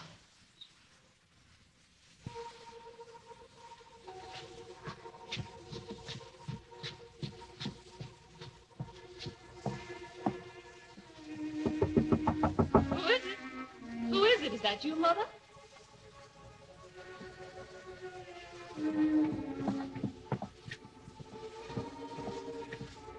Charlotte, did you tell her? Did you? No. She's waiting for you. Charlotte. I couldn't, after all. I stood outside her door. Tried to think of something to say to her without her guessing. There's nothing I can say. You're the mother she wants. Go up to her, Delia. It's not your fault. Or mine. Oh, Charlotte. After all, she was mine when she was little. Good night, Vivian. Oh, Charlotte.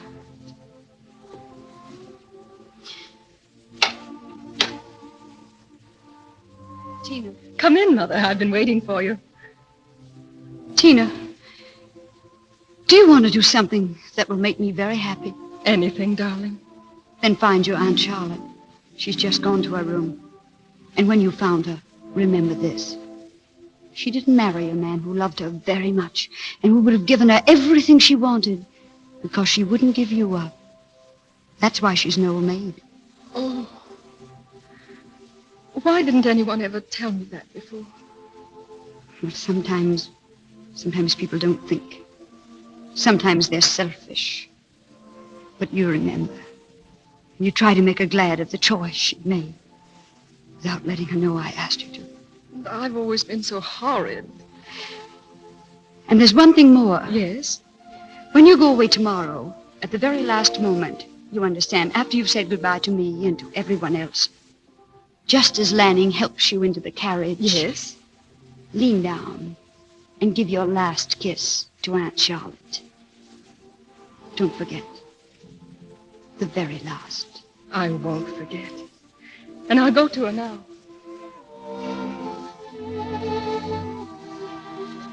Aunt Charlotte. Yes? Aunt Charlotte, you didn't come to say goodnight to me. No, Tina, I didn't. I thought So that... I've come to you.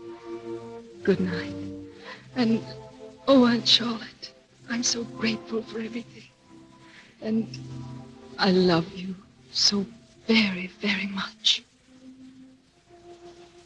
Tina. Oh, Tina.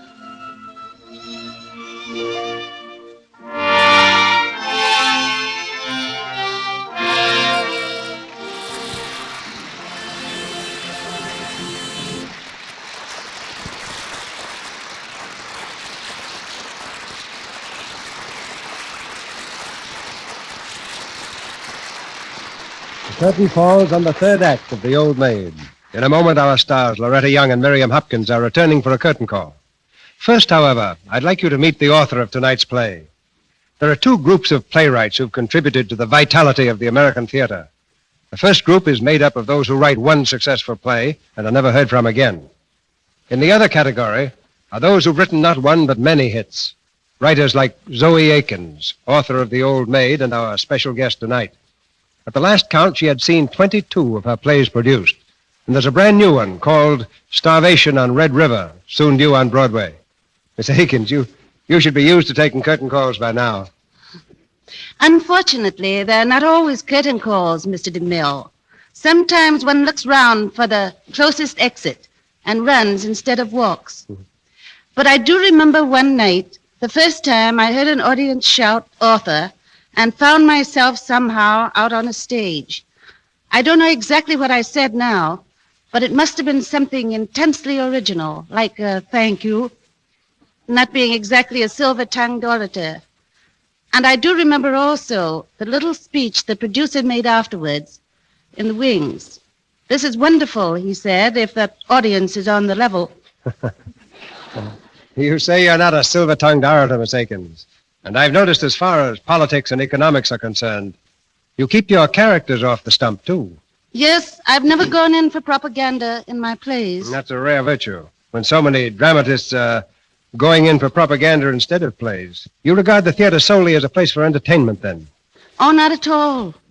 I think good entertainment is a very rare and beneficial thing. But I think the theater, to be important, must be more than merely enjoyable. A play is only important when it widens the horizon of the mind by enriching it with emotional experiences other than its own, and so gives light as well as pleasure. Make them laugh, make them cry, and make them remember. Yes, make them remember if you can. What is easily forgotten doesn't count. The emphasis you place on human values in plays has made you something of an authority on feminine psychology, whether you welcome the distinction or not. I decline it with thanks. After all, a psychologist is only a person who can guess what others feel and think. And I like to think my guess is as good about a man as about a woman. Wasn't the Old Maid criticized as too sentimental? That is, before the audience flocked to the box office. Yes, it was. And I don't know why. Unless it's because the ladies wore hoop skirts instead of slacks. There isn't a sentimental line in the play, to my way of thinking. You know, the Oxford Dictionary defines sentimental as being prone to shallow emotions. And after all, jealousy and love and hate are the strongest stuff of life. And when I first read Edith Wharton's story, I thought it was intensely modern in the way it dealt with these forces. The critic of the English Manchester Guardian said, "This might well be called the story of a crime, being the story of the murder of one woman's happiness by another." And that hardly seems a sentimental tale to me. But I think I've said enough. And I know we all want to congratulate Miss Young and Miss Hopkins and... Your Primus Aikens speaks a universal language. And here are Loretta Young and Miriam Hopkins, no longer in the period of candlelight and carriages. Thank you, Mr. DeMille. It's been a real adventure being here tonight. But before I go, I want to say something about the product behind this program. Candlelight and carriages may be outmoded, but there's one American fashion that will never change, and that's the fashion of having clear, smooth complexion. And part of it is the regular use of Lux soap. I've been a Lux soap booster for a very long time now. I agree with Loretta. Lux soap is a definite help to a good complexion. Now, won't you tell us what the Lux Radio Theatre play is going to be next week, Mr. DeMille? Next Monday night, we're going to present Only Yesterday, and our stars will be Barbara Stanwyck and George Brent. Only Yesterday is a love story of unusual tenderness, a drama of a woman's love which endured through every hardship that time and circumstance created. Everyone who likes a real love story will thoroughly enjoy Only Yesterday. Oh, that's a beautiful play and a fine cast, Mr. DeMille. Good night, and thank you again. Good night, Loretta. And it's also been a great pleasure to have you with us, Miriam. Thank you, Mr. DeMille. I've enjoyed it, too. Good night. Good night. That was fine acting we had tonight.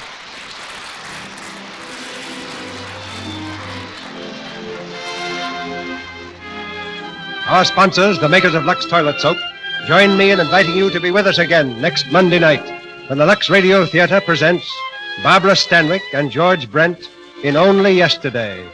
This is Cecil B. DeMille saying good night to you from Hollywood.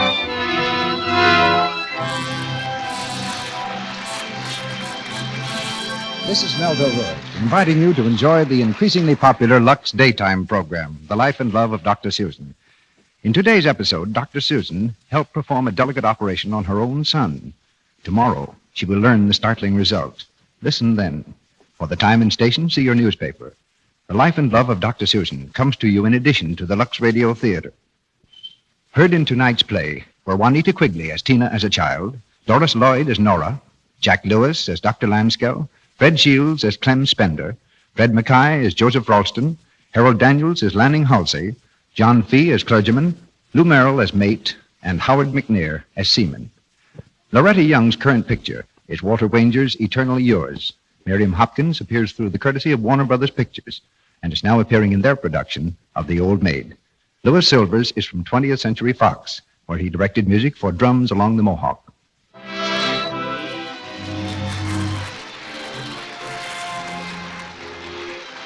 This is the Columbia Broadcasting System.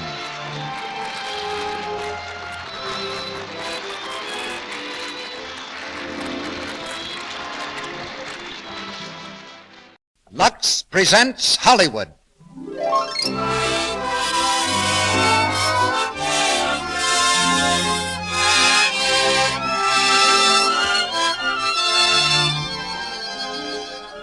The Lux Radio Theatre brings you Wallace Beery in The Champ with Josephine Hutchinson, Noah Beery, and Bobby Larson. Ladies and gentlemen, your producer, Mr. Cecil B. DeMille.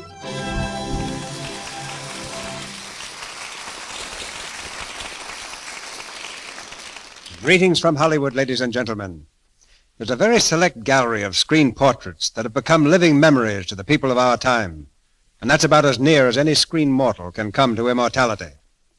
Wallace Beery's portrayal of the champ won him a Special Academy Award in 1932, a portrait still so vivid that only Wallace Beery could bring the champ back to life in the Lux Radio Theatre tonight. Besides the award to its star, the MGM picture also won Academy honors as the best original screen story of the year. So we think we have what is a blue ribbon bill, backed, of course, by our blue ribbon product, Lux Toilet Soap, which has won the award of confidence from millions of women throughout the country. The champ is the story of a father and son whose devotion took plenty of hard knocks, but never went down for the count. The father happens to be a prize fighter, a former champion. But that isn't the important thing in the story. The champ's greatest battle wasn't fought in the ring at all. It was fought within himself to become a champion as a father. And that brings us to Dink, the vagabond son of this vagabond father. Anyone who saw the picture will remember the tear-stained face of Jackie Cooper as he stood by the champ against the world. Jackie's about 7 years too old for the part now. But we asked him to help us out by suggesting a young actor to play the boy in the champ tonight. His suggestion and our choice was Bobby Larson. Bobby is the lad who read Lincoln's Gettysburg Address in the picture Mr. Smith Goes to Washington. Wallace Beery is in friendly company tonight, for his brother Noah Beery is here to play the part of Tony. And as Linda, we have Miss Josephine Hutchinson, one of Hollywood's most able dramatic actresses. So we ring up the curtain on Act 1 of The Champ, starring Wallace Beery in the title role, with Josephine Hutchinson as Linda, Noah Beery as Tony, and Bobby Larson as Dink.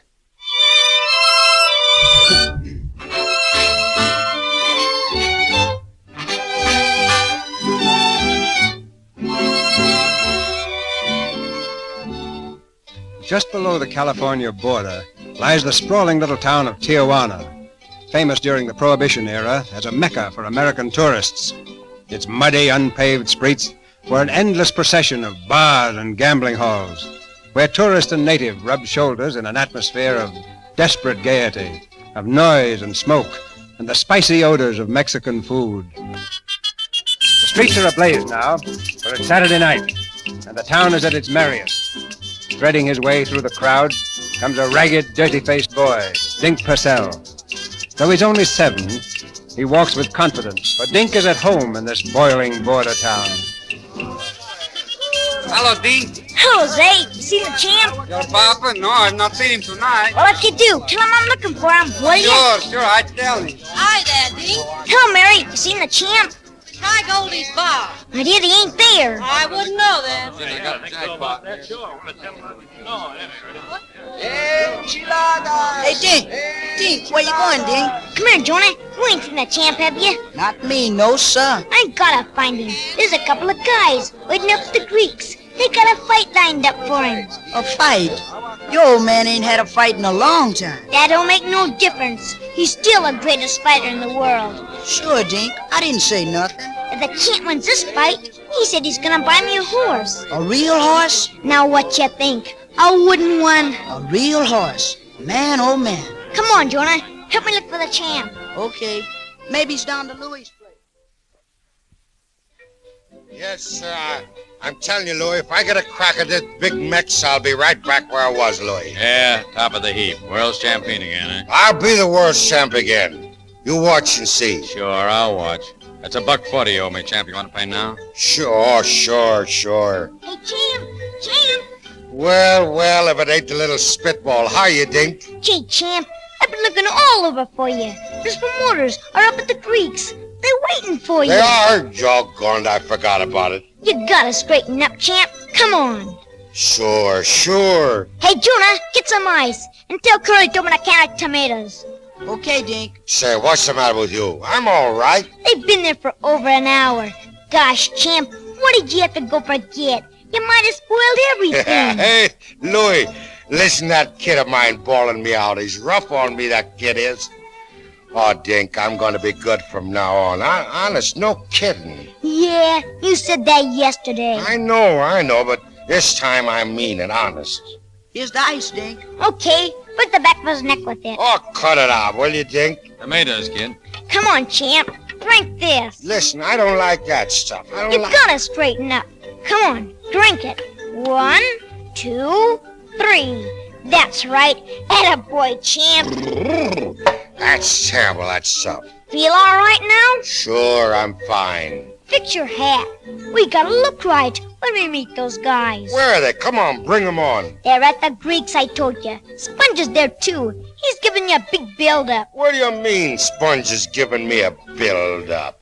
I don't need any build-up. I know, champ. Sponge is just helping, that's all. Now, come on. And don't let on to them that anything's wrong, huh? Don't you worry. They won't guess, Dink. Providing nothing gets me away.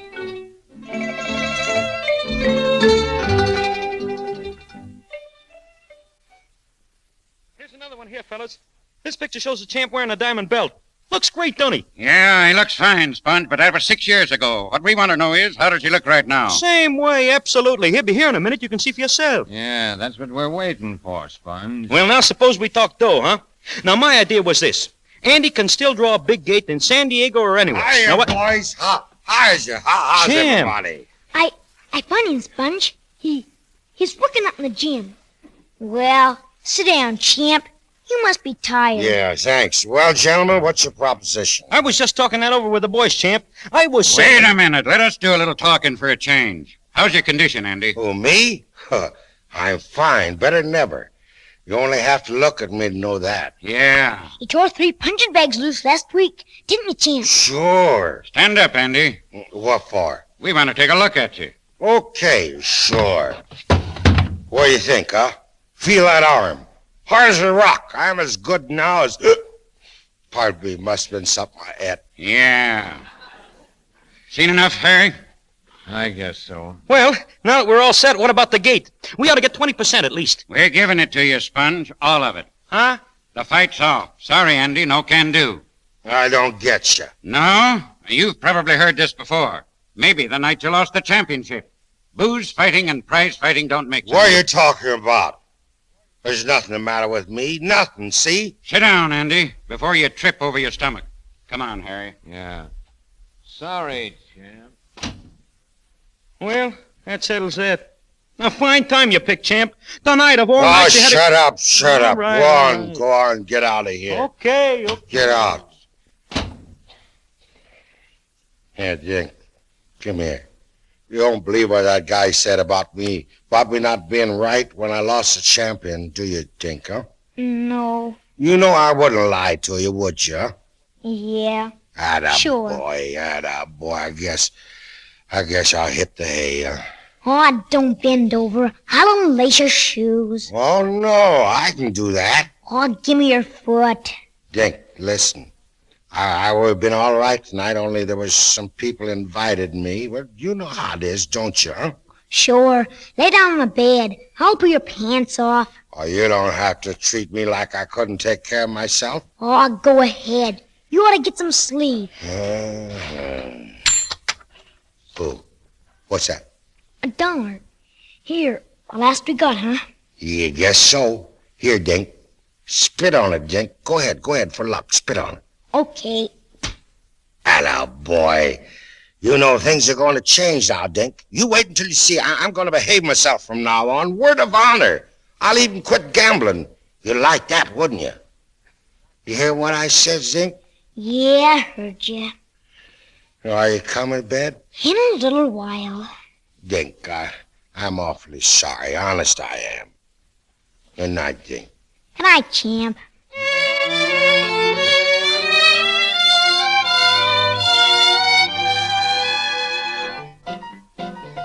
Hey, Dink, come on. Here, wake up. It's morning. Dink, wake up. Oh, what's the matter? Come on, get out of bed. I got something to show you. What? Listen, Dink, you remember that dollar you spit on last night for luck? Well, I took it out this morning, and it sure brought it. 8 passes, one after another. Yeah, I thought you was gonna gamble no more. Well, I forgot it, Dink. I won plenty of money, though. It ain't wrong when you win, is it? Here, look. See this watch? I got it for you. Thanks, champ. What's the matter? Well, nothing. It's swell. Well, I guess I'll get dressed. Wait a minute. Come over to the window here. Now look down there. See? See what Sponge has got down the street? He's got a horse. You think you could cotton to that? You mean that... Yes, the horse is yours. Mine? Mine? Oh, boy, let me see him. Here, come back here. You ain't got your pants on. You can't run around without your pants. Easy, fella. Easy, boy. Take it easy. Oh, gee, he's wonderful. Where'd you get him, champ? I won him from Joe. And he's mine? All mine? Sure, just like what I said. He's a racehorse, ain't he? Well, he ran in a race once. He could be a winner, though. Couldn't he, Sponge? Why, sure. After I work on him for a little while, he'll make the grade. Gee. His name is Butterfly. Butterfly. That's a heck of a name for a horse. We gotta change it. Okay, what'll we call him? I know. We'll call him Little Champ. You're the big champ because you're the best fighter in the world, and he's Little Champ because he's gonna be the greatest racehorse in the world. Say, that's not a bad idea. And we can start getting him ready and end him in a race right away. Sure, Sponge will have him set in no time. Oh, gee. Thanks, champ.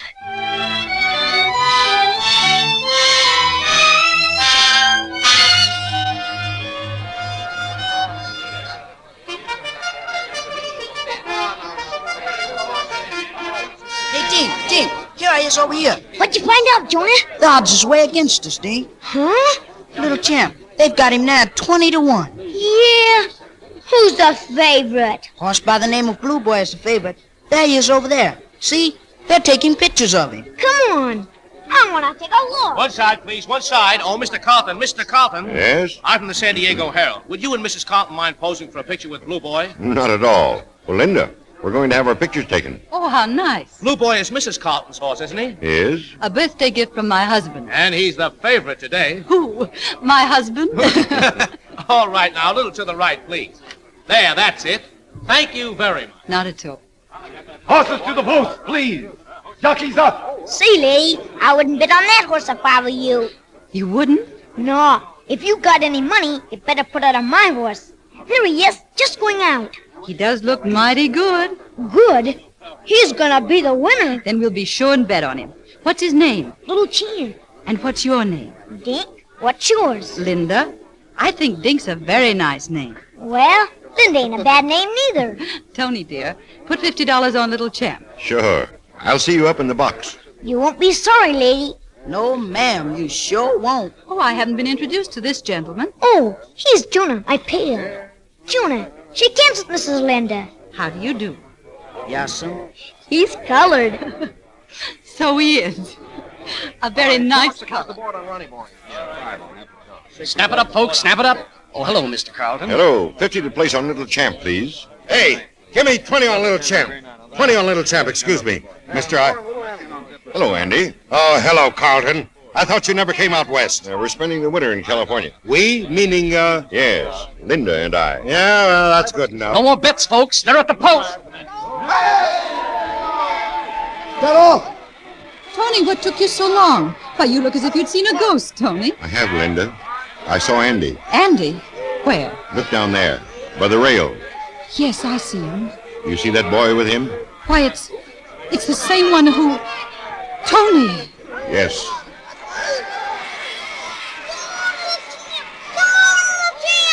Come on, take it easy. Take it easy, Dink. Take it Go easy. on, Little Champ. Keep your hands to yourself, will you, Dink? Look at him. He's coming up. He's gaining. If you don't quit sloughing me, I'll murder you. Go on, Little Champ. Go on, go on. Oh, Champ. He fell. He fell. Oh, it's all right. It's all right. Oh, he's broken his leg.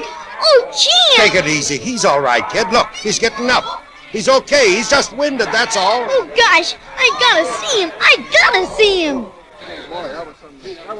Think the nag's okay, Sponge? Yeah, guess so. He looks all right from here. Tough break, huh? Tough on the kid. Well, it's not so good on us neither. We're clean again.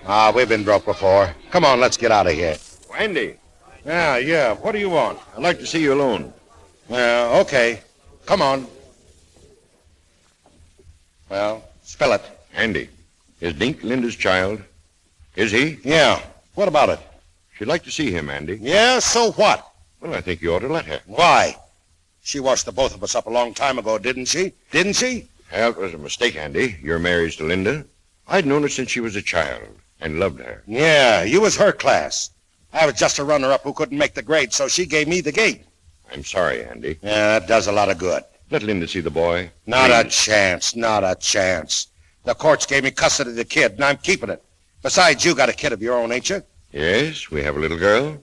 But Dink is also Linda's child. No. She's got you. And a new kid. I got Dink. We all stay just as we are. She'd give anything in the world to talk to him, Andy. Anything? How much? I wasn't thinking in terms of money. Okay, then. Okay. Now, wait. All right, Andy. Here's $100. Bring him over to the hotel tomorrow. There'll be another 100. All right? Well, I'll tell you. I got to sleep on it. If I decide that I don't want to see him, why, I'll send this back to you. So long.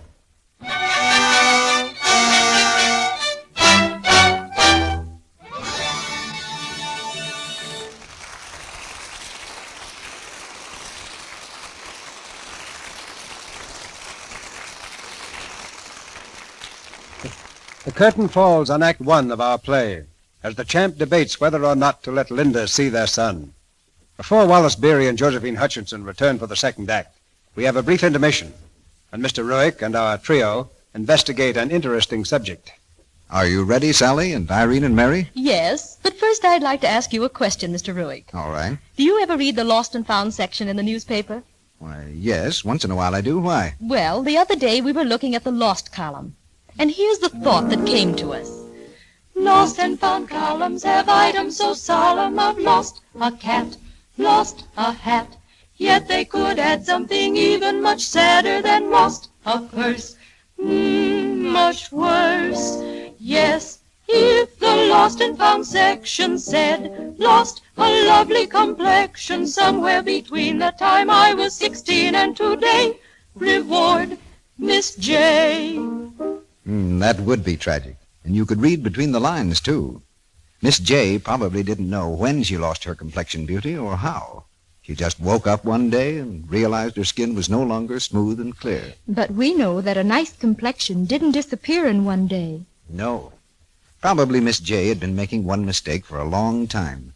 The mistake of not removing dust and dirt and stale cosmetics thoroughly. You know, that's the kind of neglect that gradually causes cosmetic skin, dullness, unpleasant little blemishes, and enlarged pores. That's why it's important to give your skin thorough Lux toilet soap care every day. This mild white soap has active lather that carries away swiftly and surely every last particle of dust and dirt. Active lather gives you the protection of perfect cleansing. Use cosmetics all you like, but use gentle white Lux toilet soap regularly. Remember how important soft, appealing skin is. I promise you that you will have found the complexion care you've been looking for when you found Lux toilet soap. Found Lux, your spirits go leaping. Found Lux, and finding is keeping, keeping to one soap when you have found Lux. Gentle white Lux soap. Our producer, Mr. DeMille. Act 2 of The Champ, starring Wallace Beery in the title role, with Josephine Hutchinson as Linda, Noah Beery as Tony, and Bobby Larson as Dink.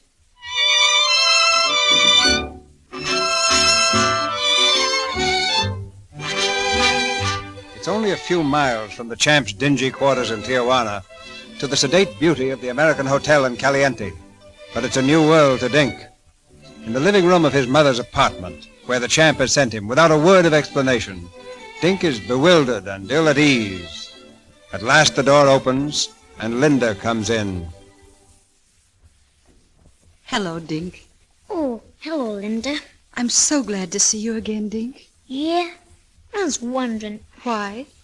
Well, on account of losing that dough for you at the race. Oh, that doesn't matter. Ain't that the reason you wanted to see me? No. It was a lot more important than that. Well, say, this ain't a bad dump you got here, Linda. I'm glad you like it. Yeah. The Champ and me ain't fixed up as well as this, but our joint's more lively. It's right over the Greek saloon. I like to listen to piano playing, but I'm waiting for the Champ to come home nights. Does your father leave you alone often? No, he takes me most every place, especially when he shoots dice. I'm good luck to him. You like your father very much, don't you? The Champ is the greatest guy in the world. Say, you ought to meet him sometime, Linda. I have met him, Dink. Hasn't your father told you who I am? No. Well, has he ever talked to you about your mother? Oh, yeah. She kicked the bucket before I was born. Is that what he told you? Well, I heard it someplace. Dink, try to understand. I'm your mother. Oh, no. Yes, Dink, I am. My mother? Then why didn't you live in with the champ and me? Well, your father and I disagreed. I'm married to Mr. Carlton now. Then you ain't married to the champ anymore? No. Oh, well, then you ain't my mother. How could you be? Oh, Dink. Oh, what you crying about? Dink, I am your mother. Nothing that happened between your father and me can change that. Well, that's all right. You don't have to cry about it. I like you and... Do you, Dink? Do you really? Sure. Well, I gotta go now. Dink, I wish you'd kiss me. Oh, no. I don't kiss dames. Please, Dink. Oh, what's a good Ned? I'd like you to. Well, okay. So long. So long, Dink. Come down to Tijuana sometime. I'll show you around.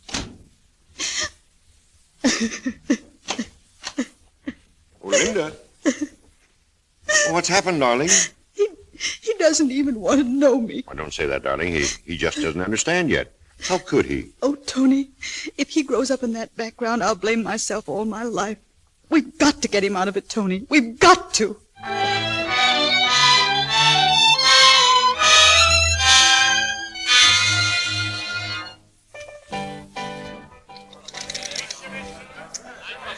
Come on, Dice. Be good to me. Come on, Papa.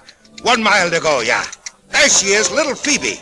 Come on, let's shoot the whole works. Hey, take it easy, champ. You're way ahead of the game. Don't bother me. Where's Dink? Hey, Dink. Come on here. Wake up. Come on, kid. You know what to do. Make the dice lucky for me. Come on. Oh, champ. I run out of spit. Come on, don't give me that. Okay. It's awful late, champ. Ain't we gonna hit the hay soon? Sure, soon. 8 her from the caber. Come on, that ain't hard to make. Come on. I'm dying on my feet, champ. Come on home, will you? Oh, we can't quit now, Dink. We're going good. Come on. That does it. Come on. Holy Mikey, won again. Hey, champ. Yeah, what? Guy outside wants to see you. Oh, get out of here. Go on, I'm busy. He said it was important. His name's Carlton. Oh, yeah? Okay. Here, Sponge, take the dice. You shoot your own dough, though. Oh, okay, champ. Andy, I want to speak to you. Yeah, well, spill it. Andy, Linda and I have a proposition to make you. Yeah? We want you to give us Dink for 6 months. Why? Because we want to help him. We want to do something for the boy. Like what, for instance? Well, send him to school, give him a different environment. He's got plenty of environment right here. I'm busy. Now, wait. I know that you love him, Andy, and Dink loves you, but this is sort of a life for a kid. Come on, give the boy a chance. If you love him, Andy... I had a hunch she'd pull something like this. Why, I got to do a lot of counting to keep from smacking you down. Look, you see this dough? I got pretty close to $4,000 here. I'm going to send that kid to school, and I'll get him dressed up, too. Him and me's going to travel. What do you say to that? We wanted to get nasty, Andy. We could take that boy away from you. You're not a good father, you know. You... Go on, beat it, Carlton. Go on. I'm sorry. I thought I'd give it to you straight, Andy.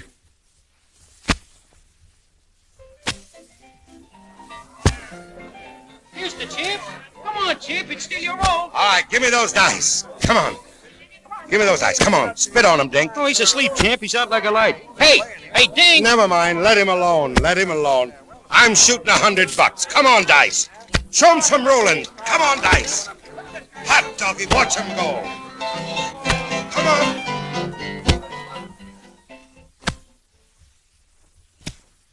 Okay, champ. We're closing up. Want to sign that paper? Oh, yes. I'll sign, yeah. Sign right here. It's Dink's horse, Whitey. I must have gone nuts gambling him away that way. A kid's going to die when he finds it out. Yeah, I know. I'll tell you. If you can get the money within the next couple of days, I'll let you have him back. Okay, thanks. Dink, Dink, come on. Wake up, Dink. We're hitting for home. Gee, what time is it, Champ? This morning. You want me to carry you? No, I got legs. Had bad luck, Champ? Yeah. Doggone it, a lot of it. Well, tomorrow's another day. Little Champ will make it all back to us in his next race. Dink, listen. I got to tell you something. What's the matter? We ain't got Little Champ anymore. I lost him. Lost him? Yeah. You lost Little Champ? Oh, no! I'll get him back, Dink, just as soon as I get the money. But you gave him to me. But don't take on that way about it, Dink. I didn't mean to do it. It just happened. Come on now. Get that chin up. Everything's going to be all right. Come on. Give me a smile. Sure. I'm smiling. That's the way. I'll get him back, Dink. I don't know how, but I'll get him for you.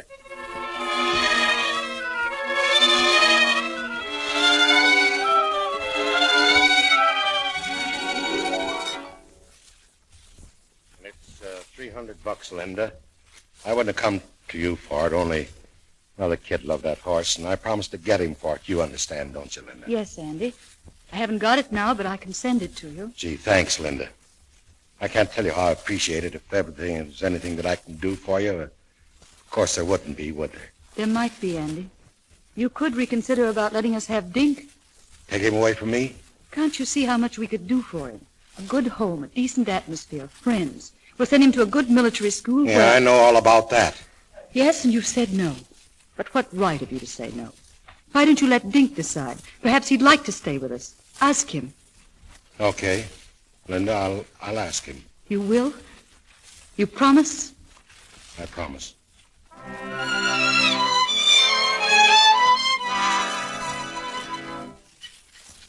On order tortillas. Right, Champ? Yeah.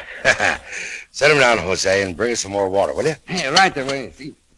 You want some more meat, Dink? No, more corn. All right, here, help yourself. Oh, say, I got to ask you something. What?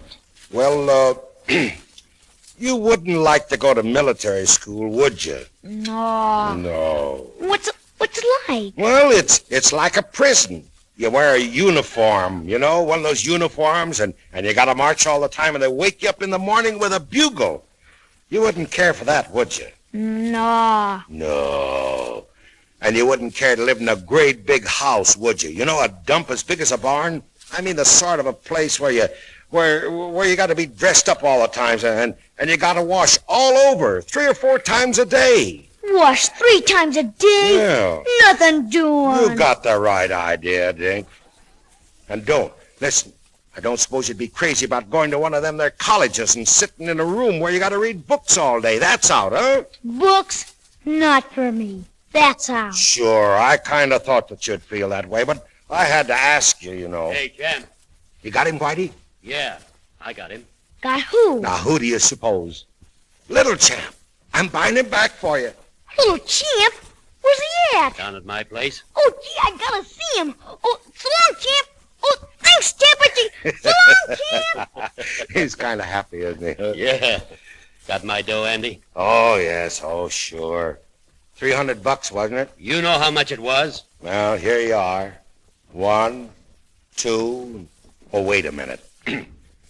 What's the number on this bill? Odd or even? You starting that again? Okay. Lend me $10 and I'll buy you a drink, too.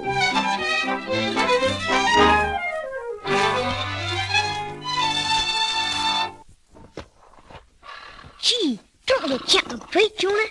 Sponge says he looks like man of war. Only can't run as fast yet. All he needs is practice. That's all. It's like the Champ. He didn't know much about fighting when he first started, as later on, when he's the world's champion. It's the same with the horse. Sure. Say, something going on across the street, Dink. Yeah, let's go see. Look, that is Sheriff Man. Whoa, somebody's getting pinched. Somebody landing in jail today. Yes, sir. Hurry up. I want to see who. Let go of me, will you? Let go of me. Go on, take your paws off of me. Can a guy speak his mind without being dragged down to this jail? Oh, gee. It's Champ. Champ! Oh, hello, Dink. Oh, Champ. Oh, gee whiz. I guess I did it again, Dink. Vamos, come along, you. No, let him alone. You can't take him. He's my father. Yeah? Well, that's too bad. Come on, move along, out of the way. Come on. Come on.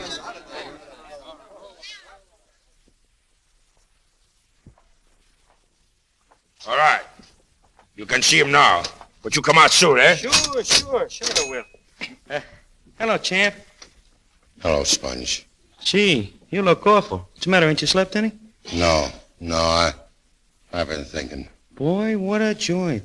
Say, what happened anyway? I hear you're acting up down at Joe's, and by the time I get there, they got you in a can. What's the beef, Champ? Oh, what's the difference? Okay.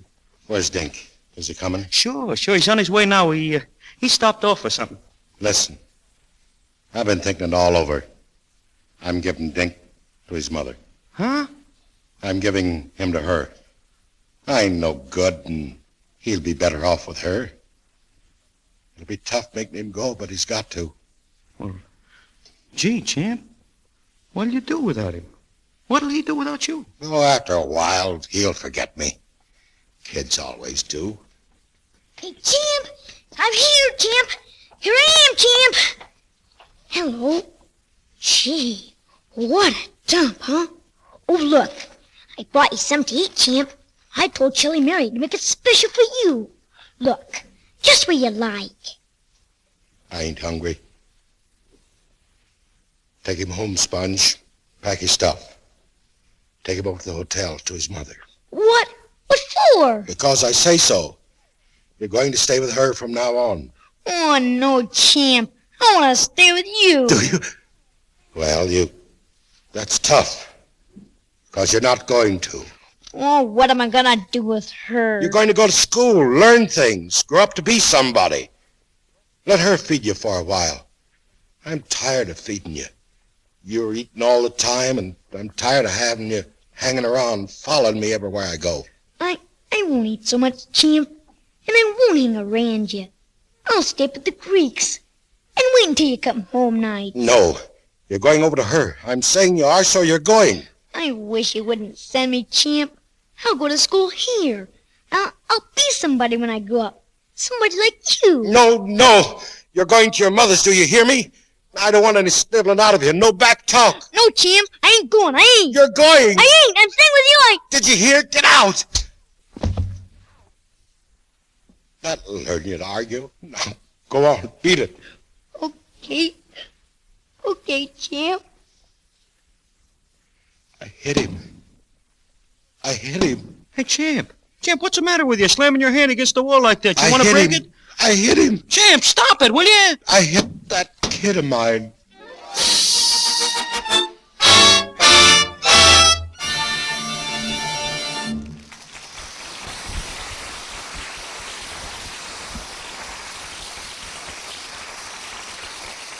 That was Act 2 of The Cant, starring Wallace Beery and Josephine Hutchinson.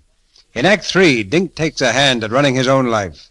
But during this brief intermission, here's a gentleman who explains how to acquire something valuable. That's right, Mr. DeMille. Something valuable and a bargain at the same time. Something you will cherish all your life. Just think of the delight of owning a wonderful new set of gleaming silverware at a real bargain price, perfectly proportioned and of really high quality. The pattern is called Allure, made by the International Silver Company, the world's largest silversmiths, exclusively for the friends of Lux Toilet Soap. It's a pattern that reflects the good taste of all you folks who enjoy this program. Now, it's not one of those gaudy, ornate patterns. It is rich, yes, but with a design full of character. This design has a classic wheat motif, sweeping gracefully from bowl to tip. And don't forget the fine workmanship. This silverware is original Rogers silver plate, guaranteed by the International Silver Company, the world's largest silversmiths. And with it, you receive a written guarantee. Let me read you one sentence from this guarantee. Every piece is guaranteed to give satisfaction in family use and will be replaced without charge at any time it does not conform to this guarantee. Now here is how you get this beautiful silverware. Start with 6 teaspoons, and enclosed with the spoons, you'll find an order blank giving illustrations of the other available silverware. Knives, forks, soup spoons, all the other pieces necessary for a complete table service and directions on how to get them. Please listen carefully, because this is the last time the offer will be made on this program. Just send us your name and address, 50 cents in coin, and 3 Lux toilet soap wrappers. Send them to Lux Toilet Soap, Meriden, Connecticut, and you will receive a set of 6 Rogers teaspoons promptly and postpaid. This offer is good in the United States only. You can get as many sets as you wish, either for your own home or for Christmas presents. Just send another 50 cents and 3 more Lux toilet soap wrappers for each additional set of 6 spoons you want. Remember, this is the last time the offer will be made on this program. So do this. Send 50 cents in coin, 3 Lux toilet soap wrappers, and your name and address to Lux Toilet Soap, Meriden, Meriden, Meriden, Connecticut. This offer is good in the United States only. Don't fail to send in right away. We pause now for station identification. This is the Columbia Broadcasting System.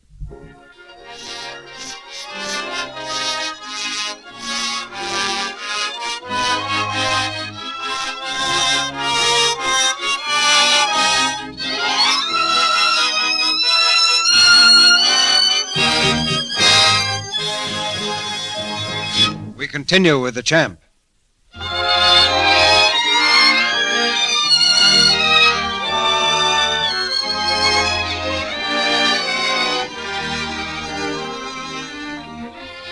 On a train speeding north toward Los Angeles, a forlorn little figure sits huddled by the window, his chin buried in the collar of his new suit.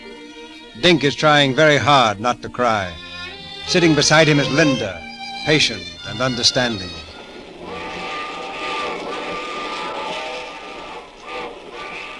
I'm glad you decided to come with us, Dink.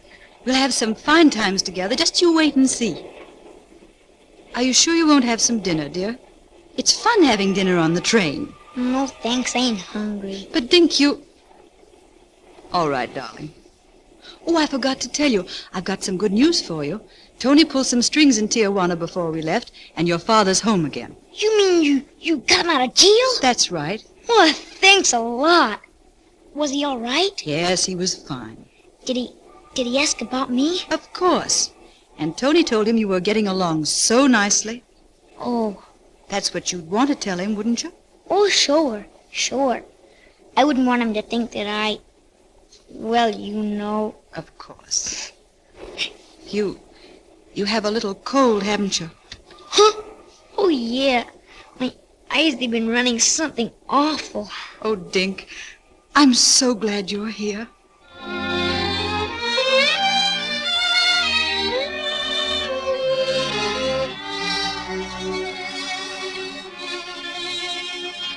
Here, champ, you got to snap out of it, see?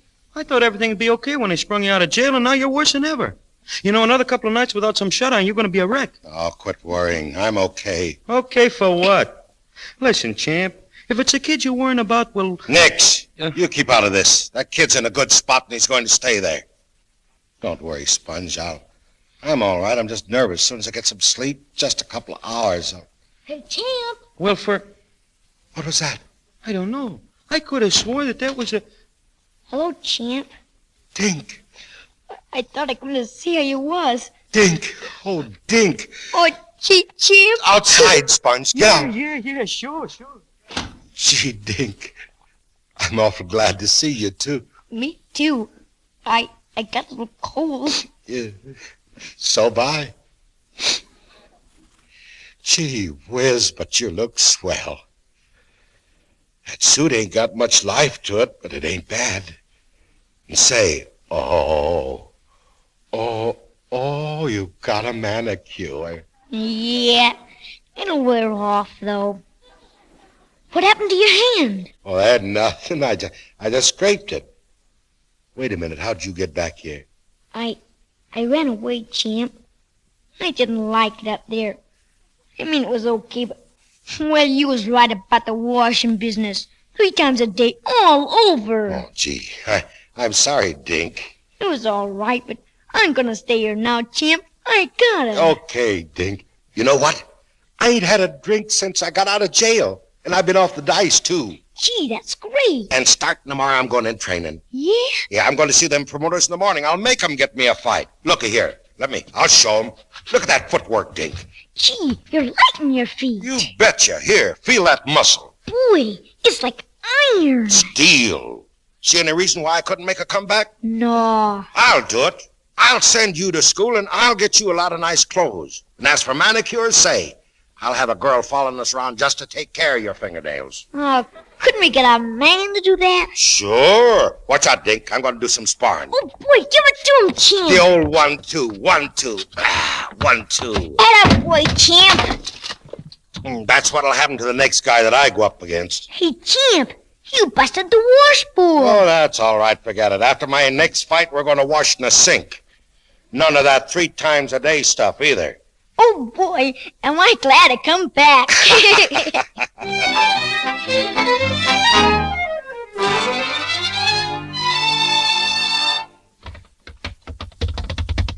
Come on, give it something, Manny. Snap into it, will you?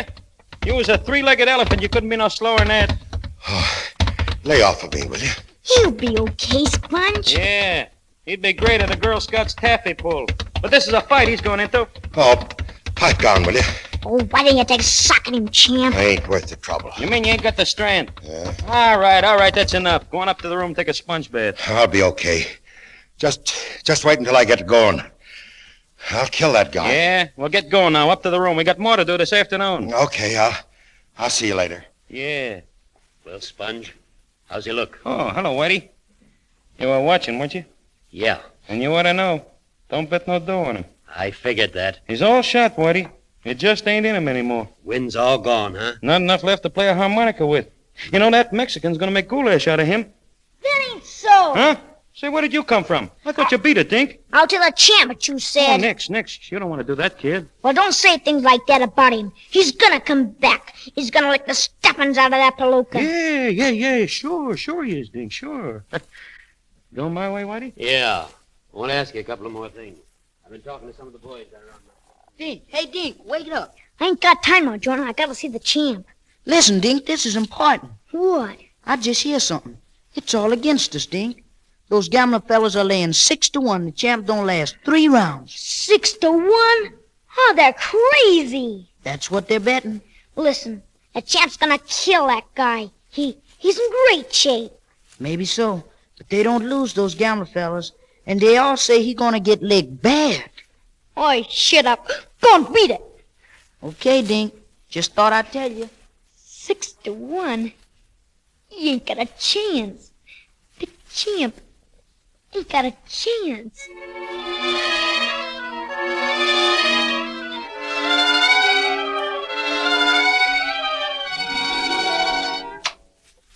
Hello, Champ. Hello, Dink. Come on in. Boy, some workout, huh? Yeah.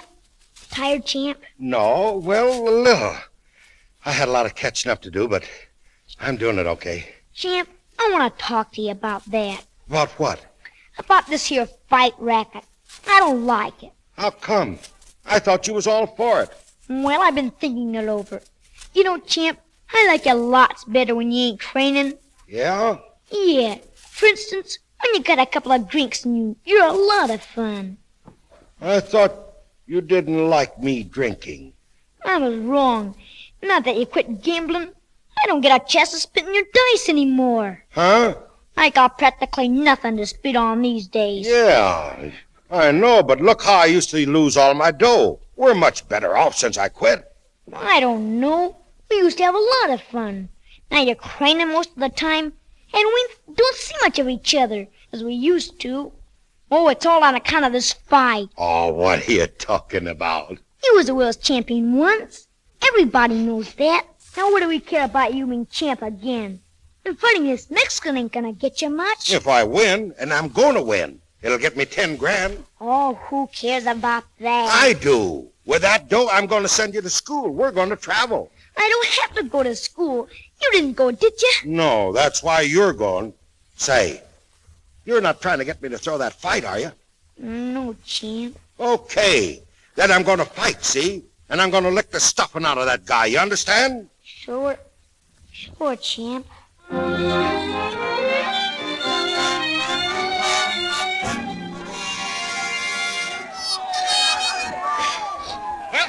That's the last preliminary. We're on next, champ. Yeah, if the doc here ever gets through with me. What do you say, Doc? I'm okay, ain't I? Just a minute, Andy. I want to listen to that heart again, if you don't mind. Oh, cut it out.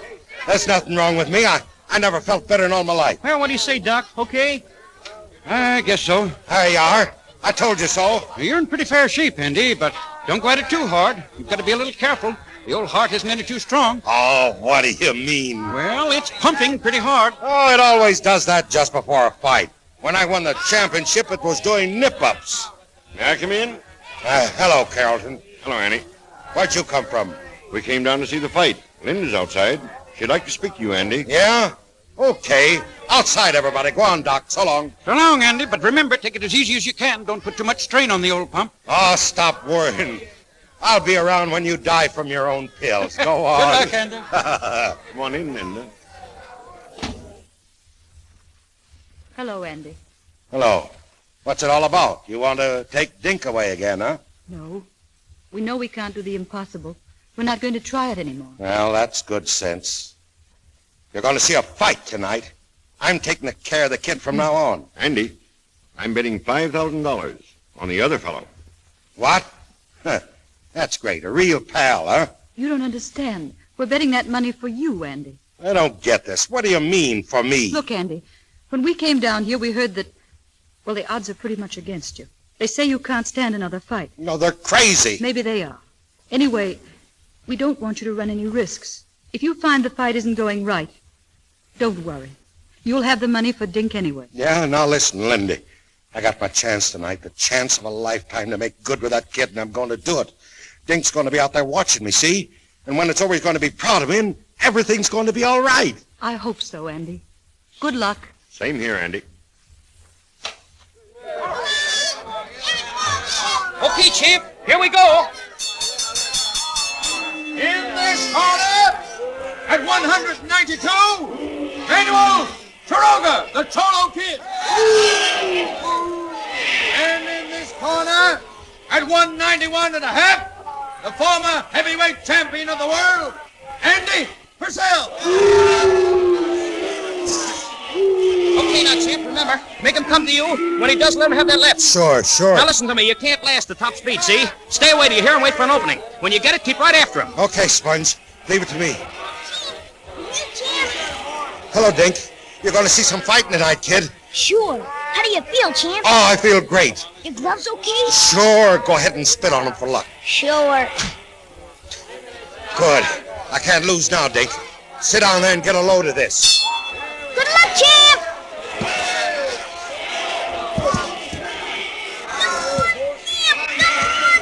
Hey, champ, stay away from him. Let him come to you. Stay away, stay away. How's he doing, Sponge? Is he okay in there? I told him to stay away. Gee, Sponge, let him fight. He wants to finish him. Yeah, he'll finish himself if he ain't careful. We still got 15 rounds to go. Stay away, stay away. Round 2. Round 3. Round 4. Round 5. Hey, champ, if you don't do what I say, that guy'll kill you. I'm okay, Sponge. Let me alone. You win holding out? He's been hitting me here in the heart.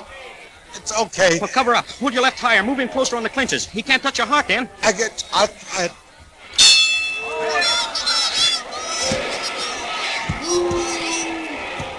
Tony, is he holding out? Can he do it, Tony? I don't know. He's looking worse every round. Oh, Tony, look at his face. He's being cut to pieces. I can't stand it.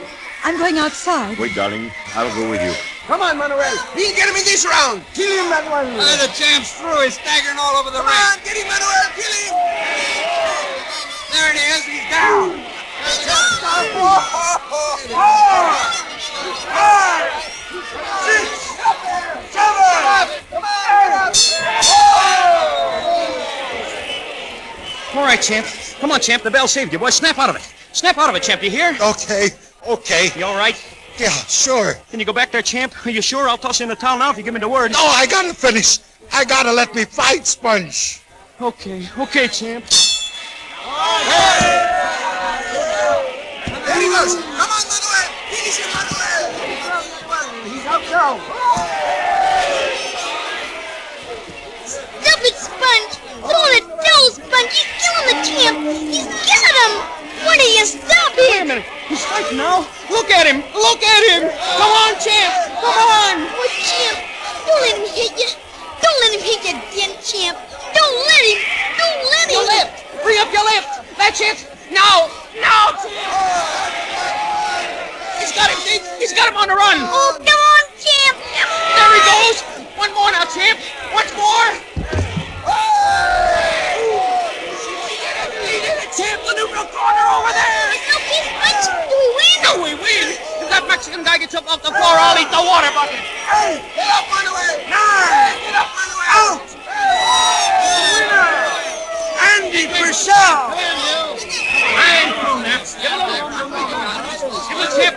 Champ, you were great. You were great. Hi, Dick. I guess we showed him, huh? Nice fight, Andy. Hello, Doc. Better go easy, huh, Doc? I'm proud of you, Andy. Hey, champ, just let me have one more picture, will you? One more picture. Sure. How do you want me? You want to see the punch that... Hey, champ. What's the matter? Nothing. I've got a pain. I've got pain. Champ! Champ! Get back. Take him to the dressing room, quick.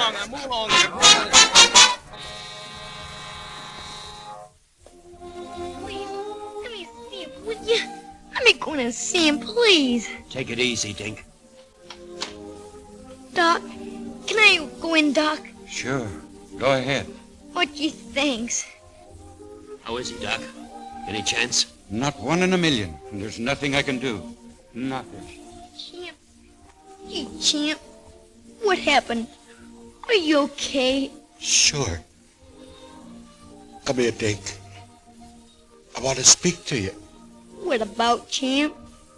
Look, Dink. Your mother's here. You know that? No. She came down to get you.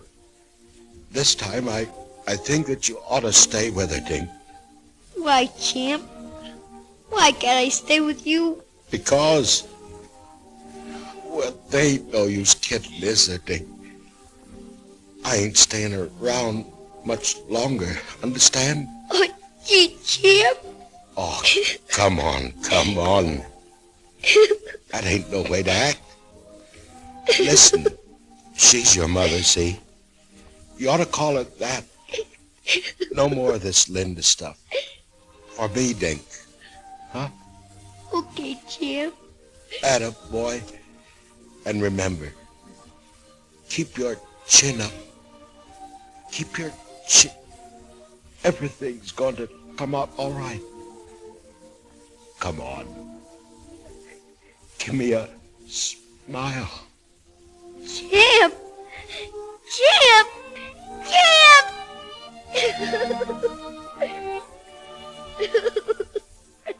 Dink. Oh, my darling. My poor darling. He's gone. Oh, gee. Oh, gee, Mother. Mother. The champ. He's gone.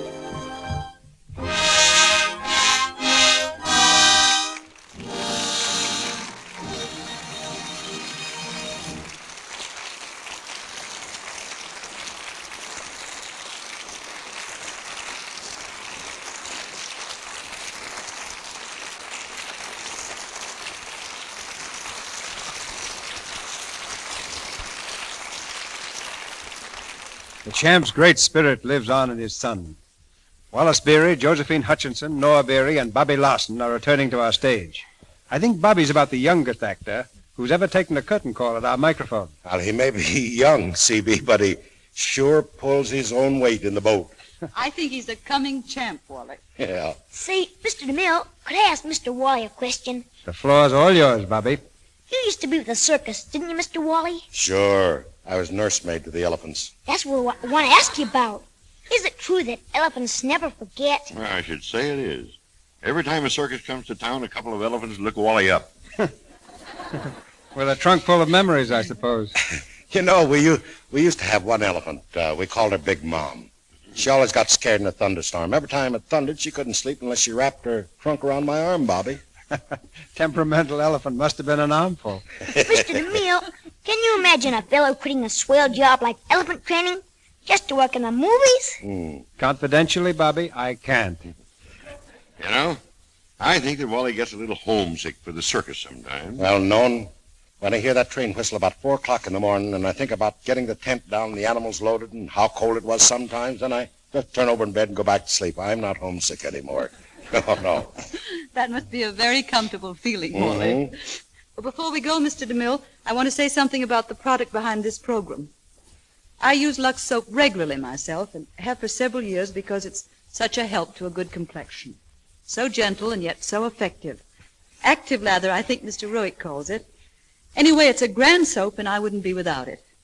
And now, Mr. DeMille, we're all anxious to know what you're planning for next Monday night. Next Monday night, we have a very special treat for Lux Radio Theatre listeners. We're going to present a drama that was one of the great successes of the year on the screen. Goodbye, Mr. Chips. And our stars will be Laurence Olivier and Edna Best. Goodbye, Mr. Chips is the story of a man who spent his whole life as a master, a teacher in a boys' school. It tells of the love that brought light and color to Chips, of the ambition of his life and how it was achieved. As our special guest, we'll have James Hilton, the author. Goodbye, Mr. Chips is one of the great stories of our time, and we're particularly proud to produce it here next Monday night. It was a fine picture, Mr. DeMille, and it'll be a fine radio play, too. Good night, everybody. Bobby, I'll take you down to see the elephants sometime, honey. Oh, gee, thanks. Good night. So long, C.B. Good night. Like those elephants, we'll never forget the champ.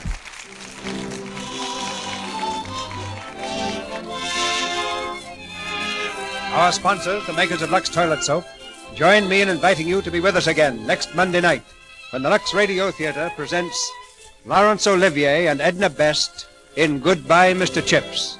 This is Cecil B. DeMille saying good night to you from Hollywood.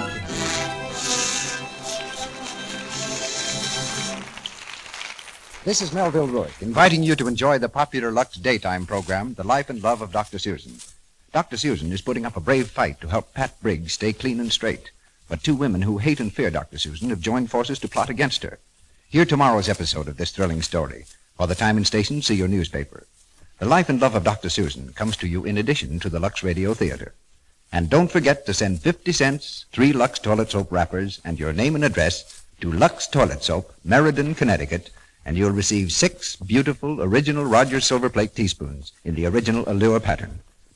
Heard in tonight's play were Lou Merrill as Sponge, Stymie Beard as Jonah, and Gail Gordon as Louie. Wallace Beery appeared through the courtesy of Metro-Goldwyn-Mayer. His latest picture is Thunder Afloat. Josephine Hutchinson will be seen in the forthcoming Edward Small production, My Son, My Son. Louis Silvers is from 20th Century Fox, where he directed music for Drums Along the Mohawk.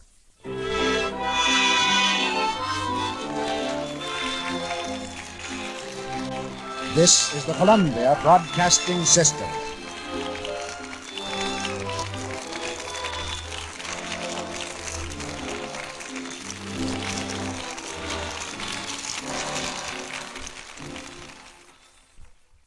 Lux presents Hollywood.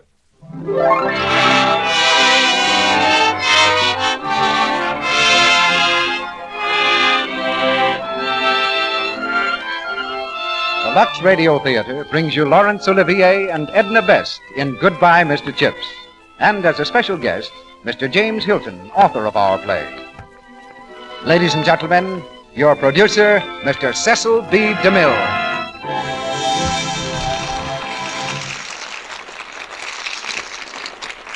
Greetings from Hollywood, ladies and gentlemen. Thanksgiving comes but twice a year.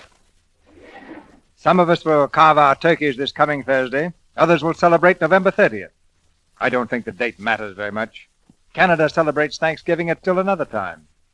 Perhaps we really need more than one Thanksgiving Day, to cover all the things we have to be thankful for.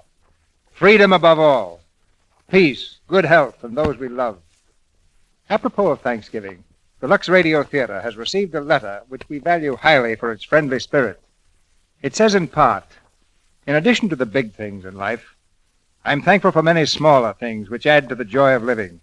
Among these is the Lux Radio Theatre, which is a highlight of the week for our family.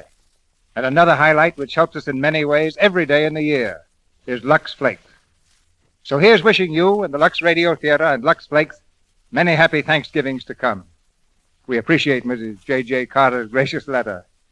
And tonight, we're also grateful to Mr. James Hilton that stories like Goodbye, Mr. Chips are still being written. In my opinion, Chips is one of the most engaging characters in literature since Dickens. I was particularly delighted with the success of the picture because it was directed by my assistant director of Silent Picture Days, Sam Wood.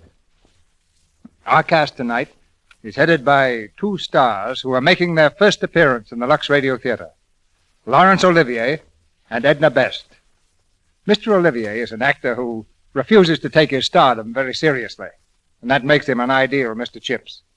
When Laurence Olivier learned that in the Hollywood idiom he was considered terrific in Wuthering Heights, his answer was, I wonder how I did it. As Catherine, we have Miss Edna Best, distinguished star of the London and New York stage. Miss Best is in Hollywood for the RKO picture, Swiss Family Robinson. Now we pay a visit to the peaceful quadrangle of Brookfield School, where, during the past few hundred years, many thousands of boys have investigated the mysteries of Latin grammar. And we pay a visit to a gentleman who is a tradition at Brookfield, a certain Mr. Chipping, commonly called Chips. The curtain goes up on the first act of Goodbye, Mr. Chips, starring Laurence Olivier in the title role and Edna Best as Catherine.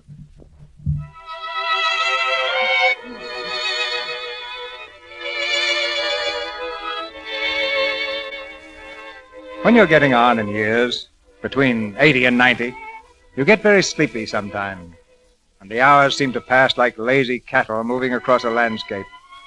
It was like that for Mr. Chips, as the autumn term progressed and the days shortened, till it was actually time to light the gas before evening classes. For Mr. Chips, like some old sea captain, still measured time by signals of the past. And well he might, for he lived at Mrs. Wickett's, just across the road from Brookfield School. Mr. Chippin, shall I light the fire?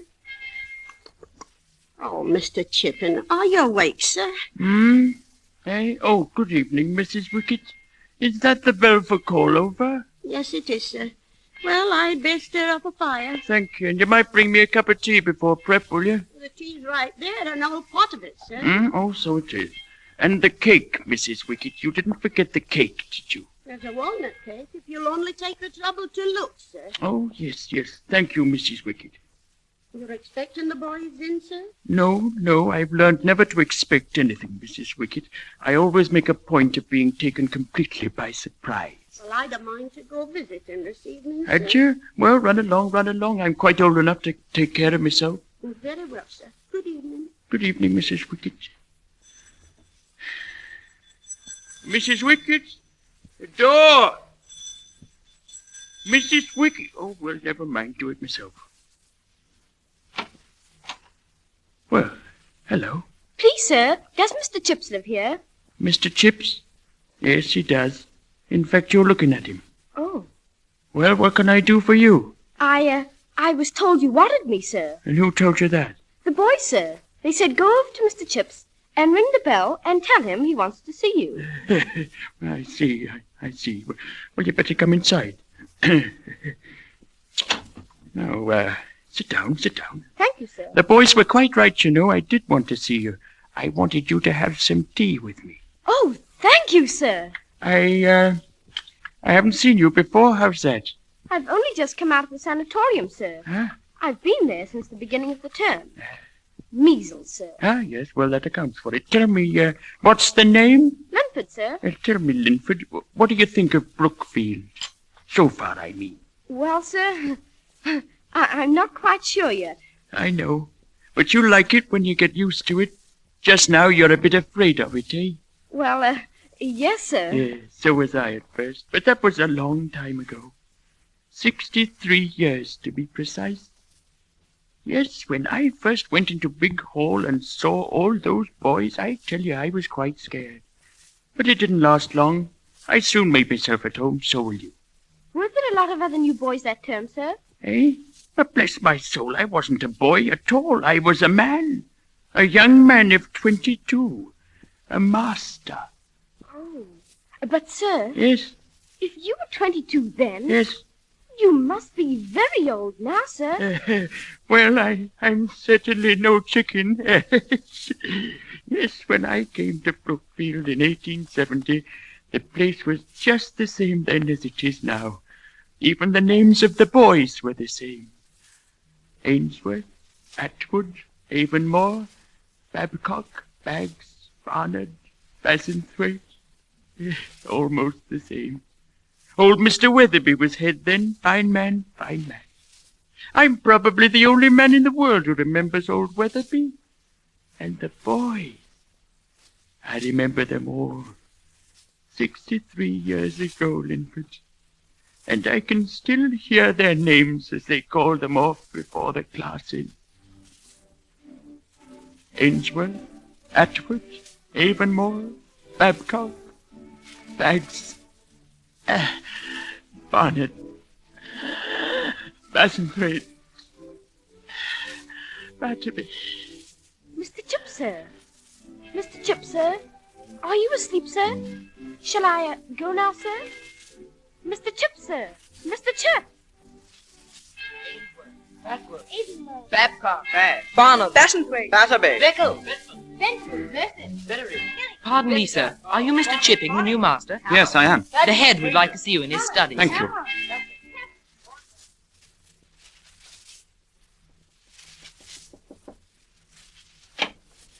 Come in, Mr. Chipping, come in. Welcome to Brookfield. Thank you, Mr. Weatherby. Sit down, sit down. I understand you've been a master before. Yes, sir, for 1 year at Melbury. 1 year, yes. You are a young man, Mr. Chipping, and Brookfield is an old foundation. However, youth and age often combine well. But don't let the boys play tricks with you. I gather that discipline was not always your strong point at Melbury. Well, no, perhaps not, sir. Never mind, you have another chance here. Take up a firm attitude from the beginning. That's the secret of it. I shall, Mr. Weatherby. You will take prep this evening, Mr. Chipping. At the start of the year, you may find the boys inclined to be a bit restive, but I trust you will encounter no great difficulty. I think not, sir.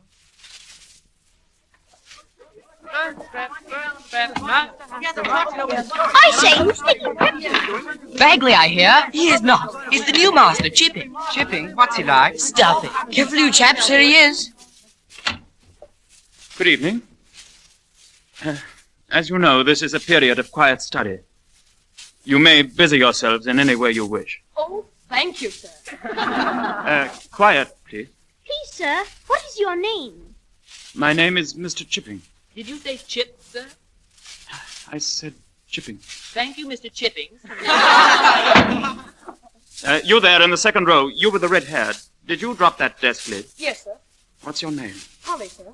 Very well, Collie. You have 100 lines. 100 lines? 100 lines, sir. Did you hear me, Collie?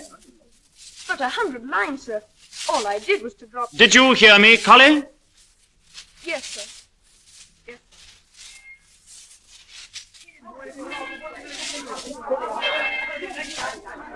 Hello, Chipping. Bowden's my name, history. Oh, how do you do? I hear you were blessed with first prep. How did it go? Well, I'm afraid I've got off to rather a bad start. I had to give young Collie 100 lines. 100 lines on the very first day. That's a bit rough, isn't it? Well, I thought it necessary. Well, I suppose you know, and you'll have a long time here to correct any bad impressions. Good night, Chipping. Good night. A long time to correct any bad impression. Billy! Vesta! Oh, Bonnet! Been here a long time, Chipping. Your work has been quite satisfactory. I know it won't come as a surprise to you after all this time that we're making you a housemaster. Good luck, Chipping.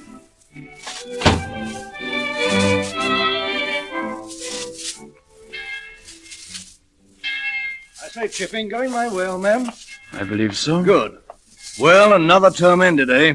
Where are you going for the summer? I hadn't thought, Bowden. Perhaps up to the Lake District. Very nice. Oh, by the way, congratulations, Chipping. Hmm? You've been made a housemaster, haven't you? Oh, yes. I've been waiting for it so long, I can hardly get excited about it now. Oh, they don't come quickly. I was here 10 years before I got mine. Do you know how long I've been here? Well, now, let me see. Almost 25. 25 years. It doesn't seem possible. No, it doesn't. You know, when I first came, I had some fine dreams. I thought, what a wonderful thing it would be to be headmaster of a school like Brookfield. Well, youth is entitled to dreams. Chipping, you've really done a fine job here. I can't understand why promotion has been so slow for you. I've often wondered... Have you heard the news? What news? The new housemaster. Know who it is? Old Chips. Chips? No. I say, that's my house. Bad break for you, old man. Chips, you suppose I could move? Were we looking for a reason? I'm sorry, Chipping. Heartless little beggars. No, it isn't their fault. I suppose I just don't understand them the way you chaps do. Oh, nonsense. Well, here's where I turn off, old man. You'll write me from the lakes, eh? Hmm? Oh, of course. Going to do any mountain climbing? Climbing? Yes, I expect so. I've always wanted to try Old Stony. Fine. Well, good luck, and be careful up there. I will.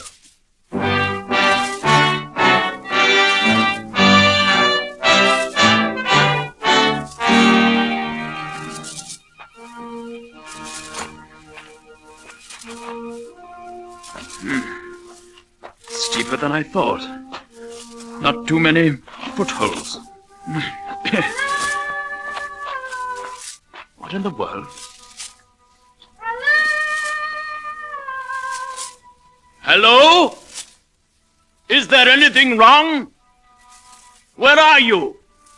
Hello? Wherever you are, don't move. I'm coming.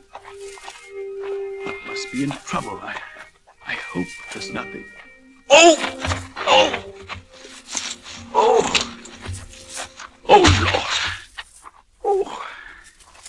Hello down there. Oh, hello. Was it you who called? Yes, was it you? Yes. However did you get down there? The path's out there. I know. I'm afraid I slipped. Wait a minute.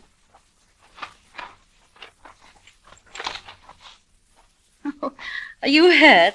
No, not very much.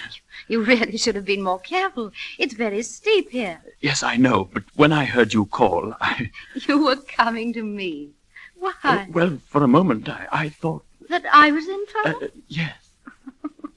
I'm terribly sorry. I was calling to my friend down the mountain. Oh, I see. Well... It was very thoughtless of me and very nice of you to come to my rescue, I mean. Was it your ankle you hurt? Oh, no, it's nothing. Try standing up. No, I'm sure I can manage. Oh. Oh, no, you can't. Here, sit down. You can never get down the mountain like that. We'll just have to wait until my friend comes. I'm putting you to a great deal of bother. Oh, no, of course you're not. My name is Catherine Bridges. How do you do? Mine is Chipping. How do you do, Mr. Chipping? My It friend really and I are is taking quite I beg your pardon. No, you were saying... No, please. What was it, Mr. Chipping? Well, I was about to say, it really is quite a wonderful day. Yes, we've had fine weather all the week. My friend and I are on a bicycle tour of the whole Lake District. I've enjoyed every minute of it. A bicycle tour? Yes. Why? Oh, nothing. Don't you believe in ladies riding bicycles, Mr. Chipping? Oh, it's a very healthful exercise, I imagine. Hello there. Oh, Martha, come down. That's my friend, Mr. Chipping. What's the matter, Catherine? Oh, Martha, this is Mr. Chipping. Mr. Chipping, Miss Taylor. How do you do? How do you do? Is he hurt? Yes, Martha. You see, he tried to rescue me, and he slipped. I see. And now we shall have to rescue him. Well, I imagine the two of us can carry him. Oh, of course. Oh, no, really. Come along. Oh, Take his arm there, please, Catherine. quite. Already. Now lean on me, Mr. Chipping. Oh, but I feel so very silly. Nonsense. Lift him, Catherine. Lift.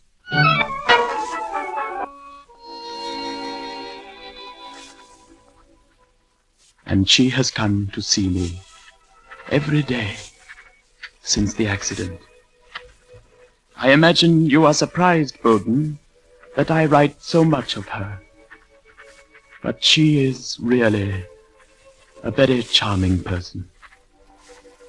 Yes, and I must admit, very beautiful too. But please do not misunderstand me. She is far too charming and far too beautiful for me.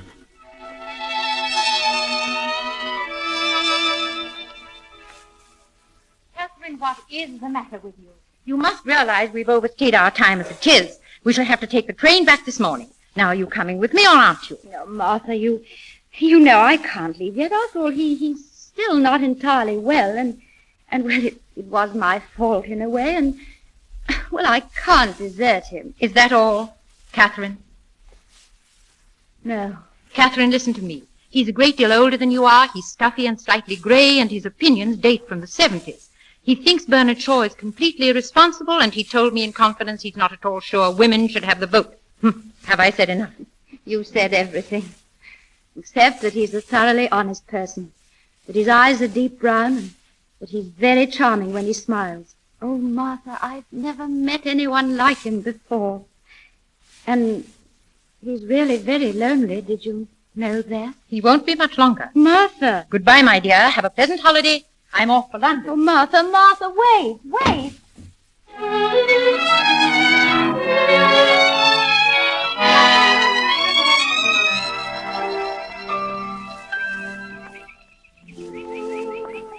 And they call you Chips. Yes.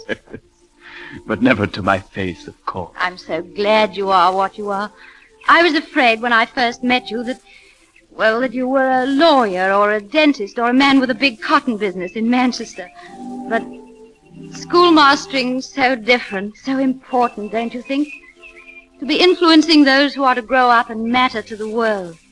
It's rather thrilling. I hadn't thought of it like that. But I do my best. That's all anyone can do in any job. Yes, of course. I love you for saying simple things like that. Catherine, I really must tell you something in all fairness. Yes? I'm not a very good schoolmaster. My degree is quite mediocre. I have a certain amount of difficulty with discipline, and I'm sure I'll never get another promotion, never get to be head or anything like that.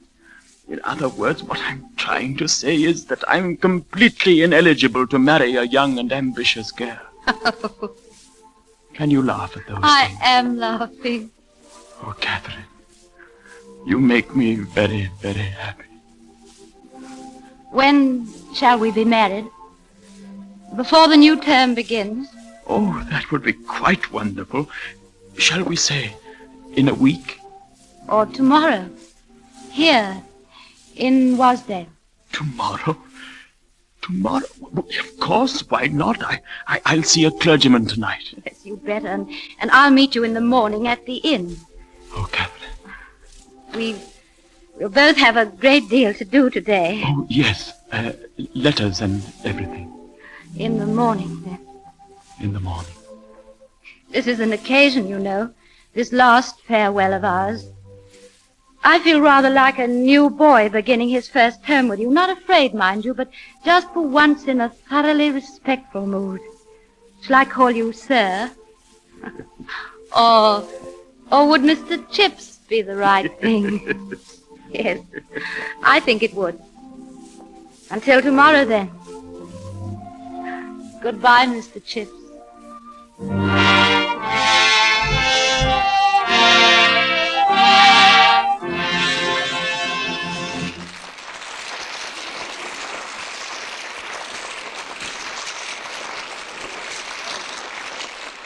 The curtain falls on Act 1 of Goodbye, Mr. Chips, and life seems to have taken on a new meaning for the quiet schoolmaster.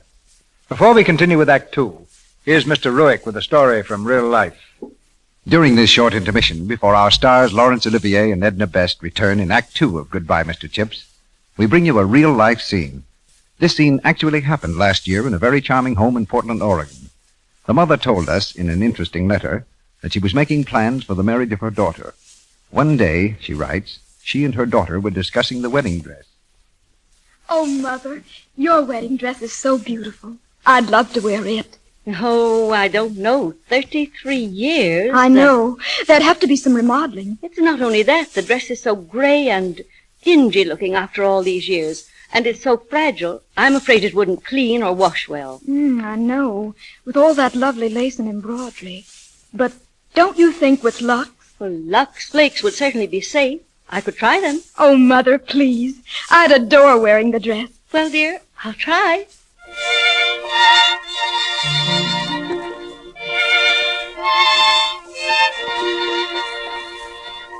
And so she washed the dress in mild Lux suds. And the next day... Come here, dear, and look at the dress. Oh, Mother, darling, it's beautiful. It looks just wonderful. Oh, you darling. Thanks a million. Oh, don't thank me. Thank Lux Flakes. They did a wonderful job. I'll say they did. And they're going to have the place of honor in my new home. Why, they've given me my wedding dress. That's a true story. The sort of thing that happens in homes all over the country. Women know they can depend on Lux. They call on Lux because they know they can trust it. They use it every day for their dresses, sweaters, stockings, and underthings. Lux Flakes are so mild, so pure, they won't harm anything safe in plain water. There's no harmful alkali to fade or streak colors or hurt sensitive fibers. Your house dresses, your everyday washables, as well as your most treasured possessions, stay fresh and lovely looking and wear longer with regular Lux care. Remember, Lux is so pure, a little goes a long way. Lux is thrifty. Our producer, Mr. DeMille. Act 2 of Goodbye, Mr. Chips, starring Laurence Olivier in the title role and Edna Best as Catherine.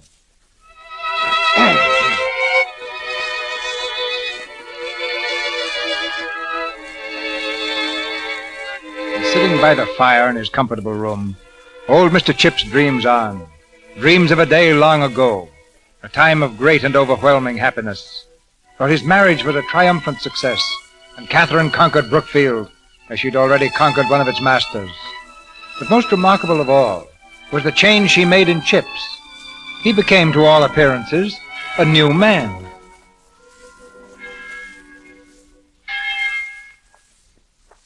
Well, you've done it, Catherine.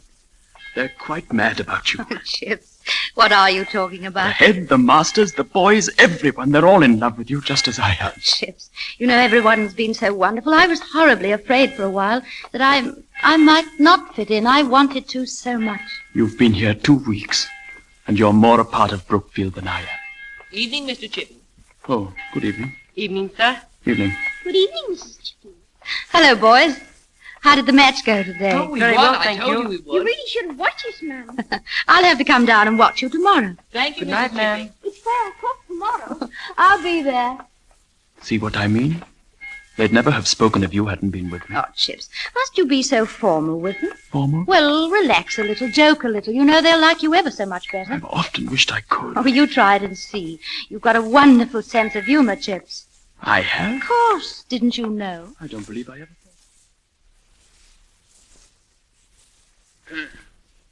And now we come to, the old Roman law known as Lex Canulia. Lex Canulia was the law which permitted patricians to marry plebeians. So you see, if Miss Plebs wanted Mr. Patrician to marry her, and he said he couldn't, she, probably replied, oh, yes, you can, you liar.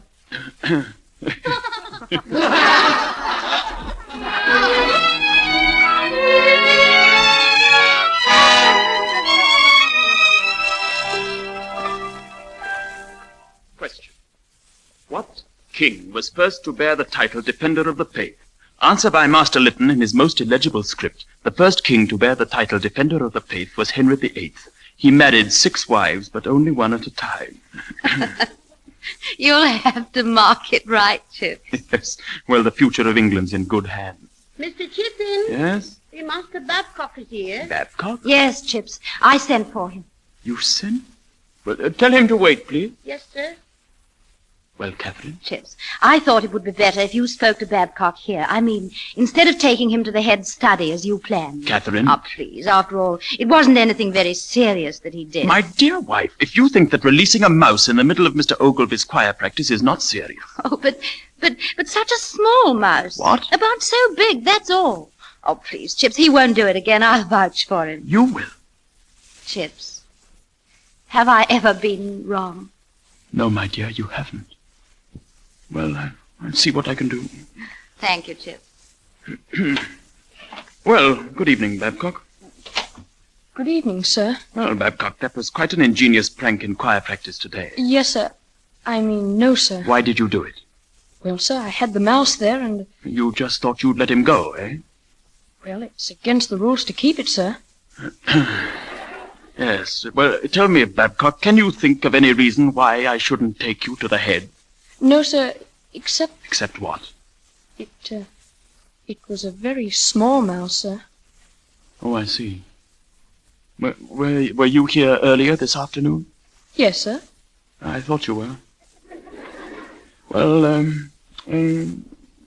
that's all, Babcock. You mean I can go, sir? Well, in view of the fact that the mouse was... Oh, get out, Babcock, get out for goodness. Yes, sir. Thank you very much, sir. Good night, sir. Good night, good night. Chips, Yes, you let him go, didn't you? yes. Because it was a small mouse. Heaven knows, Catherine, what kind of discipline I'll have from now on. Oh, better, Chips. Much better. You wait and see. Perhaps. You know, you must be very kind and very understanding with the boys now. You never can tell. Your own son might let a mouse go at choir practice someday. My son? Never.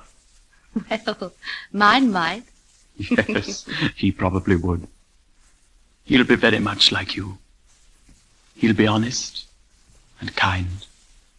And he'll make people happy wherever he goes. Oh, Chips. When he comes, we must be very careful to bring him up just right, mustn't we? Very careful. I have such wonderful plans. He'll go to Brookfield, of course. Of course. And he'll probably play cricket and soccer. Captain of cricket, I think, don't you? Oh, yes. Yes. Unless, of course, he turns out to be a girl. Oh, no, I never thought of that. Catherine, are you ever afraid Afraid, Chips? that all the wonderful things that have happened aren't quite real? I know what you mean. I know they've never happened before, just like this. Sometimes I wonder if they ever really happened at all. Too much like a fairy tale. Yes.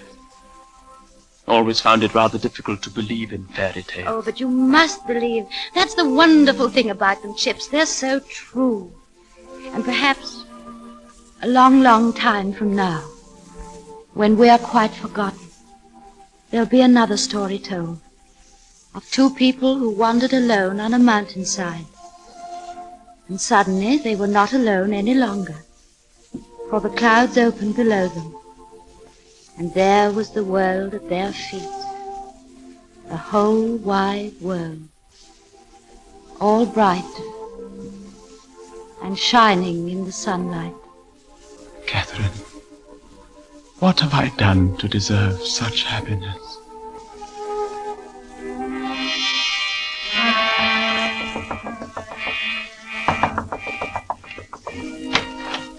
Yes? Oh, Doctor, can you come at once, sir? What is it? It's Mrs. Chippin, Doctor. Mrs. Chippin? Yes, Doctor. Mr. Chippin's very worried. He asked if you would please come right away. Of course. I'll get my things.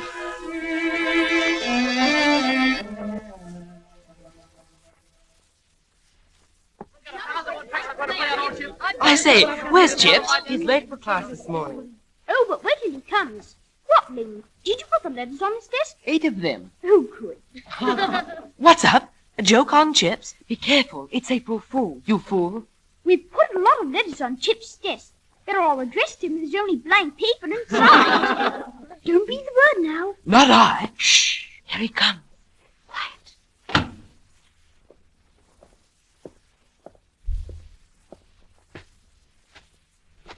Oh, Mr. Chipping, sir, there are a lot of letters for you.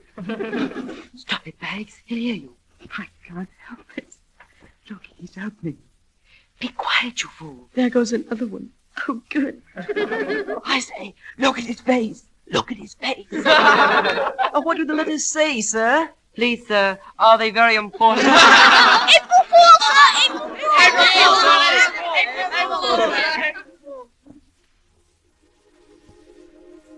I say, doesn't he like the joke? What's the matter with him? I don't know. Do you suppose he's angry? He doesn't look angry. Then why doesn't he say something? Why doesn't he laugh?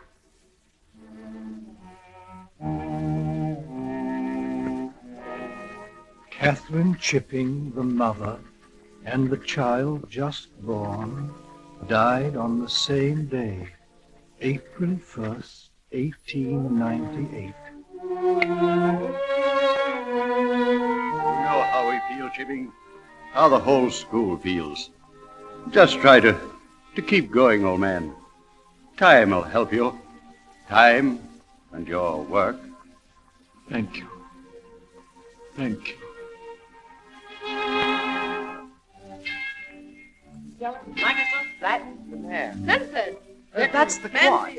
And over there's Big Hall. It's nice of you to show me around. Oh, we always show the new boys around. Oh, look. You see that old fellow over there in the torn gown? That's Chips. Been here since 1870, they say. 1870 to 1913? That's right. 43 years now. You'll like Chips. Everybody does. Oh, Mr. Chipping, sir. Hey? Yes? The head would like to see you in his office, sir. Who? The head, sir. Mr. Ralston. Oh, Ralston. Thank you.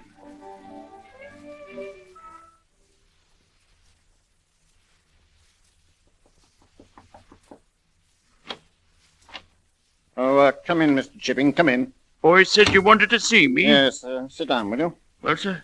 Mr. Chipping, how long have you been here? 43 years. Yes, I thought it was about that.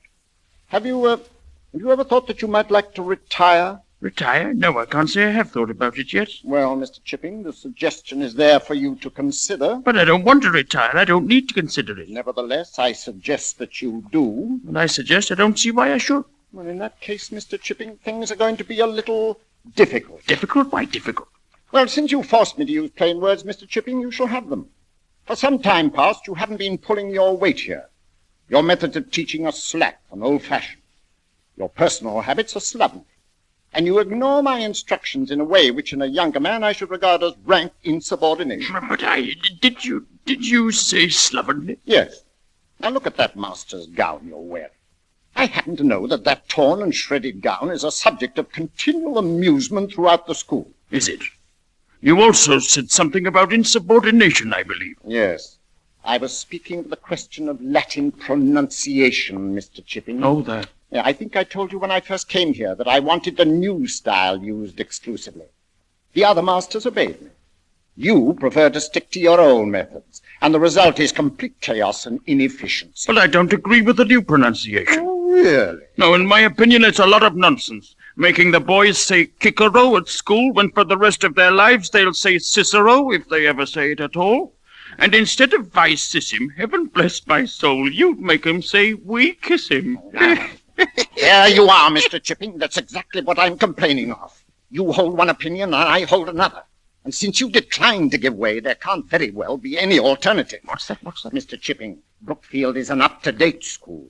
I understand, however, that your Latin and Greek lessons are exactly the same as they were when I first began. Yes, they are. For that matter, they're the same as when your predecessor, Mr. Meldrum, was here. We began here, Mr. Meldrum and I, in 1870, and it was Mr. Meldrum's predecessor, Mr. Weatherby, who first approved my syllabus. You'll take the Cicero for the fourth, he said to me. Cicero, too, not Kikero, and I don't intend to resign, Mr. Ralston, and you can do what you like about it. Good day.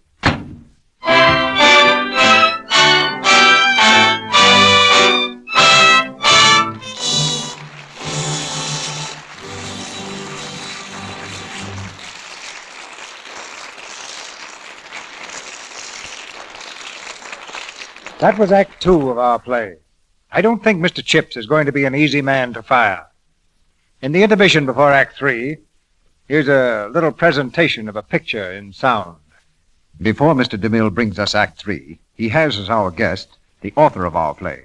But first, let's take time enough to make a demonstration of special interest to housewives. We're going to give you a sound picture of what happens when you put Lux Flakes into your dishpan. First, you pour in a few flakes.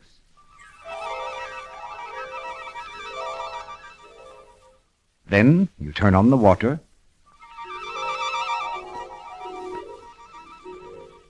And almost at once the flakes melt into a soft, frothy mass of bubbles. Listen to them. By actual test, Lux dissolves into suds 4 times as fast as old-fashioned cake soaps. Now listen to those bubbles again. Can you picture them? A panful of rich, active suds that make short work of grease and grime. They leave your dishes sparkling in almost no time. And while you're working, Lux is ever so kind to your hands. There's no harmful alkali to bite and sting your hands the way harsh soaps do. Lux is as mild as the finest toilet soaps. It helps your hands stay soft and smooth. And you want hands like that, I know. So try Lux for your dishes. It's so inexpensive. About a penny's worth of Lux does your dishes for a whole day. You need a little more in hard water. Buy the thrifty large box of Lux Flakes tomorrow. We pause now for station identification. This is the Columbia Broadcasting System.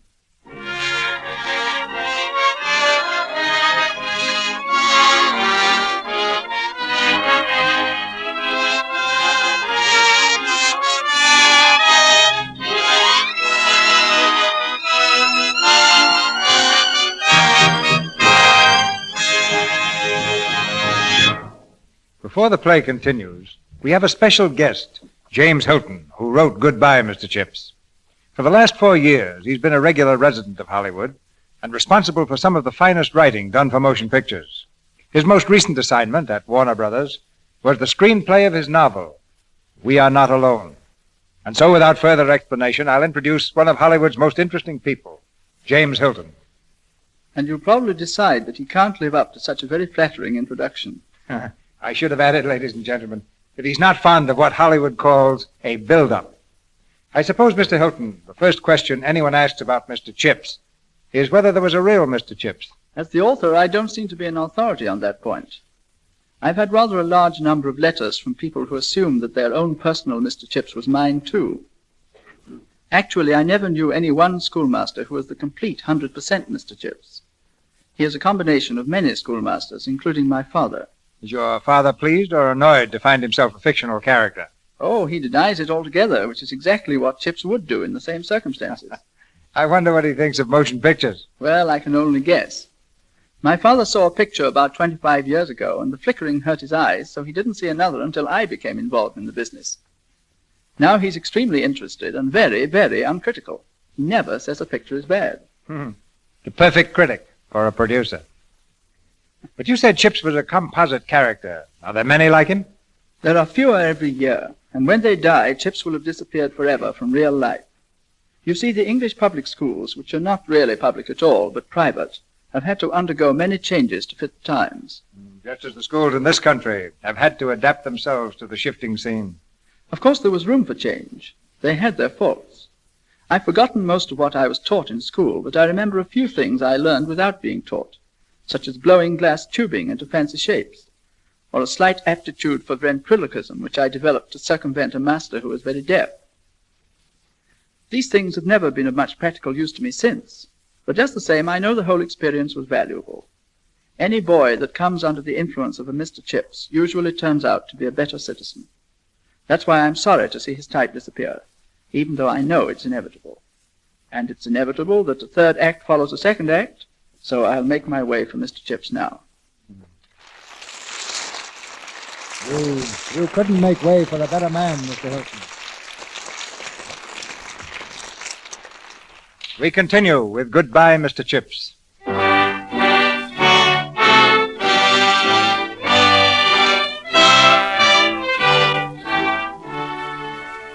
The news that Ralston had asked Chips to resign was soon public property, and the result was a spontaneous outburst of sympathy. The masters and the boys rallied to Chips' cause, threatening a public riot if he was banished from Brookfield. And so, he stayed. But in the winter of 1913, The old man fell ill and was off duty for almost the entire term. It was that which made him decide to resign. At the end of term dinner, given in Chip's honor, he received a farewell presentation from the boys. And so, sir, the boys of Brookfield have asked me to make this presentation of this gift. It's from the boys of Brookfield to show our esteem and in recognition of the great service you perform for Brookfield.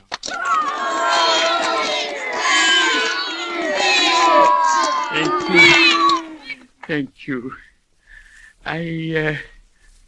I'm afraid young Mr. Colley here has been guilty of an exaggeration in speaking of my services to Brookfield. But then, of course, he comes from an exaggerating family. I remember once having to thrash his father for it.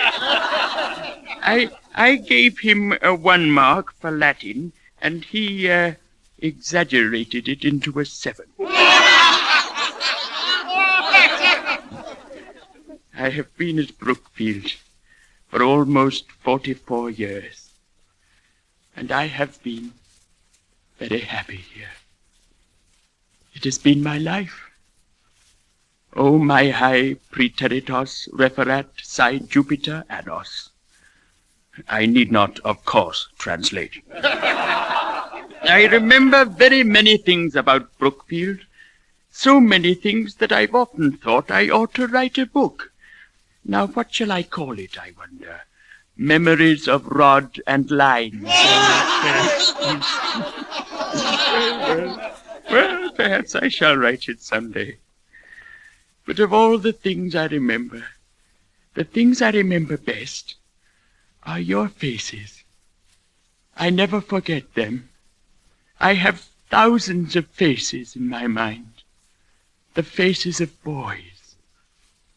And if you come to see me in the years to come, as I hope you will, and if I don't seem to recognize you, you'll probably say to yourself, the old boy doesn't remember me. But I do remember you, as you are now. That's the point. In my mind, you never grow up at all. Never. Well, I mustn't go on all night. I shall be living just across the road at Mrs. Wickett's.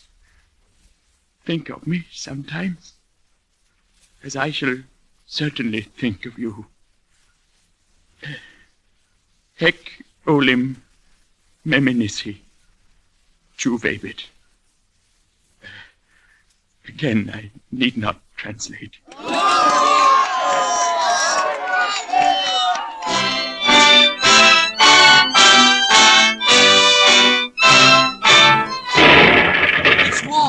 Wow. They're turning up the village already. I saw them. They say the older boys in Brookfield are going to form training squads. My father's going. So is mine. Mr. Chipping, sir, do you think it will last long, Last sir? long? Of course not. Impossible, Lancaster. We ought to have it finished by Christmas at the very latest. But why are you thinking of joining up, Lancaster? Lancaster's a little short for a soldier, sir. Don't you think? Oh, only by a foot or two, eh, Lancaster?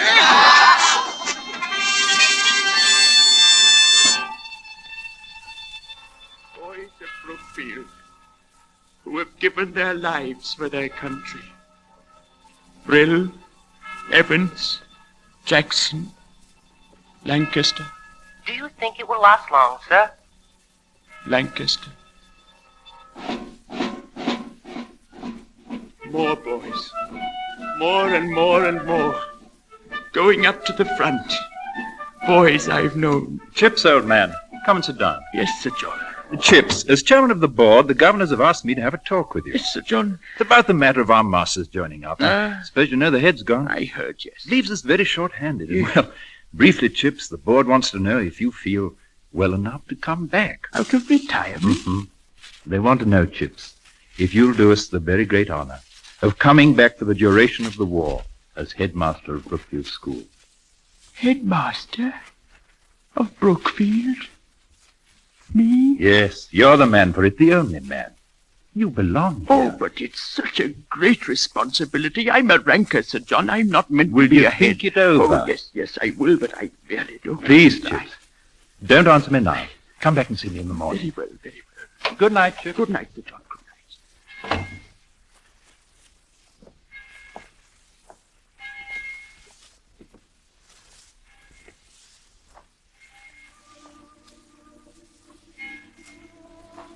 Headmaster?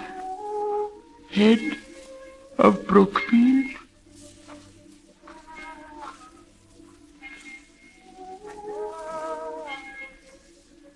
Catherine. I must be getting very old. Very old. Chips, dear. You know I'm here, don't you? You can't hear me, not really. But you know that I'm here in your heart. It's been such a long time since I've come to you. For it's only when you need me that I can come. Catherine. Such a great honor, Chip. Headmaster of Brookfield. Do you remember the day you told me you would never be head? I think I knew then that someday you would be. Oh, Catherine, my time is over. My work is done. Look down there, Chip. It's quiet. The long green sloping to the river. This is Brookfield. This is the home, the world of boys. Boys who are looking toward manhood, waiting for some person to show them the way. Chip, you are that person. Don't you remember? A long, long time ago. Schoolmastering. So important to be influencing those who are to grow up and matter to the world. Yes, Chip. It is a great responsibility. But they need you, and you must have courage. Do your best, Chip. That's all anyone can do. But don't fail them now. I tell you to accept the headmastership. I tell you from across the years. To keep faith with Brookfield. And with me. I believe in you. Chip, have I ever been wrong? I believe in you. I believe.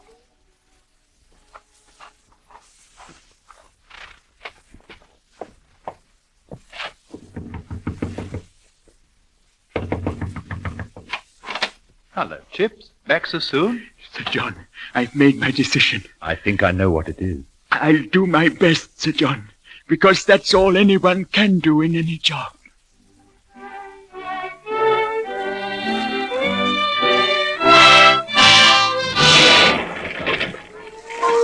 Mr. Chip, sir, it's an air raid. Air raid. Quiet, please. Quiet. The class will continue. It may seem to you that at this particular moment in the world's history that the affairs of Caesar in Gaul some 2,000 years ago are of somewhat secondary importance. But believe me, that is not really the case. You cannot judge the importance of things by the noise they make. Oh, dear me, no. And let us resume our work. Is there anyone who will volunteer to construe? I will, sir. Very good. Turn to page 40 and begin at the bottom line. Yes, sir. Genus hoc erat pugni. This was the kind of fight quo si milites exercuerant, in which the soldiers busied themselves. You see? Oh, sir, that's good. Yes, you can see now that these dead languages sometimes come to life again,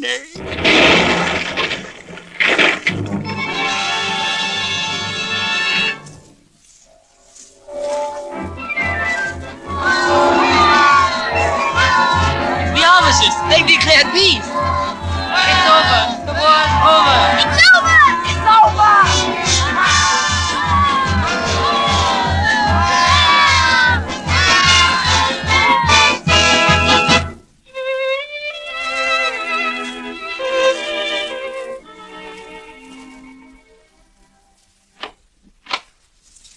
Oh, come in, Doctor, come in.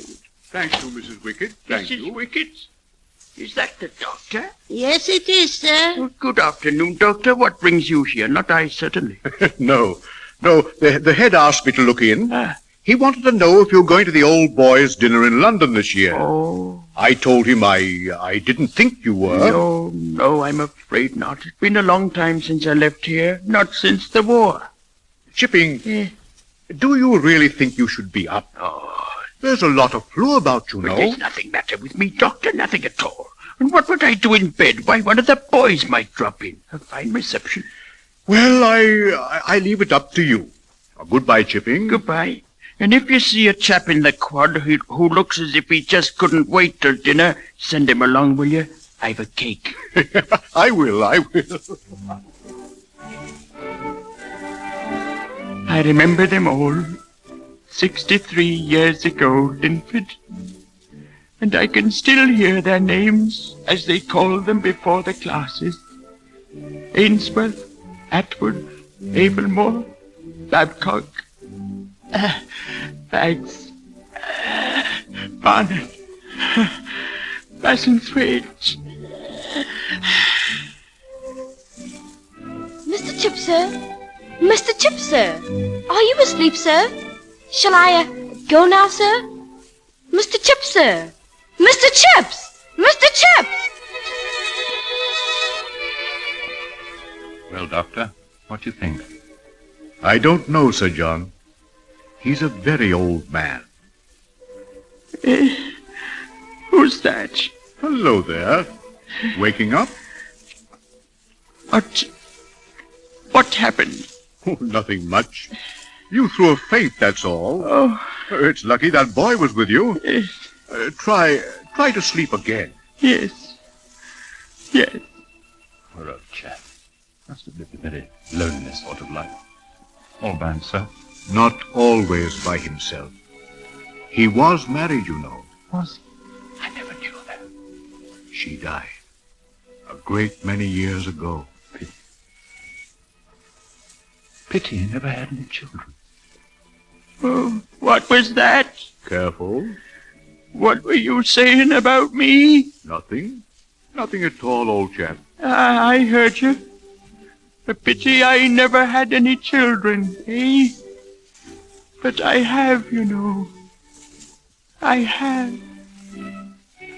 Thousands of them.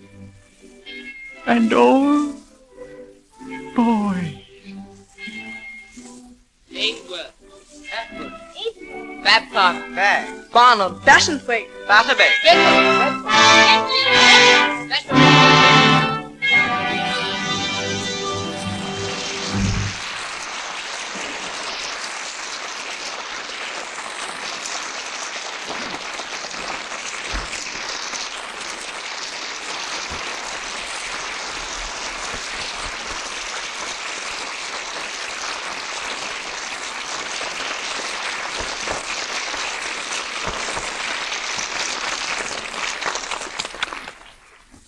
Before our stars return for their curtain call, I want to present Miss Libby Collins, who ferrets out news behind the scenes here in Hollywood.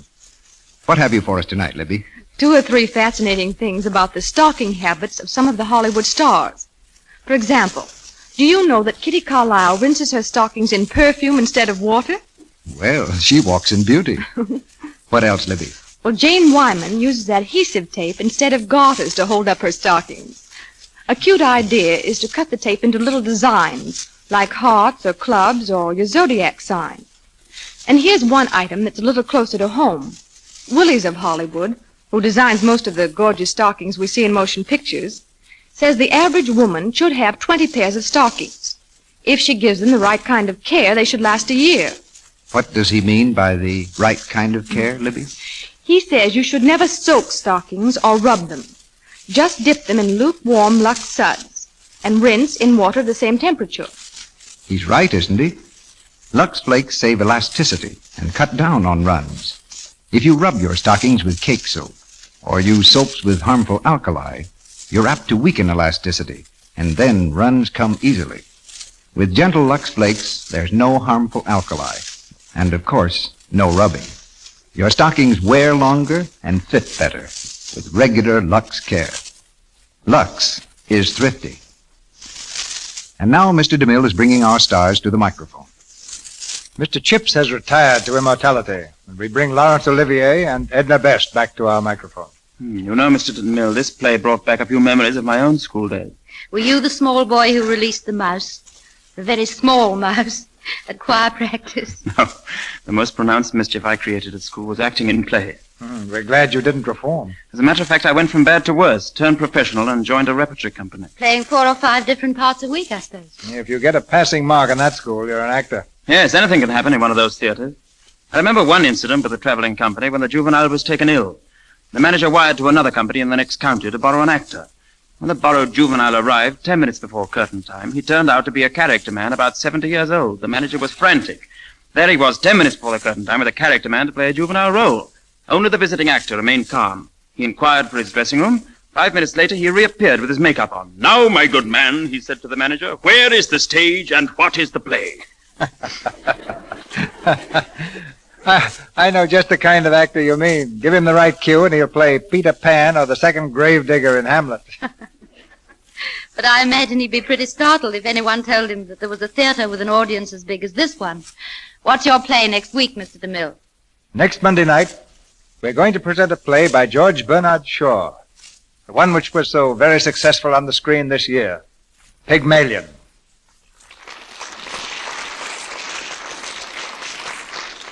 And our stars will be Jean Arthur and Brian Aherne. Pygmalion is the story of an unromantic gentleman of learning who trains a Cockney girl to impersonate a duchess, an experiment which produces startling and romantic results. That sounds like a grand show. Jean Arthur and Brian Aherne in Pygmalion. I'm anxious to hear it. Good night. Good night, Mr. DeMille. Goodbye, Mr. and Mrs. Chips.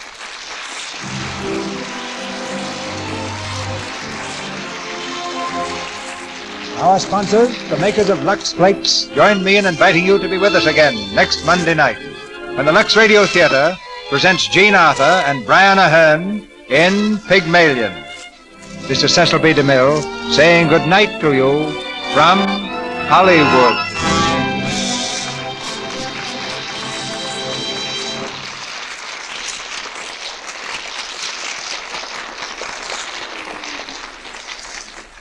This is Melville Ruick, inviting you to enjoy the popular Lux daytime program, The Life and Love of Dr. Susan. Susan's enemies are plotting to set the whole town against her. Tomorrow they reveal their scheme. Listen then. For the time and station, see your newspaper. The Life and Love of Dr. Susan comes to you in addition to the Lux Radio Theatre. Heard in tonight's play were Alan Napier as Weatherby, Clifford Severn as Linford, Ronald Sinclair as Colley, Frederick Warlock as Ralston, Lillian Kemble Cooper as Martha, Mary Gordon as Mrs. Wickett, C. Montague Shaw as a doctor, Eric Snowden as Bowden, Ian McLaren as Meldrum, and Douglas Scott, Bobby Winkler, Harry Duff, Bobby Mock, Brian Killaway, Tommy Martin, Ernest Carlson, Cliff Oland, Bill Martin, Bob Stevens, Edwin Mills, and Richard Klukas as schoolboys. Laurence Olivier's forthcoming picture is Rebecca, produced by David O. Selznick. Edna Best will soon be seen in the RKO picture Swiss Family Robinson, produced by Gene Town and Graham Baker. Our music was directed by Louis Silvers.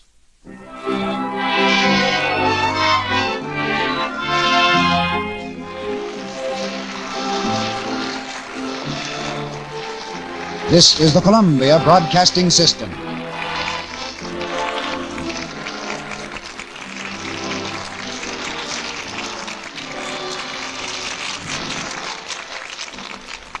Lux presents Hollywood.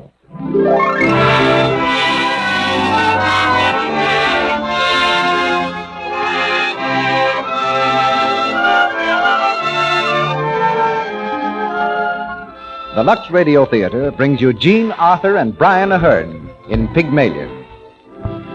Ladies and gentlemen, your producer, Mr. Cecil B. DeMille.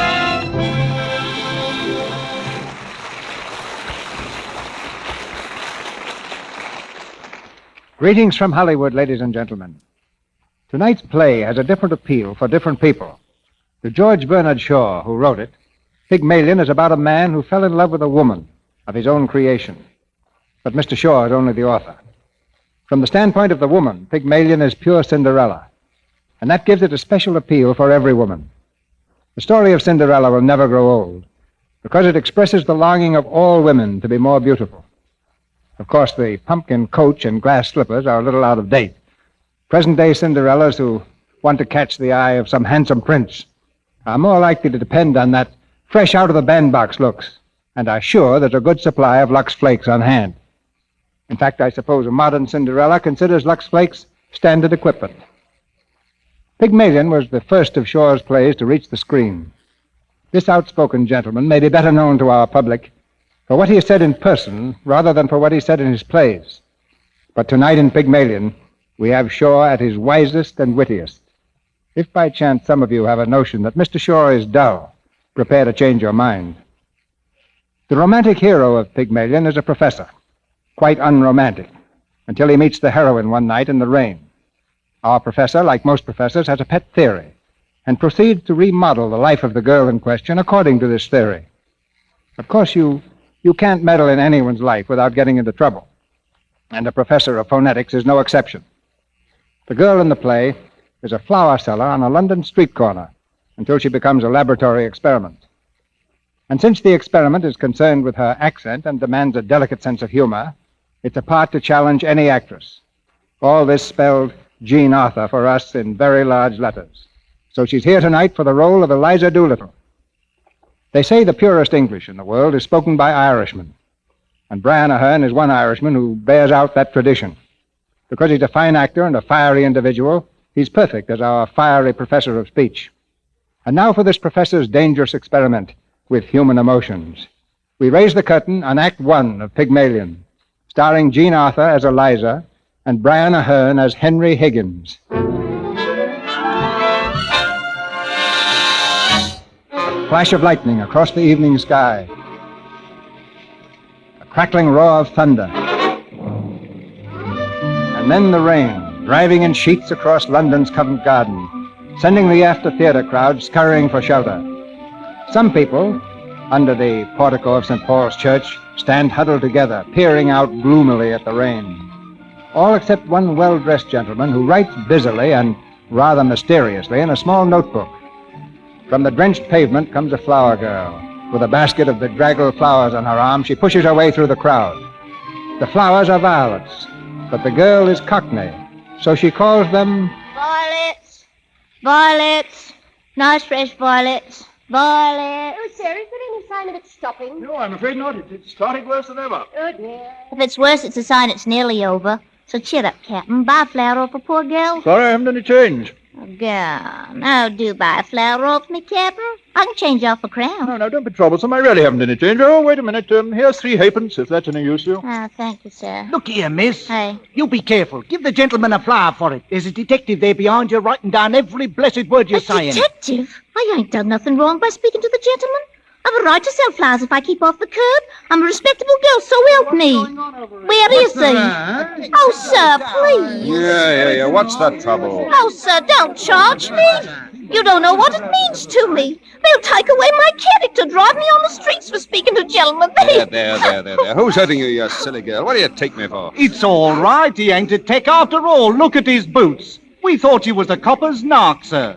What's a copper's knock? It's a copper's narc, as you might say, a sort of informer. I take my Bible oath I never said a word. Shut up. Do I look like a policeman? Then what did you take down my words for? How do I know whether you took me down right? You just show me what you've wrote about me. Here you are. What's that? That ain't proper writing. I can't read that. Well, I can. It says, cheer up, kitten, and buy a flower off a poor girl. Oh, it's because I called that gentleman Captain. I meant no harm. Where is he? Oh, sir, don't let him lay a charge against me for a word like that. Charge? I make no charge. Really, sir, if you are a detective, you needn't begin protecting me against molestation by young women until I ask you. Anybody could see the girl meant no harm. It's ridiculous. He ain't a tech, he's a bloomin' busybody, that's what he is. And how are all your people down at Chelsea? Who told you my people come from Chelsea? Well, never you mind, they did. And you, miss, how do you come to be up so far east? Why, you were born in Lisson Grove. Well, what harm is there in my leaving Lisson Grove? 'Twasn't fit for a pig to live in, and I had to pay 4 and 6 a week. I did. Oh, live where you like, but stop that noise. Come, girl, he can't touch you. You have a perfect right to live wherever you please. Pork Lane, for instance, eh? I'd like to go into the house in question with him, I would. Do you know where I came from? You come from Hoxton. Huh? Why, who said I didn't? Blimey, you know everything, you do. I know Cole to meddle with me, he ain't. Of course he ain't. Don't you stand it from him. See here, mister, where's your warrant? You'll take us for dirt under your feet, don't you? Catch you taking liberties with a gentleman. Yes, the gentleman who give you the money. Tell him where he come from if you want to go fortune hunting. Well, sir, can you tell me where I came from? Cheltenham, Harrow, Cambridge, and India. Quite right. May I ask, sir, do you do this for your living at a music hall? Well, I've thought of that. Perhaps I shall someday. It's not right to take away my character. My character's the same to me as any lady's. I don't know whether you've noticed it, but the rain has stopped. Oh, so it is, and us losing our time listening to your silliness. Frightening people like that. How would he like it himself? How do you do it, sir, if I may ask? Simply phonetics, the science of speech. That's my profession. It's also my hobby. You can spot an Irishman or a Yorkshireman by his brogue. Well, I could place a man within 6 miles. I could place him within 2 miles in London, sometimes within 2 streets. Ought to be ashamed of himself, unmanly coward. But is there a living in that? Oh, yes, quite a fat one. Let him mind his own business and leave a poor Oh, woman, cease this detestable boo-hooing instantly, or else seek the shelter of some other place of worship. Right to be here if I like, same as you. A woman who utters such depressing and disgusting sounds has no right to be anywhere. Ow. Oh, heavens, what a sound. Here, let me get that. Ah, there we are. Gone. You see this creature with her curbstone English, sir? The English that will keep her in the gutter to the end of her days? Well, sir, in 3 months I could pass that girl off as a duchess at an ambassador's garden party. I could even get her a place as a lady's maid or a shop assistant, which requires much better English. Now, that's the sort of thing I do for commercial millionaires, and on the profits of it, I do genuine scientific work in phonetics. I'm a student of Indian dialects myself. Are you? Do you know Colonel Pickering, the author of Spoken Sanskrit? I am Colonel Pickering. Who are you? Henry Higgins, author of Higgins' Universal Alphabet. I came from India to meet you. Well, I was going to India to meet you. Where do you live? At 27A Wimpole Street. Come and see me tomorrow. I'm the curtain. Come with me now and let's have a jaw over some supper. Right, what? you Well, can't you do when I'm short for my lodging? Here you are. Hold up your basket. Oh. How long, Pickering? Oh! Off a crown! Off a sovereign! Ow! Cabby! I'm going home in a taxi! Not in this one, you ain't. Where's your money? I've been saying to want it to me. Look here. Where to, ma'am? Angel Court, Drury Lane, round the corner of Mickleton's oil shop. And let's see how fast you can make a roppet.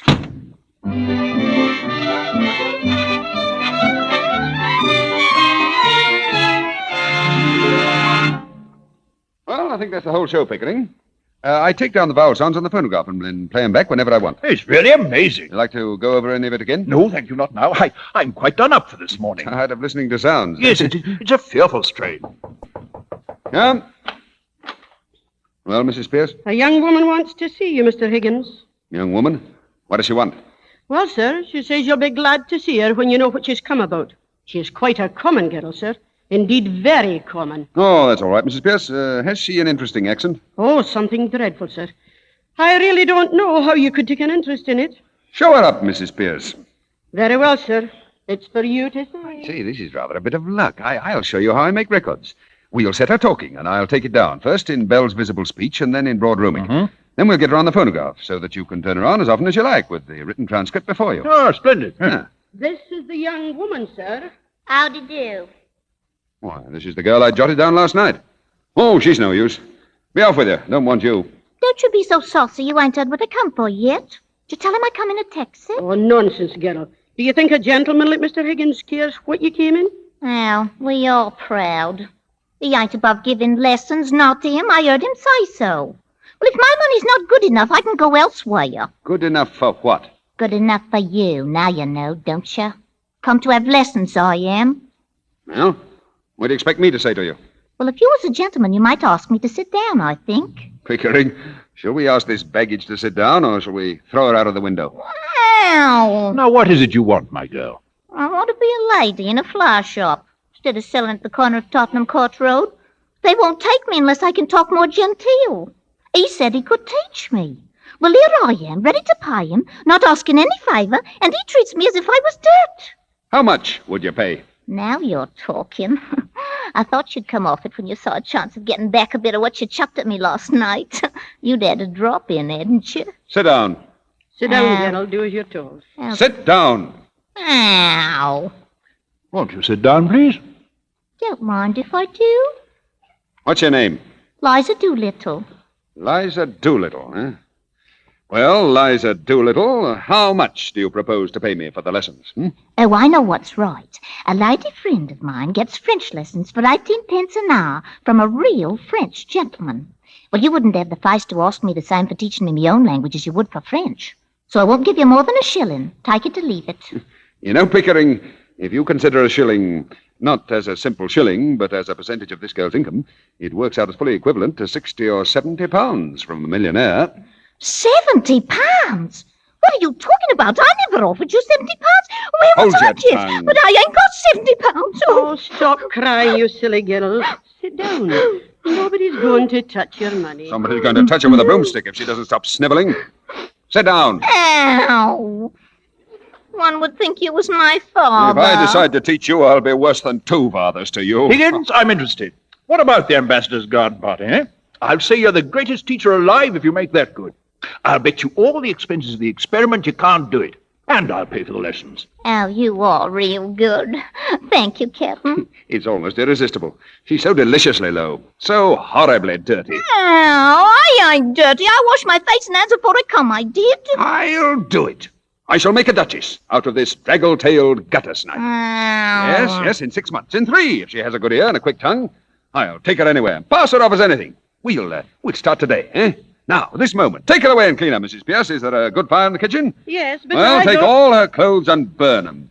Send out for new ones. Wrap her in brown paper till they come. You're no gentleman, you're not, to talk of such things. I'm a good girl, I am, and I know what the like of you are, I do. Oh, we want none of your listen-grow prudery here, young woman. You've got to learn to behave like a duchess. Take her away, Mrs. Pierce, and if she gives you any trouble, wallop her. No, I'll call the police, I will. Now, you must be reasonable, Mr. Higgins, really you must. You can't walk over everybody like this. Why not? Why not? Well, you don't know anything about her. What about her parents? Maybe she's married. Gone, who'd marry me? By George, Eliza, the streets will be strewn with the bodies of men shooting themselves for your sake before I've done with you. I'm going away. He's off his chump, he is. I don't want no bommies teaching me. Oh, indeed. Mad, am I? Oh, very well, Mrs. Pierce, you needn't order the new clothes for her. Throw her out. Now, you got no right to touch me. Now, you see now what comes of being saucy? Now, you go home to your parents, McGill, and tell them to take better care of you. I ain't got no parents. They told me I was big enough to earn my own living and turned me out. See? The girl doesn't belong to anybody. No use to anybody but me. You can adopt her, Mrs. Pierce. I'm sure her daughter will be a great amusement to you. Now, Higgins, does it occur to you that the girl might have some feelings? Oh, no, I don't think so. Not any feelings we need bother about. Have you, Eliza? I got my feelings, same as anyone else. You see the difficulty? What difficulty? To get her to talk grammar. The mere pronunciation's easy enough. I don't want to talk grammar. I want to talk like a lady. Mr. Higgins, I'd like to know on what terms the girl is to be here. Is she to have any wages? And what's to become of her when you've finished your teaching? What's to become of her if I leave her in the gutter? Tell me that, Mrs. Pierce. That's her own business, not yours, Mr. Higgins. Well, when I've done with her, she can go back to the gutter. Then it'll be her own business again, so that's all right. Oh, you've no feeling art in you. You don't care for nothing but yourself. Here, I've had enough of this. I'm going. You ought to be ashamed of yourself. You ought. Wait. Have some chocolates, Liza. How do I know what might be in 'em? I've heard of girls being drugged by the like of you. Oh, pledge your good faith, Eliza. I'll eat one half and you eat t'other, eh? There. Oh, you should have boxes of them, barrels of them every day. You shall live on them. And listen, I think you said you came in a taxi, huh? Well, what if I did? I've as good a right to take a taxi as anyone else. You have, Eliza. And in future you shall have as many taxis as you want. Why, you shall go up and down and round the town in a taxi every day. Think of that, Eliza. Mr. Higgins, you know, you're tempting the girl. It's not right. Mrs. Pierce is quite right, Higgins. If this girl is to put herself in your hands for 6 months for an experiment in teaching, she must thoroughly understand what she's doing. How can she? She's incapable of understanding anything. Besides, do any of us understand what we're doing? And if we did, would we ever do it? Oh, very clever, Higgins, very clever, but not sound sense. Now, Miss Doolittle. Miss Doolittle? Ow! You see, that's all you get out of Eliza. Oh, it's no use explaining, Pickering. As a military man, you ought to know that. Give her orders. That's what she wants. Eliza, you're to live here for the next 6 months, learning how to speak beautifully, like a lady in a florist's shop. If you're good and do whatever you're told, you shall sleep in a proper bedroom and have lots to eat and money to buy chocolates and take rides and taxis. And if you're naughty and idle, you will sleep in the back kitchen among the black beetles, and you will be walloped by Mrs. Pierce with a broomstick. Oh. At the end of 6 months, you shall go to Buckingham Palace in a carriage, beautifully dressed. If the king finds out that you're not a lady, you will be taken by the police to the Tower of London, where your head will be cut off as a warning to other presumptuous flower girls. But if you are not found out, you shall have a present of 7 and 6 to start life with as a lady in a shop. If you refuse this offer, you will be a most ungrateful and wicked girl, and the angels will weep for you. Now, bundle her up to the bathroom, Mrs. Pierce. You're a great bully, you are. I won't stay here if I don't like. I won't let nobody wallop me. I never asked to go to Buckingham Palace, I didn't. I was never in trouble with the police, not to me. I'm a good girl. Don't answer back, girl. You don't understand the gentleman. Well, what I say is right. I won't go near the king, not if I'm going to have my head cut off. If I'd known what I was letting myself in for, I wouldn't have come here. I've always been a good girl. I never offered to say a word to him. I don't owe him nothing, and I don't care. I won't be put upon. I have my feelings same as anyone else. A great experiment, Pickering. Will you excuse the straight question, Higgins, but you're a man of good character where women are concerned? Have you ever met a man of good character where women are concerned? Yes, sir. Very frequently. Well, I haven't. I find the moment I let a woman make friends with me, she becomes jealous, exacting, suspicious, and a nuisance. I find the moment I let myself make friends with a woman, I become selfish and tyrannical. So here I am, a confirmed bachelor, and likely to remain so. Come, Higgins, come. You know what I mean. If I'm to be in on this business, I shall feel responsible for that girl. I hope it's understood that no advantage is to be taken of her position. What? That thing? Oh, sacred, I assure you. Yes, she'll be a pupil, and teaching would be impossible unless pupils were sacred. Oh, she's nothing to me but a handful of clay, wet clay at that, which we shall work and mold into the semblance of a beautiful and charming duchess. No! Please, no! I won't take a bath! I won't! No! Pickering, we have taken on a stiff job. Higgins, we have.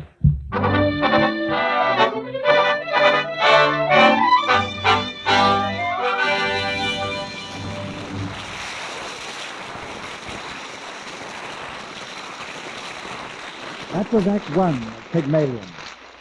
In the second act, Professor Higgins begins the job of modeling a duchess. During this brief intermission, Mr. Ruick and our trio have some wise and practical things to say. I want to take just a moment before Jean Arthur and Brian Ahern return for Act 2 to remind housewives that there are 2 ways to do housework. There's the hard way and there's the easy way. There's a song from Snow White that expresses the easy way very nicely, I think. It's called Whistle While You Work. Will you sing it for us, girls? Just whistle while you work. Put on that grin and start right in to whistle loud and long. And that's the way you feel when you take the easy way. Sure it is, even when you do dishes. Of course. You just pour a few Lux Flakes in the dishpan, turn on the water, then watch the bubbles come. Speedy bubbles, spare you trouble. Lux won't take you long. When there's too much to do, don't let it bother you. Use Lux for dishes and you'll be just like a cheerful chickadee and whistle while you work. That's fine, girls, that's fine. You've made our point very clear. Speedy Lux makes dishwashing faster and pleasanter. The fine, sheer flakes dissolve 4 times as fast as old-fashioned cake soap. And the rich, active suds go right to work cutting through grease and grime. They save you a lot of trouble and leave your dishes bright and sparkling in almost no time. And the nicest thing of all, Lux helps our hands stay smooth and white. Of course it does, Sally. There's no harmful alkali to sting and irritate your hands the way harsh soaps do. Lux is as gentle as the finest toilet soaps. So buy a large box of Lux Flakes tomorrow for your dishes. Now, our producer, Mr. DeMille. Act 2 of Pygmalion, starring Jean Arthur as Eliza and Brian Ahern as Professor Higgins.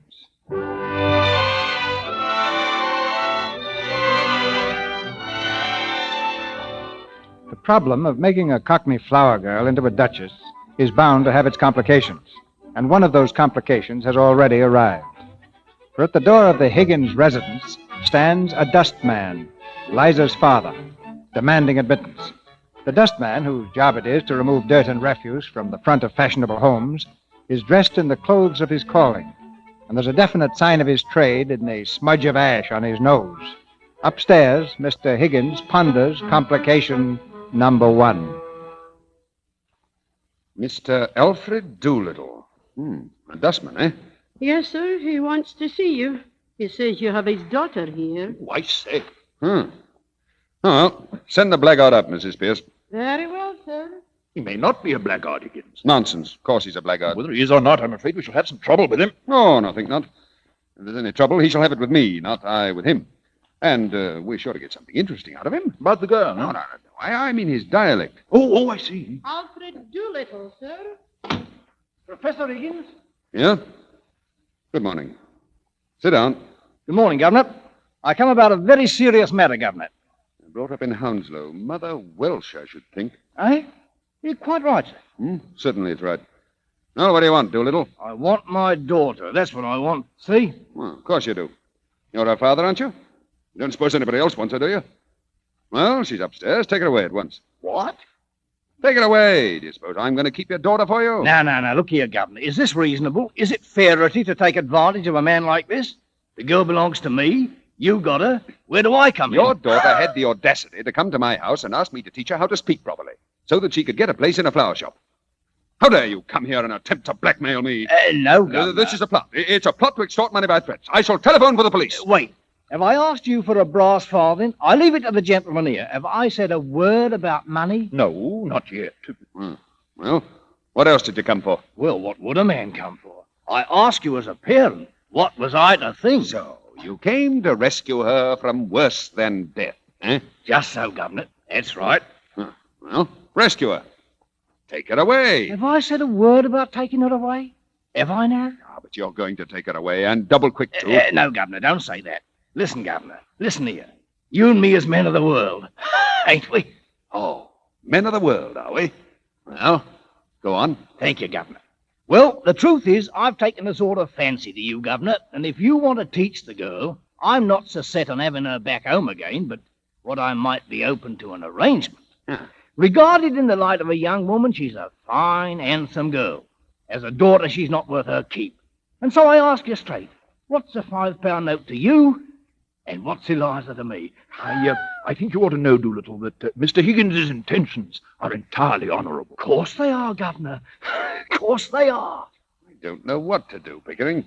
As a matter of morals, it's a positive crime to give this chap a farthing. Yet I feel a sort of rough justice in his claim. That's it, Governor. That's all I say. A father's heart, as it were. Well, I know the feeling, but really it seems hardly right. Don't say that, Governor. Don't look at it that way. What am I, Governor's boat? I ask you, what am I? I'm one of the undeserving poor. That's what I am. Think of what that means to a man. It's always the same story. You're undeserving, so you can't have it. Just an excuse for never giving me anything. Will you take advantage of a man's nature to do him out of the price of his own daughter, what he's brought up and fed and clothed by the sweat of his brow, until she's grown big enough to be interesting to you two gentlemen? Is £5 unreasonable? I put it to you, and I leave it to you. I suppose we must give him a fiver. You make bad use of it, I'm afraid. Oh, not me, Governor Swap. I won't. Don't you be afraid that I'll save it and live idle on it. There won't be a penny of it left for Monday. Just one good spree for myself and the missus, giving pleasure to ourselves and employment to others, and satisfaction to you to think it's not been thrown away. You couldn't spend it better. This is irresistible. £5, I think you said. Right, Governor. Here you are. Thank you, Governor. Good morning. Here's the girl, Mr. Higgins. All cleaned and dressed. Well, I won't be troubling you no longer, Governor. Oh, beg pardon, miss. God, don't you know your own daughter? Blimey, it's Eliza. Well, I never thought she'd clean up as good looking as that, Governor. She's a credit to me, ain't she? It's easy to clean up here.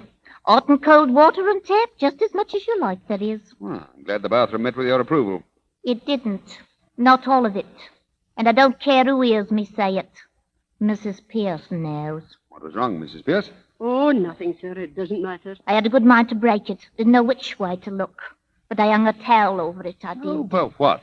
Over the looking glass, sir. Doolittle, you've brought your daughter up too strictly. Me? I never brought her up at all. except to give her a lick of a strap now and again. But she'll soon pick up your free and easy ways. I'm a good girl, I am, and I won't pick up no free and easy ways. Here. Don't you give me none of your lip. And don't let me hear you giving this gentleman any of it neither. Or you'll hear from me about it, see? Have you any further advice to give her before you go, Doolittle?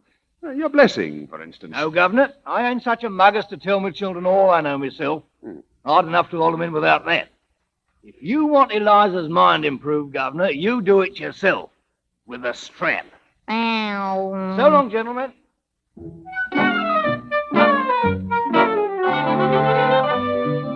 Now, let's get on with the lesson. How do you do? How do you do? The weather is quite pleasant. The weather is quite pleasant. Quite.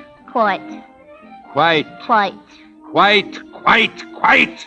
Oh, quite. Now say it. The weather is quite pleasant. You do as I say. I can't. You told me I could ride in a taxi every blessed day. Oh, you will. But first you must learn to walk, as the Duchess walks. Shoulders back, no slouch, head straight. You must be able to cross a room with a plate balanced on your head. Now, try. Then can I ride in a taxi? Oh, yes, anything but walk. Walk. All right, then.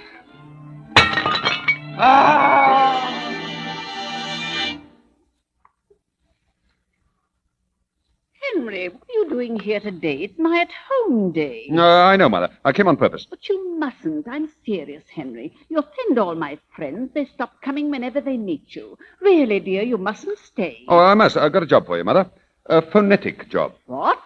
I've picked up a girl, Mother. Does that mean that some girl has picked you up? Oh, no, not at all. Don't mean a love affair. What a pity. Why? Well, you never fall in love with anyone under 45. When will you discover that there are some rather nice-looking young women about? Can't be bothered with young women. They're all idiots. Well, tell me about the girl. She's coming to see you, Mother. Indeed, why? Well, it's like this. She's a common flower girl. I picked her up off the curbstone. And invited her to my at-home. Oh, it'll be all right. I've taught her to speak properly, and she has strict orders as to her behavior. She's to keep to two subjects: the weather and everybody's health. And she's not to let herself go on things in general. So that'll be safe. Safe to talk about our health, about our insides? How could you be so silly, Henry? Oh, well, she must talk about something. She needs to practice. Oh, Henry, please, not today. I told you I'm having guests, and for heaven's sake, stop whistling. Always whistle when things are going well. Can't help it. Mrs. and Miss Ainsford Hill. Oh, Lord. How do you do, Mrs. Higgins? Mrs. Ainsford Hill and Clara. How do you do? My son, Henry. Your celebrated son. I've so longed to meet you, Professor Higgins. Delighted. I'm sorry to say that my celebrated son has no manners. You mustn't mind him. I don't. Colonel Pickering. How do you do, Mrs. Higgins? Oh, so glad you've come. You know Mrs. Ainsford Hill? Miss Ainsford Hill? Oh, how do you do? Mr. Ainsford Hill. Good Lord, another of them. How do you do? Oh, very good of you to come. Colonel Pickering. How do you do? I don't think you know my son, Professor Higgins. How do you do? How to do? Sit down. Oh, well, here we are, anyhow. Now, what the devil are we going to talk about till Eliza comes? Henry, you're the life and soul of the Royal Society's soirees, but really you're rather trying on more commonplace occasions. Am I? Oh, very sorry. Miss Eliza Doolittle. Yes, she is, Mother. Well, come in, my dear. How do you do, Mrs. Higgins? Mr. Higgins told me I might come. Quite right. I'm very glad indeed to see you. How do you do, Miss Doolittle? Colonel Pickering, is it not? And this is Mrs. Ainsford Hill. How do you do? How do you do? My daughter, Clara. How do you do? How do you do? May I have the pleasure? My son, Freddie. How do you do? How do you do?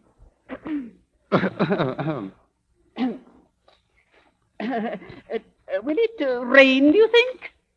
The shallow depression in the west of these islands is likely to move slowly in an easterly direction. There are no indications of any great change in the barometrical situation. How awfully funny. What is wrong with that, young man? I bet I got it right. Oh, that's killing. I'm sure I hope it won't turn cold. There's so much influenza about. It runs right through our whole family regularly every spring. My aunt died of influenza, so they said. But it's my belief they done the old woman in. done her in? Yes, Lord love you. Why should she die of influenza? She come through diphtheria right enough the year before. I saw her with my own eyes. Fairly blue with it she was. They all thought she was dead. But my father, he kept ladling gin down her throat till she came to so sudden that she bit the bowl off the spoon. Dear me! What call would a woman with that strength in her have to die of influenza? What become of her new straw hat that should have come to me? Somebody pinched it. And what I say is, them as pinched it done her in. What does doing her in mean? Oh, that's the new small talk. To do a person in means to kill him. Miss Doolittle, you surely don't believe that your aunt was killed? Do I not? Them she lived with would have killed her for a hat pin, let alone a hat. Oh, but it can't have been right for your father to pour spirits down her throat like that. It might have killed her. Not her. Gin was mother's milk to her. Besides, he poured so much down his own throat that he knew the good of it. Do you mean that he drank? Drank? My word, something chronic. How dreadful for you. Not a bit. It never did him no harm, what I could see, but then he did not keep it up regular. On the burst, as you might say, from time to time, and always more agreeable when he'd had a drop in. When he was out of work, my mother used to give him fourpence and tell him to go out and not come back until he'd drunk himself cheerful and loving-like. Oh, there's lots of women has to make their husbands drunk to make them fit to live with. Oh, I say. Here, what are you sniggering at? The new small talk. You do it so awfully well. If I was doing it proper, what was you laughing at? Have I said anything I oughtn't? Not at all, Miss Doolittle. Well, that's a mercy, anyhow. What I always say is... Did you speak, Mr. Higgins? Getting late, isn't it? Oh, well, I must go. So pleased to have met you. Goodbye. Goodbye. Goodbye, Colonel Pickering. Goodbye, Miss Doolittle. Goodbye, all. Oh, I say, are you walking across the park, Miss Doolittle? If so... Walk? Not bloody likely. I am going in a taxi.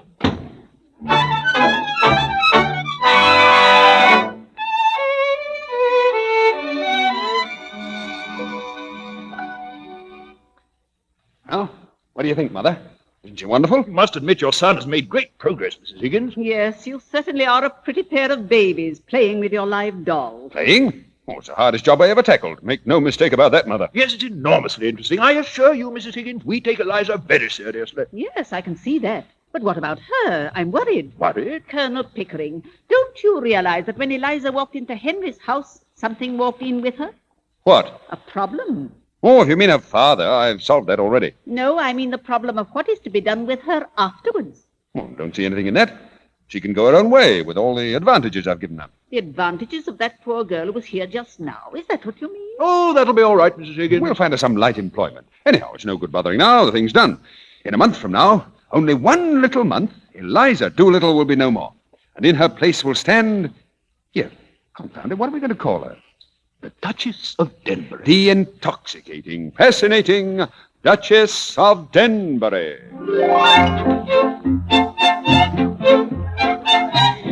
Mr. and Mrs. Harrington Smith, the Earl of Staffordshire, Lord and Lady Billingsgate. I say, who is she? Who is who? That girl just coming in. The Duchess of Denbury and Mr. Henry Higgins. I thought she's lovely. Now remember, walk slowly. Slowly now, slowly. Now turn and smile at me. And don't forget, move as if there's a plate on your head. Careful. Now here's our host. Oh, Higgins, so glad to see you. Oh, thank you. I don't believe you know the Duchess of Denbury. Delighted. So good of you to come, my dear. It was kind of you to have me. If ever you should find yourself near Benbury, I shall be only too happy to return the compliment. Thank you. I shall make a point of it, I promise.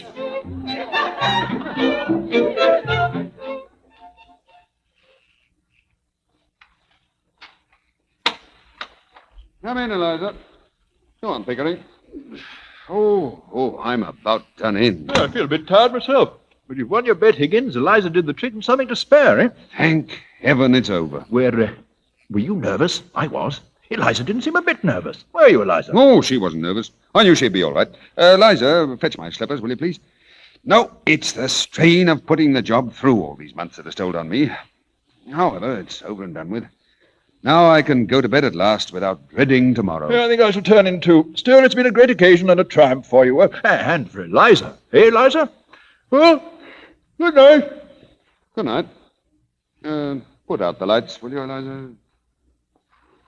Oh, confound it. What have I done with my slippers? Oh, you have them, eh? Thank you, Eliza. There are your slippers! And there! Take your slippers and may you never have a day's luck with them. What on earth? What's the matter? Anything wrong? Nothing wrong with you. I've won your bet for you, haven't I? That's enough for you. I don't matter, I suppose. You won my bet? You? Presumptuous insect. I won it. What did you throw those slippers at me for? Because I wanted to smash your face. I'd like to kill you, you selfish brute. Why didn't you leave me where you found me, in the gutter? You thank heaven it's all over, and that now you can throw me back there again, do you? Oh, the creature is nervous, after all. Yes, scratch me, would you? Claws in, you cat. How dare you show your temper to me? Now, sit down and be quiet. Oh, what's to become of me? What's to become of me? How the devil do I know what's to become of you? You don't care. I know you don't care. I'm nothing to you. Not so much as them slippers. Those slippers. Those slippers. Oh, I wish I was dead. But why, in heaven's name? No. You go to bed like a good little girl and sleep it off. Have a little cry and say your prayers. That'll make you comfortable. I heard your prayers. Thank heaven it's all over. Don't you thank heaven it's all over now? You're free and can do what you like. What am I fit for? What have you left me fit for? Where am I to go? What am I to do? What's to become of me? Oh, I shouldn't bother about it if I were you. Oh, you might marry, you know. Marry? Why not? I dare say my mother could find some chap or other who'd do very well. We were above that at the corner of Tottenham Court Road. What do you mean? I sold flowers. I didn't sell myself. Now you've made a lady of me. I'm not fit to sell anything else. Tosh, Eliza. Don't you insult human relations by dragging all this cant about buying and selling into it. Ah, come, you'll be all right. I must clear off to bed. I'm devilish sleepy. Before you go, sir. Eh? Do my clothes belong to me or to Colonel Pickering? What the devil use would they be to Pickering? He might want them for the next girl you pick up to experiment on. Is that the way you feel towards us? I want to know what I may take away with me. I don't want to be accused of stealing. Stealing? Oh, you shouldn't have said that, Eliza. That shows a want of feeling. I'm sorry. I'm only a common, ignorant girl. And in my station, I have to be careful. There can't be any feelings between the like of you and the like of me. Please, will you tell me what belongs to me and what doesn't? Oh, you may take the whole houseful if you like. Except the jewels, they're hired. Will that satisfy you? Stop, please. Will you take the jewels to your room and keep them safe? I don't want to run the risk of their being missing. Hand them over. If these belong to me instead of to the jeweler, I'd ram them down your ungrateful throat. This ring isn't the jeweler's. It's the one you bought me in Brighton. I don't want it now. Take it, please. Give it to me. That for the ring I bought you in Brighton. You threw in the fireplace. You're fortunate I didn't throw you in the fireplace, too. Don't you hit me. Hit you? You infamous creature. How dare you accuse me of such a thing? It's you who have hit me. Why, you wounded me to the heart. I'm glad. I've got back at you a little anyhow. You have caused me to lose my temper. It's a thing that has hardly ever happened to me before. I prefer to say nothing more tonight. I'm going to bed. Good night. Good night.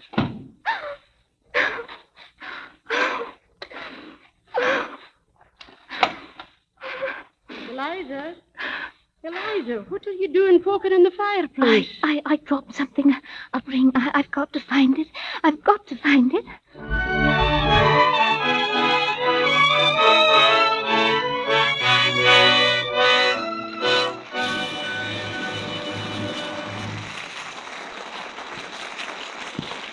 The curtain falls on the second act of Pygmalion. The phonetic Duchess of Denbury, no longer a placid pupil, will be quite a problem for Professor Higgins in Act 3. Before we continue, here are two people with some fresh ideas on one of your everyday problems. Before Jean Arthur and Brian Ahern bring us Act 3 of Pygmalion, Libby Collins, who's been scouting for news of the fashion world in Hollywood, has a very exciting bit of news for you tonight. Let us hear it, Libby. It's all about sweaters. You know, last winter, the Hollywood stars started the sweater and skirt idea for evening wear. Well, it swept country like wildfire, and this year it's more popular than ever. You see the smartest people in the smartest places wearing sweaters with long skirts of crepe or velvet or wool. Oh, and by the way, Mr. Ruick, Barbara Stanwyck has a fascinating collection of evening sweaters. Tell us about them, Libby. Well, one night at the Coconut Grove, she wore a perfectly gorgeous white cashmere sweater and a very full gathered skirt of emerald green jersey. White cashmere? Isn't that a good old standby? Oh, but this is different, with a capital D. Barbara has her name embroidered in brilliant red and gold and green letters all around the neck and sleeve. Say, that's an idea. Has she any other tricks up her sleeve? Oh, yes, indeed. She has one sweater embroidered with bars of her favorite song, and still another with a few lines of her favorite poem embroidered up the front. Well, you're certainly putting ideas into some of our listeners' heads. And while we're about it, I'd like to plant another idea. Get more pleasure and longer wear out of your sweaters by caring for them with gentle Lux Flake. Just the way leading studios here in Hollywood do. They use Lux because it's so dependable. It does a grand job of keeping all washables bright and new-looking. There's a good reason for that. Lux has no harmful alkali. And, of course, with Lux, there's no cake soap rubbing to hurt sensitive woolen fibers or fade washable colors. When it comes to washing your sweaters and other woolens, remember these 6 words. Safe in water, safe in Lux. Now, that's a good rule to follow. The mild, pure Lux suds simply float away the soil and leave sweaters as soft and shapely as the day you bought them. So buy the thrifty large box of Lux Flakes tomorrow and follow the Lux method to give safe, gentle care to your sweaters and other woolens. You'll find Lux is so pure, a little goes a long way. We pause now for station identification. This is the Columbia Broadcasting System.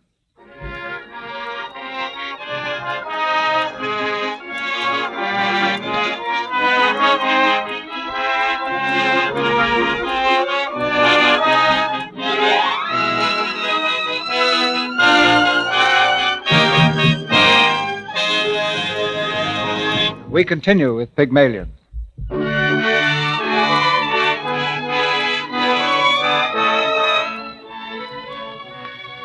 The Duchess of Denbury, alias Eliza Doolittle, has revolted. In the dead of night, she's disappeared, leaving Higgins a bit mystified and very worried. The following morning, in his mother's drawing room, Higgins paces the floor nervously. She was left last night, as usual, to turn off the lights and all that. But instead of going to bed, she changed her clothes and bolted. Heaven only knows where or why. You must have frightened her, Henry. Frightened her? Nonsense. But what am I going to do now? Do without, I'm afraid. The girl has a perfect right to leave if she chooses. Morning, Mrs. Higgins. Has Henry told you? Pickering, what does that ass of an inspector say? Have you offered a reward? You don't mean to say that you set the police after Eliza? Oh, of course. What are the police for? What else could we do? We can't let her go like this, Mrs. Higgins. You have no more sense, either of you, than 2 children. If you really want to know where Eliza is, she's here. Here? In this house? Upstairs. Upstairs? Then I shall jolly soon fetch her downstairs. Please be quiet, Henry. Sit down. Sit but- down, dear, and listen to me. Eliza came to me this morning. She told me of the brutal way you 2 treated her. What? What did we do to her? I think I know pretty well what you did. She worked very hard for you, Henry. And when the great day of trial came and she did this wonderful thing for you without making a single mistake, you 2 sat there and never said a word to her, but talked together of how glad you were that it was all over. Oh, we said nothing except that we were tired and wanted to go to bed.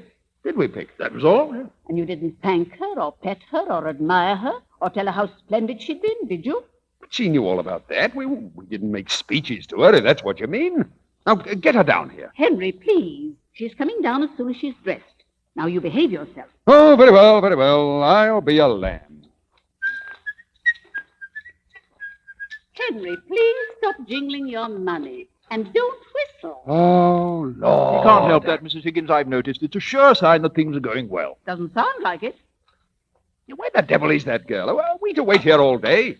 How do you do, Professor Higgins? Are you quite well?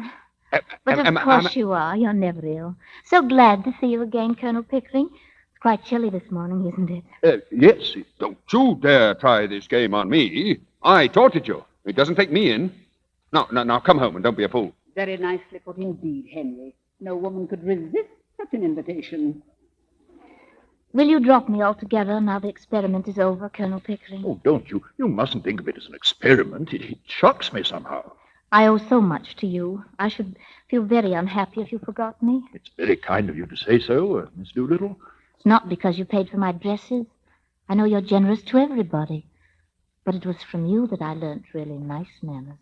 And that's what makes one a person of refinement, isn't it? You see, it was so very difficult for me with the example of Professor Higgins always before me. What? Oh, that's only Higgins' way. You know, he doesn't mean it. No doubt. But do you know what began my real education, Colonel Pickering? No, what? Your calling me Miss Doolittle that day when I first came to Wimpole Street. That was the beginning of self-respect for me. And there were 100 little things you never noticed because they came naturally to you. Things about standing up, taking off your hat, opening the door. Oh, that was nothing. You never took off your boots in the dining room when I was there. Oh, you mustn't mind that. You know, Higgins takes his boots off all over the place. I know. I'm not blaming him. But it made such a difference to me that you didn't do it. You see, really and truly, apart from the things anyone can pick up, the difference between a lady and a flower girl is not how she behaves, but how she's treated. I shall always be a flower girl to Professor Higgins, because he always treats me as a flower girl and always will. But I know I can be a lady to you because you always treat me as a lady and always will.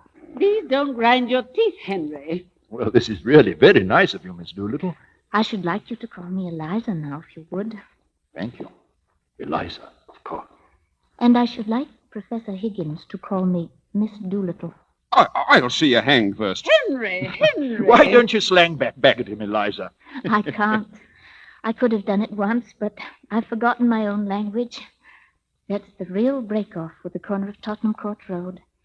Leaving Wimpole Street finishes it. Oh, but you're coming back to Wimpole Street, aren't you? You'll forgive Higgins? Forgive? We'll see, by George. Let her go. Let her find out how she can get on without us. She'll relapse into the gutter in 3 weeks without me at her elbow. Oh, he's incorrigible, Eliza. You won't relapse, will you? No, never. I've learnt my lesson very well. And now, if you gentlemen will excuse me, Mrs. Higgins has promised to take me shopping. Good day, gentlemen. Yeah, wait. I've not finished yet. Come back here at once. You see what I mean, Colonel? Come back here at once. He's speaking to the flower girl, and you see, there is no flower girl. She can't do this to me. Where did she go? Come back. Eliza. Eliza, where are you? Answer me. Well, Mr. Higgins? Listen, you've got back at me as you wanted. Well, have you had enough? Are you going to be reasonable? Or do you want any more? You want me back, only to pick up your slippers, put up with your tempers, and fetch and carry for you. I haven't said I wanted you back at all. Oh, indeed. Then what are we talking about? About you, not about me. If you come back, I shall treat you just as I've always treated you. I can't change my nature, and I don't intend to change my manners. Oh, I don't care how you treat me. I don't mind your swearing at me. I don't mind a black eye. I've had one before this. But I won't be passed over. Then get out of my way, for I won't stop for you. Wait, you talk about me as if I were a motor bus. So you are a motor bus, all bounce and go, no consideration for anyone. But I can do without you. Don't think I can't. Never asked yourself, I suppose, whether I could do without you. I shall miss you, Liza.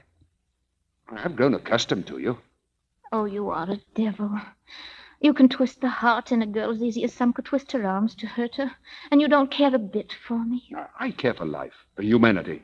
And you're a part of it that has come my way and been built into my house. You call me a brute because you couldn't buy a claim on me by fetching my slippers and finding my spectacles. You're a fool. I think a woman fetching a man's slippers is a disgusting sight. I think a great deal more of you for throwing them at me.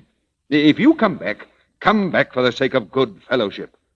And if you dare to set up your little dog's tricks of fetching and carrying slippers against my creation of a duchess, Eliza, I'll slam the door in your silly face. What am I to come back for? For the fun of it. Why, that's why I took you on. No, I won't come back. What in thunder do you want? I want a little kindness. I know I'm a common, ignorant girl, and you a book-learned gentleman, but I'm not dirt under your feet. What I did was not for the dresses and the taxes. I did it because we were pleasant together, and I came to care for you. Well, of course. That's just how I feel. Eliza, you're a fool. That's not the proper answer to give me. Well, it's all you'll get till you stop being a common idiot. If you're going to be a lady, you'll have to give up feeling neglected if the men you know don't spend half their time sniveling over you and the other half giving you black eyes. Oh, you are a cruel tyrant. I can't talk to you. You turn everything against me. I'm always in the wrong, but you know very well all the time that you're nothing but a bully. You know I can't go back to the gutter, as you call it, that I have no real friends in the world but you and the Colonel. But I won't be coaxed round as if I were a baby or a puppy. If I can't have kindness, I'll have independence. Independence? We're all dependent on one another. Every soul of us on earth. I'll let you see whether I'm dependent on you. If you can preach, I can teach. I'll go be a teacher. What'll you teach, in heaven's name? What you taught me, I'll teach phonetics. Oh! I'll offer myself as assistant to Professor Nepean. What? That imposter? That humbug? That toadying ignoramus? Teaching my methods, my discoveries? You take one step in his direction, I'll wring your neck. Do you hear? Ring away. What do I care? I knew you'd strike me someday. Eliza, listen to me. Now I know how to deal with you. What a fool I was not to think of it before. You can't take away the knowledge you gave me.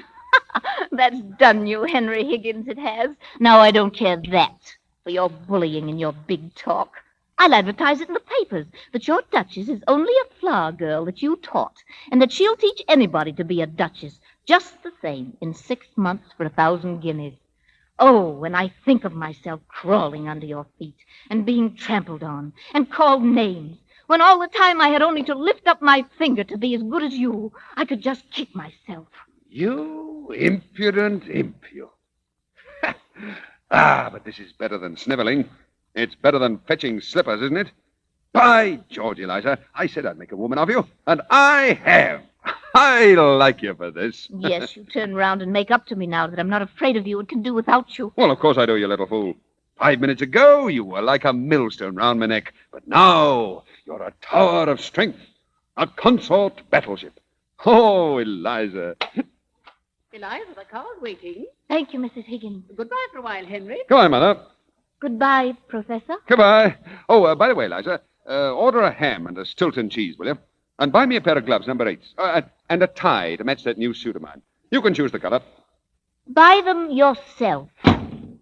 I'm afraid you've spoiled that girl, Henry. But never mind, dear. I'll buy you the tie and gloves. Oh, don't bother. She'll buy them all right enough. When she thinks it all over, she'll realize it's quite possible for a duchess to buy ties for her husband without losing her dignity. Her husband? Henry, have you asked Eliza to marry you? Oh, of course.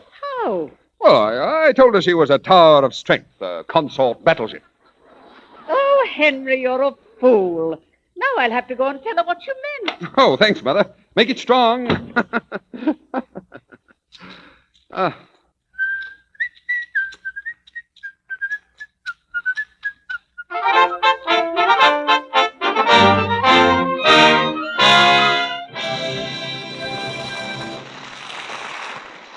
We ring down the curtain on the last act of Pygmalion with Jean Arthur and Brian Ahern.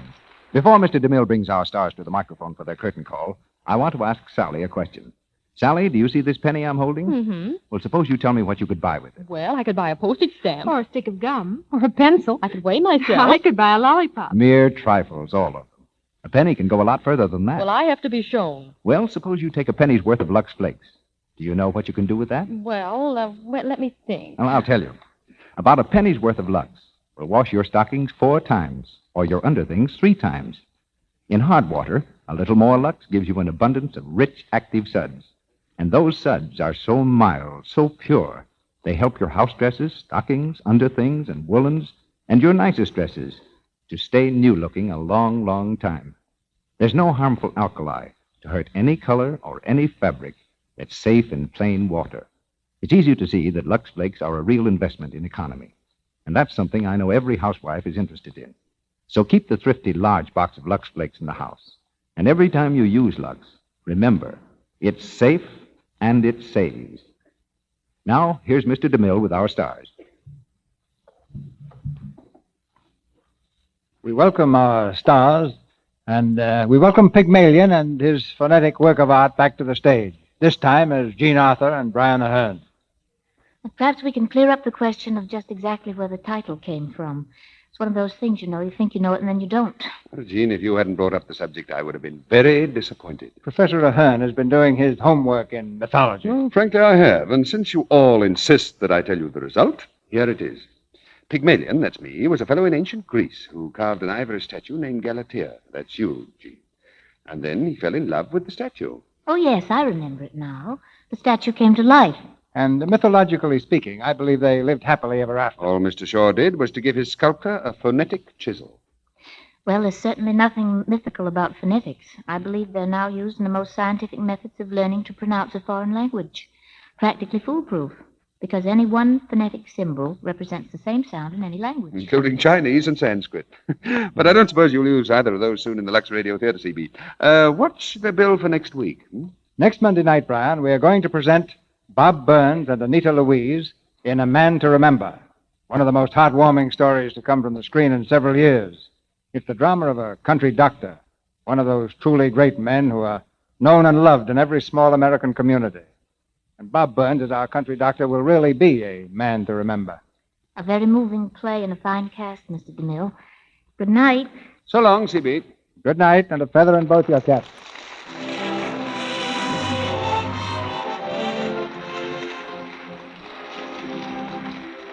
Our sponsors, the makers of Lux Flakes, join me in inviting you to be with us again next Monday night when the Lux Radio Theatre presents Bob Burns and Anita Louise in A Man to Remember. This is Cecil B. DeMille saying good night to you from Hollywood. This is Melville Rook, inviting you to enjoy the popular Lux daytime program, The Life and Love of Dr. Susan. Pat Briggs is furious with Dr. Susan. He misunderstands her interest in Bill Halliday. Can Susan explain to his satisfaction? Listen tomorrow. For the time and station, see your newspaper. The Life and Love of Dr. Susan comes to you in addition to the Lux Radio Theatre. Heard in tonight's play were Alan Napier as Colonel Pickering, Eric Snowden as Mr. Doolittle, Mary Gordon as Mrs. Pierce, Gloria Gordon as Mrs. Higgins, Evelyn Beresford as Mrs. Ainsford Hill, Mary Taylor as Miss Ainsford Hill, Thomas Freebairn Smith as Freddie, and Jack Lewis, Thomas Mills, Margaret Brayton, and Janet Young. Jean Arthur's current picture is the Columbia hit, Mr. Smith Goes to Washington. Brian Ahern will be seen in the forthcoming Edward Small production, My Son, which is the film version of the best-selling novel by Howard Spring. Our music was directed by Louis Silvers.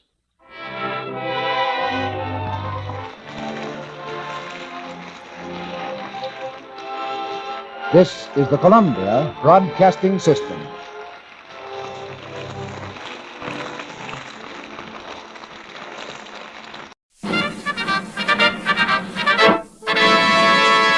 From Hollywood, California, the Lux Radio Theatre presents Charles Lawton in Ruggles of Red Gap with Zazu Pitts and Charlie Ruggles.